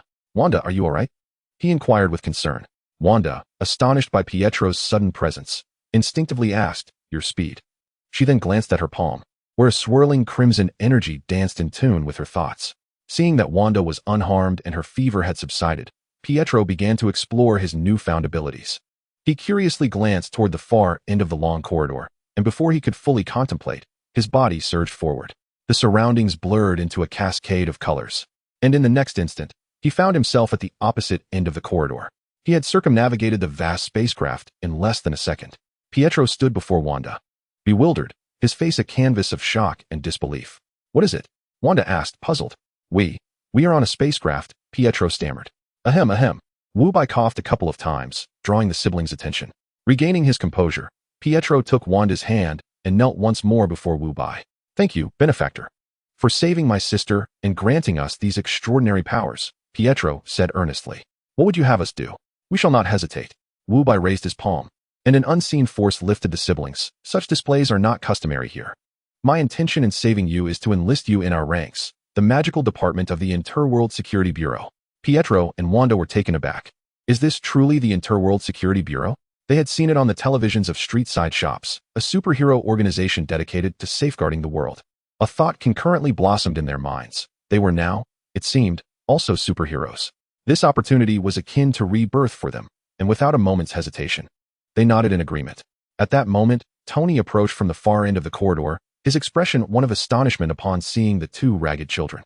"Hey Wu, where did these kids come from?" However, as Pietro and Wanda beheld his face, their initial joy transformed into a tempest of fury. Yet, having endured so much, they were no longer mere children. They suppressed the murderous intent boiling within. Pietro lifted his gaze towards Wu Bai and, with an unsettling calmness, inquired, "Director, may I kill him?" Wu Bai nodded slightly. "Of course, but you must first break the shield I have placed around Tony. If you possess the strength to shatter it, you may kill him, and I shall not intervene." No sooner had he finished speaking than Pietro's form vanished in an instant. He propelled his newly acquired speed to its utmost limit, delivering a fierce punch aimed at Tony's face. Tony, caught unawares, was met with a resounding thud as a golden magical array appeared before him, acting as a shield that absorbed the blow. In quick succession, punch after punch followed, Pietro's figure weaving around Tony, creating countless afterimages. Yet each strike was thwarted by the magical array without exception. As the final punch landed, Pietro came to a halt, his knuckles bloodied and skin broken. Dejectedly, he turned away, his head hung low, silent. Wu Bai reached out, gently patting his head. A flash of green light enveloping Pietro as his injuries healed instantaneously. "Study magic diligently, and one day, you shall break this shield and avenge your parents by your own hand." Upon hearing Wu Bai's words, flames of vengeance ignited in both Pietro and Wanda's eyes. They silently vowed to master magic and swiftly seek retribution. Wu Bai then led them to the Department of Magic, with Tony frowning in tow. It was only after Wu Bai entrusted the siblings to the awaiting strange that Tony seized Wu Bai's arm, questioning, "What is going on? I don't seem to recognize them. Why do those children want to kill me?" Wu Bai recounted the children's plight in brief, and upon hearing it, Tony fell silent. Wu Bai patted Tony's shoulder. "The bond between the siblings will not be easily mended with mere words. I intend to use your death as bait, providing them with a target to spur their rapid growth. Meanwhile, you should demonstrate your worth and find an opportunity to reveal that the true mastermind behind their suffering was Obadiah." As time passed, witnessing Tony's unwavering dedication to protecting the Earth, they would naturally abandon thoughts of revenge. Tony nodded, no longer fixating on the matter. He felt secure with Wu Bai by his side, untroubled by the prospect of being killed. Changing the subject, he remarked, "It seems the Department of Magic is gearing up for mass recruitment. Shouldn't our technology department be taking action as well?" Wu Bai nodded in agreement. "Indeed. It is time for our Interagency Security Bureau to enter a phase of rapid development." Tony, filled with exhilaration, bade farewell to Wu Bai and eagerly proceeded to the task at hand. His mind solely fixated on one thought. The Ministry of Science must not be overshadowed by the Ministry of Magic. In Tennessee, at the local high school in Ross Mountain Town, Mrs. Davis, the history teacher, was recounting the Battle of New York, a conflict that had undeniably been enshrined in the annals of history. The Bureau of Interstellar Affairs had gathered in the skies above New York to combat extraterrestrial invaders, with none shining brighter than Iron Man, Tony Stark, and his legion of armored suits. A proud voice erupted from the back of the classroom. It was Leo, a boy from a wealthy family in town. My dad saw Iron Man not long ago. He flew right over our family farm. It was so cool. This proclamation incited a wave of envious murmurs among the classmates, who cast adoring glances at Leo. Relishing the attention, Leo's gaze inadvertently flitted to Harry, who sat in the corner. With a mischievous glint in his eye, he concocted a scheme. Suddenly, he pointed at Harry and exclaimed, "Teacher." Harry claims that Iron Man not only visited his home, but even touched his suit. Harry, taken aback, lifted his head in astonishment. He had never divulged such information to anyone. How could Leo possibly know? Unbeknownst to him, Leo had fabricated the story solely to embarrass him. The classroom fell into a hushed silence, all eyes fixated on Harry. Moments later, uproarious laughter erupted, echoing throughout the room. Blushing furiously, Harry instinctively retorted, "How do you know that? I never told anyone." To the other students, his response sounded like an admission of guilt. The classroom quieted again, only to be met with even louder laughter. Leo, doubled over with laughter, had initially made a casual remark, but was taken aback by Harry's reaction, prompting him to escalate the jest. "You also claim to have met the elusive director of the Bureau." "I did meet him, so what?" Harry shot back defiantly. Mrs. Davis, unable to bear the situation any longer, rapped her desk sternly. "Harry, children should not lie.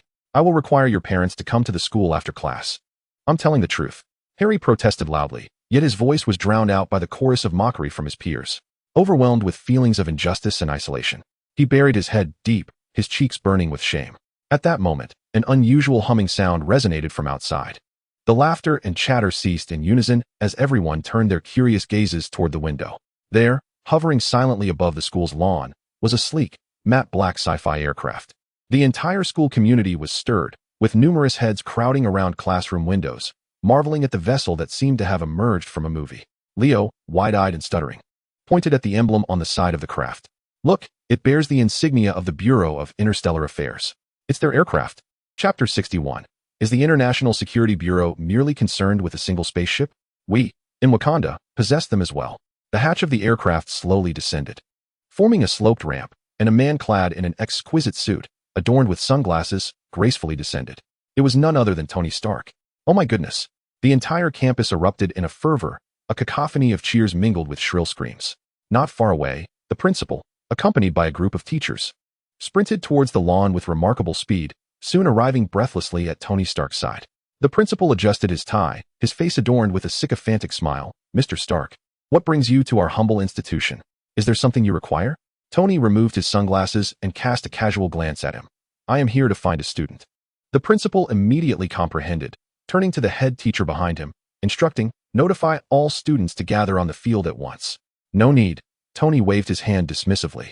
"I know precisely which classroom he occupies." With that, he strode purposefully towards the academic building, leaving the principal and teachers exchanging glances, who could only hasten to follow him. Inside the history classroom of the academic building, Harry's heart raced furiously as he observed Tony Stark's silhouette drawing nearer to their classroom, his palms clammy with excitement. He harbored an intense premonition that Tony Stark was indeed seeking him. "Harry, aren't you well acquainted with Tony Stark?" Leo's sardonic voice echoed once more. "Why don't you ask him to come to our classroom for autographs?" Initially, the classroom fell into silence, but soon, other classmates who typically bullied Harry began to chime in with jeers. "Yes, yes, go on, boastful one. If you don't go, it merely proves that everything you claimed was a lie." Harry's face flushed crimson, yearning to retort, but rendered speechless by frustration. "Look, Tony Stark has entered our academic building," a classmate near the window exclaimed, pointing outside in hushed tones. Instantly, all eyes turned towards the commotion, some unable to contain their excitement. Rushing to the classroom door to peer into the hallway, the footsteps grew increasingly audible. Soon, a group of figures appeared at the end of the corridor, heading directly towards their classroom. Leo persisted with his taunts, nudging Harry with his elbow, provocatively stating, "Harry, your old friend Tony Stark is approaching. Aren't you going to step out and greet him?" Harry turned to face him, his gaze icy and seething with anger. Just then, Tony and the principal halted at the classroom door. Tony's eyes scanned the classroom, ultimately resting upon the boy in the corner, a faint smile gracing his lips. "Harry," he called out. Every head in the room turned towards Harry, disbelief etched across their faces. The previously mocking Leo now stood agape, his mouth agog as if he could fit an egg inside, utterly dumbfounded. Harry's lips gradually curled upward into a smile as he stood erect, his back straight, and walked out step by step under the watchful eyes of his classmates. Internally, he shouted, "Mockery? Why has it ceased? Are they all dumbfounded?" Tony naturally placed his hand on Harry's shoulder, guiding him out of the classroom.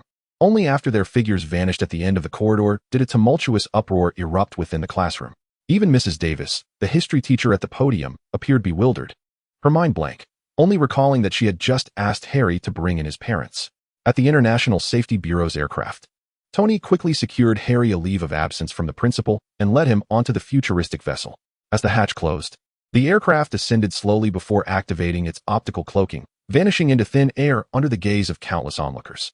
Inside the aircraft, Harry felt as if he were dreaming, curiously touching everything within the cabin when Tony's voice broke through. "Harry, I would like to invite you to join the technology department of the International Safety Bureau." Harry turned abruptly, exclaiming, "You want me to join?" No, I'm just a child. My knowledge is far from adequate." Tony smiled gently, patting his shoulder in encouragement. "We have begun developing an external brain database. You may interpret it as a second electronic brain. With it, you can instantly grasp all of humanity's knowledge throughout history. Thus, Harry, knowledge is no longer a barrier. What I value is your passion and talent for invention and creation. You have managed to reach this point through scavenging. What you lack is merely a platform to fully unleash your potential." Harry's heart ignited with fervor at his words. But soon his excitement dimmed as a thought crossed his mind. What about my mother? "Do not worry," Tony assured him with a reassuring glance. "I will personally speak with your mother." The aircraft adjusted its course in the sky, heading towards Harry's home. In eastern Africa, above an impenetrable primeval jungle, Wu Bai floated quietly atop a whirlwind of flames, surveying the dense foliage below with a slight smile. Quite intriguing. The holographic projection technology has reached such heights that it is indistinguishable from the real thing. Clearing his throat, he gathered his strength, his voice resonating through the power of the space gem, penetrating the invisible energy shield below, echoing across every inch of the land within it. Director of the International Safety Bureau, Wu Bai, has come to visit Wakanda. Inside the energy shield, in the capital of Wakanda, Golden City, King Chaka was engaged in discussions about state affairs with several tribal elders in the national conference room. Wu Bai's booming voice unexpectedly interrupted their meeting, startling everyone present. King Chake's brow furrowed instantly. The International Safety Bureau, a rising organization of late. What business does their director have in Wakanda? What else can we do in Wakanda? A fiery elder slammed his hand on the table, rising with anger etched upon his face. It was evident he believed, like those avaricious nations outside, that they sought our vibranium. His words resonated immediately with the others, who nodded in agreement, their faces adorned with expressions of consensus. Chaka raised his hand to signal for silence, his authoritative gaze sweeping across the assembly as he solemnly inquired, "Shall we meet or shall we not?" The elder who had just struck the table responded without a second thought, "Of course not. Who does he think he is?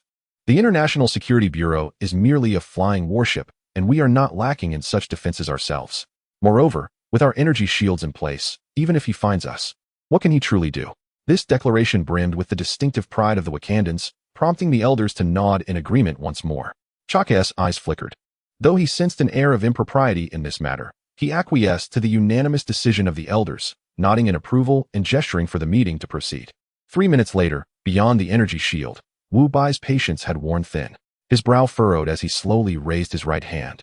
Intricate golden magical circles materialized around his arm, layered and exuding a sense of impending destruction. Subsequently, Wu Bai unleashed a seemingly casual punch into the air below. With a crack, the colossal energy shield, designed to withstand meteor impacts and safeguard Wakanda, was riddled with fractures before shattering spectacularly. The once boundless primordial forest transformed into a magnificent city, seamlessly blending Africa's ancient civilization with futuristic aesthetics. Leaning slightly forward, Wu Bai was propelled by the wind and fire wheels beneath him toward Wakanda's capital, Golden City. In an instant, Wakanda entered a state of heightened alert. As a multitude of uniquely designed, science-fictional aircraft soared from every corner of the city, converging on the intruder, Wu Bai. These vessels offered no warning or inquiry. As they approached, they immediately launched their offensive, blue energy cannons slicing through the air from all directions toward Wu Bai. Without even a glance, Wu Bai maintained his speed. And just a second before the energy blasts were to strike him, all attacks vanished without a trace. Before long, Golden City was in view. Wu Bai cast his gaze downward and effortlessly spotted Chaka, clad in his Black Panther suit. At the entrance of the iconic Black Panther totem building in the heart of the city, flanked by the orderly royal guard wielding vibranium spears, Wu Bai descended slowly, ultimately hovering 1 meter above the ground, locking eyes with Chaka. The royal guard immediately stepped forward, aiming their vibranium spears at Wu Bai. Chaka, gazing at this man who defied the laws of science, stood in stunned silence. He suppressed the shock within him and cautiously inquired, "What brings you here, my lord?" "We were in a meeting and regret any lack of hospitality. Please forgive us." Wu Bai cast a glance at the vibranium suit worn by Chaka and then at the royal guard, armed with spears directed at him, his brow furrowing slightly. "I have come to request 100,000 tons of vibranium." Upon hearing this figure, Chaka breathed a sigh of relief. For this mysterious powerhouse capable of shattering shields with a single blow, such a demand seemed reasonable. To avert conflict, he nodded without hesitation, agreed. However, Wu Bai shook his head. "No, that was my previous intent. Now, I require all the vibranium buried beneath Wakanda, an entire 1,000,000,000 tons." Chaka's expression instantly turned cold. The initial demand of 100,000 tons, though painful, was but a drop in the ocean compared to the total of 1,000,000,000 tons. He had considered it a necessary sacrifice to avoid disaster, but now the request was not mere greed, it was outright plunder. Chaka slowly raised his hand and donned his Black Panther helmet. "Are you not being too avaricious, my lord?" Wu Bai sneered, surveying his surroundings, his gaze sweeping over the spear-wielding guards and the aircraft poised at a distance. "You prevent vibranium from flowing out for 2 reasons. First, to avert its weaponization and misuse, which could incite a world war. Second, to ensure Wakanda's technology remains unparalleled. Yet your thinking is flawed. You possess the most advanced technology on Earth. Yet you engage in the most primitive of confrontations." Wu Bai's gaze returned to Chaka. "Chaka, if you were to draw an energy weapon from your suit instead of preparing for hand-to-hand combat, I would regard you with greater respect.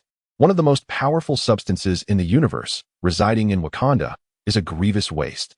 It would be better entrusted to our International Security Bureau for the protection of the entire Earth." Chaka refrained from further words, responding with action. He sank his body, his hands transforming into claw-like shapes, sharp vibranium claws extending from his fingertips. "For Wakanda," he roared, propelling himself towards the airborne Wu Bai with a powerful leap. Wu Bai observed the charging Black Panther without moving, calmly raising his right hand and gently snapping his fingers in the air. A resounding crack echoed. An unassailable force descended upon Wakanda, and Chaka, who had just leapt high, was slammed down by an invisible giant hand, crashing heavily to the ground, rendered immobile. The once fierce royal guard was similarly subdued, collapsing to the ground with their vibranium spears scattered beside them. Wu Bai's figure vanished from sight, only to reappear in the depths of Wakanda's underground. A high-speed maglev train coursed through the vast subterranean mines and research facilities, where the walls bore witness to an endless expanse of colossal vibranium veins. Wu Bai gazed upon the immense treasure, a flicker of incredulity crossing his lips. "Truly, this is a squandering of heavenly gifts. Fortune has smiled upon me." With a snap of his fingers, the vast vibranium vein, along with all the extracted vibranium, vanished without a trace in an instant. Another snap echoed, and the colossal cavity that once housed the mine was swiftly filled with ordinary rock and soil. Wu Bai had to act thus. Without the support of the vibranium vein, the entirety of Wakanda above would collapse in an instant. He came to seize vibranium, not to bring about national ruin. Having accomplished this, Wu Bai's form flickered once more, returning to stand before Chaka. With a gentle wave of his hand, the oppressive, invisible force that had loomed over the people of Wakanda evaporated into thin air. Chaka, struggling to rise, heard the communicator within his battle suit crackle to life with Shuri's voice, her laboratory adjacent to the underground mine. "Father, it's terrible. All the vibranium has disappeared." Upon hearing this, Chaka staggered back a few steps, ultimately collapsing to the ground. "It's over. Everything is over." The royal guard, having regained their mobility, were incensed at the sight of their king's despair and the unharmed intruder before them. They roared in fury, picking up spears from the ground, hurling them with all their might towards Wu Bai. Wu Bai, merely exasperated, waved his hand dismissively, and the vibranium spears, along with the guards who had thrown them, vanished in an instant. Chaka beheld this divine spectacle with a bitter, self-deprecating smile. "Just kill me." Wu Bai shook his head. "The vibranium is already in my possession. Why would I wish to slay you? My aim is to enhance the power to protect the Earth, while you seek to defend your own nation and resources. Neither of us is in the wrong." Chapter 63. The Emergence of Ether Particles. Wu Bai's journey to the dwarves to melt the destroyer. I stood speechless before the citizens of Wakanda. Chaka slowly removed the Black Panther helmet, setting it aside. He raised his right hand, sharp vibranium claws extending forth, and without a moment's hesitation, he drew them across his throat. Blood gushed forth. Wu Bai observed Chaka collapsing in a pool of his own blood. A cold scoff escaping his lips. Such futile thinking is beyond redemption. With that, his figure vanished. At that moment, Wakanda's Prince Chala and Princess Shuri rushed out of the palace, their eyes landing upon the vanished Wu Bai and their father lying lifeless in a pool of blood. "Father!" They cried out in anguish, kneeling beside Chaki's corpse. Chala embraced his father's growing cold body tightly, gritting his teeth as the flames of vengeance ignited within his red-rimmed eyes. "The International Security Bureau, Wu Bai, you have killed my father and seized our resources. I shall not stand idly by." Within the command center of the International Security Bureau, as Wu Bai's figure materialized, he was met by Tony and Harley, who had just returned from outside. As soon as young Harry spotted Wu Bai, he stood at attention, executed a somewhat imperfect military salute, and exclaimed, "Good day, Director. I am Harry, the new member of the Ministry of Science." Wu Bai regarded the boy, who appeared both anxious and excited, smiled gently, and approached him, ruffling his hair. "Do your best. I have faith in your talents. Perhaps one day, you might succeed, Tony." After bidding farewell to the two, Wu Bai returned to his office. He reclined in the spacious executive chair, contemplating future development plans. Suddenly, a subtle yet peculiar vibration rippled through the space around him. Wu Bai sprang upright from his chair, his brow furrowed in concern. In the next instant, he vanished, reappearing on the exterior hull of the ship, Jian. He gazed into the vast cosmos, where he beheld 8 distinct planets, along with Earth, gradually aligning in a straight line, a celestial confluence that occurs once every 5 millennia. Wu Bai admired this magnificent cosmic spectacle, a faint smile gracing his lips. Has it begun? Meanwhile, in a derelict factory in London, Earth, a voice crackled through the intercom. "Jane, have you discovered anything?" It was Daisy Louise. "Not yet," replied Jane Foster, who was meticulously scanning the area with a uniquely shaped detector. She and her team were tracking spatial anomalies caused by the celestial alignment. At that moment, the scanner emitted a series of urgent beeps, its display fluctuating wildly, with the needle pointing directly towards a rusted barbed wire fence. Jane's eyes widened with intrigue as she cautiously approached, captivated by the erratic readings while observing the seemingly mundane fence.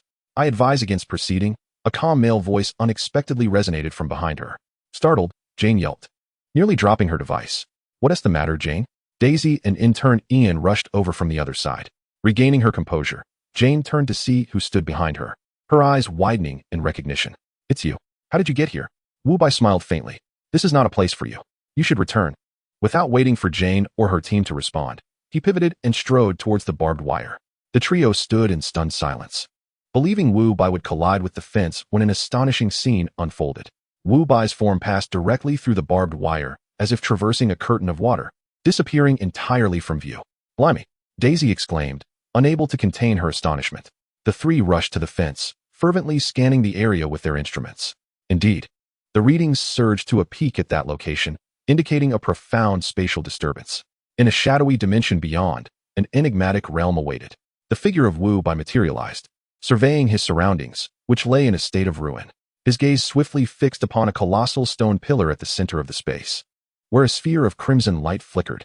The etheric particles seemed to sense Wu Bai's arrival, and that liquid red substance suddenly surged forth from the pillar, hurtling directly towards him. Wu Bai remained motionless, devoid of any evasive or defensive maneuvers, allowing the chaotic energy to permeate his being. Initially, the etheric particles were wildly active within him, attempting to seize control of this formidable body. However, upon reaching Wu Bai's brain, they were momentarily stymied as they prepared to invade his consciousness. Within Wu Bai's realm of awareness, 4 infinity stones floated leisurely. The Mind Stone emitted a gentle blue glow. "Welcome, brother." The Time Stone flickered with a green luminescence. "There's still room here. Squeeze in a bit more." The Space Stone languidly relayed, "Another unfortunate soul." Meanwhile, the Soul Stone unleashed a mental shockwave. "Fool, you've come in on your own." The etheric particles were engulfed by an unprecedented fear, attempting to flee, but it was already too late. The 4 stones simultaneously unleashed a formidable energy, forming an inescapable energy cage that ensnared it completely. The etheric particles desperately battered against the energy sphere, yet their strength was rendered futile before the might of the 4 stones. The energy sphere continued to compress, diminishing in size, until the liquid etheric particles were transmuted back into a solid crystal. A brand new red gem quietly floated beside the other 4 stones. Wu Bai nodded in satisfaction, then turned and stepped away, departing from this alternate space and reappearing in the factory of the real world. Jian Foster and his companions, witnessing his sudden appearance, rushed forward. Jian, brimming with excitement, inquired, "Is there a portal to other dimensions inside?" Wu Bai offered no reply to their question, instead observing these Earth scholars. Brimming with curiosity about the unknown, and calmly advised, "Cease your research on such matters. Some things are beyond your reach. Be wary lest you lose your lives." With that, Wu Bai's figure vanished before their eyes. Where did he go? Daisy and Ian scanned the area, but Wu Bai was nowhere to be found. Jian, unwilling to relent, clenched her teeth and advanced, reaching out to the barbed wire through which Wu Bai had just passed. This time, however, she was met with disappointment. Her hand encountering the frigid touch of metal, the portal had already closed. On the ship Jian, within a vast laboratory, Wu Bai materialized again, his gaze landing upon the imposing silver behemoth known as the Destroyer. He furrowed his brow, unable to suppress a critique. The aesthetic of Asgard is truly lacking. Subsequently, he approached the Destroyer, effortlessly hoisting the war machine onto his shoulder and vanished once more. Deep within the cosmos, in Nidavellir, the realm of the dwarves. The sudden appearance of Wu Bai instantly captivated the attention of the industrious dwarf craftsmen, who paused their labor to curiously observe this unexpected visitor. The dwarf king, Itri, approached him, scrutinizing Wu Bai before inquiring, "My friend, what brings you to our dwarven realm?" Wu Bai cast the Destroyer from his shoulder to the ground, stating, "Could you assist me in melting it down and forging a new suit of armor? The price is negotiable." Chapter 64. Melting the Destroyer and reforging the armor. Dwarf King Itri first glanced at the Destroyer on the ground, then looked back at Wu Bai. He suddenly threw his head back and shouted with all his might, "Quick! Notify the All-Father. Asgard is under siege." His voice resonated like thunder, instantly throwing Nidavellir into disarray. Some dwarves dropped their hammers and rushed to the communication devices to contact Asgard, while others seized various scorching forging tools surrounding Wu Bai. Without any movement from him, a portal shimmering with blue light materialized before them, revealing the majestic scenery of Asgard. Odin reclined in a golden chair, draped in a loose robe, casually enjoying the afternoon sun while holding a glistening grape in one hand and a goblet of rich wine in the other. Wu Bai couldn't help but twitch his lips. Pondering inwardly, he hardly appears to be in a state of injury. He clenched his right fist and coughed deliberately a few times. Ahem, ahem. Upon hearing the sound, Odin lazily turned his head. When he saw Wu Bai outside the portal and the tense atmosphere in Nidavellir, a flicker of embarrassment crossed his face. He quickly stood up, adjusted his robe, and assumed an authoritative demeanor as he approached. "What brings you here? You must understand that I am in recovery. It is only natural to take things easy during this time." Wu Bai nodded, choosing not to confront him directly, and stated his purpose. "I wish to alter the appearance of the Destroyer, but it seems the dwarves have mistaken me for a thief." Upon witnessing Odin's arrival, King Itri hurried over and respectfully clasped his fists in greeting, "All-Father." Odin instantly shed his previous languor, regaining the imposing presence of the All-Father. He commanded Itri, "Cooperate fully with this individual, fulfill any of his requests, and if any materials are lacking, simply retrieve them from our treasury in Asgard." The dwarf king bowed deeply once more, replying, "Yes, thank you." Wu Bai acknowledged Odin with a nod and waved his hand to close the portal. The surrounding dwarf craftsmen exchanged glances. Understanding it was the command of the All-Father, they dispersed back to their workstations. With the misunderstanding resolved, King Itri approached Wu Bai with a respectful gesture, expressing his regret. "I apologize for the earlier offense. How would you like to modify this suit of destroyer armor?" A circular device appeared in Wu Bai's hand, and with a gentle tap, a holographic projection manifested, revealing a sleek, black, form-fitting suit of armor before Itri. The formidable suit of armor, entirely enveloped in a deep black hue, boasts a seamless flow of lines. The shoulder guards and chest plate protrude outward, creating sharp angles and an intricate mechanical structure. Most strikingly, two energy cannon ports, shimmering with an ethereal glow, hover above the shoulder guards. The dwarf king gazed upon this design, his brow furrowed in deep concern. "The complexity is daunting. With our current craftsmanship, it may take us centuries to achieve." He extended his robust finger, indicating various intricate details on the holographic projection. "To fabricate such high-precision components, we must recreate the corresponding molds, and the time dedicated to mold creation alone will be substantial. I suggest we prioritize practicality. As long as it is wearable, the aesthetic is of little consequence." Wu Bai surveyed the vast and rugged forging environment of Nidavellir, finally comprehending why the destroyer armor appeared so unappealing. He spoke up, offering, "Whatever tools you require, I can procure them for you." The dwarf king shook his head, attributing the young man's misunderstanding of the forging hardships to his inexperience, patiently explaining, "The materials we use for our molds possess strength that surpasses that of URU metal, a substance exceedingly rare and arduous to melt, let alone fabricate into such precise forms. Wu Bai's gaze fell upon a nearby mold designed for forging long swords. He raised his right hand and gently snapped his fingers in the air. With a sharp sound, a perfect replica of the long sword mold materialized before the Dwarf King. The Dwarf King's eyes widened in astonishment as he hurried forward, extending his calloused hand to repeatedly caress the newly emerged mold. Upon confirming that this replica matched their original mold in material, temperature, and precision, he turned in disbelief. How did you accomplish this? The power of the reality gem. Wu Bai calmly elucidated. I can conjure any tool from thin air, but the sole drawback is that once I cease utilizing the gem's power, these creations will vanish. That is sufficient. That is sufficient. The Dwarf King nodded vigorously. As long as it can be sustained, within a day, our entire clan can produce it for you. Wu Bai nodded in satisfaction, beginning to collaborate with the excited dwarves to forge a completely new suit of armor. The day swiftly passed. The central forge of Nidavellir blazed with intense heat, as the metallic shell of the destroyer gradually melted under the high temperatures, transforming into silvery molten iron. Eventually, it was carefully directed to flow into the intricately designed molds, which Wu Bai had conjured from nothingness. As soon as the molten iron cooled into form, Wu Bai stepped forward, extending his finger to inscribe runes upon the nascent armor components. Dwarf King Itri stood nearby, initially indifferent. After all, enchanting weapons and armor is a common procedure, often performed by the All-Father Odin himself. As Wu Bai's fingers danced, Iteri's brows furrowed deeper, a sense of uncanny familiarity enveloping him as he perceived the intricate structure and energy flow of the runes. When Wu Bai inscribed the final stroke on the last component, a unique wave of energy radiated outward. Clang! The forging tools in the hands of Iteri and several dwarf masters tumbled to the ground in unison. This is impossible. How could he possess our dwarven secret runes? Iteri stepped forward in disbelief, his gaze fixed unwaveringly upon those runes, his heart churning with tumultuous waves. This was the core technology that enabled the dwarves to become the foremost artisans in the universe.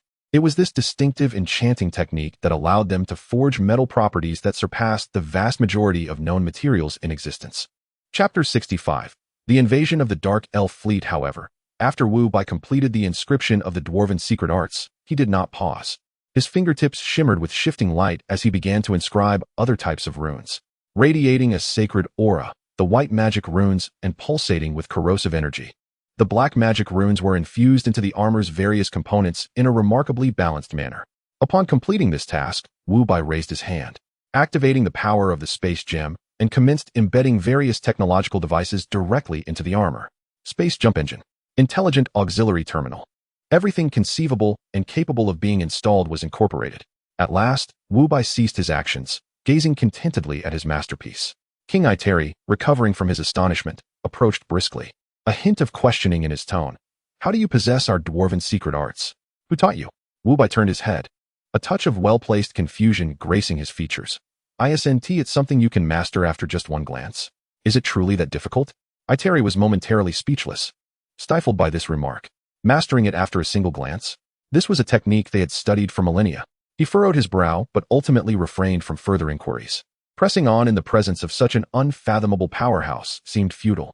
He resolved that the dwarves had other core technologies, and in the future, no outsiders should approach their forging platforms to prevent any further leaks of their secrets. Demold, Iteri commanded loudly. The other dwarves promptly advanced, cautiously extracting gleaming black armor components from the molds.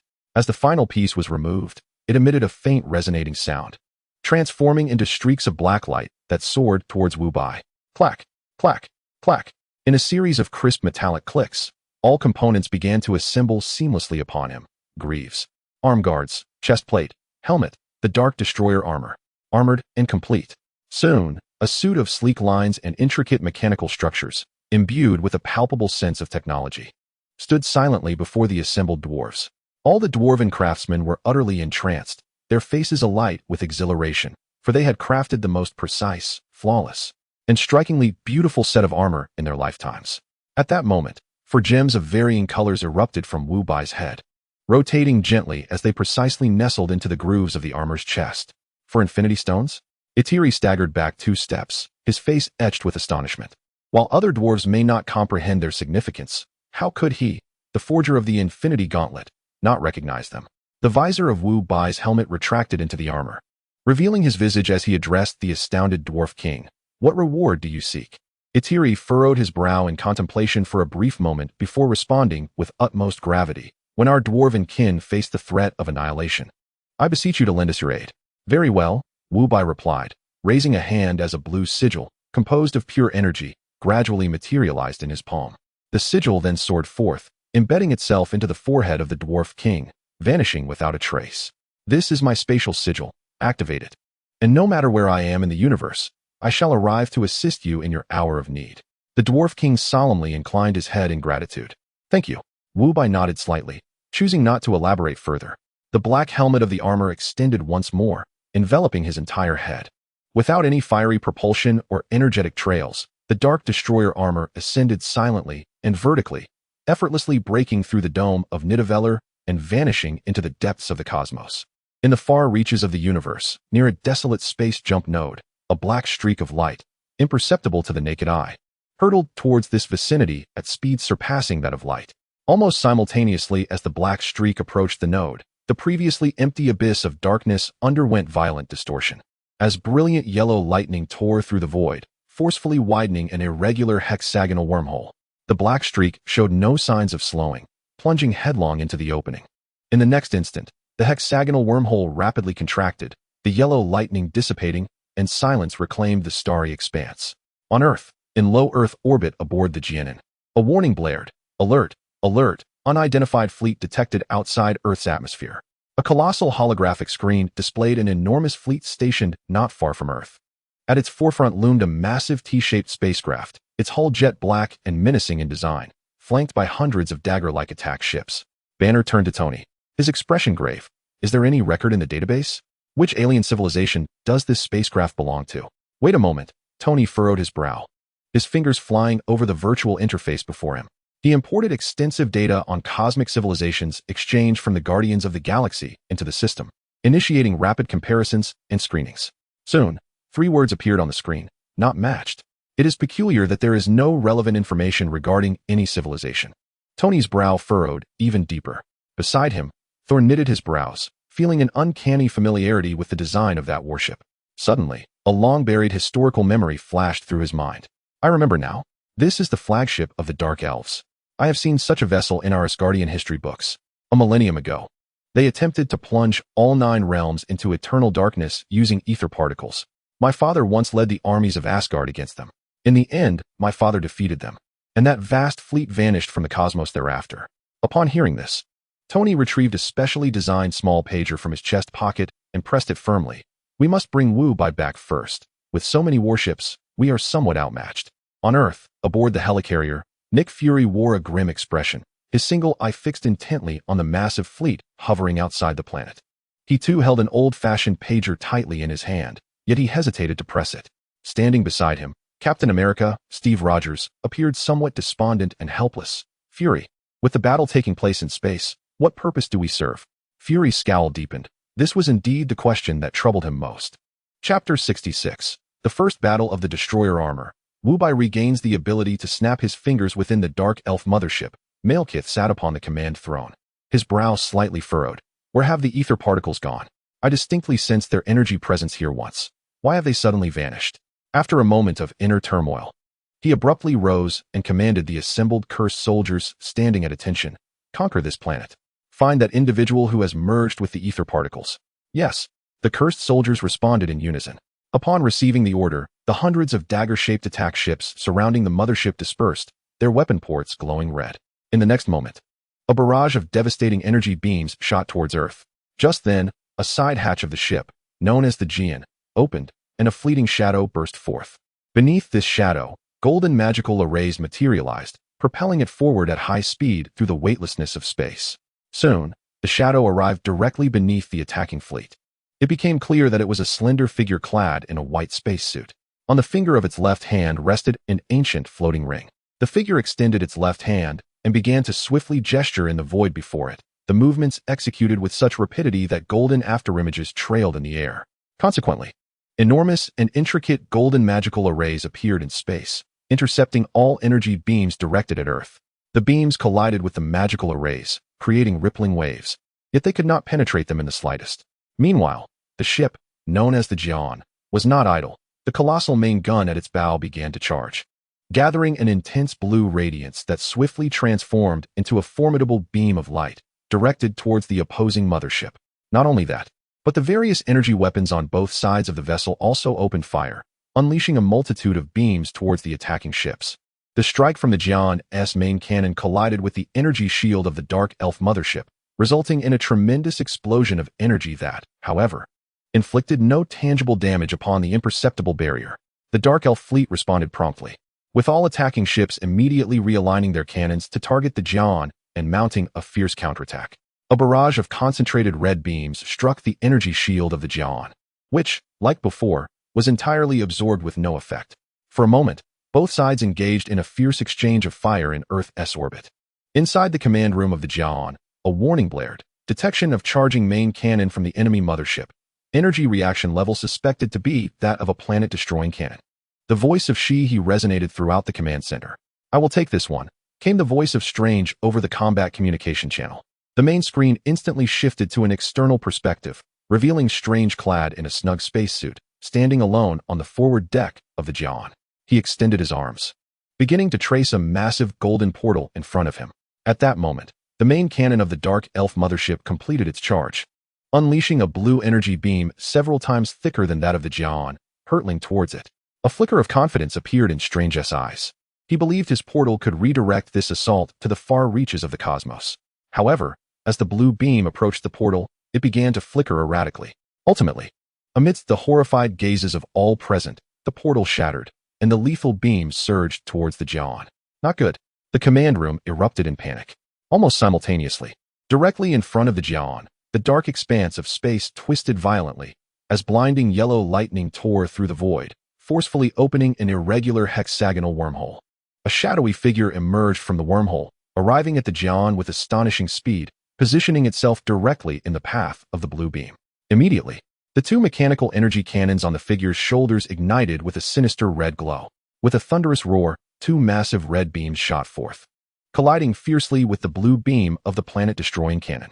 Strangely, upon contact, the anticipated cataclysmic explosion did not occur. Rather, the two red beams, with an overwhelming force, pushed the blue beam back. This scene rendered the various factions, including the Interdimensional Security Bureau, SHIELD, and the Dark Elves, utterly speechless as they watched from their screens. Inside the command center of the Dark Elf mothership, the operators screamed in terror, hastily maximizing the power of the energy shield. However, all their efforts proved futile. The unstoppable red beam shattered the energy shield in an instant, striking the hull of the mothership. There was no explosion, only dissolution. Subsequently, the two red beams began to move relentlessly through space, sweeping across and enveloping the surrounding, panicking attack ships. In mere moments, the once formidable Dark Elf fleet was annihilated. As the red beams gradually ceased, the figure clad in black armor turned to face the Interdimensional Security Bureau, swiftly retracting his helmet to reveal the familiar visage of Wu Bai. In the command centers of various factions on Earth, a profound silence fell as they recognized his face. In stark contrast, the main control room of the Interdimensional Security Bureau erupted in cheers after a brief moment of astonishment. Wu Bai's figure flickered, and in the next instant, he materialized in the control room. Wow! The crowd immediately surrounded him. Tony circled around Wu Bai, inquiring, "Hey, where did you get that incredibly cool outfit?" "Modified from the destroyer," Wu Bai explained.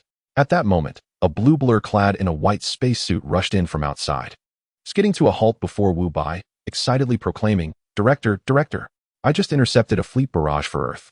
Wu Bai couldn't help but chuckle, reaching out to ruffle Pietro's helmeted head. "Well done, Pietro. The combination of magic and super speed is simply perfect." While an ordinary magician might take 1 or 2 seconds to draw a defensive magic array, Quicksilver could sketch 500 in that same time frame. The disparity was staggering. If he were to study magic in Kamartaj, he would likely leave the sorcerers in a state of bewilderment. As the battle concluded, the subsequent phase involved clearing the battlefield and tallying the spoils. Despite the complete annihilation of the fleet, valuable treasures and technological data could still be retrieved. After delegating the follow-up matters on Earth to Tony and the others, Wu Bai made his way directly to the planet Morag. At this moment, he found himself wandering alone in an ancient and desolate temple. Passing through a lengthy corridor, he soon arrived before a device protected by a force field. At the center of the apparatus, a metallic sphere adorned with intricate patterns hovered silently. The cosmic sphere. He calmly extended his hand, disregarding the surrounding energy field, and effortlessly retrieved it. Then, with a firm squeeze of his fingers, the cosmic sphere shattered in his grasp, revealing a purple gem amidst the fragments. The purple gem ascended gracefully, embedding itself into one of the recesses on the chest of Wu Bai's armor.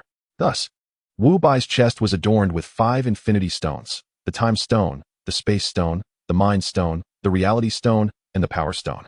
Coupled with his own wisdom stone, he regained the ability to snap his fingers.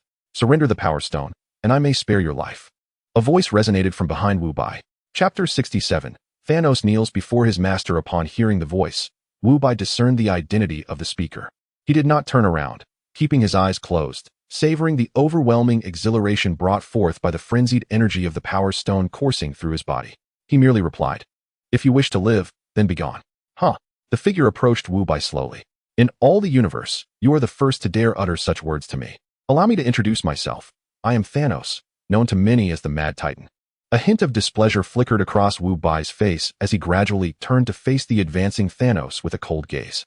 At that moment, Thanos wore a confident smile. However, when his gaze fell upon the recesses of Wu Bai's armor, it froze in shock. "What do I see?" Thanos' voice trembled for the first time. 5. A complete set of 5 infinity stones was quietly embedded in the dark armor. Just then, a pair of massive skeletal wings, composed of countless black specters, unfurled behind Wu Bai. Simultaneously, the skin on his forehead split open, revealing a third, eerie vertical eye that slowly opened. Wu Bai began to lift off the ground, soaring towards the stunned Thanos, ultimately hovering beside the Titan's colossal frame. Thanos' immense physique trembled uncontrollably, a primal reaction of fear in the presence of incomprehensible absolute power. Wu Bai extended his right hand slowly. Though unhurried, it imparted the sensation that the very fabric of space had solidified around Thanos. He could only watch helplessly as that hand gently rested upon his massive purple head. The moment their skin made contact, Thanos' body quaked violently. Yet he could not muster even a thought of resistance. "Mad Titan, show me your madness." Wu Bai's voice echoed through the vast temple, resonating like that of a deity. Thanos struggled to swallow, his throat convulsing, yet he was rendered speechless. At that moment, the hand that rested on Thanos' head erupted with blinding purple light. A searing sensation spread across his purple cranium, and the intense pain compelled the battle-hardened ruler to emit a muffled groan. Just when Thanos believed he was about to be mercilessly slain, the burning sensation abruptly vanished, and Wu Bai withdrew his hand. The Titan, having narrowly escaped death, gasped for air, his eyes filled with terror and confusion. "I grant you one chance. Submit to me." Thanos fixed his gaze intently on Wu Bai, enunciating each word with gravitas. "Titans shall never be enslaved. Is that so?" A playful glint danced in Wu Bai's eyes as he replied, "Then I shall make you my servant." No sooner had he spoken than the mind stone upon his chest radiated a brilliant yellow light. Immediately, the dark energy enveloping him responded to an unseen command, morphing into countless obsidian tendrils that surged towards Thanos. Thanos' will fought valiantly in a final stand. Yet before long, his anguished cries were wholly consumed by the encroaching darkness. Moments later, the black mist began to dissipate, retreating to encircle Wu Bai's armor once more. Thanos' towering form re-emerged, now marked by a complex sigil forged from pure dark energy upon his forehead. Suddenly, he moved. Thanos knelt on one knee, reverently proclaiming, "Master." Wu Bai regarded him with an impassive countenance and commanded, "From this day forth, you shall scour the universe for rare materials, ancient treasures, and all things of value." "Yes, Master," Thanos responded with deference. In New York, Earth, at a certain intersection, a red light illuminated, and a black Chevrolet SUV came to a gradual halt. At that moment, a police car pulled up alongside the SUV, where a young white officer cast a glance at Nick Fury in the driver's seat. Fury, noticing the officer's gaze, met it with unwavering resolve, glaring back with his single eye. "What are you looking at?" "The Avengers are in this vehicle. Do you wish to verify our identity?" The officer in the passenger seat, seemingly unfazed, turned to his partner with curiosity. "What is the Avengers? Have you heard of it?" The driver shook his head, responding nonchalantly, "Never heard of it. Must be some new band." As the light turned green, the police car pressed the gas pedal and slowly pulled away. Fury quietly repeated the word band, gripping the steering wheel so tightly that his knuckles began to pale. Inside the vehicle, Steve, Natasha, Clint, and Sam, almost in unison, raised their right hands to their foreheads, letting out a synchronized sigh. Nick Fury, with a grim expression, slammed the accelerator down, and the SUV's engine roared as it surged forward. Just as the vehicle crossed the center of the intersection, calamity struck. A massive red container truck suddenly barreled out from a side street, completely disregarding the red light, and crashed directly into their SUV with tremendous force. Boom. The truck collided violently with the side of the SUV, the immense impact propelling the entire vehicle several meters away. Inside, reeling from the blow, Nick Fury, relying on his instincts as an agent, pressed the accelerator to the floor, the engine howling furiously as he wrested the vehicle away from the crumpled front of the truck, battered yet resolute, and sped off. Before the occupants of the vehicle could exhale in relief, Nick Fury's pupils suddenly constricted, fixating intently on the street ahead. A figure emerged slowly from the shadows, obstructing their path. The individual wore a metallic mask that concealed the lower half of his face, and his left arm was a gleaming silver prosthetic. Damn it! Fury cursed under his breath, instinctively attempting to turn away, but it was already too late. The man with the metal arm fluidly raised the RPG, slung over his shoulder, and unhesitatingly pulled the trigger. A dull thud echoed as the rocket propelled forward, trailing a plume of white smoke. Fury barely had time to shout, "Hold on," before a violent explosion engulfed the front of the vehicle, launching the SUV off the ground, where it somersaulted twice before crashing heavily back onto the pavement. The interior was a chaotic mess. Steve was the first to regain his composure. He kicked open the crumpled door and crawled out from the overturned vehicle, quickly dragging the others from their seats. All were disheveled, yet their extensive training propelled them into a combat-ready state almost immediately. "Arm yourselves," Steve bellowed. Hill and Natasha dashed to the trunk, while the man with the metallic arm approached them leisurely. Natasha and Hill swiftly retrieved their handguns, raising them to aim and firing in quick succession.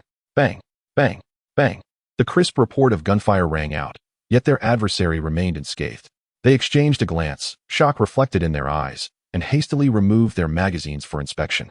In the next moment, both widened their eyes in horror. "Our magazines have been replaced with blanks. I'll handle this." Hawkeye Barton sprang forward, drawing an arrow from his quiver. He knocked it, drew the bowstring taut, aimed, and released with fluid precision. The arrow whistled through the air, aimed directly at the man's face. However, just as it was about to strike its target, the prosthetic arm shot upward, the 5 metallic fingers deftly grasping the shaft of the arrow. A smirk curled at Barton's lips. His arrows were not so easily caught. 1 second, 2 seconds, 3 seconds passed, yet the anticipated explosion did not occur. The man glanced at the arrow in his grasp and casually tossed it aside. Barton hastily inspected his quiver, and soon, his expression turned to one of disbelief. "All my explosive tips have been switched out for ordinary ones." The atmosphere grew tense as realization dawned upon them. Their weapons had been tampered with, indicating that S.H.I.E.L.D. still faced threats from Hydra. "I'll take charge," Steve shouted, taking a running leap and executing a flawless Thomas spin in midair, harnessing the momentum to hurl his vibranium shield at the man with the metal arm. Yet, faced with this powerful strike, the opponent merely raised his metallic arm, effortlessly catching the shield. Clang. Immediately following, the man with the metallic arm began to rotate, forcefully flinging his shield backward, which soared into the air like a streak of light, vanishing into the horizon. Nick Fury, observing the spectacle, turned to Steve with an expression of exasperation. "Is throwing your shield your only tactic? Now look, your shield is gone." Chapter 68. Bucky single-handedly topples the Avengers. Nick Fury requests assistance from the International Security Agency. Steve's face flushed with embarrassment. This maneuver had never failed him. He had grown accustomed to it. Who could have anticipated encountering a creature capable of effortlessly catching his full-force strike? Before they could regroup for a counterattack, the man with the metallic arm charged forward, targeting Steve directly. His heavy fist struck Steve's chest with tremendous force. With a grunt, Steve was sent flying, crashing heavily against the already wrecked SUV door. Steve. The others, witnessing the scene, were filled with shock and fury, rushing forward in unison. As elite agents, their combat skills were exceptional, and they coordinated their attacks from various angles. Yet, in the face of overwhelming strength and speed, their techniques seemed utterly futile. Each punch and kick from the man with the metallic arm carried an unassailable power. Soon, these top-tier agents found themselves defeated and sprawled on the ground, rendered incapable of continuing the fight. The man with the metallic arm surveyed the fallen figures without a flicker of emotion, turning instead to face the only one still standing, Steve. Breathing heavily, Steve felt a sharp pain in his chest from the previous blow, yet he managed to stand tall, assuming a fighting stance. He charged once more, and as the battle progressed, Steve was astonished to find himself gradually gaining the upper hand, driving the man with the metallic arm back. Seizing an opening, Steve executed a powerful spinning kick that connected with the opponent's visor. With a crack, the visor shattered and fell to the ground. As the man with the metallic arm slowly raised his head, Steve stood frozen, his fist unable to move. Bucky. Steve's voice was laced with astonishment and an unrecognized thrill. You're alive? Just then, the sound of sirens grew nearer, as numerous police cars approached from all directions, encircling the chaotic street. As the doors swung open, groups of officers armed with assault rifles emerged, their dark muzzles trained precisely on Steve and the others. Upon seeing the police, Steve instinctively exhaled in relief, slowly raising his hands in a gesture of surrender. However, in the next moment, an unexpected scene unfolded before him. The faces of the officers bore no signs of procedural warnings. They did not advance to arrest anyone, but instead unhesitatingly pulled the triggers. A rapid barrage of gunfire erupted, a multitude of flames erupting from the barrels. At the critical moment, golden halos suddenly illuminated the asphalt beneath their feet, and a massive portal materialized from thin air. Everyone felt the ground vanish beneath them and plummeted into the abyss. Inside the Gean spacecraft, a stark white, high-tech prison awaited them. With a resounding crash, the Avengers and Bucky tumbled from the air, landing roughly on the unforgiving floor. Outside the prison, all members of the Gean Bureau turned in unison to behold Pietro, who was retracting the portal. Embarrassed, Pietro stuck out his tongue and muttered, "I'll be more careful next time. I'll definitely put down a cushion." Within the confines of the prison, Bucky was the first to rise from the ground. His icy gaze swept across the completely unfamiliar surroundings before locking onto the crowd outside. With a fierce roar, he unleashed a powerful punch against the specially designed transparent energy wall. Thud! A ripple coursed across the energy barrier, yet it remained unscathed. Tony furrowed his brow and lifted a transparent tablet, which promptly displayed Bucky's comprehensive physical scan data. "Wow, thoroughly brainwashed, indeed," Tony remarked, intrigued, before handing the tablet to Strange, New York's foremost neurosurgeon. "This falls within your area of expertise." Strange accepted the tablet, casting a cursory glance before comprehending the situation entirely. He extended his hands, beginning to sketch in the air. Complex golden runes appeared, swirling and intertwining at his fingertips, ultimately coalescing into a miniature magical array that radiated a gentle glow. With a flick of his fingers, the array penetrated the energy wall and entered Bucky's mind. Still in the throes of his furious assault, Bucky's body suddenly stiffened, the madness in his eyes swiftly giving way to clarity and confusion. He curiously surveyed his surroundings and glanced at his metallic arm, utterly bewildered by his location. "Bucky, is that you?" Steve's voice resonated, laced with cautious inquiry. Upon hearing that familiar sound, Bucky paused, slowly turning to face the source of the voice. "Steve?"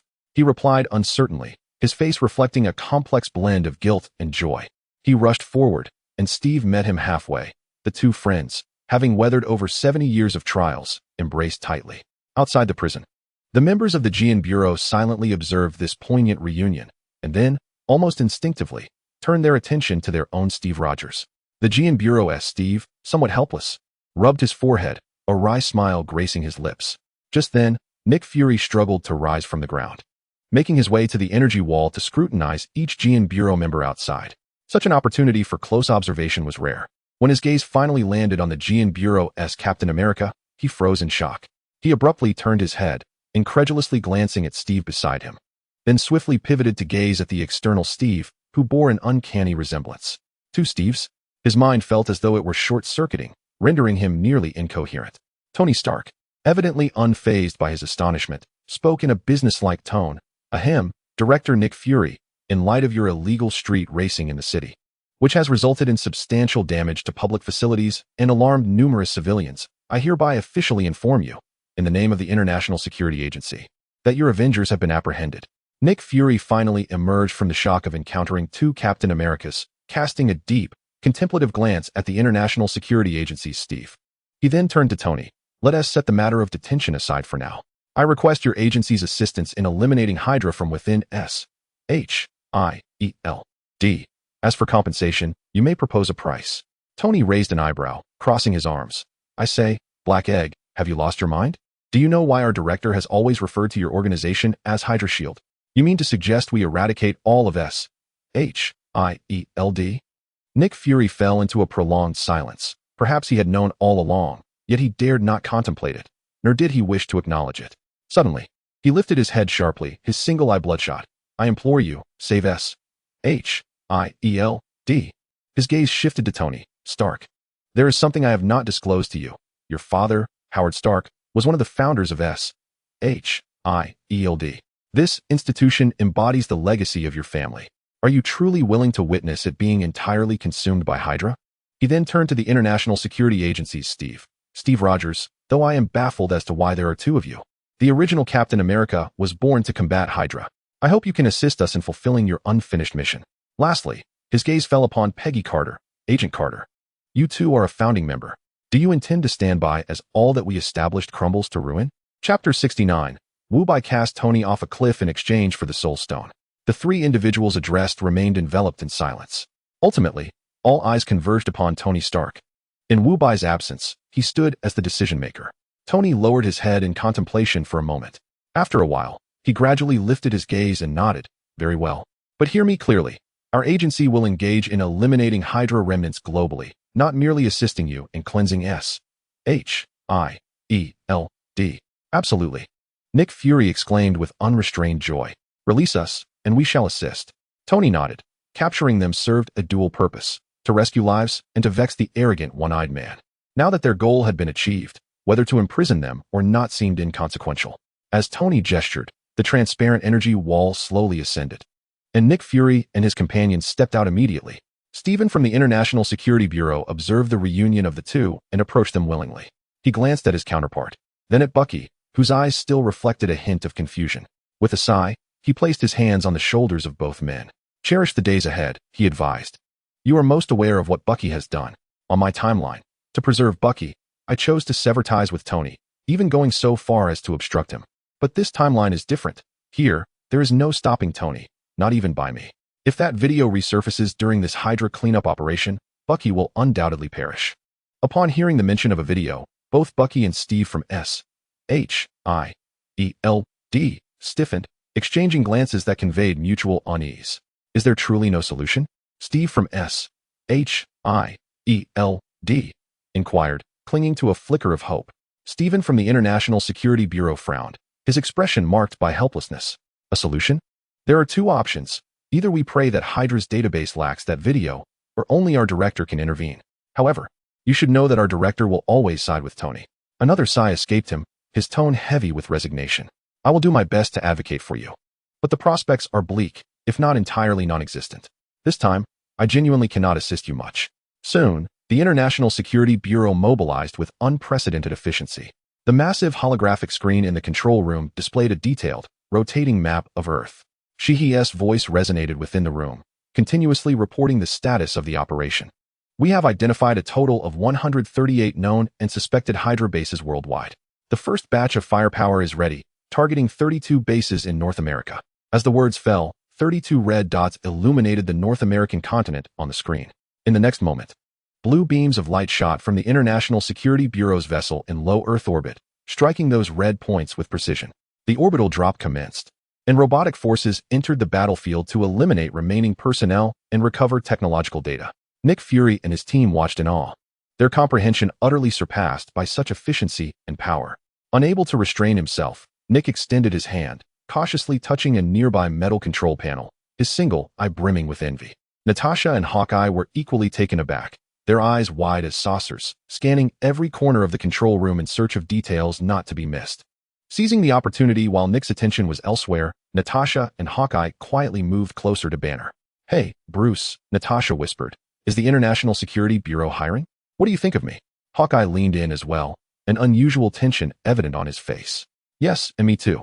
After the two conversed, they glanced up with lingering concern, ensuring that Nick Fury was still curiously surveying his surroundings, before they finally exhaled in relief. Banner nodded earnestly, stating, Indeed, we are currently in dire need of numerous field operatives.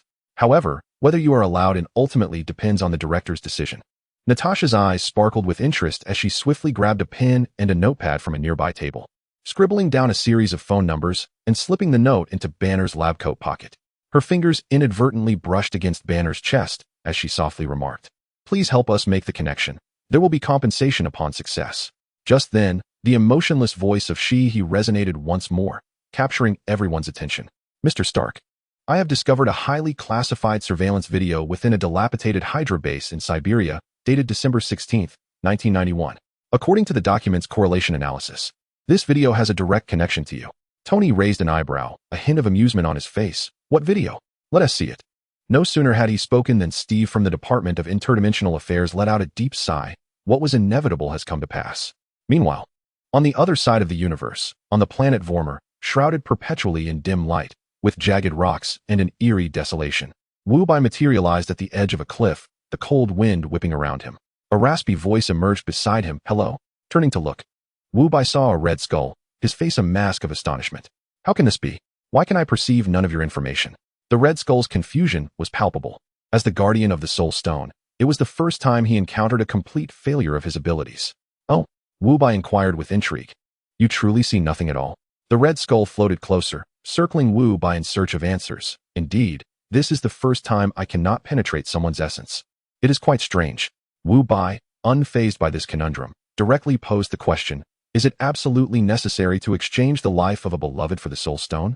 Is there no way to acquire it through sheer physical means? The red skull glanced at the 5 radiant stones adorning Wu-Bai's chest and slowly shook his head. The infinity stones cannot directly influence one another. Even if you possess the power to obliterate this planet, you cannot obtain it. One soul for another. This is the sole rule governing the soul stone. Understood, Wu-Bai nodded calmly, stating, I shall return shortly. With that, he vanished from the cliff's edge in an instant. The red skull stood bewildered, still trying to comprehend what return shortly meant. In the next moment, Wu-Bai reappeared before him, this time holding someone in his grasp. Wu, where's this? Why have you brought me here? Tony Stark, bewildered, surveyed the desolate surroundings. Wu-Bai remained silent, sweeping his arm to unceremoniously cast him off the cliff. Chapter 70, The Soul Stone. What the hell, a telecom scam.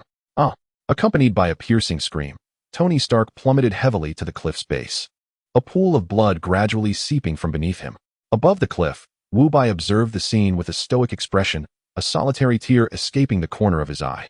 For the ones you cherish, sacrifice your beloved, echoed the weathered, rasping voice of Red Skull, laced with a touch of pity.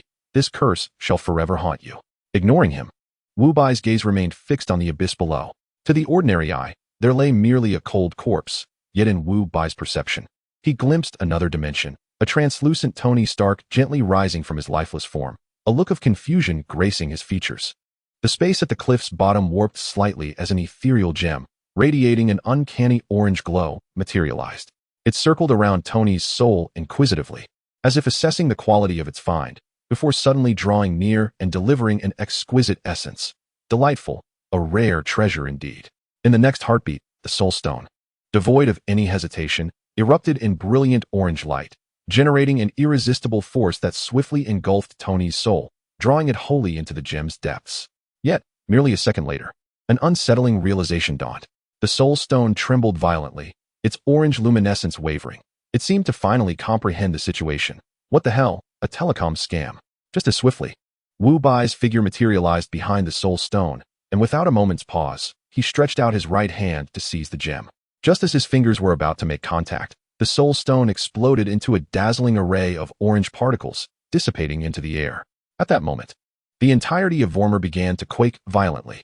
Waves of immense soul energy surged from every inch of the planet, instantly enveloping Vormer. Subsequently, this colossal surge of soul energy flooded into Wu-Bai's mind. Red Skull observed the unfolding events, slowly shaking his head. In his eyes, this mysterious man was doomed. What did it matter if he possessed 5 infinity stones? An assault on the soul could not be countered by physical force. However, a sight that nearly caused his eyes to pop from their sockets emerged. Wu-Bai stood at the heart of the soul storm, his clothing undisturbed, his expression still one of serene composure. A fragmented thought, laced with boundless fury, resonated in Wu-Bai's mind. Why are my kind capturing me? System alert. Translation module has crashed. Sighing softly, Wu-Bai shook his head, realizing he had been a moment too slow. He glanced at Tony's lifeless body at the cliff's bottom, paused briefly, and a transparent phone materialized in his hand. He took several close-up shots of the corpse, murmuring to himself, few have the opportunity to witness their own lifeless form. I must ensure Tony sees this. After completing this act, the brilliance of the reality stone, time stone, space stone, and soul stone embedded in Wu-Bai's chest dimmed. Meanwhile, at the cliff's edge, Tony Stark's body gradually transformed into a handful of ashes, dissipated by the cold winds of Vormer. This entire scene was an illusion conjured by Wu by utilizing the power of the reality stone. A perfect replica, from body to soul, so convincing that it even deceived the initial perception of the Soul Stone. Yet the Infinity Stones could not directly influence one another. Once the Soul Stone consumed that false soul, the power of the Reality Stone would falter at its core, and the ruse would inevitably be unveiled. Naturally, Wu Bai would never dream of casting the genuine Tony Stark away, for that would be a sacrifice, an exchange of a fundamental nature, an irreversible death. Even with the snap of fingers, the massive circular warship, Sanctuary 2, floated silently in the vast expanse of the cosmos. Within the bridge, the formidable floating throne was occupied by the cosmic overlord, Thanos, who sat upright, gazing into the starry abyss before him. His eyes were deep and inscrutable, leaving no one aware of the thoughts swirling in the mind of this mad titan. Suddenly, a calm voice echoed through the spacious bridge, "Thanos." The titan's body jolted, and he swiftly rose from his throne, turning to the direction of the voice. There stood Wu Bai, having appeared seemingly from nowhere, hands clasped behind his back. Observing him with an air of tranquility, without hesitation, Thanos knelt on one knee, bowing his proud head and addressing him with utmost reverence. "I greet you, my master." Wu Bai nodded slightly and strode toward Thanos's grand floating throne and sat down with remarkable ease. He crossed his legs, propped his chin on his hand, and looked down at the kneeling titan, casually inquiring, "I hear you have a daughter?" "Yes, my master," Thanos replied, maintaining his kneeling position, his tone filled with respect. "The Soul Stone resides on Vormir." Wu Bai's voice was devoid of emotion. "I require your assistance to obtain it." Thanos lowered his head further, pledging, "Your will is my command. If the Soul Stone is not secured, I will present my head." "Excellent." Wu Bai appeared pleased with this response, nodding before vanishing from the throne. Thanos remained kneeling for a considerable time before slowly rising and returning to his own throne. He pressed a button on the armrest, issuing commands to the entire Sanctuary 2. "All personnel, heed my orders. Spare no effort to locate the Guardians of the Galaxy." In the control room, a vast holographic screen activated, displaying surveillance footage that, after Shihi's optimization, transformed from a blurred image into startling clarity. At the onset of the video, a desolate road shrouded in darkness reveals an antiquated sedan careening uncontrollably into a towering tree, its front crumpled and billowing white smoke. Tony Stark's previously relaxed demeanor instantly solidifies into a mask of shock as he instinctively steps forward, his gaze fixed intently on the screen. The roar of a motorcycle crescendos from afar, halting beside the wrecked vehicle. A figure dismounts and approaches the man struggling to extricate himself from the driver's seat. Grasping the man's hair, their faces are illuminated for all to see. "Oh my God," Peggy Carter gasps, covering her mouth, her eyes wide with disbelief. Chapter 71. Tony uncovers the truth behind his parents' demise. Nick Fury's face darkens, resembling the bottom of a pot, as a torrent of curses floods his mind. In that moment, he deeply regrets having pulled Steve Rogers from the ice. His hand stealthily slips into the pocket of his trench coat, fingers tightly clutching the antiquated pager. Bracing for the worst, the atmosphere in the command room plummets to an icy chill. Dr. Banner, perplexed, surveys the room, bewildered by the sudden tension. Wanda, who had been leaning against the wall, silently straightens and subtly shifts behind the S.H.I.E.L.D. personnel. As a wielder of chaos magic, she keenly senses a palpable aura of hostility emanating from Tony Stark. A fleeting silver blur passes, and Pietro halts his rapid movements. Now standing at the opposite end of the room, his expression grave as he regards the screen. Nick Fury's watchful eye scans the encroaching S.H.I.E.L.D. agents, his grip on the pager tightening. The video continues to unfold. Within the footage, Bucky's face is devoid of emotion, resembling an unfeeling automaton. He raises his metallic fist, striking Howard Stark's face with brutal force, delivering blow after blow until Howard ceases to breathe. He then advances towards Maria, seated in the passenger seat. The video concludes, freezing the frame, and a pin drop could be heard in the command room. In an instant, Tony Stark's nano armor envelopes him completely, without a moment's hesitation. He raises his right hand, unleashing a beam of energy from his palm. Boom! The repulsor blast strikes Bucky squarely in the chest, propelling him violently across the room to crash against the floor. "Tony, S.H.I.E.L.D.S. Steve exclaims, immediately positioning himself in front of Bucky. The other Steve from the S.W.O.R.D. agency makes a move to intervene, but is halted by Peggy Carter's firm grasp. She shakes her head slowly at him, her eyes conveying a silent warning to refrain from getting involved. "Tony, please calm down." S.H.I.E.L.D.S. Steve implores, arms outstretched in a gesture of urgency. Bucky was under Hydra's mind control at that time. You know this better than anyone. It was your agency that helped him recover. He had no control over his actions. The true culprits behind your parents' deaths are Hydra, not Bucky.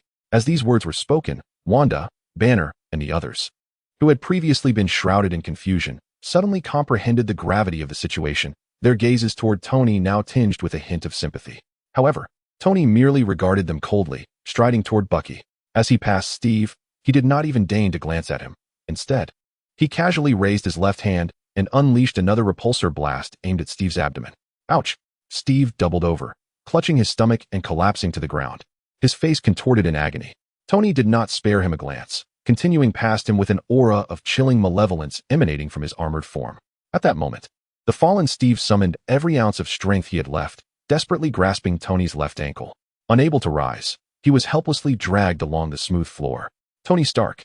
Steve gritted his teeth, enduring the excruciating pain as he shouted, "The weapons you created have claimed countless innocent lives. Must you bear the weight of those sins as well?" This statement pierced through Pietro and Wanda like a needle, evoking memories of their parents and the Stark Industries marked shell that had brought them so much sorrow. Tony halted his advance. Slowly, he lowered his gaze to the Steve he was dragging, then lifted his eyes to glance at Bucky, who was just managing to rise a short distance away. Yet, he resumed his steps, continuing to pull Steve along toward his objective. "What's all this commotion about?" A teasing voice suddenly echoed in the control room. Everyone turned in unison toward the source of the sound, discovering that Wu Bai had appeared there without anyone noticing. Upon seeing Wu Bai, Tony's murderous intent significantly diminished. He lifted his foot and delivered a kick to Steve's abdomen, sending him skidding along the ground. Then, Tony swiftly approached Wu Bai, his voice laced with suppressed grief and fury as he recounted Bucky's transgressions. Although Wu Bai was already aware of the entire situation, he patiently listened to every word Tony uttered. Wu Bai pondered for a moment after hearing Tony out. "How about this? You come with me for a while, and afterward, we can consider whether to end their lives." With that, Wu Bai snapped his fingers, offering no one a moment to react. With a sharp crack, the agents of SHIELD, including the recently recovered Steve and Bucky, vanished from their location, only to reappear in the stark white high-tech prison they had just left. Wu Bai turned to Wanda and Pietro, saying, "You two should come along as well." The siblings exchanged glances, their faces reflecting confusion. Before they could voice their inquiries, Wu Bai's figure, along with Tony, Wanda, and Pietro, disappeared from the control room.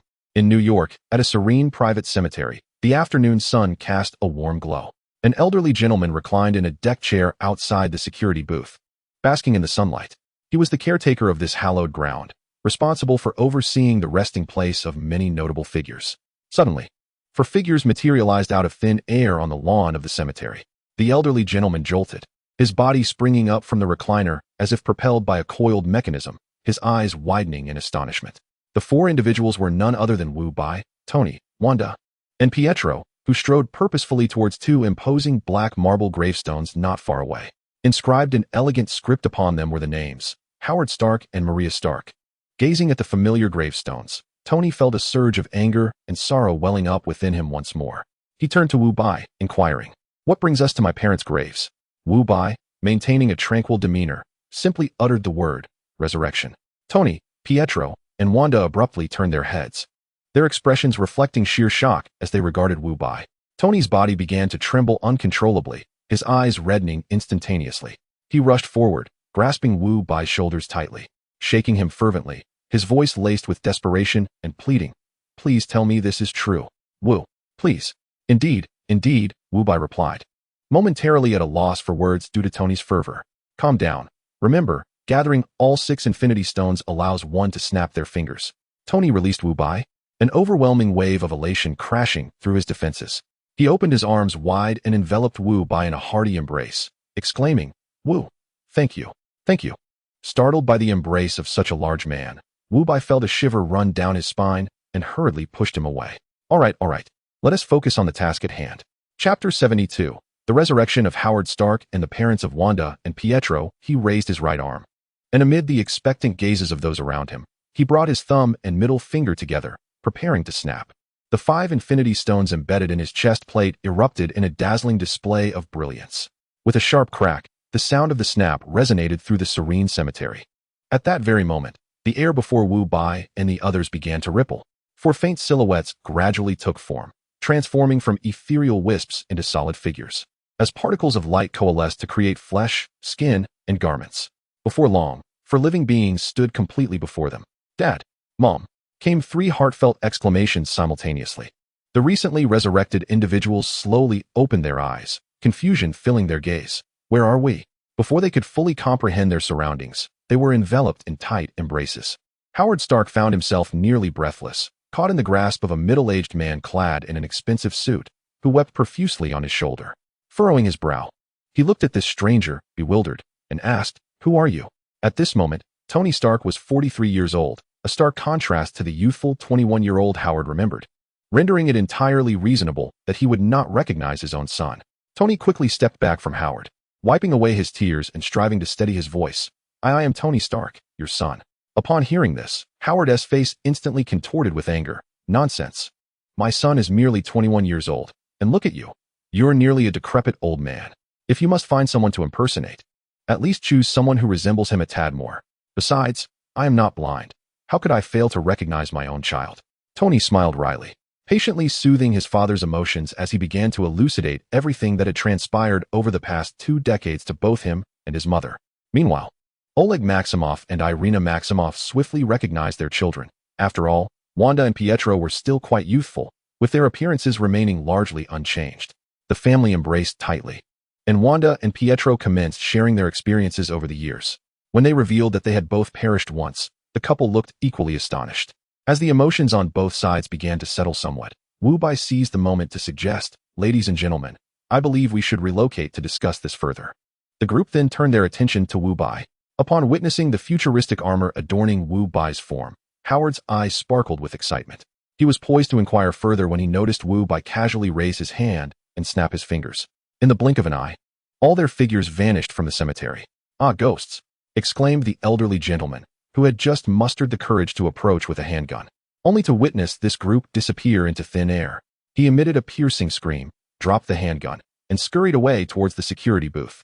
Inside the control room of the Jian ship, Howard Stark was akin to a child entering a wonderland, touching this holographic console and tapping that unknown alloy wall, his mouth incessantly uttering sounds of wonder. He leaned toward Tony, conspiratorially draping an arm over his shoulder, and whispered, "Son, I must confess.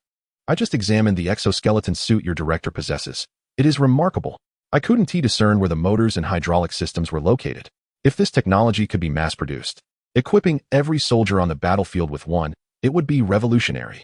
After hearing this, a proud smile crept across Tony's face. "Old man, the times are advancing rapidly, and your perspective must keep pace. Refrain from exclaiming in astonishment at every little thing. If someone overhears, they might think the Stark family has never encountered the world." As he spoke, Tony lightly tapped the Arc-reactor on his chest, and in an instant, a multitude of silver nanobots surged from the storage, swiftly enveloping his entire being. A sleek, powerfully designed nanotech suit was armed in the blink of an eye. Howard Stark's jaw dropped. His eyes widened in disbelief as he gazed at the spectacle before him. "Is this nanotechnology? You actually created it? And fashioned it into armor?" "Of course. I am far more astute than you realize." Tony's voice resounded proudly from within the suit. No sooner had he spoken than the 4 thrusters in his feet and palms activated simultaneously, propelling him into the air with remarkable force, allowing him to hover gracefully. This sight left Howard utterly dumbfounded. He gazed upward, murmuring to himself, "And it can also fly." Tony spun gracefully in the air before descending gently before Howard. As the nanotech suit swiftly retracted its storage unit within his chest, Howard's gaze fixated on the small device, and he dashed forward, eager to seize it. "Hurry.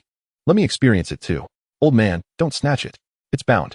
Tony chuckled, evading him, and the father and son playfully tussled like children. Maria Stark observed this scene with a warm smile of contentment. After their playful antics, Howard, Tony, and Wu Bai made their way toward the prison aboard the Quinjet. It was time to address the matter of Bucky Barnes. Upon their arrival at the prison, they found S.H.I.E.L.D.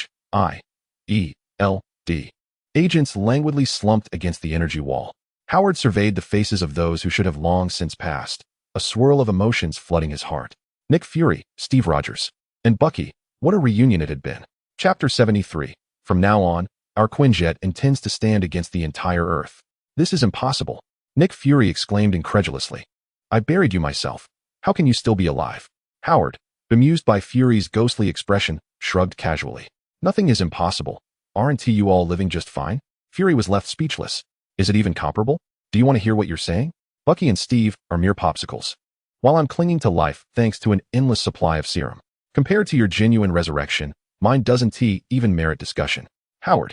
Steve Rogers stepped forward, seeking to defend his best friend. Bucky didn't intend to harm you. He was, enough, Captain honeyed words. Just be quiet, Tony Stark interjected bluntly. When you're out in the world, you must own your mistakes. When facing consequences, one must stand tall. Since when did the embodiment of morality and justice start shielding a murderer? Before Steve could continue his defense, Bucky reached out from behind him, shaking his head in a silent plea for silence. Subsequently, he stepped forward, gazing calmly at Tony through the energy wall, his weary eyes devoid of fear, radiating a sense of tranquil acceptance. I own what I've done. Whether to kill or to spare, I leave that to you. But this matter has nothing to do with Steve and the others. Let them go. In that moment, all eyes converged on Howard and Tony. Tony's expression was icy. Despite the miraculous return of his parents, the pain accumulated over the years could not simply be erased. Howard Stark furrowed his brow, studying Bucky and Steve on the other side of the energy wall, his eyes filled with complexity. A soft cough broke the silence, instantly drawing the attention of everyone present. Wu Bai surveyed the individuals within the cell, a subtle smile gracing his lips. I must clarify, none of you are likely to depart. Nick Fury's singular eye narrowed sharply as he slammed his palm against the energy wall. What do you mean? Is your agency planning to imprison us and oppose the entirety of Earth? Wu Bai raised a hand, effortlessly extending a finger and gently shaking it. Firstly, your S-H-I-E-L-D does not represent Earth. He extended a second finger. Secondly, you are correct. Henceforth, our agency intends to stand against the whole of Earth. The occupants of the cell were momentarily stunned, their faces reflecting incredulity and shock. Even Tony and Howard exchanged bewildered glances with Wu Bai, unable to fathom the suddenness of his declaration. Nick Fury pressed his body against the energy barrier, his gaze fixed intently on Wu Bai as he demanded, why? Is it not your agency's mission to protect Earth? Was everything you did before merely a facade? Wu Bai nodded slightly.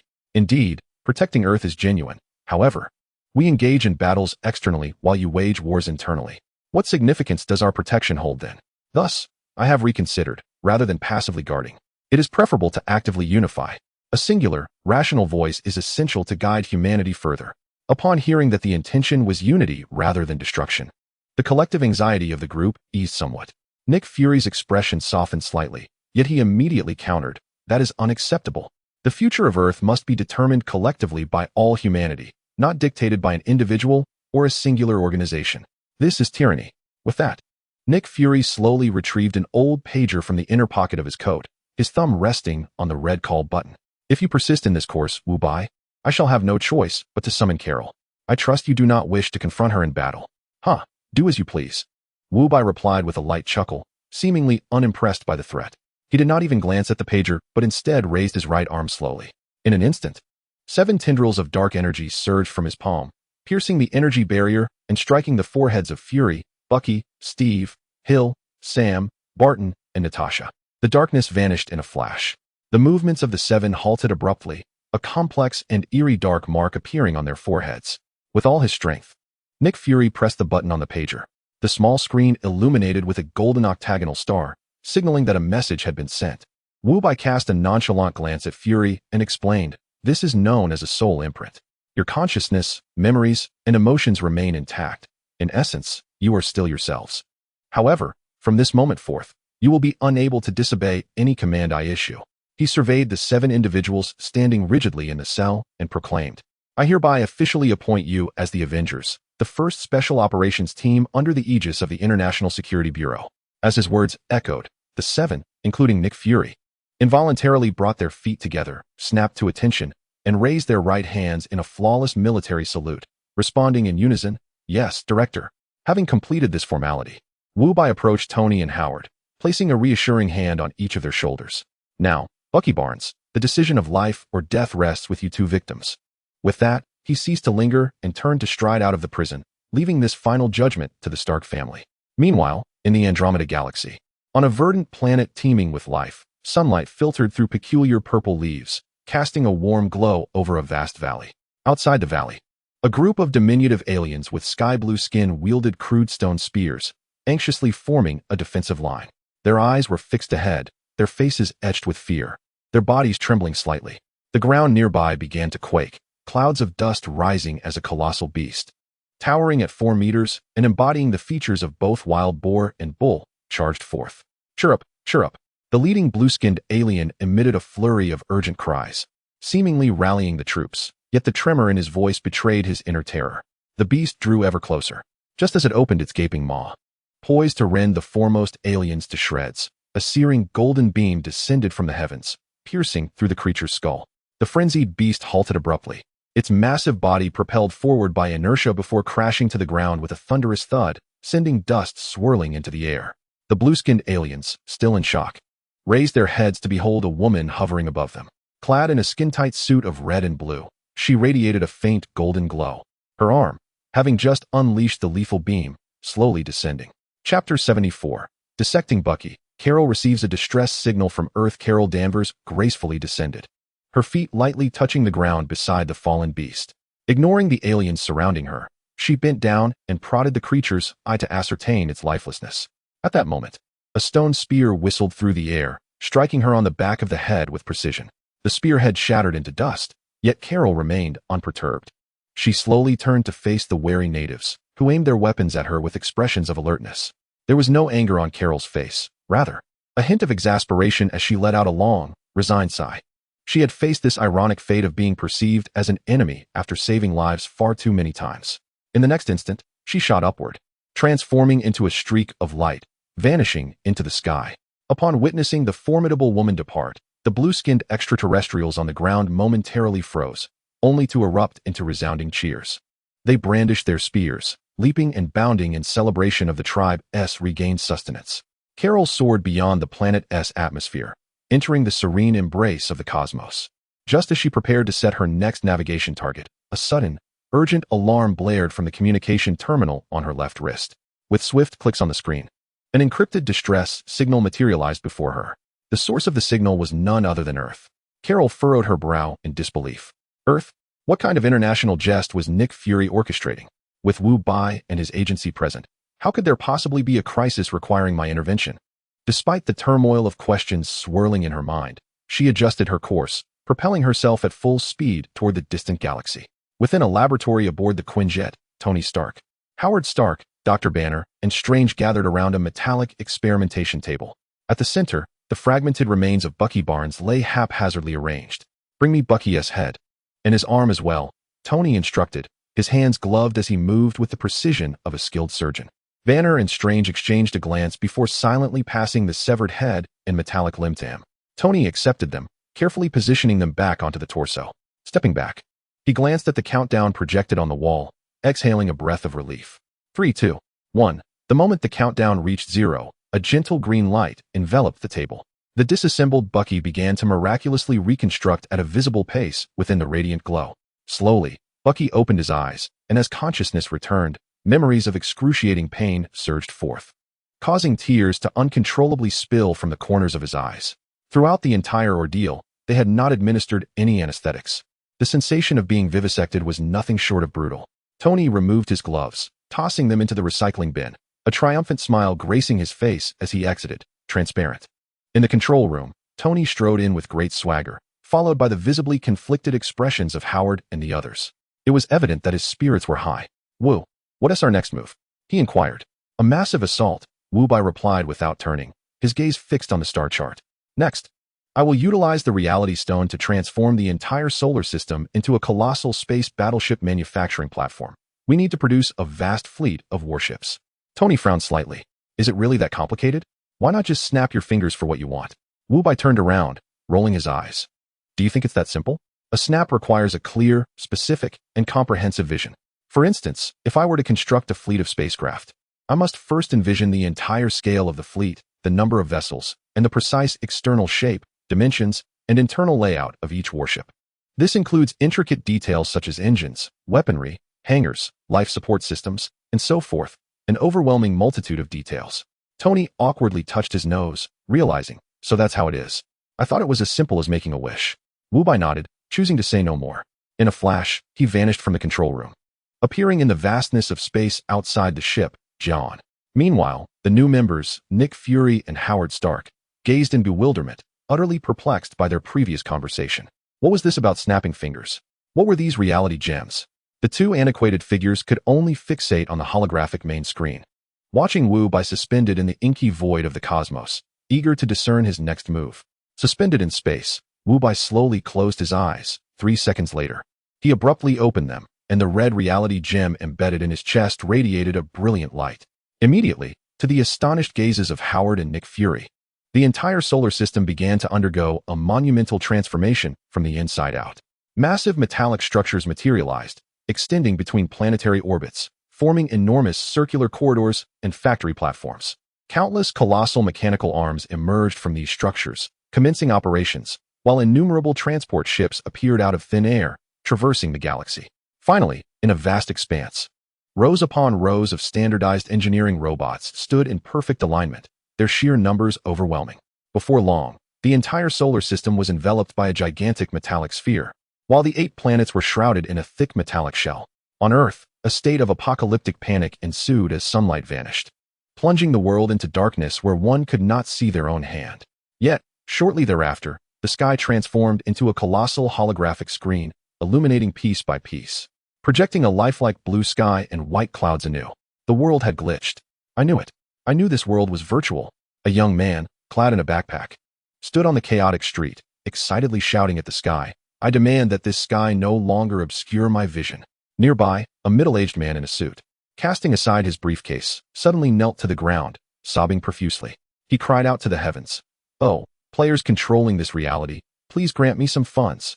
I am not picky. Any source of energy derived from love will suffice." In the control room of the Jiaon, a profound silence reigned. Nick Fury and Howard Stark twitched at the corners of their mouths, their minds consumed by a singular thought. Wu Bai is indeed a deity. The Jiaon gradually descended, finally landing smoothly on an endless expanse of a colossal metallic deck in Earth's outer orbit. With a hiss, the hatch opened, and everyone donned their fitted combat armor as they stepped outside. Howard Stark grasped his son's arm tightly, exclaiming, "Tony, how is this even possible? He must have activated it." Chapter 75. Tony and his parents' journey to the timeline of the future Avengers. "Take it easy, old man," Tony reassured his father, gently patting his arm. "This is the power of the reality stone. It can distort reality. However, this is only temporary. Once Wu Bai ceases to wield the stone's power, everything beneath our feet will vanish without a trace." At that moment, Wu Bai's figure materialized before them.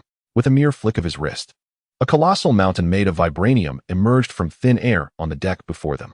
Howard's pupils dilated sharply upon seeing the obsidian metal. "Surely, it can't be that," he muttered, rushing forward. It was only when he approached and felt the cold, familiar texture that he dared to confirm his suspicions.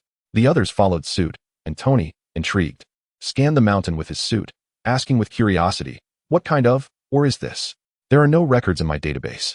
Howard abruptly turned, grasping Tony's shoulders and shaking him vigorously, nearly in a frenzy. "This is vibranium. It's vibranium. We're in luck, in luck."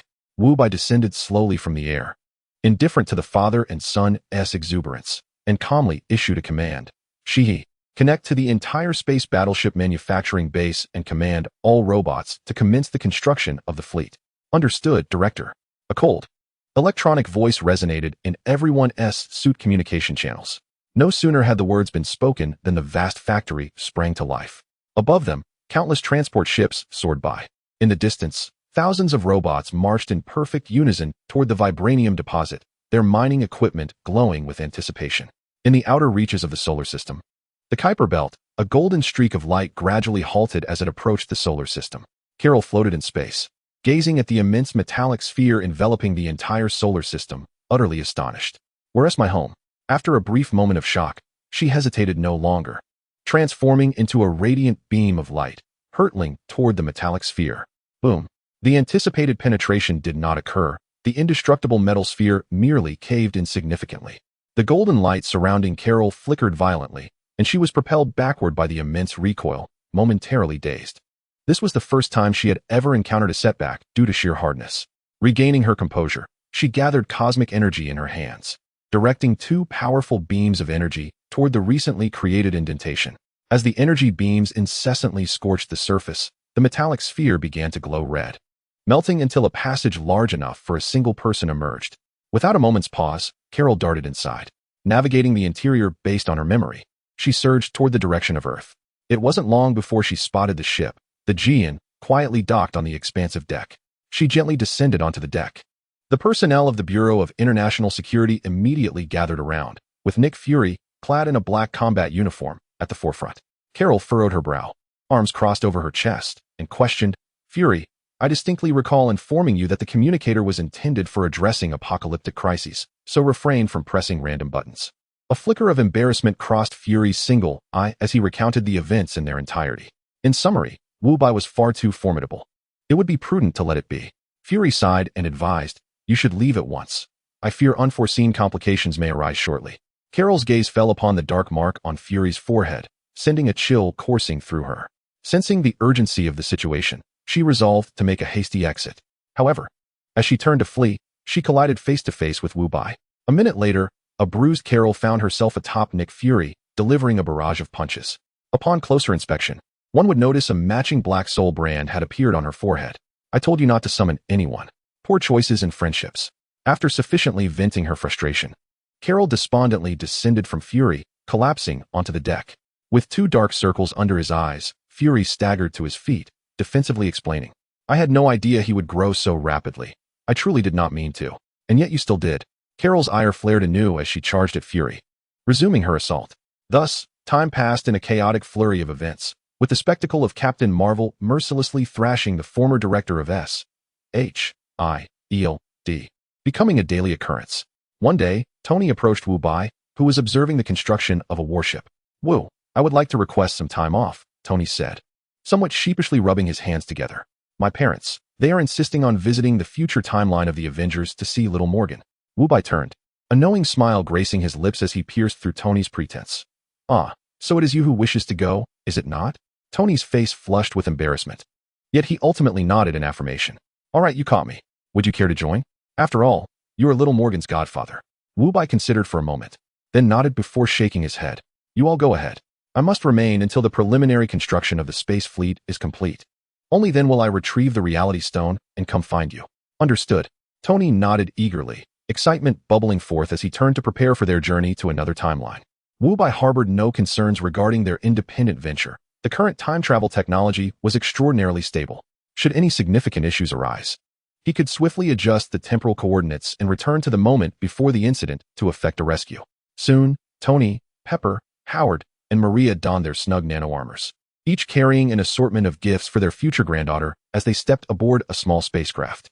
The vessel ascended slowly, then instantly shrank and vanished from sight. Within the quantum tunnel, the small spacecraft sped through a kaleidoscopic corridor. The process of time travel was not instantaneous. It required a moment. Inside the bridge, the group engaged in an unusual conversation. Howard, seated beside Tony, suddenly raised his hand and slapped Tony's helmet. "In another timeline, you already have a daughter. Look at you." Howard chastised, his tone tinged with disappointment. "Get it together and hurry up to have my Little Morgan with Pepper." Just as Tony was about to retort, a shrill alarm blared, abruptly halting the spacecraft's smooth journey. "Warning, unknown viral clusters detected in the quantum tunnel. We cannot proceed." The electronic voice of Shiha echoed in the bridge. Tony and Howard swiftly rose and hurried to the control panel, where the enormous holographic screen revealed a chilling sight. Countless massive, grotesque viruses clung to the walls of the quantum tunnel, each one larger than their ship, adorned with writhing, revolting tendrils. "The quantum tunnel is blocked. What do we do now?" Howard furrowed his brow, glancing at his son. Tony fixed his gaze on the screen, his mind racing. After a moment, he decisively commanded the air, "Shiha, recalibrate the coordinates and find a path free of viruses." "Repositioning temporal coordinates," came the response. Moments later, Shiha's voice returned, "Recalibration complete. The new exit is 3 years behind the original coordinates." Tony's brow furrowed deeper. 3 years hence. This implied that many things could have changed. He sighed, realizing there were no better options at this juncture. 3 years later it is. Shiha set course. The spacecraft immediately adjusted its trajectory, diving into a relatively clean branch of the passageway, soon disappearing into the quantum tunnel. Shortly after their departure, the previously motionless colossal viruses began to stir and divide, quickly enveloping the very moment they had just traversed. Chapter 76. The Infatuated Star-Lord, Guardians of the Galaxy divided in the vicinity of the planet Xander. The Milano ship floated silently in the depths of space. "Damn it," Star-Lord muttered incessantly, pacing anxiously in the confined space. Drax leaned back in his chair, yawning broadly. I say, Quill, can you please stop pacing? You're making me drowsy.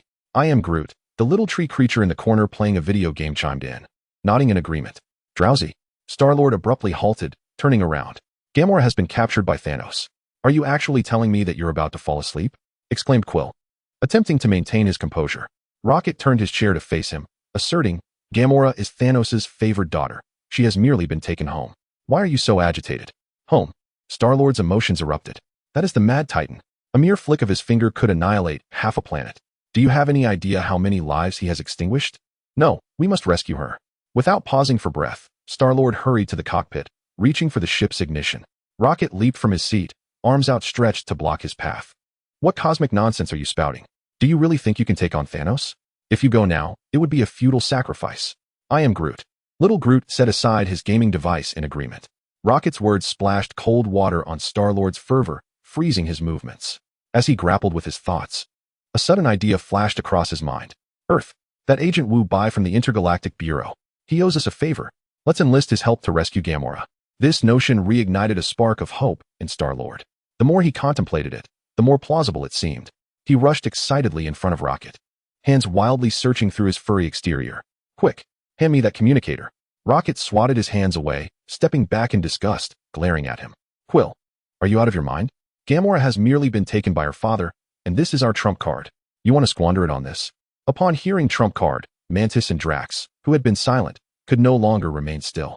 Mantis rose, her gentle tone imploring, Yes, Quill, Rocket is right. Gamora is simply going home. There's no need to expend our trump card here. I am Groot. Little Groot nodded in agreement. Yet, the teammates' pleas struck a dissonant chord with Star-Lord, igniting a furious blaze within him. In a swift motion, he drew his elemental gun from its holster on his thigh, the barrel sweeping threateningly across Rocket, Mantis, and Drax. I will say this only once. Hand over the communicator. The bridge of the Milano fell into an eerie silence. All eyes fixated on Star-Lord in disbelief. Rocket's fur bristled with indignation as he pointed a claw at Star-Lord's nose, shouting, You would point a gun at us just to be with Gamora every day? Yes, exactly. Star-Lord retorted, his eyes aflame. That is precisely what I want. Now give me the communicator.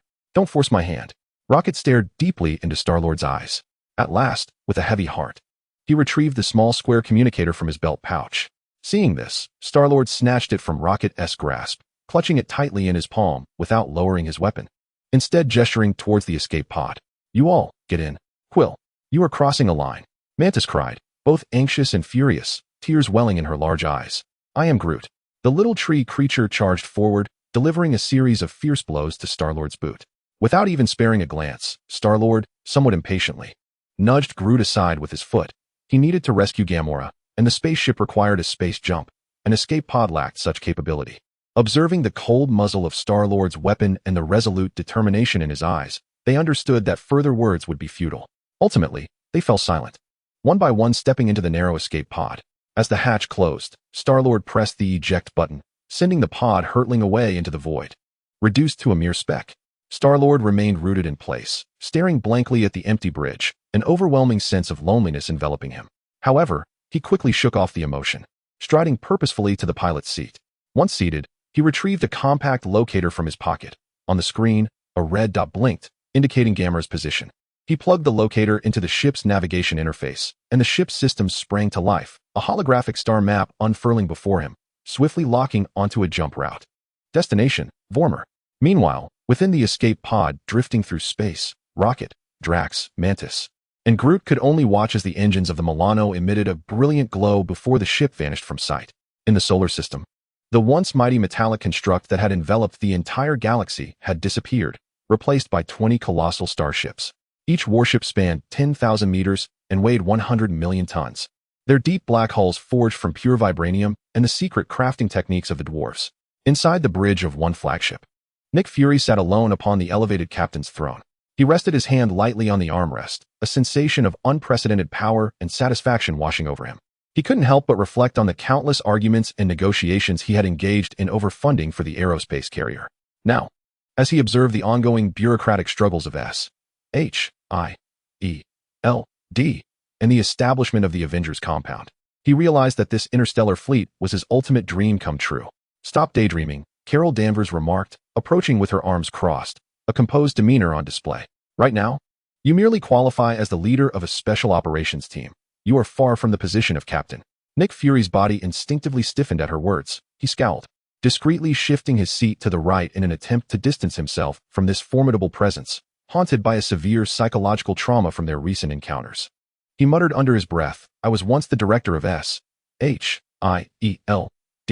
a legitimate level 9 agent. In terms of management and command skills, who here can rival me? If I perform well, with 20 flagships at my disposal, securing a captaincy should be a trivial matter. Only then did he seem to realize. Warily glancing at Carol, what exactly do you want from me? Carol revealed a smile that sent chills down Nick Fury's spine. She did not respond, but instead strode forward, bent down, and seized Fury's ankle, clad in leather boots. Hey, what are you doing? Chapter 77. Star-Lord activated his communicator to summon Wu Bai. Before Fury could protest, an overwhelming force yanked him from the captain's chair, his back crashing heavily against the cold metallic floor. Carol dragged him by one foot toward the control room's exit, casually remarking, nothing much, just feeling a bit restless and wanting to hit someone. Help! Is there anyone to stop her? She's gone mad again. Nick Fury's cries echoed throughout the bridge. Meanwhile, aboard another flagship serving as the command ship, Wu Bai stood on the quantum tunnel platform, burdened with numerous gift boxes, each carefully selected for little Morgan. With a mere thought, his armored helmet enveloped his head, revealing an operational interface, as the energy of the quantum tunnel began to coalesce, sending ripples through the platform's space. Just as he was about to shrink into the quantum realm, a signal halted him. Wu Bai furrowed his brow, and with a flicker, he vanished from sight. On the desolate land of Vormer, Wu Bai's figure materialized. At the edge of a cliff, a tall, imposing purple figure stood silently, gazing down into the abyss. After an unmeasured time, a single tear slipped down his cheek. Thanos turned and approached Wu Bai, kneeling on one knee, bowing his head. He raised his hands solemnly, revealing a gem radiating an orange glow, resting in his palm. Wu Bai, his expression inscrutable, reached out and took the soul stone from Thanos' grasp. He glanced at it before casually pressing it into the final recess of his chest armor. Well done. Wu Bai's voice remained flat. It is an honor to serve my master. Thanos maintained his kneeling position. Return, Wu Bai added succinctly, waving his hand dismissively, and continue to gather valuable artifacts from the universe for me. As his words faded, Thanos vanished amidst the distortion of space. Not far away, Red Skull, who had long been concealed in the shadows, stepped forward, casting a deep gaze at Wu Bai. The curse of the Soul Stone had dissipated. He was free. He intended to amass strength in some corner of the universe, for one day, he would return to Earth to fulfill Hydra's unfinished legacy. Silently, he turned to leave the prison that had confined him for nearly a century. Just then, a searing energy beam engulfed him without warning. Red Skull barely had time to utter a cry before his entire being was instantaneously vaporized in the intense heat, leaving not even a trace of ash behind. The cannon muzzle hovering over Wu Bai's left shoulder gradually extinguished, setting aside the heinous crimes committed by the Red Skull on Earth. Wu Bai could not possibly allow him to live after witnessing a scene he should not have seen. Having completed his task, Wu Bai's figure flickered and vanished. The planet Vormer once again sank into silence, though this tranquility did not endure for long. A familiar orange-blue small spacecraft gently descended onto a relatively flat area strewn with rubble. As the Milano came to a halt, the hatch opened with a hiss, and Star-Lord hurriedly dashed down the ramp. He cautiously surveyed his surroundings and glanced at the positioning device in his hand, which was blinking with a red. The signal from Gamora was unmistakably here. How peculiar that no one was in sight. As he muttered to himself, he held the device carefully and cautiously approached the edge of the cliff. Upon reaching the precipice, he cast an initial glance over the vast expanse of desolate land before him, finding nothing amiss. Then, instinctively, he lowered his gaze to peer over the cliff's edge. In that fleeting moment, he felt as if struck by lightning. The positioning device slipped from his grasp, crashing down the cliff and shattering into pieces. Star-Lord leaped from the brink, and just before his feet met the ground, his boots' thrusters ignited, emitting blue flames that cushioned his fall, allowing him to land steadily. He stood there, bewildered, gazing at the green figure lying in a pool of blood before him. Before long, a roar echoed through the empty valley. Thanos, I, Peter Quill, vow here and now, I shall not kill you. I swear I shall not live as a man. Tears streamed down Star-Lord's face, his eyes ablaze with fury as he rose, trembling hands retrieving the square communicator given to them by Wu Bai, pressing the button atop it. Flagship, quantum teleportation platform. Just as Wu Bai had returned, he suddenly paused, a look of confusion crossing his face as he murmured, "What is happening? Why would the Guardians of the Galaxy be on Vormer?" His figure flickered once more, vanishing from the platform. In the next instant, he materialized behind Star-Lord, his perception instantly spreading across the entire star system. But there was no sign of Rocket or the others. Only Star-Lord remained. Wu Bai's calm voice resonated from behind him. Speak, what is it? Startled by the voice, Star-Lord whirled around, momentarily frozen upon seeing the familiar figure behind him. Had he arrived so swiftly? It could scarcely have been 3 seconds since he pressed the communicator, although confusion swirled within him. The burning desire for revenge for Gamora overwhelmed all else. He pointed at Gamora's lifeless body, face contorted with rage. Thanos killed my woman. Help me, kill Thanos. Wu Bai followed the direction of his finger, glancing at Gamora's body in the bloodied pool, then returned his gaze to Star-Lord's anguished visage, instantly grasping the gravity of the situation. What? Is it not possible? As Wu Bai remained silent, Star-Lord furrowed his brow, his tone becoming increasingly impatient. Are you suggesting that your initial promise holds no weight? A cryptic smile curled at the corners of Wu Bai's mouth. Without uttering a word, he casually raised his right hand and produced a sharp, resounding snap of his fingers. The space around them warped once more, and the formidable Thanos, who had just been teleported away, reappeared beside Wu Bai. At the sight of Thanos, Star-Lord momentarily froze, but a surge of overwhelming rage soon clouded his judgment. Thanos, he roared, raising his elemental gun and unleashing a frenzied barrage of fire upon the purple figure. Why? Why did you kill her? Was she not your favorite daughter? The orange-yellow energy beam struck Thanos' skin with relentless force, only producing wisps of insignificant smoke. Thanos stood unmoved, not even glancing in Star-Lord's direction. As Star-Lord's assault gradually subsided, he panted heavily, his gaze filled with despair as he beheld Thanos, who remained unscathed. He turned to Wu Bai, uttering a final plea. Help me kill him. Avenge my Gamora. Chapter 78. Wu Bai, I'm sorry, but it was I who instructed Thanos to kill Gamora. However, the next scene shattered Star-Lord's perception of reality. Thanos entirely disregarded Star-Lord's outburst and instead knelt before Wu Bai, lowering his proud head in a gesture of respect, proclaiming, Master. Master? Star-Lord felt the ground shift beneath him. Staggering back in disbelief, his trembling hand pointing first at Wu Bai and then at Thanos. You're in league with him? Wu Bai, with an impassive expression, nodded. Indeed. It was I who commanded Thanos to take Gamora's life. Why? The words barely escaped Star-Lord's clenched teeth as he raised his elemental gun once more. Aiming it at Wu Bai regarded him coldly, replying with indifference. There is no reason to be sought.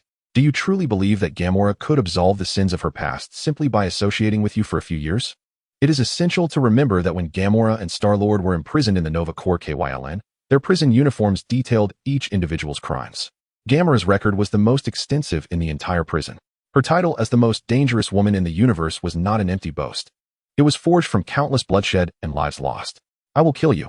Star-Lord's sanity shattered, and he bellowed, pulling the trigger on Wu Bai. The searing energy beam struck Wu Bai's chest with pinpoint accuracy, yet it had no effect. Wu Bai slowly raised his right hand, palm upward, as a terrifying purple energy orb rapidly coalesced, transforming into a streak of light that shot forth. Star-Lord had no time to react. In the instant the purple energy orb struck him, he was reduced to mere dust.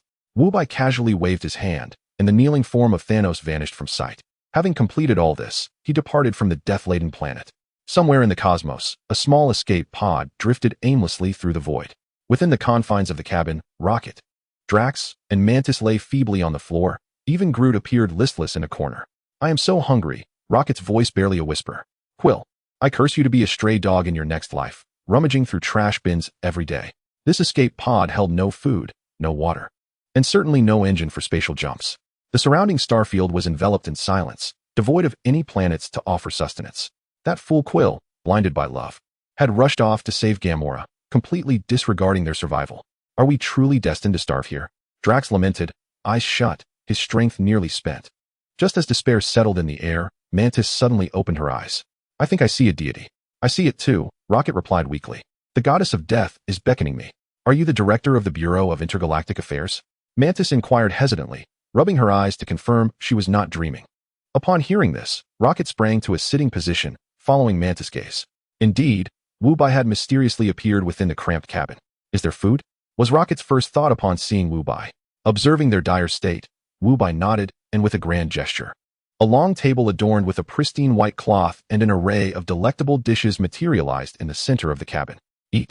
The three in a tree stared in awe, unhesitatingly diving into a frenzy of consumption. As Rocket stuffed roasted meat into his mouth, he mumbled, How did you end up here? Wu Bai responded calmly. I came to this star system for some business and happened to sense your presence. So what is your predicament? While eating, Rocket recounted how Star-Lord had held a gun to them in pursuit of Gamora, ultimately casting them into the escape pod. After finishing, he wiped the grease from his mouth and curiously asked, "By the way, did he come looking for you?" "No," Wu Bai lied effortlessly. "Come back with me to the bureau. A talent like you deserves a stable platform to fully realize your potential. Wandering the cosmos, engaging in piracy. You might meet your end in some obscure corner one day. I can offer you the position of Deputy Minister of the Department of Technology. With the entire department's resources at your disposal." Rocket's chewing slowed as he pondered. With Star-Lord's recent antics, the once thriving Guardians of the Galaxy had all but disbanded. Securing a path for himself and the remaining comrades became the most pressing concern, and clinging to this inscrutable powerhouse was undoubtedly the wisest choice. He swallowed the food in his mouth, raised his head, and spoke earnestly. "Of course, but I must bring my team along." Wu Bai smiled faintly. "Certainly." The spatial gem emitted a radiant blue light, and the scene outside the escape pod's viewport transformed abruptly. In an instant, the endless darkness and distant stars were replaced by a magnificent azure planet and 20 colossal flagship vessels that filled their entire field of vision. Having satisfied his hunger, Rocket approached the cockpit, gazing out the window. Upon seeing the 20 massive ships, he was utterly astonished. "Are those yours?" Wu Bai joined him, standing with his hands clasped behind his back, observing the magnificent sight outside. He calmly nodded. "Indeed, they will be yours as well from now on." Rocket remained incredulous, murmuring, "How long has it been since we last met? You were still piloting that dilapidated little ship without even a jump drive. And now, you possess 20 flagships. Wait, who constructs 20 flagships in one go?" Wu Bai offered no further explanation. Instead, he transported them directly to the flagship's command bridge and granted Rocket the authority of Deputy Minister of Technology. He encouraged them to explore freely while he returned once more to the quantum teleportation platform. Surely, this time, nothing would go awry. Clearly, Wu Bai's concerns were unfounded as his figure diminished in the blue light, vanishing into the slowly unfolding quantum tunnel. In the zombie-infested universe, Earth, New York. Within the quantum tunnel, vibrant streams of light rushed past as Tony and his companion small spacecraft glided smoothly through. "We're almost there," Tony exclaimed, rubbing his hands together and glancing back at the equally expectant Pepper and his parents, wondering if little Morgan had grown over the past 3 years. Howard leaned back in his chair, feigning seriousness as he remarked, "That goes without saying. The Stark genes are undoubtedly brilliant and beautiful." At that moment, the warship jolted violently, and the dazzling scene ahead shifted abruptly to a bleak, overcast sky. "We've arrived."